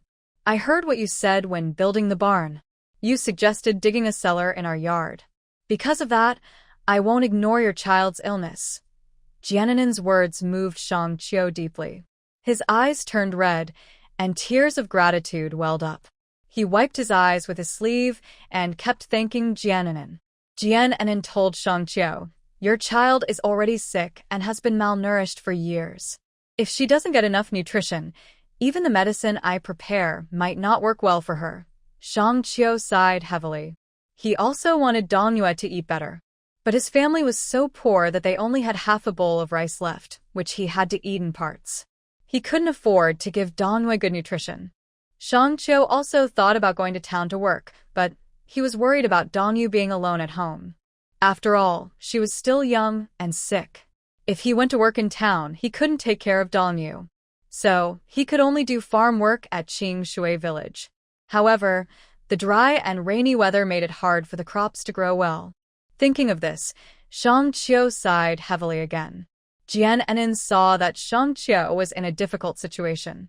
She said to him, "Dongyue has taken her medicine and is already asleep. You can go back with me now, have lunch first, and you won't need to come this afternoon." Hearing this, Shang Qiu became a bit anxious. "That won't do. The granary isn't finished yet, and I can't give up halfway." He quickly refused because he didn't want to eat and drink for free. Moreover, Dongyue's illness still needed Jian Enin's care.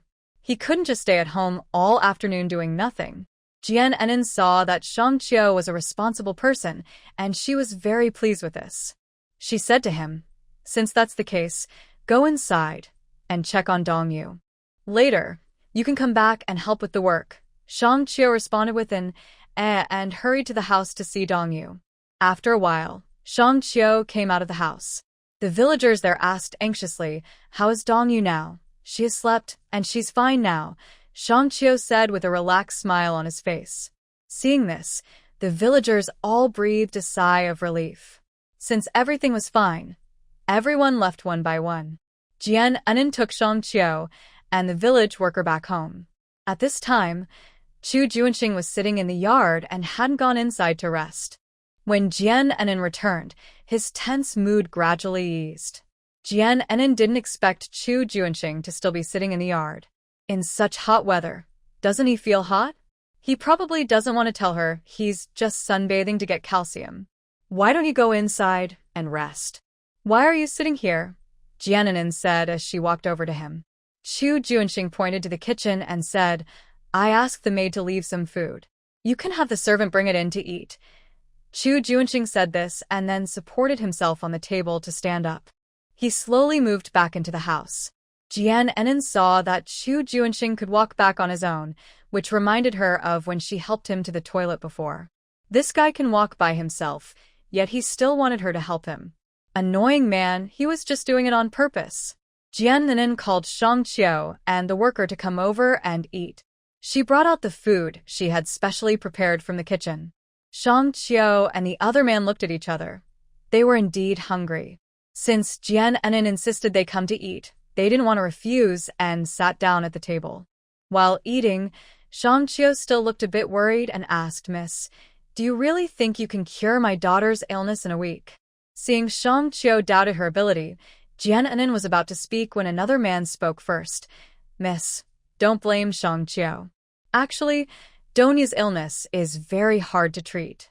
The experienced doctors in Qingshui village say Donyua probably won't live past 8 years old. Everyone in our village knows this. The villagers' doubts about you earlier, don't take it to heart.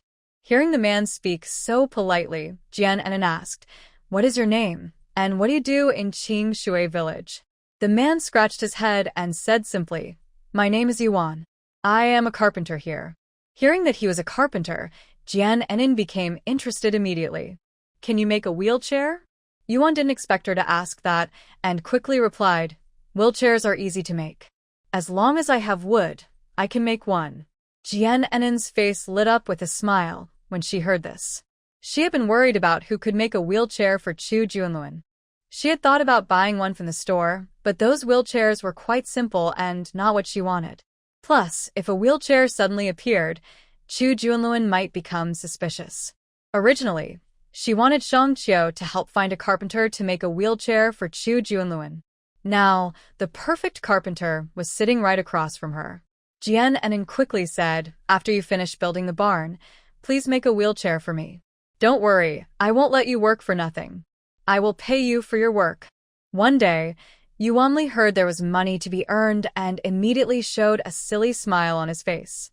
Making a wheelchair was very easy for him. However, there were few trees in Qingshui village, so to make a wheelchair, they would need to cut down some trees. He needed to talk to the village chief, Uncle Chun, about this first. Euang shared his idea openly. Jiananin listened and waved her hand. There's no need to cut down trees. I have some wood here. When Euang heard that Jiananin had wood, he quickly agreed. That's perfect. Just tell me what kind of wheelchair you want, and I will make one for you tonight. Jiananin said, I'll draw a design for you. You can follow the drawing to make it. Also, there's no need to rush to make it tonight. It's better to work during the day when it's bright. Euang made a silly sound and then started eating. Jiananin looked at Shang Qiu and said, You don't need to doubt my ability. If I say I can cure you in a week, I will. Shang Qiu knew his question earlier was a bit rude. He quickly said, Sorry, I was talking too much. Please don't take it to heart. After the three finished eating, Shang Qiu and Euang went to the backyard to continue working. Jiananin was about to clear the dishes when she saw the maids come out. They hurriedly took the dishes from Jiananin's hands and went to wash them in the kitchen. Sierra smiled at Jiananin. Second young mistress, you should go back to rest. We will take care of everything here. Jiananin also felt a bit tired, so she turned and went back to her room. At this moment, Chu Junxing was sitting on the kong, a traditional bed. When he saw Jiananin come in, a warm look appeared in his eyes. Jiananin checked his pulse again and saw that his health was fine, so she gave him a bottle of anti-inflammatory medicine. How long will it take for me to get better? Chu Junxing asked, looking at the 4 drip above his head. Jiananin knew he was anxious. As a grown man, staying in the room all day wasn't good. She thought for a moment and said, Just giving you anti-inflammatory shots is a bit slow. If you can drink bitter herbal medicine, I can prepare some for you. If you use traditional Chinese and Western medicine to treat you, I believe you will recover in less than a week. Junxing Chu didn't understand what was meant by Chinese and Western medical methods, but he knew Jiananin was very skilled in medicine. Since she said he could recover quickly, he decided to trust her. Although he was reluctant to drink the bitter medicine, he didn't want to resist anymore if it meant getting better sooner. Jian Enin didn't say anything more. She bought a notebook and a pen from her space supermarket. She lowered her head and started drawing. Curious, Junxing Chu moved closer to her. "What are you drawing?" Jian Enin showed him the notebook. "I'm drawing a wheelchair. I just found a carpenter who can make one for my older brother. May I see it?" Junxing Chu was very curious about what kind of wheelchair Jian Enin wanted to make. He took the notebook and saw a simple drawing of a regular wheelchair. He wondered what special features it might have. Jian Enin leaned in and pointed to the drawing, saying, "I'm planning to add a button with a mechanism here. Just press it and it will shoot out a hidden weapon. I also want to add a button that makes the wheelchair move on its own. That way, he won't have to use his hands to turn the wheelchair." Junxing Chu nodded, impressed by Jian Enin's ideas. "My older brother can't stand up right now, and he doesn't want me to treat him. I can only find someone to make a wheelchair for him first." Junxing Chu didn't know that his older brother, Chunluan Chu, could be cured. He hadn't told anyone about this. Hearing Jian Enin's words, Junxing Chu was surprised. "Are you saying that my brother's legs can be healed?" Jian Enin recounted what Fang Ying had told her to Junxing Chu. After hearing this, Junxing Chu felt mixed emotions. Years ago, on the battlefield, his older brother Chunluan Chu was shot in the leg while protecting him. He was also seriously injured at that time. When he woke up, 5 days had passed. He learned from his subordinates that Chunluan Chu's injury was incurable. In the end, his brother was left with a lifelong disability. Junxing Chu had always felt guilty and thought he owed his brother. "I didn't expect that my older brother's legs have always been unable to stand, and it was actually caused by Chu Zishi. Now, he has also been downgraded to a commoner, and the whole family has been exiled here." The more Chu Junluan thought about it, the angrier he became. He clenched his fists, wishing he could go back to Jingzhou City right now to settle the score with Chu Zishi. Jian Enin took the notebook and continued drawing the plans without looking up. She said calmly, "A gentleman's revenge takes 10 years. You don't need to think so much now. This grudge will be paid back sooner or later." Chu Junxing was surprised that Jian Enin knew what he was thinking. He stared at Jian Enin intently, feeling a wave of emotion inside. He couldn't help but ask, "Have you thought about when you will marry me?" Chu Junxing's words made Jian Enin's heart shake. She turned around and realized that Chu Junxing was standing so close to her. "Hey, why are you so close? Go back to your side," Jian Enin said, pushing Chu Junxing away with some force. Suddenly, Chu Junxing let out a gasp and took a cold breath, showing a pained expression on his face. Jian Enin then realized she had just touched Chu Junxing's ribs. He had broken 4 ribs, which hadn't healed properly, and she had just pushed him so hard. No wonder he was in pain. Although she knew she had been a bit too rough, Jian Enin thought she couldn't blame herself entirely. After all, he had no reason to get so close to her and say things that made her blush and heartbeat faster. Jian Enin tilted her neck and said stubbornly, "If it hurts, it's your own fault. You can't blame me." Chu Junxing took a few deep breaths, which eased his pain. Seeing Jian Enin act so unreasonable, he wasn't angry. Instead, he had the idea of teasing her. He covered the painful area and pretended to be in pain, saying, "Ouch." Jian Enin saw that Chu Junxing was really hurting, so she quickly put down her pen and paper to check on him. "I just used a little force, but it shouldn't hurt you this much." Jian Enin was suspicious inside. Even when Chu Junxing was being punished, he never acted so fragile. Why is he suddenly crying out in pain now? She reached out and pulled aside Chu Junxing's outer clothing, revealing his chest bandage. Her attention was entirely on his injury. "I didn't see anything unusual." At this moment, Chu Junxing was smiling slightly. "Where does it hurt? Is it here?" Jian Enin said as she touched Chu Junxing's left side. She remembered she had just pushed on that spot. Chu Junxing softly responded with a, and looked down at Jian Enin's slightly nervous face. He found that teasing Jian Enin made him feel very happy. Jian Enin unfastened her chest strap and saw a small amount of blood seeping from the scabbed area on Chu Junxing's body. She quickly took out medicine to treat his wound and applied it. When her hand touched Chu Junxing's body, she heard him take a quick, cold breath. Jian Enin looked up and met Chu Junxing's deep, intense eyes. Being looked at by such a handsome man made Jian Enin's heart beat faster. She hurriedly looked down, afraid to look at Chu Junxing again. "I was a bit too rough just now.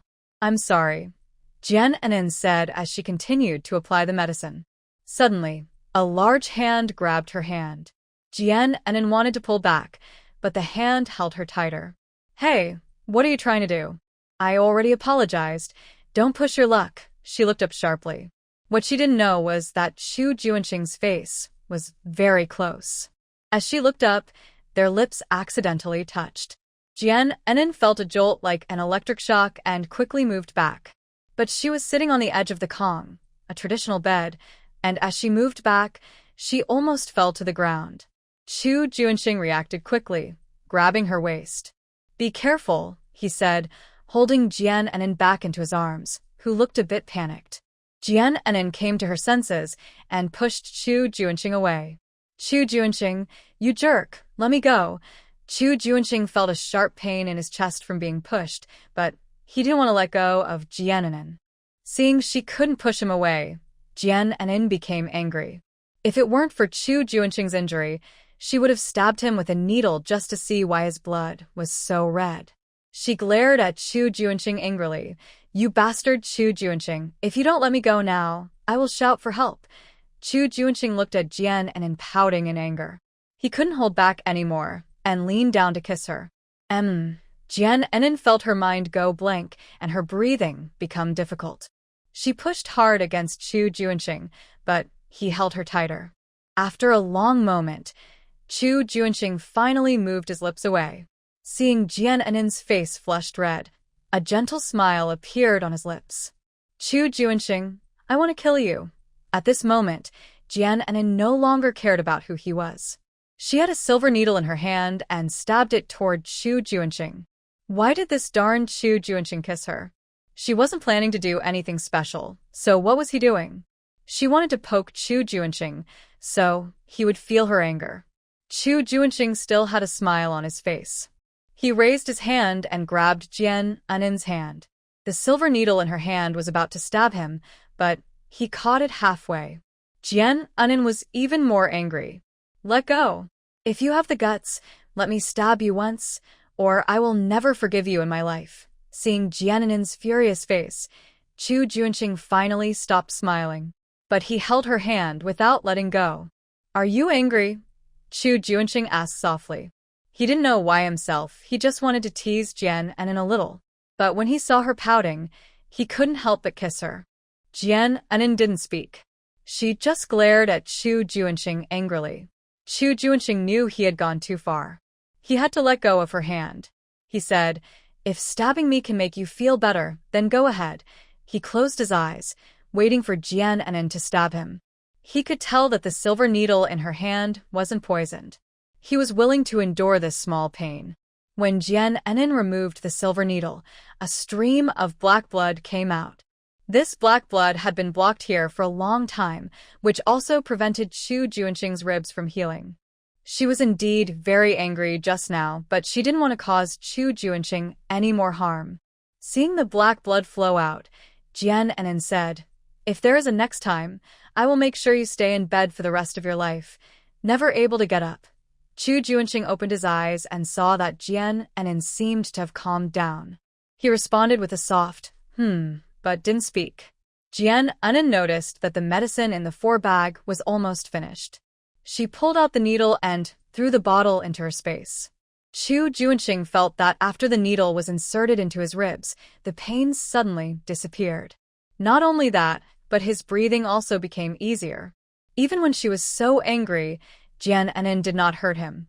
This discovery warmed Chu Junxing's heart instantly. His feelings for Jian Enin grew even deeper. After helping Chu Junxing with his chest band and giving him a sharp look, Jian Enin decided not to pay him any more attention. She sat on her bed, lowered her head, and focused on drawing the wheelchair design. A gentle breeze blew in from the window, lifting her hair around her face. Chu Junxing watched her beautiful side profile intently. Seeing her serious expression, he dared not disturb her.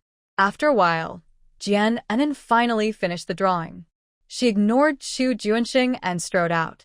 When she reached the backyard, she saw Shang Qiu and a few others digging a cellar. 2 walls of the cellar had already been built outside. At this rate, they would finish building the barn in less than 3 days. Euang was patting the soil when he saw Jian Enin come over, so he stopped what he was doing. Jian Enin handed him the wheelchair design. "Here's the drawing I made. Can you make it?" Euang looked at the drawing. Although the wheelchair was quite complicated, it wasn't difficult for him to make. He immediately told Jian Enin, "This wheelchair can be made, but it will require a lot of wood." Seeing that Euang could make it, Jian Enin happily said, "Don't worry about the wood. I will provide it." As they were talking, Shang Qiu suddenly emerged from the cellar. "Miss, do you think this deep cellar is okay?" Jian Enin approached the cellar and leaned down to look inside. It was completely dark below, and she couldn't tell how deep it was. She took out a fire stick and shined it inside. There were already several steps built inside, making it easier to go down. Jian Enin shook her head. "The cellar is still a bit shallow. Let's dig 2 more meters deeper." Shang Qiu responded with an "oh," then went back into the cellar and continued digging. Seeing how sweaty and exhausted they looked, Jian Enin went to the well in the front yard, drew a bucket of water. She poured the water into another bucket, then called Sierra over to help carry the water to the backyard. Sierra was very strong. She carried a full bucket of water with one hand without feeling heavy. Jian Enin also bought a water scoop from her space shop and followed Sierra to the backyard. She told the workers, "If you're thirsty, drink some water. If it's not enough, I will ask Sierra to bring another bucket." Seeing this, Shang Qiu and the others repeatedly thanked Jian Enin. Time quickly passed to evening. Shang Qiu and the others had finished their work and went home to eat and rest. After dinner, Chu Junxing's family sat in the yard to enjoy the cool evening. The lady of the house, seeing that Jian Enin had worked hard all day, felt a bit sorry for her. "Enin, don't work so hard tomorrow. We have servants and maids. You can let them handle some things." The usually quiet second lady also spoke at this moment. "Sister is right. Enin, don't do so much tomorrow. You haven't married Junxing yet, and you're so capable. It makes us feel guilty." Jian Enin smiled at both of them. "Once the granary is built, I will rest then." The lady and second lady looked at Jian Enin with happy faces. They both thought Jian Enin had no airs of a young lady at all. Moreover, for so many days, Jian Enin had been managing everything. If she were in charge, the household would be well organized. They both hoped that Chu Junxing would marry Jian Enin soon. After sitting for a while, Jian Enin went to prepare medicine for Zishi and Fanging. She bought another medicine furnace from the supermarket. Then she selected a few herbs from the herbal storage and started boiling the medicine. Fanging saw this and quickly came over. "How can you boil medicine alone, sister-in-law? Let me help you." Jian Enin didn't refuse and handed Fanging a fan. The two controlled the heat, chatting as they boiled the herbs. Jian Enin originally wanted to prepare medicine for Chu Junxing too, but thinking about the afternoon's events made her very angry. She deliberately didn't prepare medicine for Chu Junxing, planning to cool him down for a day. Soon, the medicine for Zishi was ready. Jian Enin poured the herbal liquid from the furnace into a large bowl. After it cooled slightly, she asked Fanging to take it to Zishi to drink. When Fanging was about to leave, Jian Enin also handed her a big white rabbit candy. "I think Zishi really likes this candy. After he drinks the medicine, give it to him." Fanging smiled happily and left with the bowl of medicine. She still hadn't finished boiling her own herbs. Jian Enin used the fan to control the heat and continued boiling her herbs for Fanging. After Fanging finished her medicine, Jian Enin went back to chat with everyone. Sheng Fang sat silently in the yard, thinking about how, on the way back, the villagers who recognized him looked at him with hatred. He felt very upset. "Sigh, I really failed as the former city lord," Sheng Fang sighed.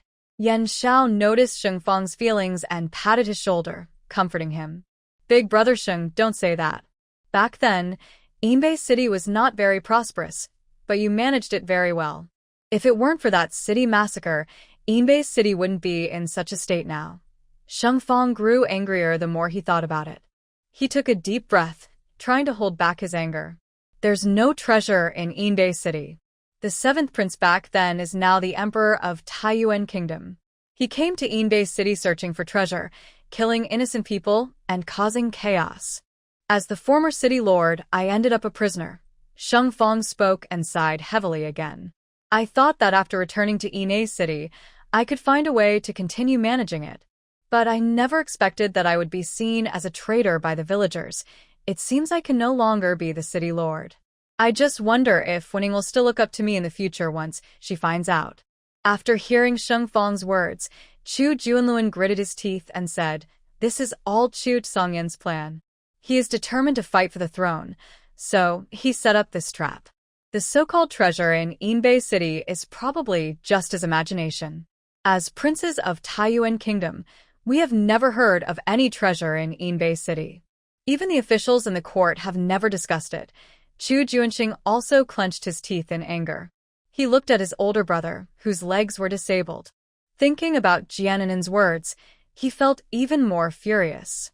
At this moment, he truly regretted not seeing Chu Songyan's true nature earlier. He had once thought, as a fellow prince, not to destroy Chu Songyan's power.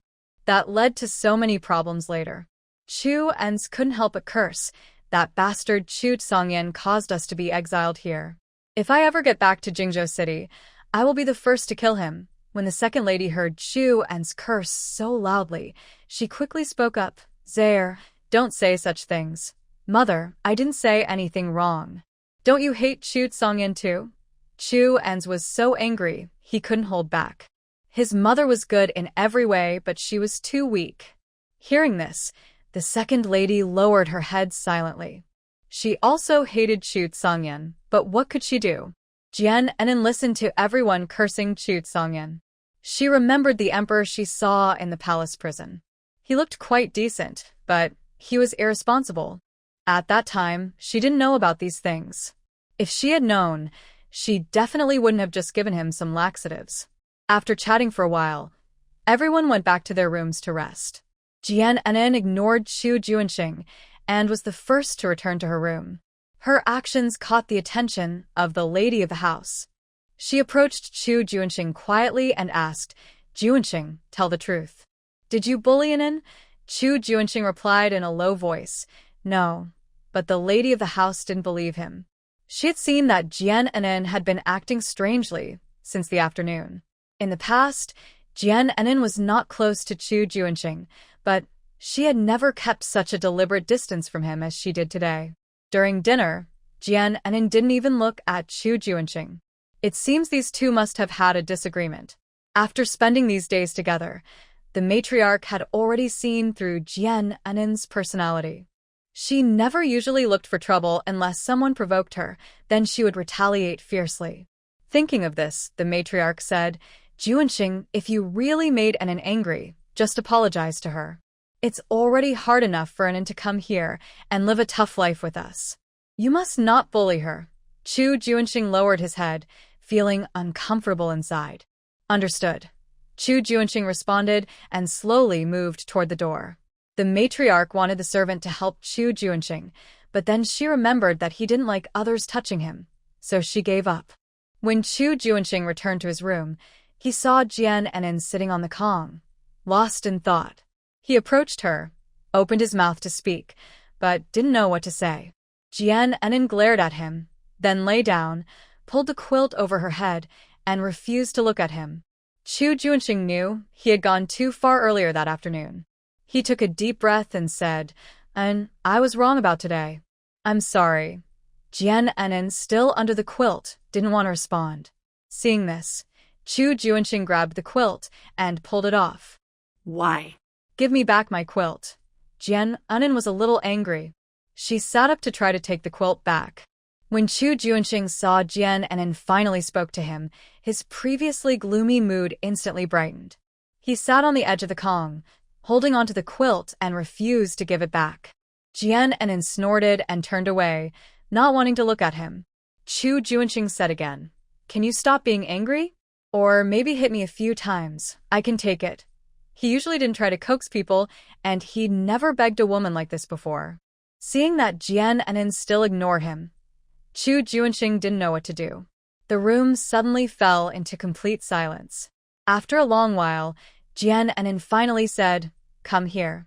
Jian Enin didn't know what Chu Junxing was going to do, so she simply followed his instructions. She leaned toward him, and he saw her turn her head and give him a light kiss on the lips. After kissing Chu Junxing, Jian Enin's face turned bright red. "We're even now. You can go back to your side." Chu Junxing raised his hand and touched his lips. He didn't expect Jian Enin to do that. Seeing Chu Junxing still standing there without moving, Jian Enin's eyes widened in surprise. "Why aren't you leaving? Do you want me to give you another shot?" Chu Junxing finally came to his senses, and a charming smile appeared on his face. He realized that Jian Enin was getting back at him for the kiss earlier.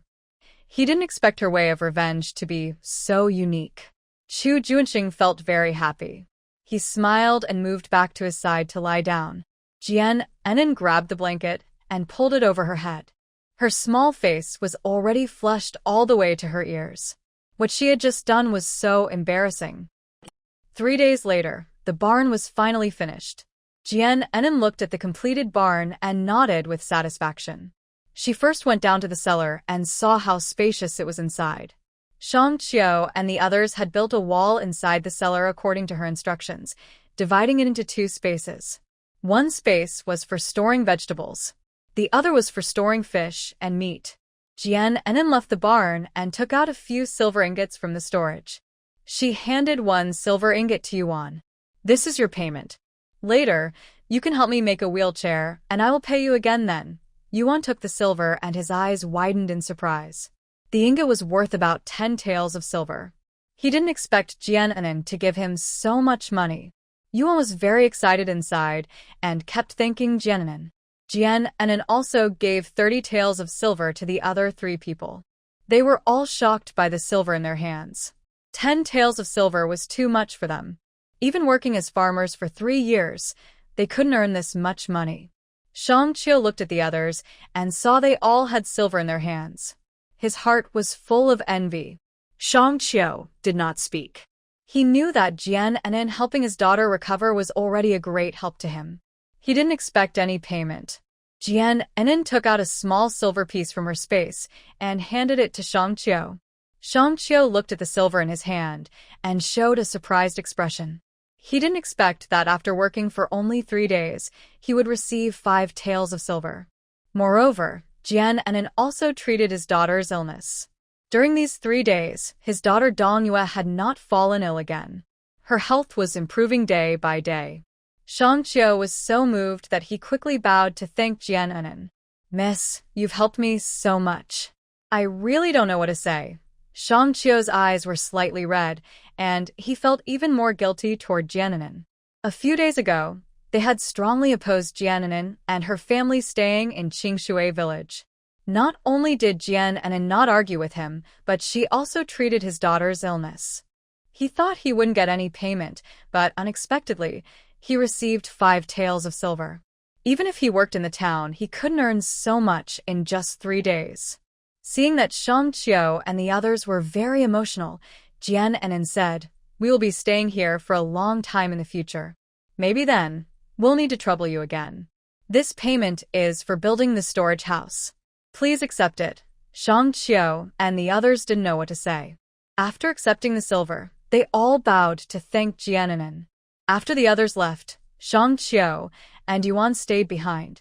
Jian Enin saw that Shang Qiu hadn't left and asked curiously, "Why didn't you go with them?" Shang Qiu scratched the back of his head and said with a simple smile, "Miss, I want to stay and see if there's anything I can help with." Jian Enin thought for a moment and nodded. "In that case, you can stay. Later, I will come to your house to treat your daughter's illness." Shang Qiu nodded repeatedly, feeling even more excited. During these 3 days, Jian Enin brewed medicine and asked Shang Qiu to take it home for Dongyue to drink. She also gave Shang Qiu some food to take back. Shang Qiu kept thinking about how to do something nice for Jiannin to thank her for her kindness. Now that Jiannin agreed for him to stay, he was very happy. Jiannin told the two men to stay in the backyard, while she went to the carriage outside the yard. Seeing no one around, she bought some high-quality yellow pear blossom wood from the space shop. This kind of wood is strong and durable, and it is the best material for making Chu Junluan's wheelchair. Jiannin returned to the backyard and called Yuansheng and Shang Qiu. She asked them to carry all the yellow pear blossom wood from the carriage into the yard. The lady of the house saw the two carrying the wood and looked at Jiannin with some suspicion. "Enin, where did you get all this wood?" Jiannin smiled and said, "All this wood was gathered by me outside yesterday." The lady of the house frowned. She had just seen Yuansheng and Shang Qiu carrying high-quality yellow pear blossom wood. In such a remote place, how could they have casually found such fine wood? She felt Jiannin was not telling the truth and said seriously, "And be honest with me. Where did you really get this wood?" Just as Jiannin was about to make up a story to deceive her, she heard Chu Junxing call from inside the house. "Mother, come here for a moment." When the lady of the house heard Chu Junxing calling her, she hurried into the house. After a long while, she came out of the house. Her face no longer showed suspicion but instead had a hint of happiness. She smiled and came over to Jiannin. "And you are such a good girl. You think so much for our family. When you marry Junxing in the future, I will be your mother." Jiannin felt a bit confused. She didn't know what Chu Junxing had told the lady of the house. It was enough to make her say such things. After the lady of the house left, Jiannin quickly went inside. "What did you say to the lady of the house?" As soon as she entered, she asked eagerly. She asked, "You can't have only said that. Be honest with me. Did you tell the madam about wanting to marry me?" Chu Junxing thought that Jiannin was really quite clever. He did tell the madam about this matter. Chu Junxing cleared his throat and said, "I know you don't want to marry me, but this marriage was granted by the emperor. He even ordered that we get married within a month." Chu Junxing was right. Jiannin remembered from the original owner's memories that there was a time limit for this marriage. When Chu Junxing's family was exiled and their house was confiscated, it was also the last day of their wedding date. If nothing had happened back then, she would already be married to Chu Junxing now. But now, their wedding date has long passed. Fortunately, here, the mountains are high and the emperor is far away. Even if they haven't married, the emperor wouldn't know. Maybe just now, the madam went into the room and mentioned this to Chu Junxing. After all, the madam's biggest concern now is to see Chu Junxing marry Jiannin as soon as possible. But Jiannin always refused, and the madam couldn't force her. Chu Junxing said, "I heard what my mother said to you in the yard just now. To avoid raising suspicion, I told her that those yellow pear blossom trees were brought from your family, and they are part of your dowry. And these dowries were also put into your magic bag and brought along." Jiannin's mouth twitched when she heard this. Which family's daughter would bring yellow pear blossom trees as part of her dowry? Fortunately, the madam didn't think much and believed Chu Junxing's words. Seeing Jiannin standing at the door without moving, Chu Junxing patted the side of the bed and said, "Come sit over here. I have something to talk to you about." Jiannin didn't know what Chu Junxing wanted to say. She walked casually to the bed and sat down. Chu Junxing said, "My health is getting better day by day. I also want to bring the marriage forward. In the next few days, I will make my body recover quickly, and then we can get married." Jiannin didn't expect Chu Junxing to bring up marriage again. In the past 3 days, Chu Junxing had stopped mentioning it altogether. And Jiannin also knew that marriage was inevitable. After all, her current status was the eldest daughter of the Duke's household. Even if she wanted to delay the marriage, she couldn't do it for too long. Moreover, the food bought from Tianyan village was decreasing day by day. She must complete her space mission to obtain grain seeds and spiritual spring water. Only then could she grow more food. Jiannin felt that her shoulders carried a very heavy burden. After thinking for a moment, she looked up at Chu Junxing. "I can marry you, but right now, we have no feelings for each other. Even if we marry at night, you sleep on that side of the bed, and I sleep on this side. No one is allowed to cross the line. Chu Junxing originally thought Jian Anin would refuse to marry him again, as she had before. But unexpectedly, Jian Anin agreed. A faint smile appeared in his eyes. Everything is up to you. Although the smile in Chu Junxing's eyes flashed quickly, Jian Anin caught it. She felt that Chu Junxing seemed quite happy.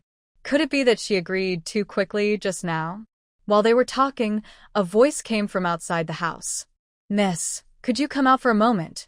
Jian Anin went to open the door and saw Yuan standing there, holding a blueprint of a wheelchair. Seeing her, Yuan looked a bit embarrassed and said, "Miss, I think the placement of the hidden weapon is not quite right." Jian Anin looked at the blueprint, confused about what was wrong. Chu Junxing heard their conversation and moved off the bed. He came behind Jian Anin and asked in a deep voice, "What is wrong with the blueprint?" Yuan pointed to a spot on the blueprint and said, "Look here. If a hidden weapon is installed here, improper use could cause it to jam." Jian Anin didn't understand these things. She just drew the wheelchair based on her ideas. She didn't expect that there was a risk of jamming. If enemies appeared and the hidden weapon jammed, it could delay its release. It could also put the person sitting in the wheelchair in great danger. Jian Anin looked up at Yuan and asked, "Brother Yu, based on your experience, how should the hidden weapon on this wheelchair be made?" Yuan scratched his head and said simply, "I think the hidden weapon should be placed here." Yuan was speaking and pointed to another spot on the blueprint. "If we place the hidden weapon here, it won't get stuck and we can add more hidden weapons. From the outside, this wheelchair just looks like a normal one. No one can tell it has hidden weapons installed." Hearing Yuan's suggestion, Jian Anin thought it made a lot of sense. She said to Yuan, "Let's follow Brother Yu's idea and make the wheelchair like that."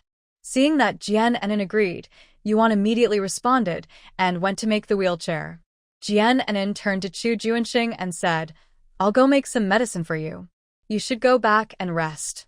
As she spoke, she was about to leave the room. Chu Junxing's eyes darkened.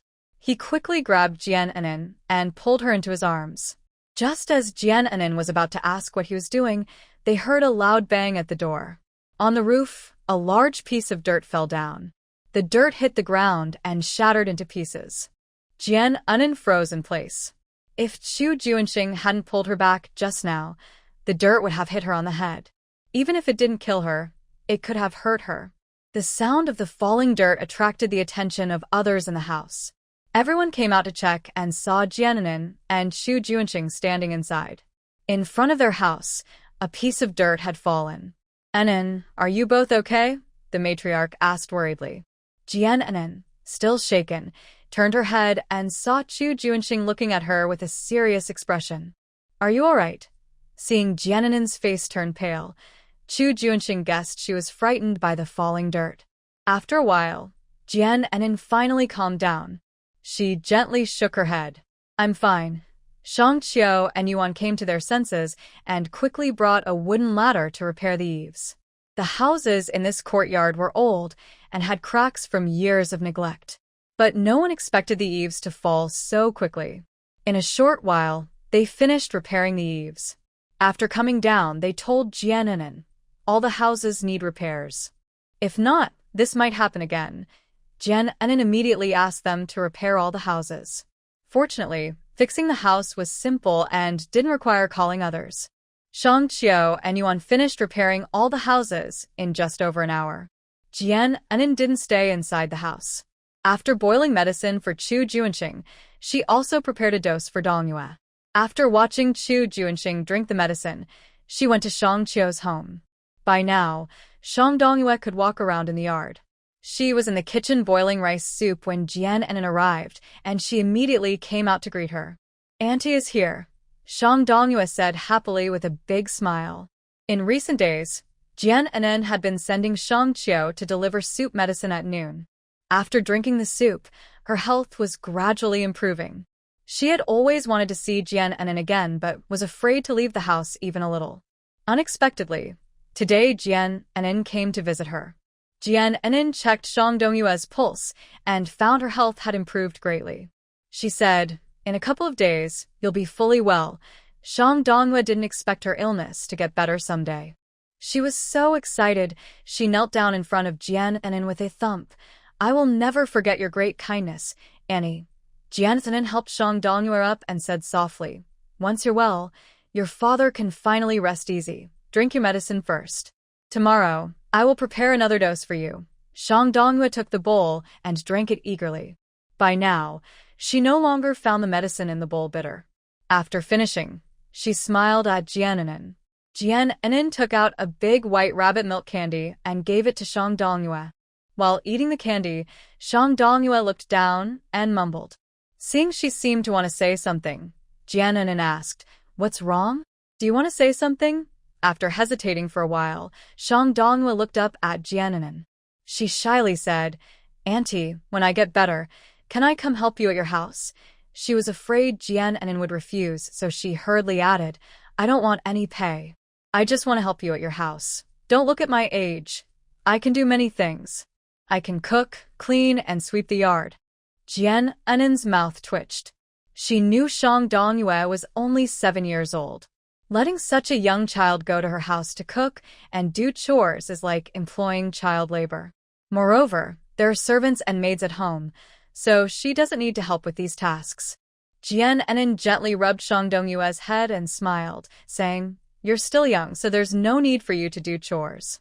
Besides, we have maids and servants at home who can do all these things." Seeing Jian Anin refuse, Shang Dongyue felt upset. She really wished she could grow up faster. Then she could become Jian Anin's maid and repay her for saving her life. While they were talking, someone suddenly kicked open the gate. A sharp voice rang out at the door. "Shang Dongyue, your father owes my family money. When will he pay it back? If he doesn't pay soon, we can use your house to settle the debt." Jian Anin felt that this voice sounded very familiar. She turned her head, her eyebrows furrowing immediately. She thought she knew who it was, and it turned out to be Euang, the girl she had injured earlier. Euang swaggered into the yard, but when she saw Jian Anin, she was frightened and quickly turned to leave. Jian Anin took a few big steps forward and grabbed Euang's arm. "What's wrong? Weren't you just so arrogant? Why are you running now?" Seeing she couldn't escape, Euang hurriedly begged, "Good sister, it was all my fault before. You also broke my wrist and it still hurts a lot. Please, be magnanimous and don't bother with me anymore." Jian Anin ignored Euang's pleas. She turned to Shang Dongyue. "Does your father really owe her family money?" Shang Dongyue came over, looking a little scared as she glanced at Euang. She whispered, "Yes, my father does owe her family money. But he said he would pay it back in a few days." Euang glared at Shang Dongyue and muttered softly, "Your father's words are just like nonsense.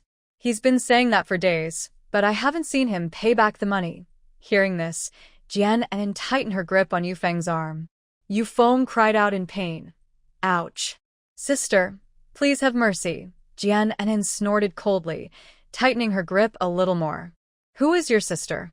You're shameless to come here and pretend to be family." Euang was choked by Jian Anin's words, and the sharp pain in her arm made her tremble all over.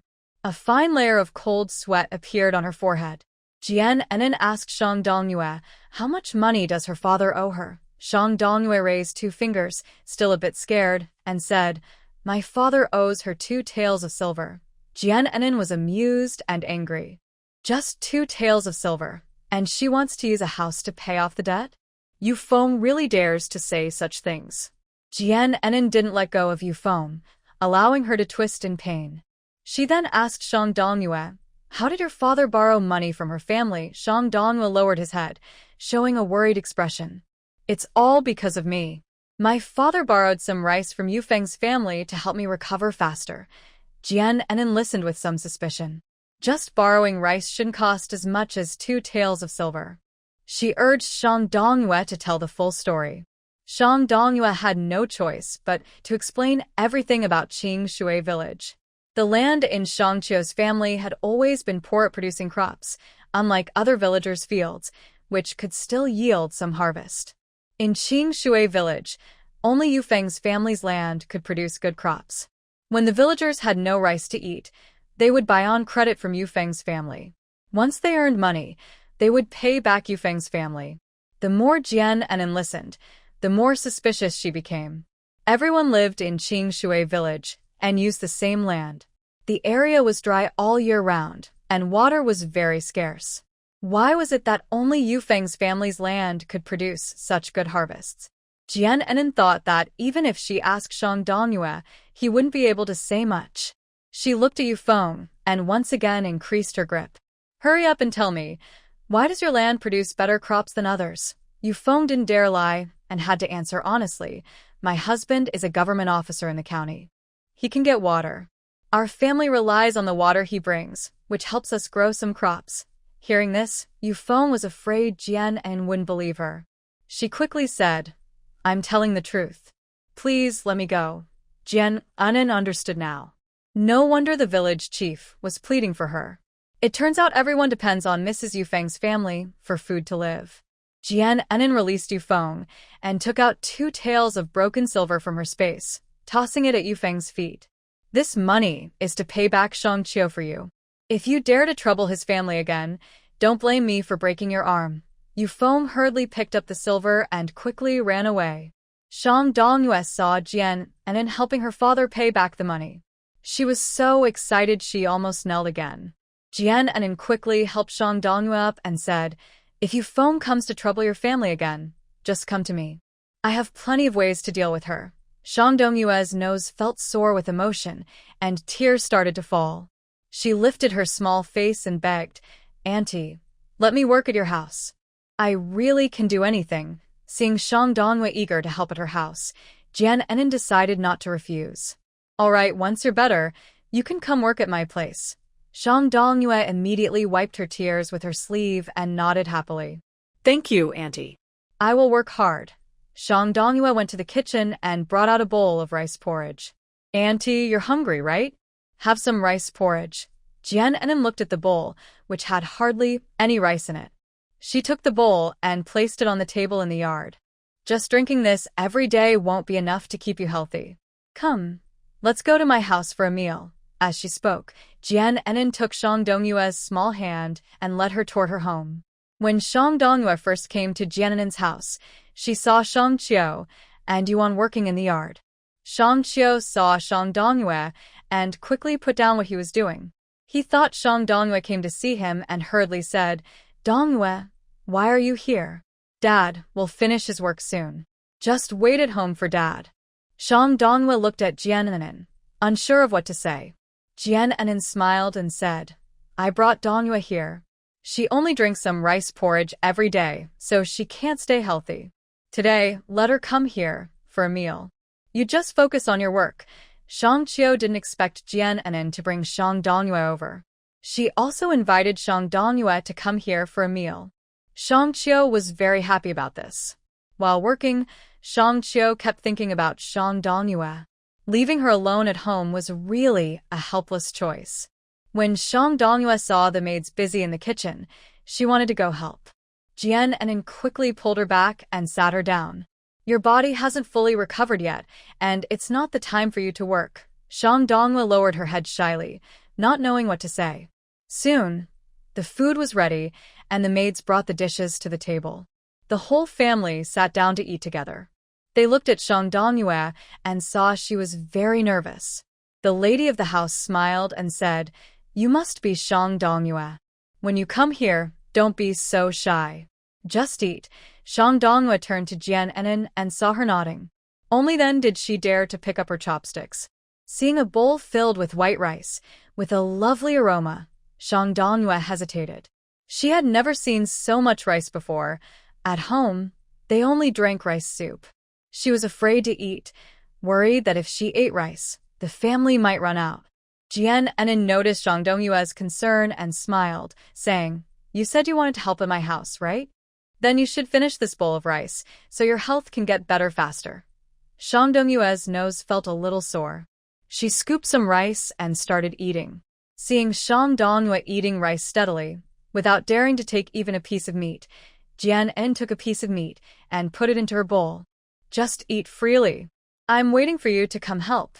Jian Enin smiled and winked at Shang Dongyue. When Shang Dongyue saw how kind Jian Enin was to her, she couldn't hold back and started crying again. Everyone saw her crying and felt a bit sad. This child was so weak and had been sick for many years. She was truly a pitiful child. Jian gently patted Shang Dongyue and softly comforted her. Don't cry anymore. If you cry too much, you'll become ugly. Jian's words made Shang Dongyue smile through her tears. She wiped her face and started eating heartily. Shang Dongyue has made up her mind that in this life, she will work hard and follow Jian no matter what. Shang Qiu saw how kind Jian was to his daughter and silently appreciated her kindness. After everyone finished eating, Shang Qiu and Euang went to make a wheelchair. Shang Dongyue sat beside them, watching them work. She said to Shang Qiu, "Dad, today Aunt Yufeng came to ask us for money." Hearing this, Shang Qiu immediately stopped what he was doing. He turned to look at Shang Dongyue and asked, "Did she hurt you in any way?" Shang Dongyue shook her head, showing a gentle smile. "It was that pretty aunt who helped us pay back the money. I want to get better first, then come here to help her. Is that okay?" When Shang Qiu heard that Jian helped pay back the money, he quickly stood up and went to Jian. "Miss, how could you help me pay back the money? Here, I'll give you the wages instead." "I don't want it." Shang Qiu took out 5 taels of silver from his clothes and handed it to Jian. Jian waved her hand and said casually, "It's only 2 taels of silver. I can still take it. Keep the wages for yourself. Later, buy some good food for Dongyue, and don't always let her drink rice soup." Seeing how kind Jian was to their family, Shang Qiu was so touched he didn't know what to say. Jian asked, "I heard from Dongyue that your land can't grow crops. Why is that?" Shang Qiu scratched his head, a worried look appearing on his face. "Honestly, my family's land used to be able to grow some crops. Since my father passed away, we haven't been able to grow anything. That year, when I was farming, I dug up a lot of lime. Maybe because of that, our land can't produce crops anymore." Jian frowned slightly, feeling that there must be more to this. She asked Shang Qiu, "Do you have any enemies in Qing Shui village?" Shang Qiu shook his head. "I've never made enemies with anyone." Jian felt even more puzzled. If he has no enemies, why is there so much lime in his land? Just then, Shang Dongyue came over. "Dad, I heard Aunt Yufeng mention this before." Shang Qiu and Jian both looked at Shang Dongyue. Shang Dongyue blinked her bright eyes and continued, "I overheard Aunt Yufeng talking with her family when I was outside playing. They said that now, only my father and I are left in our family.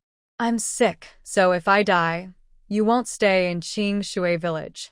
Then our house could belong to their family." Hearing this, Shang Qiu immediately glared at Shang Dongyue. "Kids shouldn't talk nonsense," he said. Seeing that Shang Qiu didn't believe her, Shang Dongyue got a bit anxious and raised her voice. "I'm not lying. Aunt Yufeng said it." Shang Qiu became even more worried.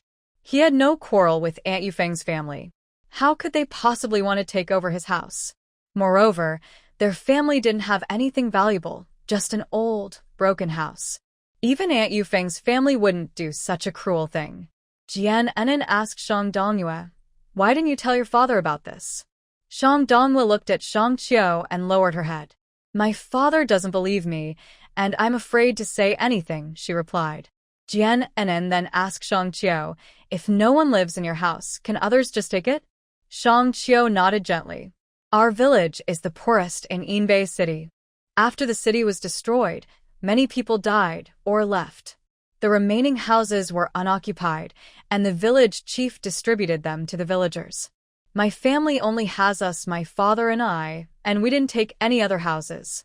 Jian understood that the root of the problem was with the village chief.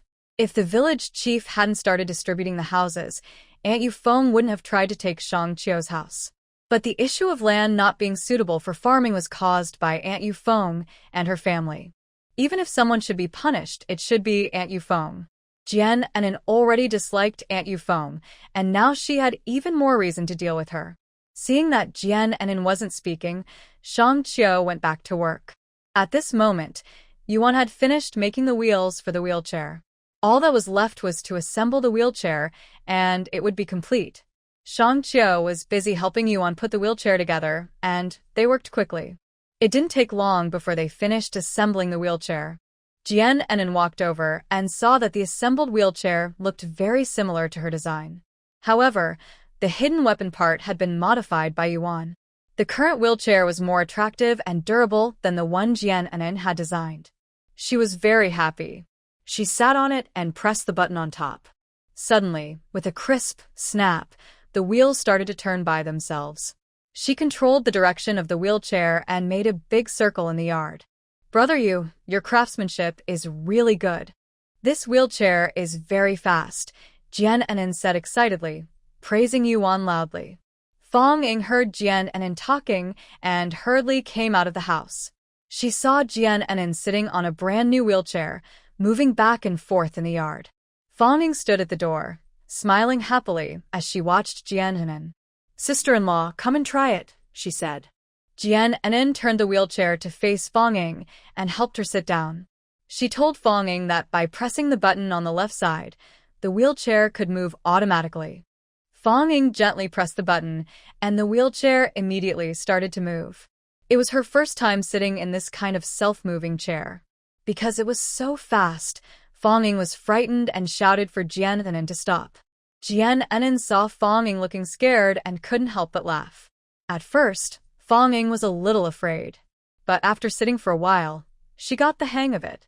She also made a big circle in the yard. After getting off the wheelchair, Fong Ying happily said to Jian Enin, "This wheelchair is so convenient. From now on, Junluan won't have to struggle to push it." After saying that, she quickly ran into the house to tell Chu Junluan about it. The laughter in the yard had already attracted other family members to come and watch. They all praised how clever the wheelchair was. Yuan listened to everyone's praise and smiled as he scratched the back of his head. Chu Ans carried Chu Junluan out and placed him in the wheelchair. Chu Junluan had already heard Fong Ying say that pressing the button would make the wheelchair move automatically. He quickly learned the main points, controlling the wheelchair to go wherever he wanted. Gradually, Chu Junluan's face showed a rare smile. He picked up Chu Zishi and placed him on his lap. They spun around together in the yard. When Chu Junluan was tired from spinning, he returned the wheelchair to Jian Enin. "This wheelchair is nice. Big brother really likes it." Chu Junluan sat in the yard, feeling very excited inside. With this wheelchair, he wouldn't have to be carried by others in the future. Jian Enin looked at the wheelchair and noticed that a control button was missing. Where could the hidden weapons be stored? Jian Enin turned to Yuan and asked, "Brother Yu, where is the hidden weapon mechanism on this wheelchair?" "I couldn't find it." Yuan came over and pointed to the front end of the armrest, saying, "Miss, look, there's a secret compartment here. You can put hidden weapons inside. Just press this compartment gently and the weapons will fly out." Jian Enin gently pressed the compartment and sure enough there was a click and the compartment popped open, releasing a small stone. Fortunately, Jian Enin dodged quickly and wasn't hit. Jian Enin thought that having only this one place to hide weapons was a bit limited. Seeing her thoughts, Yuan pointed to the back of the wheelchair and said, "There's also a secret compartment here. The weapons can come out from the back." Jian Enin tried pressing the back compartment, and indeed a small stone flew out from behind. Yuan explained, "I know you all are from royal families, and you can't stay in Qing Shui village forever. If enemies attack from outside, having hidden weapons both in front and behind can help defend against sneak attacks." Jian Enin didn't expect Yuan to be so thoughtful. The locations of his hidden weapons were very clever. Jian Enin immediately gave Yuan a thumbs up. Chu Junluan sat nearby, watching Jian Enin press the compartments. He felt a surge of joy inside. Now, whether enemies attacked from the front or back, he could quickly defeat them. Chu Junluan sincerely thanked him, saying, "Thank you, brave sir, for making such a wonderful wheelchair." After being praised, Yuan blushed a little, feeling a bit shy. He happily smiled and said, "It's not all my credit. If it weren't for this young lady's drawings, I probably couldn't have made such a wheelchair." Jian Enin saw that one was not greedy for fame, and her good impression of him deepened even more. This time, Jian Enin took out 20 taels of silver from her space and handed it to Yuan. "Take this 20 taels of silver. It's your payment for making the wheelchair today." Yuan took the silver, feeling very excited inside. He had only made a wheelchair, but he received so much money. He hurriedly bowed to Jian Anin and thanked her. "Thank you, young lady." Jian Anin didn't ask Shang Qiu for help this time. She took out 20 taels of silver and handed it to Shang Qiu. Big brother Shang also helped a lot today and repaired our house. This is your payment. When Shang Qiu saw the 20 taels of silver, he quickly waved his hand, not daring to accept it. "Young lady, you treated my body in winter months and also helped me pay the money for Yufeng's family. I can't take this money." Jian Anin forcibly pushed the 20 taels of silver into Shang Qiu's hand. "Take the money. I can't let you work for nothing. If there's anything in the future, I might need your help again." Shang Qiu looked at the 20 taels of silver in his hand and bowed deeply to Jian Anin. He was so excited he didn't know what to say. After Shang Qiu and the others left, Jian Anin took out a bunch of hidden weapons from her space weapon storage and placed them inside the wheelchair mechanism. Chu Junluan watched as Jian Anin seemed to perform magic, producing many hidden weapons. His mind immediately started to worry. As the daughter of the Duke's mansion, how could she possibly carry hidden weapons on her? Chu Junluan asked aloud, "Anin, where did you get these hidden weapons?" Jian Anin knew Chu Junluan would definitely ask, so she had already prepared a reason. "I bought them from the second-in-command at Tianyan Village." Chu Junluan thought to himself that Tianyan Village was full of bandits, so it was normal for them to have hidden weapons. But he didn't expect Jian Anin to be so thoughtful. She probably had long planned to make a wheelchair with hidden weapons in the future. Fortunately, there are people in Qingshui Village who can make wheelchairs. These hidden weapons will definitely come in handy someday. Thinking of this, Chu Junluan did not say anything else. His gaze toward Jian Anin softened a lot. He sincerely thanked her, saying, "Thank you, sister-in-law." Jian Anin smiled and waved her hand. "It's just a small matter. No need for Big Brother to worry about." At this moment, Jian Anin suddenly felt a pair of hot eyes staring at her intensely. She quickly turned her head and saw Chu Junxing standing at the door, looking at her with bright eyes. The two looked at each other, and Chu Junxing's gaze became even deeper. Jian Anin hurriedly cleared her throat and looked away. She was a little afraid to meet Chu Junxing's eyes again. Suddenly, Jian Anin remembered she still hadn't prepared medicine for Chu Zishi and Fanging. Just at this moment, she decided to avoid Chu Junxing's gaze. She quickly ran to the kitchen, took out 2 medicine pots. After selecting some herbs from the storage, she focused on boiling the medicine. Chu Junxing watched Jian Anin's back as she ran away, a gentle smile gradually appearing on his face. The lady of the house saw Chu Junxing staring intently at the kitchen and approached him softly. She asked quietly, "Junxing, have you talked with Anin?" Chu Junxing's eyes did not leave the kitchen. He replied in a deep voice, "Anin has agreed to marry me." Hearing this, the lady of the house was very happy. "Then, when will the wedding be?" "I will prepare the servants." Chu Junxing did not answer immediately, his gaze following Jian Anin's figure. After a while, he said, "It still depends on Anin's wishes. But since she has agreed, it should be soon. Mother, please don't rush to ask her. I'm afraid she might change her mind." Seeing that Chu Junxing was serious about marrying Jian Anin, the lady of the house smiled and patted his shoulder. "I know, this is your decision. I won't rush you." She said this, and then walked away happily. As long as Jian Anin agreed to marry Chu Junxing, she felt much relieved. She had been worried that Jian Anin wouldn't marry Chu Junxing, because every time she asked, Jian Anin refused to say. Although Jian Anin repeatedly expressed her willingness to stay with their family and endure hardships here, it was okay for a day or 2, but if it went on longer, she would inevitably start thinking about leaving. That's why the doctor kept urging Chu Junxing to talk to Jian Anin about this matter. Now that Jian Anin has agreed, she no longer needs to worry. I really hope to see the 2 of them get married soon. Then she can have a little prince, and she might even wake up smiling from her dreams. When the second madam saw the main madam return, she hurriedly asked, "How did it go? Did Anin agree?" The other 5 relatives also gathered around. The main madam smiled warmly and nodded. Yes, she agreed. Hearing this, the second madam also showed a happy smile. This is great. I've been waiting to celebrate Junxing and Annen's wedding. Chu Junluan, a relative, chuckled as he stroked his beard. He is the second madam's uncle and a high official in the court. He originally came to visit the Euang mansion. But unexpectedly, after just one day, he encountered the trouble of the mansion being raided. The emperor ordered that anyone entering the Euang mansion was considered an accomplice. If they were officials, they would be immediately demoted to commoners. Chu Junluan was no exception. He was with the Euang family and was exiled here. He didn't blame Chu Junxing for this. Having served in the court for many years, he understood the Emperor Chu Zixi's character. Moreover, the emperor's orders were absolute. No one could disobey. Chu Junluan accepted his fate.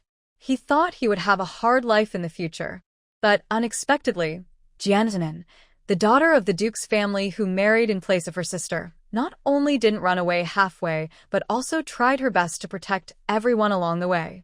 As a court official, Chu Junluan could see that Jian was genuinely helping everyone. He also looked forward to the day Jian and Chu Junxing got married. Fortunately, their current life wasn't too hard. It wasn't as good as their life back at the mansion, but at least they weren't starving or freezing. And with Jian around, they could still enjoy meat and rice. That was the biggest comfort they had. I watched as the food and vegetables gradually decreased each day. I don't know how I will get through the days ahead. Although Chu Junluan is not part of the Euang Fu, he also wants to help support this family. But now, he feels like he's just eating and drinking for free. Thinking of this, the smile on Chu Junluan's face slowly disappeared. At this moment, Jian had finished boiling the medicine. She carried 2 bowls of medicine to the courtyard. Fang Ying hurriedly took the bowls and fed Chu Zishi to drink. After drinking the medicine, Chu Zishi frowned and stuck out his tongue. Zishi, be good. This medicine is a bit bitter, but it can cure your illness. Just be patient. Fang Ying looked at Chu Zishi, who looked pained from the bitter medicine and couldn't help but feel a little sad. Jian bought 2 pieces of fruit candy from the space supermarket. She said to Chu Zishi, Zishi, look, Andy will turn this into candy for you. As she spoke, Jian flipped her hand, and a piece of fruit candy appeared in her palm. Chu Zishi blinked his big, grape-like eyes when he saw the candy suddenly appear in Jian hand. He immediately smiled at Jian. Jian unwrapped the candy wrapper and handed the sweet candy to Chu Zishi. The sweetness of the candy quickly masked the bitterness of the medicine. Chu Zishi ate more happily, and his smile grew even wider. Fang Ying looked at Jian with a satisfied expression and said, if it weren't for you, Zishi might refuse to take medicine in the future. She then looked up at Chu Junxing standing at the door. Jian followed Fang Ying's gaze and saw Chu Junxing frowning, his eyes fixed on the medicine bowls. Jian immediately understood. Chu Junxing is also someone who strongly resists taking medicinal soup. But before, when she gave Chu Junxing medicine, he drank it without a word, finishing the bowl. She thought he wasn't resistant to the medicine. Now it seems that Chu Junxing's behavior was probably because he wanted to recover quickly.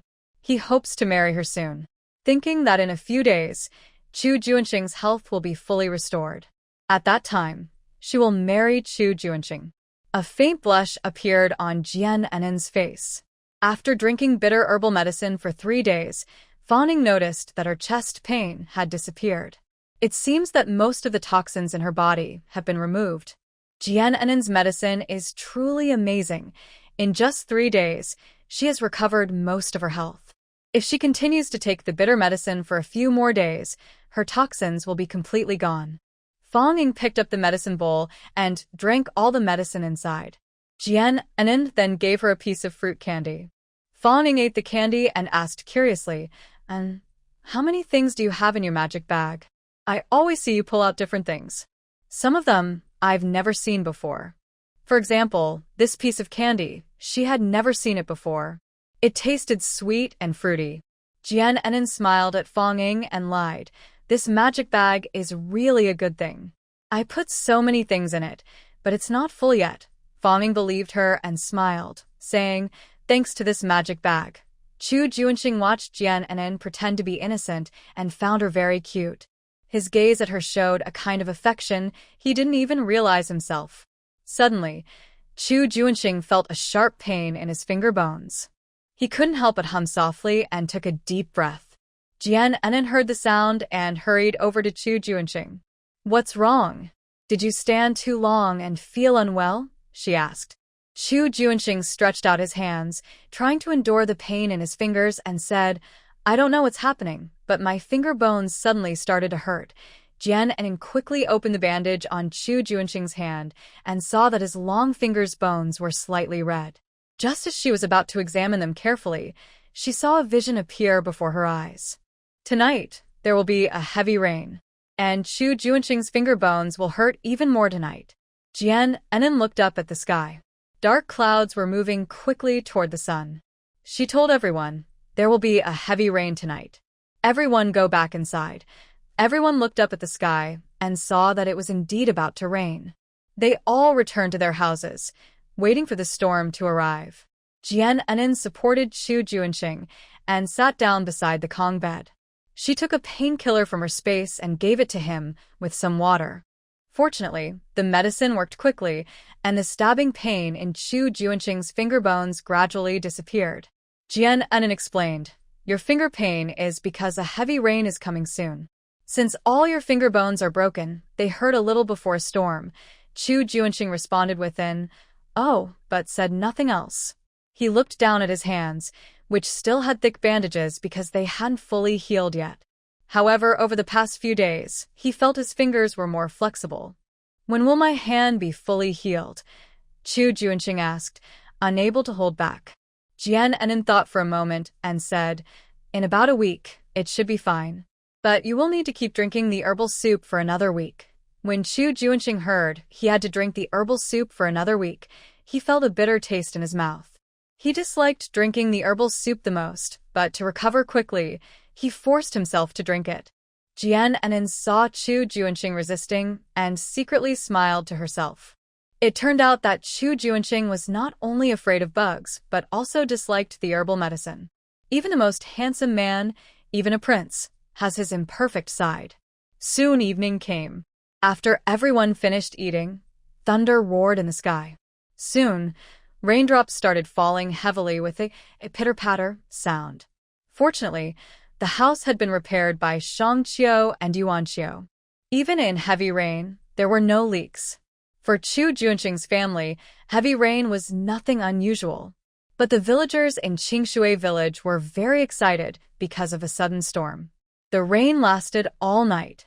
The dry land in Qingshui village was soaked by the rain. By early the next morning, the rain finally stopped.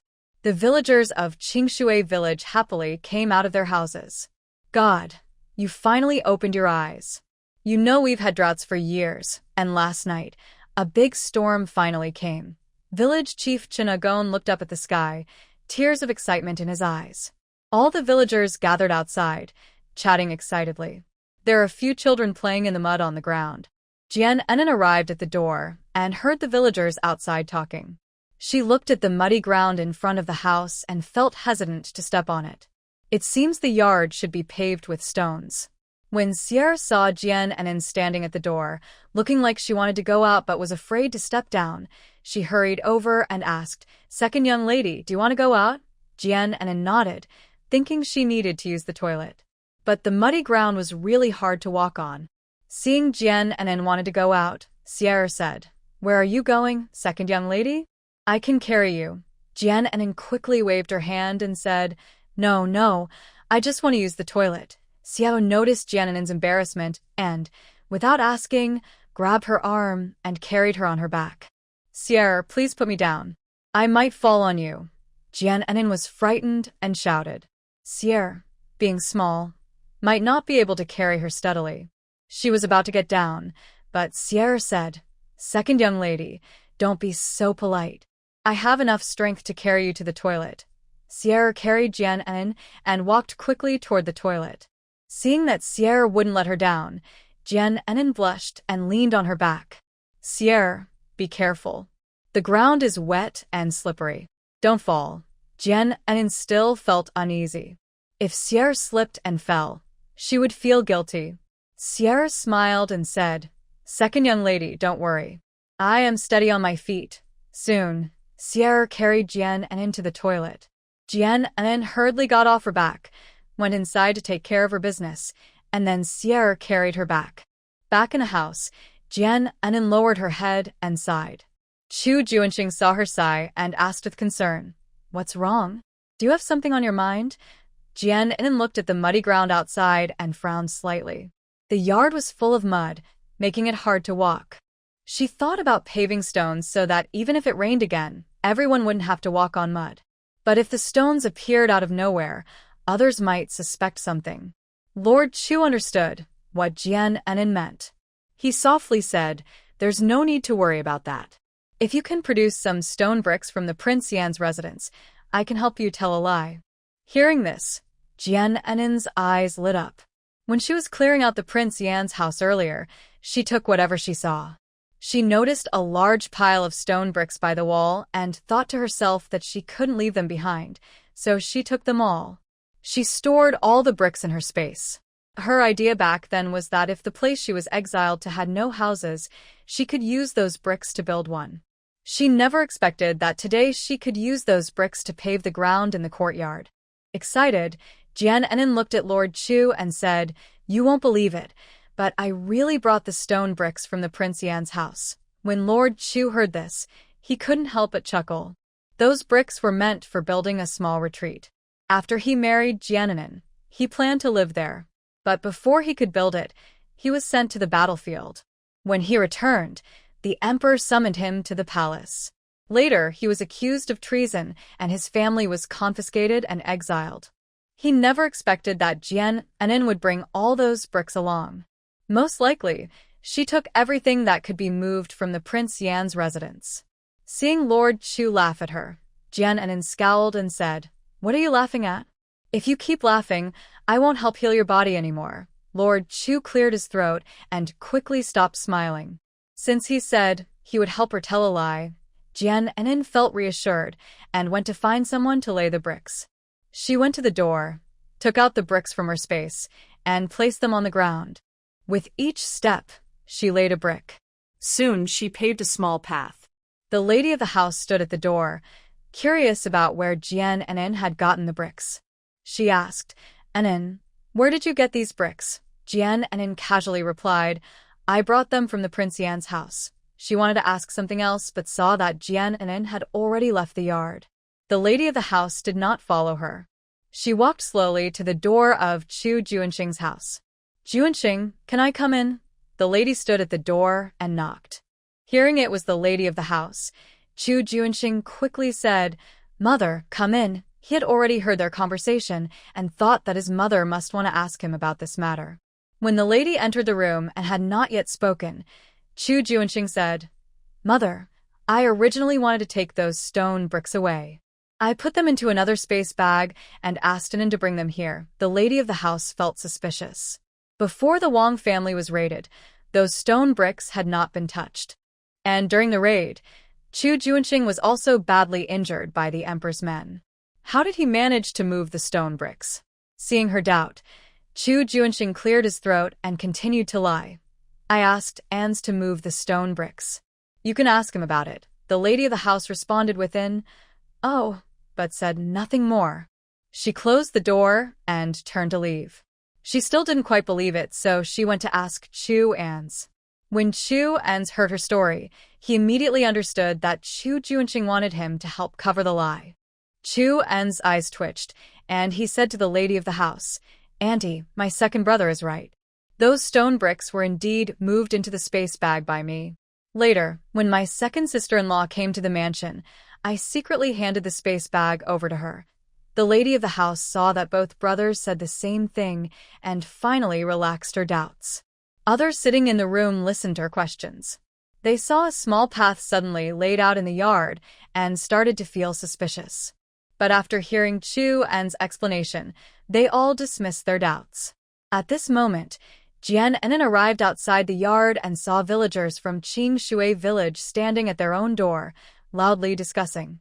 They were excited about the sudden heavy rain last night. A few villagers saw Jiananin and immediately stopped talking. Jiananin ignored them and looked toward Shangqiu's house. But she saw that Shangqiu had not come out. Fortunately, Wan saw Jiananin and immediately walked over with a smile. "Miss, did your house have any leaks last night?" Seeing that Wan still cared about her home, Jiananin quickly smiled and replied, "Thanks to Brother Yu and Brother Shang, who helped repair the house yesterday. We didn't have a single drop of rain leak last night." That's good, that's good. Wan had been worried about this last night. He didn't want a house he repaired to be damaged by a heavy rain. Fortunately, Jiananin said there was no leak, and he finally felt at ease. Curious, Jiananin asked, "Brother Shang is at home, right?" "I didn't see him come out."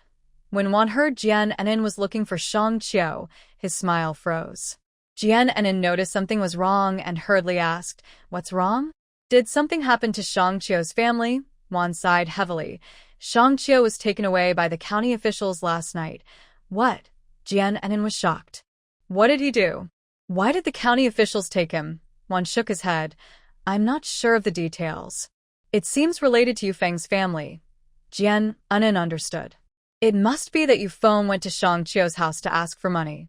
She probably ran into him. Since Yufeng didn't dare to cause trouble directly, she looked for ways to trouble Shangqiu. Yufeng had once openly said that her husband was a constable in the county office." Jiananin thought of Shang Dongyue. Seeing her father being taken away, she must be very upset. Jiananin didn't care how muddy the road outside was. She immediately headed toward Shangqiu's house. One also followed. Their house was right next to Shangqiu's. Last night, the county officials, braving a heavy storm, came to arrest Shangqiu, causing a big commotion. When Wan argued with those people, he was almost mistaken for an accomplice and taken away. Now, he had sent Lu, his family member, to take care of Shang Dongyue at Shangqiu's house. When Jiananin arrived at Shangqiu's house, she heard Shang Dongyue crying inside. She hurriedly pushed open the door and went in. At that moment, Lu was comforting Shang Dongyue. When she saw Jiananin, she quickly stood up. Last night, one had told her about paying Jiananin's wages. Lu was always a reasonable person. Last night, she even scolded Wan for paying so much wages to others. Today, she saw Jiananin again and Lu's face immediately lit up with a smile. "Young lady, why are you here?" Jiananin didn't expect there to be others in the room. She looked blankly at the woman, wondering who she was. Euang came in and introduced himself to Jiananin, saying, "Young lady, this is my family member, surnamed Lu. Yesterday, she was upset with me for asking for so much wages for your work." Jiananin smiled at Lu Shi after hearing this. "That is Brother Yu's rightful wages. You should just accept it and not blame Brother Yu anymore." Lu Shi felt a little embarrassed and smiled shyly. She also gained a better impression of Jiananin. Shang Dongyue saw Jiananin had arrived. She got off the kong, a traditional bed, and threw herself into Jiananin's arms. "Auntie, my father has been taken away. What should I do?" Shang Dongyue was already very sad, and she cried even harder when she saw Jiananin. Jiananin gently patted Shang Dongyue's back and softly comforted her. "I've already heard about this. Don't cry now. I will think of a way." The person Shang Dongyue trusts the most now is Jiananin. Hearing that she would find a way, Shang Dongyue stopped crying. She wiped her tears with her sleeve and looked up at Jiananin. "Auntie, can you really help me find my father?" Jiananin nodded heavily. "Don't worry. Your father hasn't done anything bad. I will definitely find him." Yuan and Lu Shi listened to Jiananin say she could bring Shangqiu back, but they both thought it was unlikely. The county office has Yufeng's husband, Zhang De, who works as a clerk there, and he is also the county magistrate's brother-in-law. He could find 1,000 reasons to accuse Shangqiu of a crime. The county magistrate is a careless official who always believes his brother-in-law. Although Zhang De is from Qingshui village, he is very eloquent. He often tricks Yufeng into losing her way. Zhang De also relied on his smooth tongue to persuade Yufeng to marry from the county to Qingshui village. He used Yufeng's brother, the county magistrate, to become a clerk, and he became arrogant and domineering in Qingshui village. This girl, who just arrived in Qingshui village and hasn't been there long, has no way to oppose the county magistrate. Yuan shared his thoughts openly. Jian Enan heard that the county official was a careless man who only listened to his brother-in-law. A cold smile appeared on Jian Enan's face. No wonder the Euang family was so arrogant. They secretly put a lot of lime powder into Shangqiu's land. It turns out the foolish county official was supporting them. Jian Enan held Shang Dongyue's hand and said, "Dongyue, come to my house. My family is many, and we can take care of you." She also said to Wan and Lu Shi, "You two go home first. Just wait for my news." Wan and Lu Shi looked at each other. Although they didn't believe Jian Enan would bring Shangqiu back, they had no other choice now. They had to leave Shangqiu's house and go back home to wait. Jian Enan took Shang Dongyue back to her house. By then, the maids had prepared the meals. Since the yard was too small for everyone, they brought the food inside. Fortunately, the main house was big enough for 2 tables. Once everyone was seated, they all looked at Shang Dongyue. The matriarch asked, "Why didn't Shangqiu come with you?" Jian Enan explained that the officials from the government had taken Shangqiu away. Chu Junxing said in a deep voice, "This county official has been in office too long. He's lost a sense of who he is." Sheng Fang suddenly stood up and said to Jian Enan, "I'll go find that county official and demand the person back." Jian Enan quickly held Sheng Fang's arm and said, "Brother Sheng, stay calm first. Let's eat first. We need to be full to have the strength to demand him back." Sheng Fang agreed and sat down to eat heartily. He was holding back his anger. As a former city lord of Inbeay, he couldn't just watch the county official randomly arrest people. Jian Enan saw Shang Dongyue sitting at the table without eating a single grain of rice. Her eyes were swollen from crying, probably all night. She gently comforted, "Dongyue, don't be sad. Eat your food first.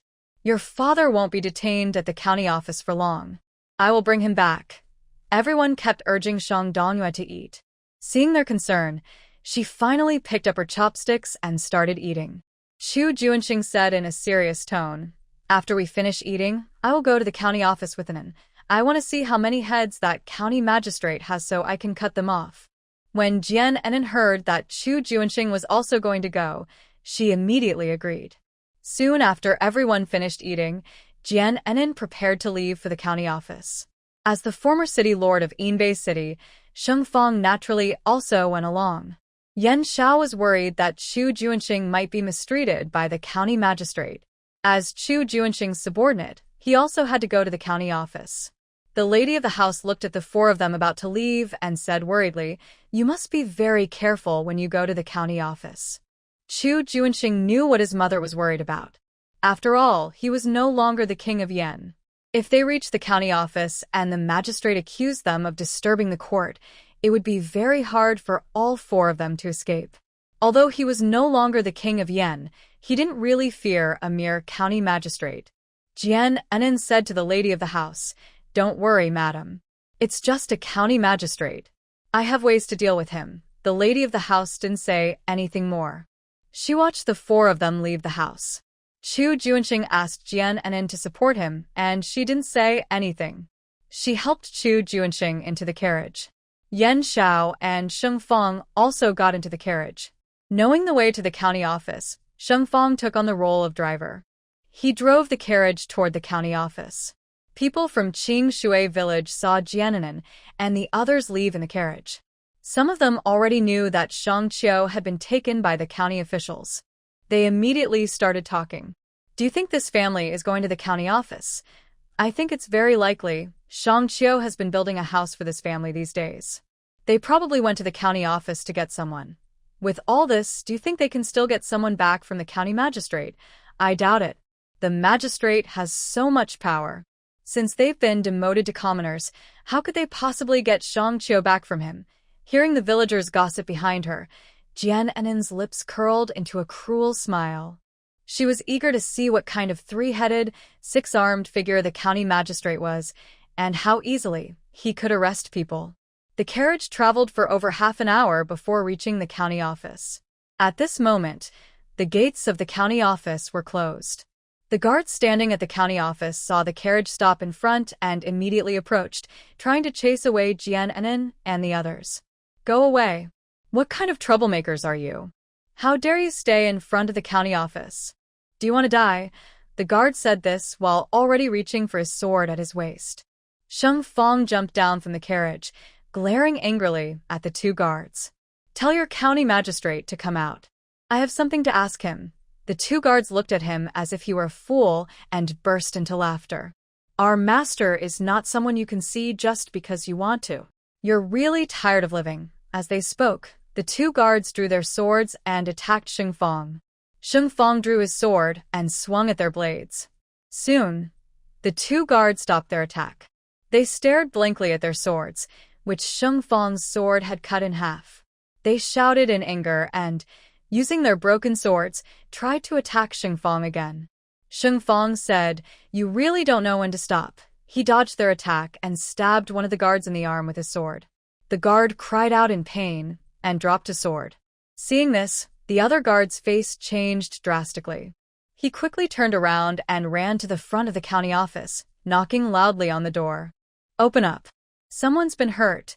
The large door of the county office immediately opened, and 5 or 6 guards rushed out. They all held large swords and looked angrily at Sheng Fong. The guard whose arm was stabbed saw his comrades come out. He immediately pointed at Sheng Fong and shouted, "You won't escape today. Surrender now, and our master might spare your life." Another guard also shouted angrily, "Everyone, attack together. Capture him, and let our master punish him severely." The guards inside the county office rushed out immediately. They surrounded Sheng Fong, holding their swords and charging forward. Jian Enin was about to throw her silver needle when she saw Yan Xiao jump down from the carriage. He struck one of the guards hard on the back. The guard immediately spat blood. He staggered a few steps and then collapsed to the ground, unable to get up. Seeing this, the other guards shouted and rushed to kill the two. At that moment, a loud shout came from inside the county office. "What are you all doing? Dare to cause trouble in front of my office? Do you want to die?" A chubby, big-eared county magistrate with a large belly came out of the county office. Jian Enin looked at the magistrate's belly and couldn't help but laugh. This guy is really fat. His belly must be close to giving birth. Chu Junxing was amused by Jian Enin's words, and a handsome smile appeared on his face. Jian Enin's words were very fitting. The magistrate, hearing Jian Enin, was so angry he puffed out his cheeks and glared. "Where do these troublemakers come from? How dare they insult me? Come here. Arrest them all. None of them should escape." As soon as he finished speaking, more than 10 people rushed out of the county office. They each held knives and looked fierce as they charged toward the carriage. Sheng Fong and Yan Xiao had already started fighting with the officials. Seeing someone rush to the front of the carriage, Jian Enin raised her hand and threw a poisoned silver needle. The needle pierced into one officer's wrist. The officer cried out in pain, and half of his body started to go numb. His sword fell to the ground. Seeing this, the others wanted to attack Jian Enin. She quickly threw several more poisoned silver needles, stabbing them into the officers' wrists. Those officers also became half numb on one side, and their swords fell to the ground. The magistrate saw the officers in front of the carriage all drop their weapons and stand there, unable to move, with pained expressions. The officers fighting Sheng Fong and Yan Xiao were also injured. The magistrate cursed angrily, "You fools! I feed you every day, and this is how you repay me? Just standing there trembling? Take them all down." One officer standing in front of the carriage looked back at the magistrate. He grimaced and said, "Sir, I can't move half of my body." A few other officers also turned back and said, "Sir, we can't move half of ours either." The magistrate's eyes widened like green beans in shock. "You fools! You're just supposed to catch a few people and now you're too scared to move? What's the use of keeping you?